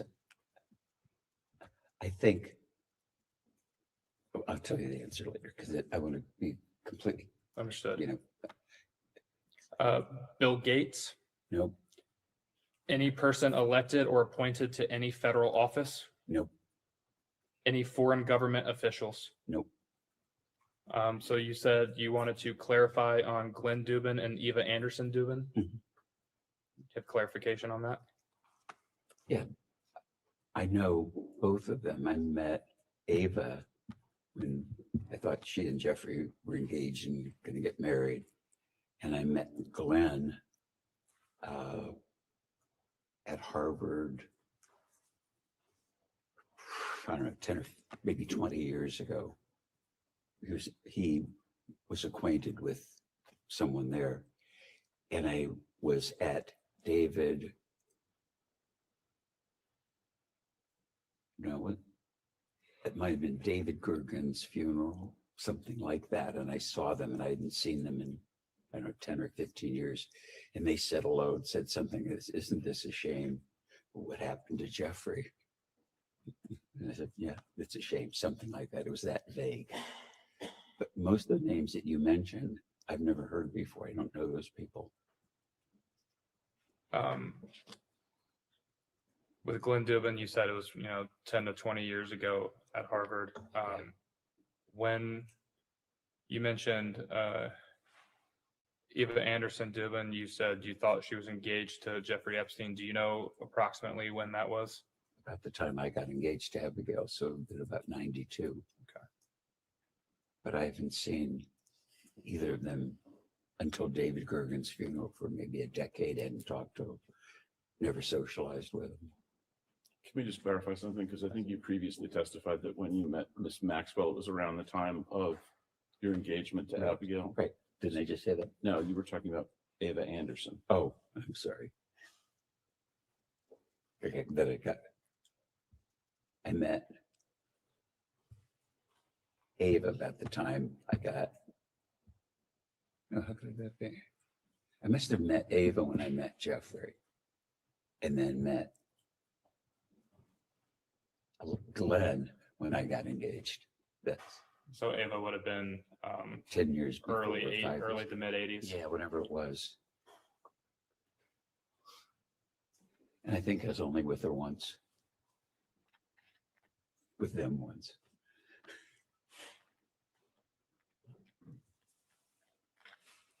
So you never, just to clarify one more name on here, you never spoke with Ghislaine Maxwell about Mr. Epstein or his criminal investigations of any kind? Never.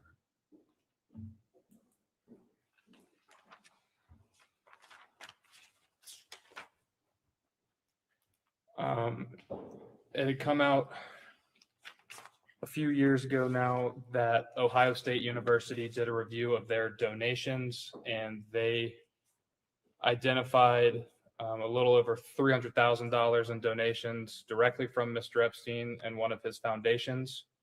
Ohio State also reported a gift of approximately $2.5 million from the COUQ Foundation, which is another entity of Mr. Epstein's. Did you help facilitate any donations from Jeffrey Epstein to Ohio State University? Never.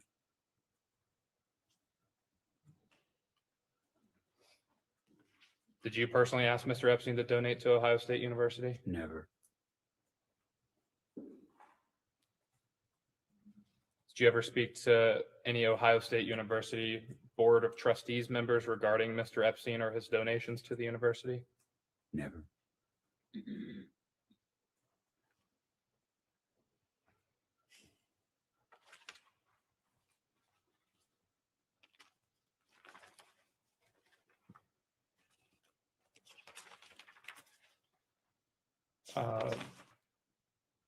We discussed earlier in this deposition around the time frame of 2019, if you had any involvement with law enforcement as they investigated Mr. Epstein for his crimes he was ultimately charged with in New York. Just to clarify, did you speak to any law enforcement agency of any kind regarding Jeffrey Epstein's investigation in New York in 2019? Never didn't. No, I don't remember ever talking to any law enforcement agency. Did you ever provide any documentation to any law enforcement agency of any kind regarding Jeffrey Epstein and his investigation in New York in 2019? Not to my knowledge.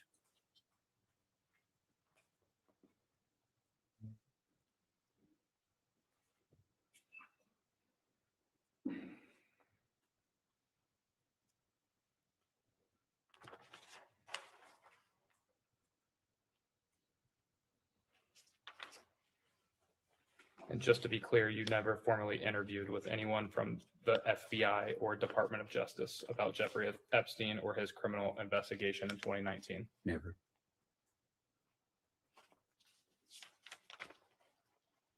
Did Mr. Epstein ever contact you or attempt to contact you after his arrest in 2019? I don't think so. He was dead. Well, before he died? No, I mean dead. But Understood. After he died, he never contacted me. Did anyone affiliated with Mr. Epstein ever reach out to you in 2019 regarding his Yeah, that's a shock. in New York? Never. No.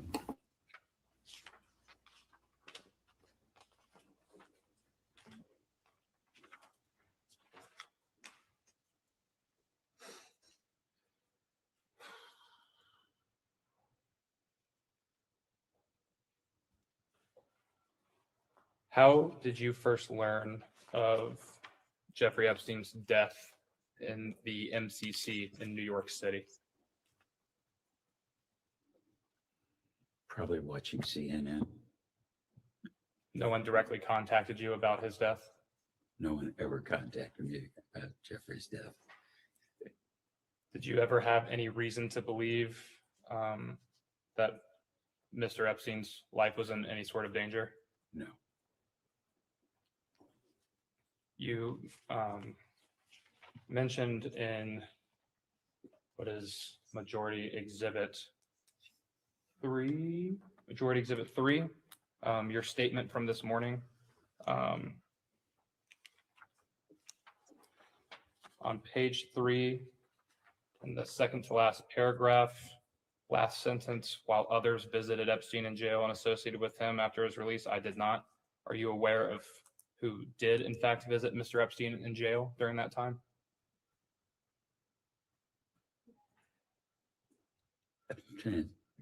Directly, David Gergen told me he did after he did. And can you remind us who David Gergen is? David Gergen was professor of practice at the Kennedy School. He was advisor to 4 presidents of the United States, TV personality. And did he tell you? My friend. Sorry to cut you off.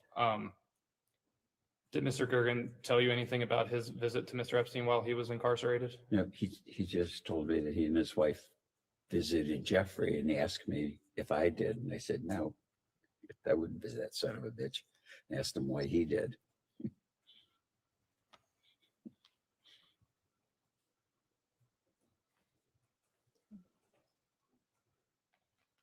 Did Mr. Gergen inform you as to why he went to visit Mr. Epstein while he was incarcerated? Yeah, surprisingly, he said, like, sometimes people that you're acquainted with get into trouble, and you should be kind or nice to them. Something that vague, which seemed completely out of character for Gergen. Did you, what was your response to Mr. Gergen when he posed that to you? I think I said, I'm surprised at you, David. I'm going to switch gears a little bit here.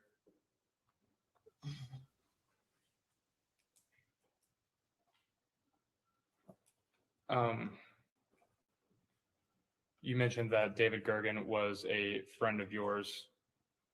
How do you characterize that Mr. Gergen was a friend? What made him a friend to you?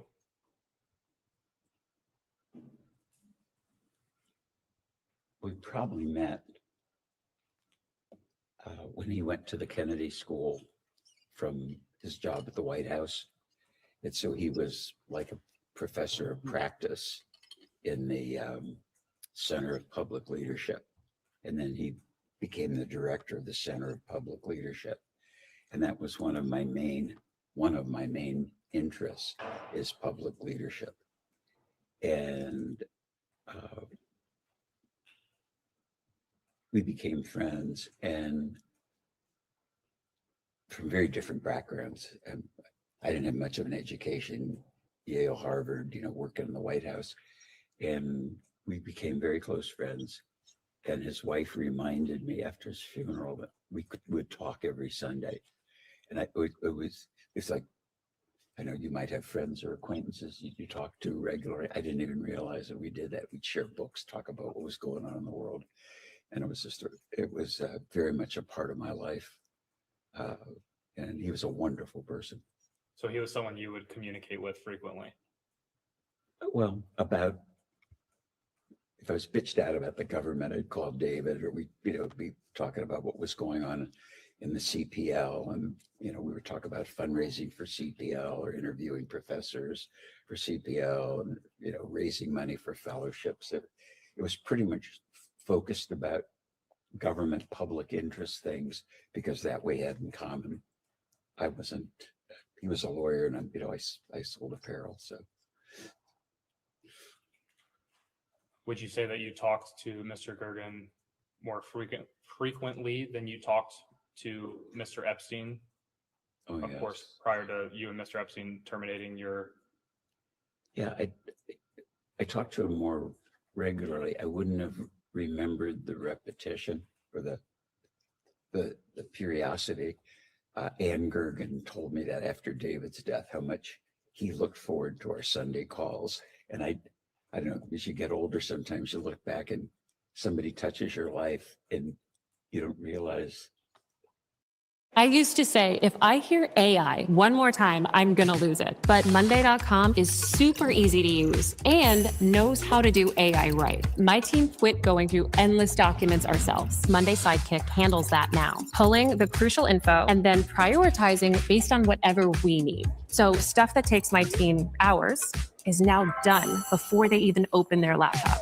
I use it for insights and action suggestions constantly, especially on those back-to-back meeting days. All these AI features are built directly into Monday.com and actually use our real data. With Monday.com, AI isn't some over-promising future. Or go through your property to access that house? No, the properties weren't connected. There's kind of a woods between them and fields. There was no driveway. They were separate. It would be a struggle to walk between the two on foot. Understood. Speaking about your boat design and manufacture and boat launch has been mentioned a couple times here today. Did Mr. Epstein ever travel with you or board your yacht at any point? Not that I recall. Did Miss Maxwell ever travel with you on that boat at any point? Absolutely not. Were there any other boat trips that you and Mr. Epstein would have taken together at any point? None. I don't think I ever went anywhere on that boat without my wife and family. Understood. Do you use any aliases or nicknames when you communicate with people you're associated with? No, less. Sometimes LHW, that's it. Are you aware of Mr. Epstein having any aliases or nicknames that he would commonly use? No. Are you aware of Miss Maxwell having any aliases or nicknames that she would commonly use? No.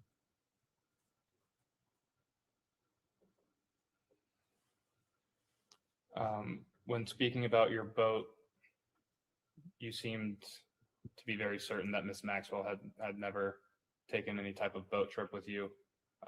Is there a reason why you were more sure about her not attending any boat trips with you? Because it couldn't be. I'm not sure that. I know that Jeffrey didn't take any boat trips with me.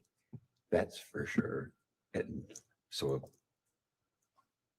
I might not have perfect recall, but I'm positive he never took any boat trips. So I'm positive that she never took any boat trips because I only saw her a couple times in my life. Understood. Are you aware of, let me back up first.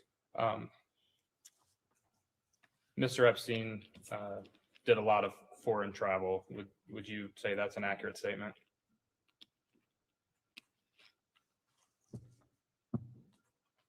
That's a kind of I want to answer because I don't want you to be tricking me. I thought he traveled a lot. When I thought he traveled a lot, once I knew he was a fraud, I don't believe he traveled at all. I mean, he'd tell me he was in Switzerland. He'd tell me he was anywhere in the world, and I believed him. That son of a bitch could have been in bed. I didn't know where he was calling from. To the best of your knowledge, he would inform you that he was traveling all over the world. Oh yeah, I'm in Saudi Arabia working for the king. I'm in Switzerland talking to banks, and I'm really busy and I'm tired, and he'd hang up. So he would reach out to me erratically and sometimes frequently, but I never believed that he said. I didn't. If my wife told me she was in Chicago, I would believe it. If my lawyer said he was in Columbus, I would believe it. If I call Matt up, I don't ask my lawyer from Columbus. I say, "Are you in Columbus, or are you, in bed, or wherever the hell you are?" And I think that was part of Jeffrey's con. And it just grinds the hell out of me that he was so busy. But I don't believe any of it now. I think it was complete bullshit. And it was part of the con. Understood. Is it fair to say that Mr. Epstein would flout that he had foreign contacts, whether it be foreign dignitaries or contacts in foreign governments, something to that effect? Do you mean flaunt? Flaunt, yes. Sorry, long day. It's been a long day. Yes. Do you have any knowledge of Mr. Epstein holding citizenships in any other countries other than the United States of America? No. Have you ever seen Mr. Epstein possess any other foreign country's passport? No. Or any passport, including an American one. If Mr. Epstein was talking about connections he had with foreign nations or entities, is there anyone he would most commonly refer to when speaking to you?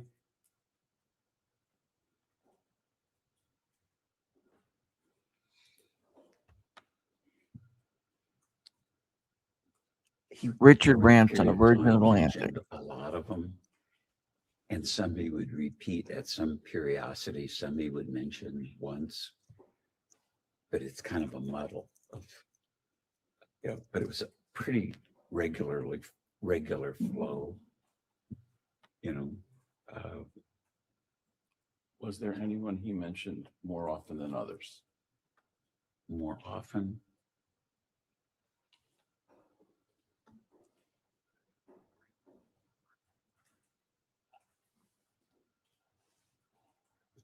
Maybe several times he'd mentioned the Queen of England. The Queen of England? Yeah, the one that died.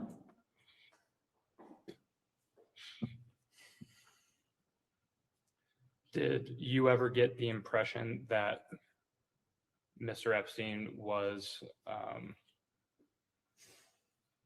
trying to get close with people of power, influence, wealth to better shield himself from any type of scrutiny?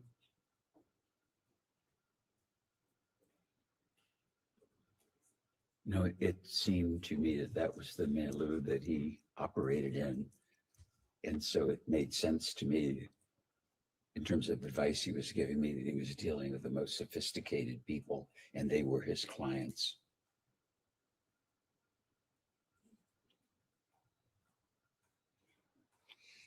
And so, based off that response, would it be fair to say that you would believe that could be part of his con, was touting all of these connections he had all around the world? As I look back at it today, I'm positive it was his con. I mean, as positive as I could know. I mean, the founders of Google, the President of the United States, the King of Saudi Arabia, go on and on. It was almost, every month I'm off to do this with that, or I'm going here and there. And he was in a trust position, and foolishly, I never questioned. It was just that it wasn't just they was bullshitting me, or these weren't really his clients.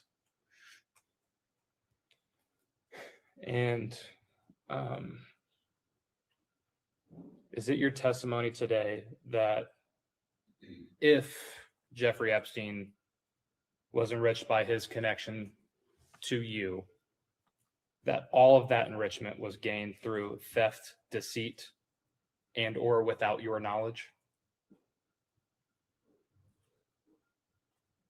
I'm not sure I understand the question. Do I know where Jeffrey got his money? I know he stole money from us. I believed he had substantial income from these make-believe clients that afforded him the lifestyle that he had. That made sense to me. And you you got engaged in 1992. Do I have that correct? September 8th, 1992. And you were married then in the following year, in 1993. 1, 2, 3.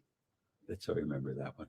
And at any point after your engagement and your ultimate marriage, did you ever engage in any extramarital affair or sexual contact with anyone other than your wife? No one. But I'm really happy you asked that question.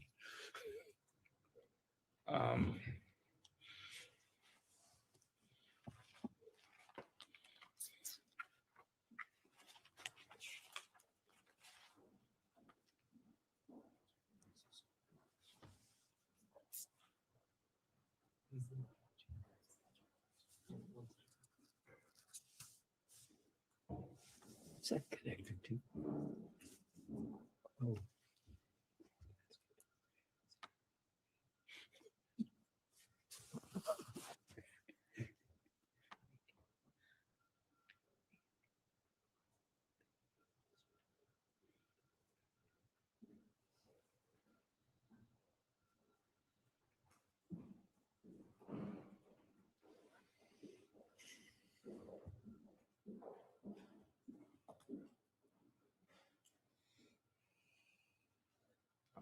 Is it, Mr. Wexner, is it your testimony here today that Mr. Epstein's wealth came from not only yourself, but also this extensive network of clients that also were wealthier, otherwise influential individuals? No question. Absolutely. And, you know, sitting here today, with the benefit of hindsight being 2020,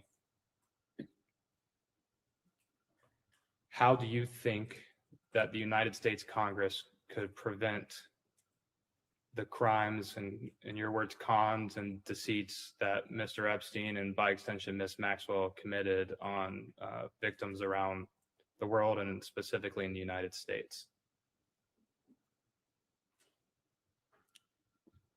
Well, I would hope that this interview or whatever it is today would help you to understand that he was a crook and a con man. And in hindsight, you know, looking back, he would make Bernie Madoff look like a Boy Scout. So complete, so diabolical. I mean, just incredible, sinister. If I were giving the government advice, I told the IRS to look into Jeffrey. He couldn't have made all that money and spent all that money, and had the lifestyle he did and be the crook that he was and pay taxes. So if he would do the things that he did to those women and do the things that he did to me, then anything is possible, I believe. And so you know, if Al Capone went to jail for being a crook in tax evasion, it would be so obvious to me today that now that I know Jeffrey's a crook and the things he did and the people he was associated with, there was a lot of money and he got it from a lot of people. I can't believe that he had time to really work because he was playing so goddamn much and I never knew it. If it's my attorney or your attorney, I don't know if I would assume you're an attorney, but if you had one, and every time you talk to him and he said, I'm in the office working on your stuff, I don't think you'd run over there to see whether he was working on your stuff or believe that he wasn't in the office. But the con was so just crazy. I mean, I've searched my memory and say, why didn't I pick up clues? And I think he could trick me all over again if I was, you know, if I was at that position of trust with someone like that. Really bad, I think, unbelievable stuff to me now that I look back. People that he said he knew, I believe he knew them. People that he said he worked for or where he went, but you do what he did and just rob one bank. You know, I think bank robbers rob a lot of banks. That's how I look at him. Are you aware, did any other individual come to you at any point and make clear to you that they felt they had been defrauded or otherwise wronged by Mr. Epstein in any way? No, and crazily enough, no one ever called for a reference. No one ever called you for a Called reference? for a reference. No one. People would call that he said, like the chief technologist of Google. And then a guy would call up and say he was the chief technologist of Google and I want to build a boat. So somebody says that they know the chief technologist, a guy calls you up and says, hello, I'm the chief technologist. I could have been talking to an actor in hindsight. It's just, I don't think I've ever been conned before. I've seen movies about it. It's like, I think if the government really understands that, then a lot of things you'd be able to dig into that, you know, aren't he should be exposed.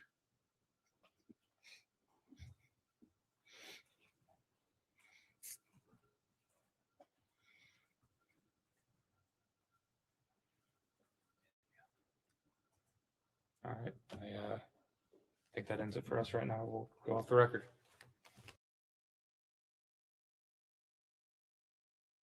We can go back on the record. I've got just a few sort of individual cleanup questions about things we've talked about earlier. I'll just move through them chronologically, going all the way back to when you first hired Mr. Epstein. If you could just articulate what you recall about what you thought you were getting from him. You described what he ended up doing for you, but what did you understand yourself to be hiring him for at the time?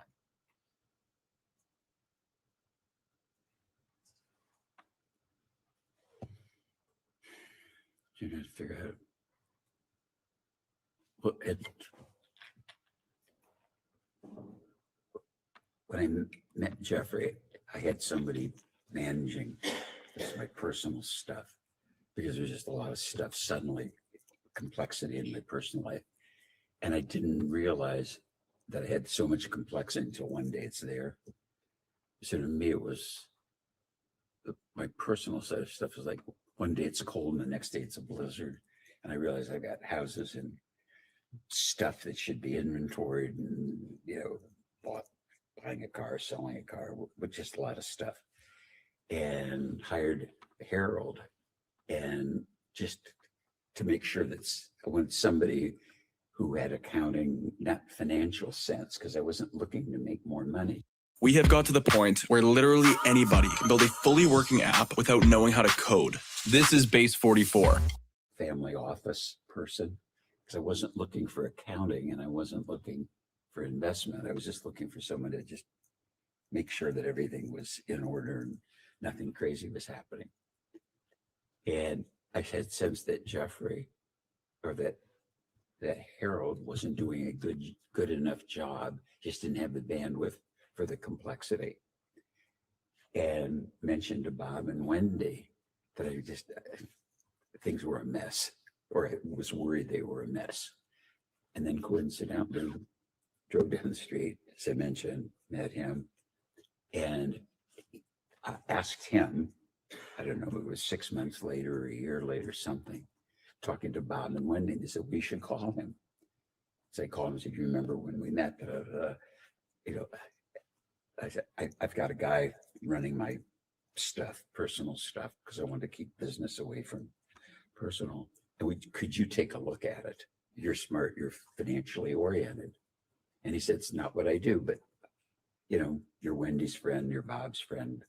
I'll come and take a look. So he started doing that and said, Harold isn't very competent. Nothing's amiss, just it's not tidied up the way you think you should, way I think a professional would think things should be tidied and your financial personal life. And I said, well, but you looked at this, what do I owe you? And again, part of the con was, I don't want to be paid. And so after 2 years of him sorting it out, cleaning it out, I thought, started to pay him for the work. And I don't remember what it was at the time, but in terms of professional fees and whatever, I thought it was fair. And that's how it happens. So I think I'm giving you a long answer, but to understand in context, because if I just say yes or no, you won't understand it. And I really want this whole group to understand it. And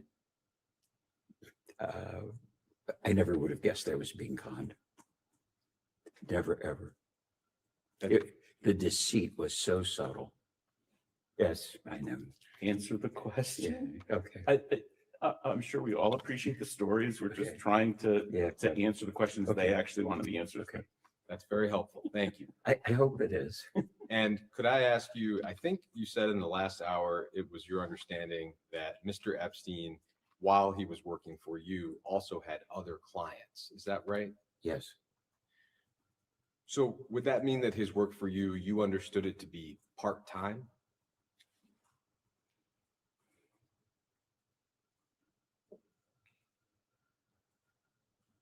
I wouldn't describe it that way. I knew it wasn't I thought it wasn't full-time because he had other clients of substance, real substance. As a listener, it sounds like substantial demands that you're describing. You were, and of course are, one of the wealthiest people in the country, managing all of your personal affairs. I would think would typically demand all of somebody's bandwidth. Sounds like that was an issue with the guy before Epstein. How was he able to do that job, but also do work for other clients at the same time? Well, like Peg does the work now. I think you could supervise the work, overview it, which isn't the work that I do, and say you could do really thorough work if you were doing it 3 or 4 days a month, certainly a week or a day a month, just focusing on these things because there were accountants and tax lawyers and other people. And then once in setting up, as an example, I didn't have the idea to inventory furniture or valuables. And it's like, how could you have all silverware in your house? And I didn't count forks and spoons. And it's like, Jeff said, people could be walking out with forks and spoons. I said, gee, that's a good idea. We ought to have an inventory. But then there was I hired a lady to be like the house manager who had run the U.S. Embassy in Rome, and said, yeah, I know how to do this. And I said, well, why don't we keep inventories of stuff? And she said, oh yeah, I could do that. So she did that as kind of a puny example, but I wouldn't have had the idea. But then all the things were inventoried. That wasn't work for me or Jeffrey. It was just regularly done.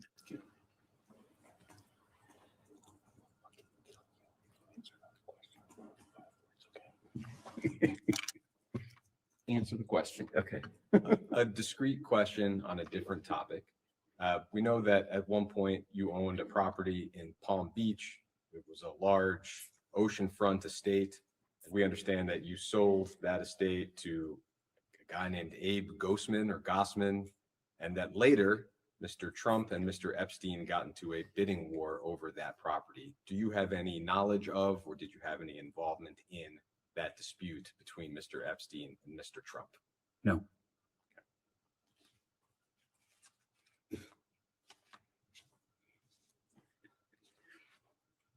I'd like to touch on a few specific allegations that have been made with respect to Mr. Epstein's crimes. Maria Farmer has been discussed several times today. I'll try not to repeat that too much, but there are a few aspects of her story that I did want to touch on with you. Ms. Farmer has said that the home that we've discussed, you said Mr. Kessler sold it to Mr. Epstein. It's adjacent to your property. Ms. Farmer has said that that home at the time was guarded by your security staff. And at least one member of your security staff told the Washington Post that that was accurate, at least at the time, which I think was 1996. Do you have any sense of why this home that at that point was not on your property and wasn't your home would have been guarded by your security staff? Objection to the hearsay, but answer. No. Do you have any knowledge as to whether or not the home was guarded by your security staff, either then or now? Then for sure not. My daughter lives there now with her husband, so I'm sure they pay attention to it, but I don't know for sure that, because it's part of the family, that they pay attention to it, but that's as close as I can get. When it was owned by Mr. Kessler and Mr. Epstein, you have no knowledge of whether or not it was guarded by your security staff? I have no knowledge. I would doubt that. It would be frankly fucking impossible. Does that sound strange at all? It sounds a little strange to us as readers and listeners that a home that is not yours would be affirmatively guarded by your security. Me too. Ms. Farmer says that she, in the wake of her assault, reached out to the county sheriff's office and that she was told, quote, "We work for Wexner." And the sheriff's office confirmed that at that time they were contracted to assist with your security detail. Do you have any sense of why that would have been the case?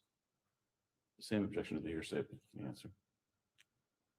No, the closest I could get to that would be sometime people who work for county security, Columbus Police Force.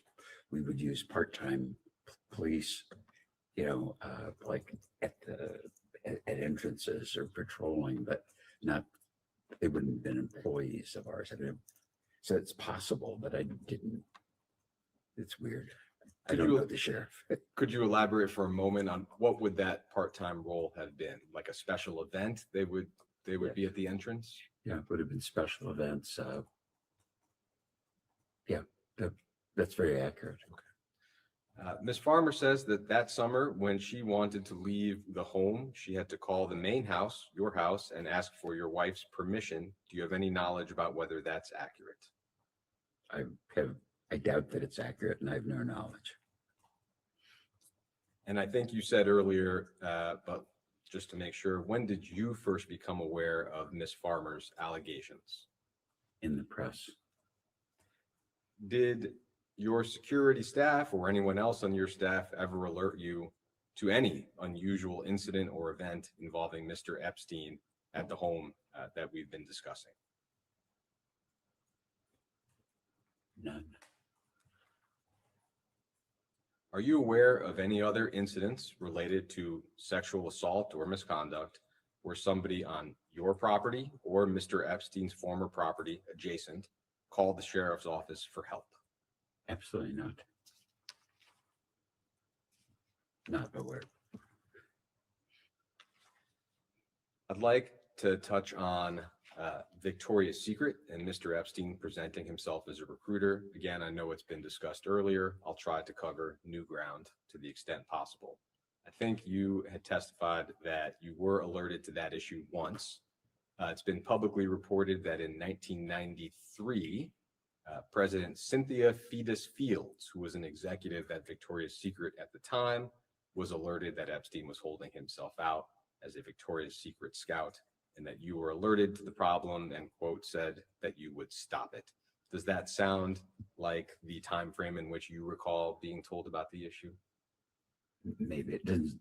It could have been. I was trying to think when she worked in the business and when she left. But yeah, probably right. I don't know for sure. What do you specifically recall about when you were alerted to the issue? In other words, who approached you and what did they describe specifically?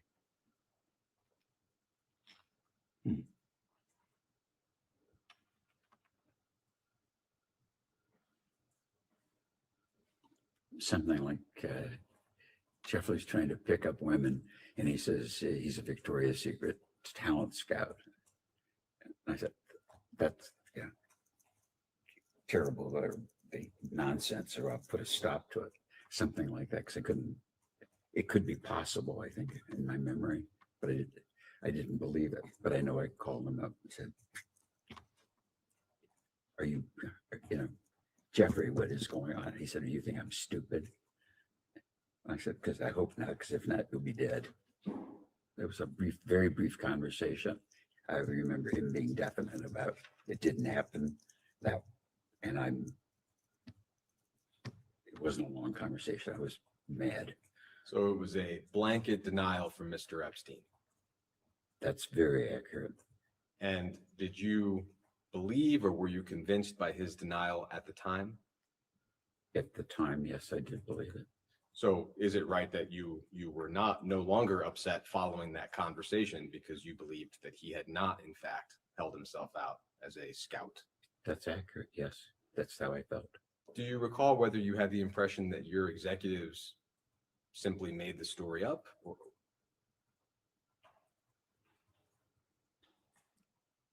I don't recall. Just knowing how I think about things,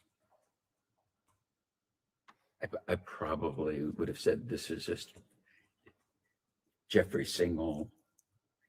It's a thing to say, a rumor could get started. I got to chase it down because God forbid that anybody was in the business, let alone outside the business, was dating people in the business or dating models or recruiting them or any of the stuff that we now know is true. I would have fired him on the spot. In May 1997, a young woman named Alicia Arden says that she was introduced to a man who identified himself as a talent scout for Victoria's Secret. That was Jeffrey Epstein. Mr. Epstein allegedly invited Miss Arden to his hotel room in Santa Monica, California, to audition for the cabinet.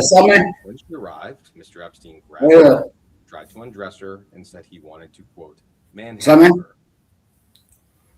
I think someone might be backstage. I've stirred a boot. That's all.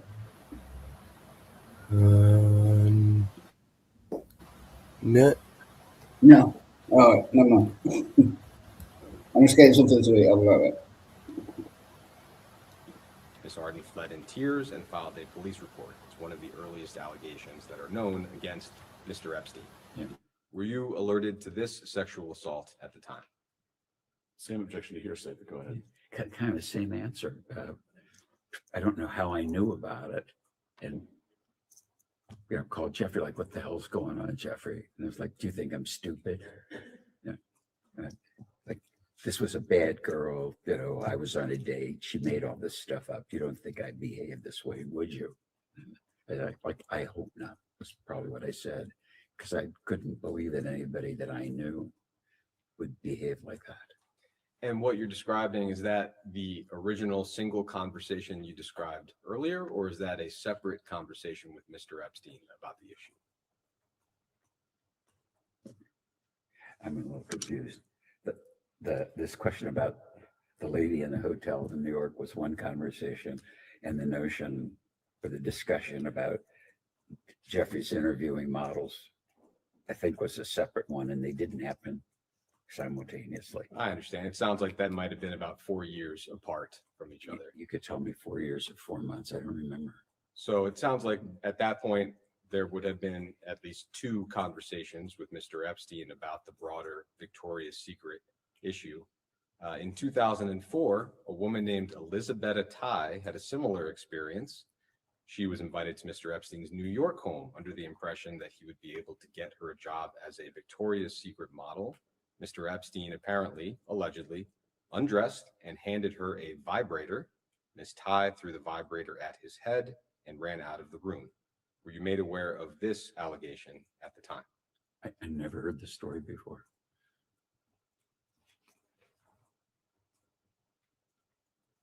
In 2005, the New York Post ran an article describing a Romanian model who allegedly landed a gig at Wexner's Victoria's Secret brand thanks to Mr. Epstein. Did you have any knowledge about models who actually acquired jobs at Victoria's Secret directly or indirectly through Mr. Epstein? No, but I didn't meet, interview, or pick models. That wasn't what I did, and no one in the business did.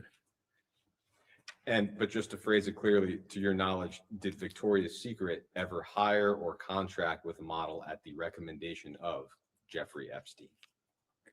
No, I can't imagine they did. No, I wouldn't know if they did, but the way that we handled our marketing, it couldn't have happened.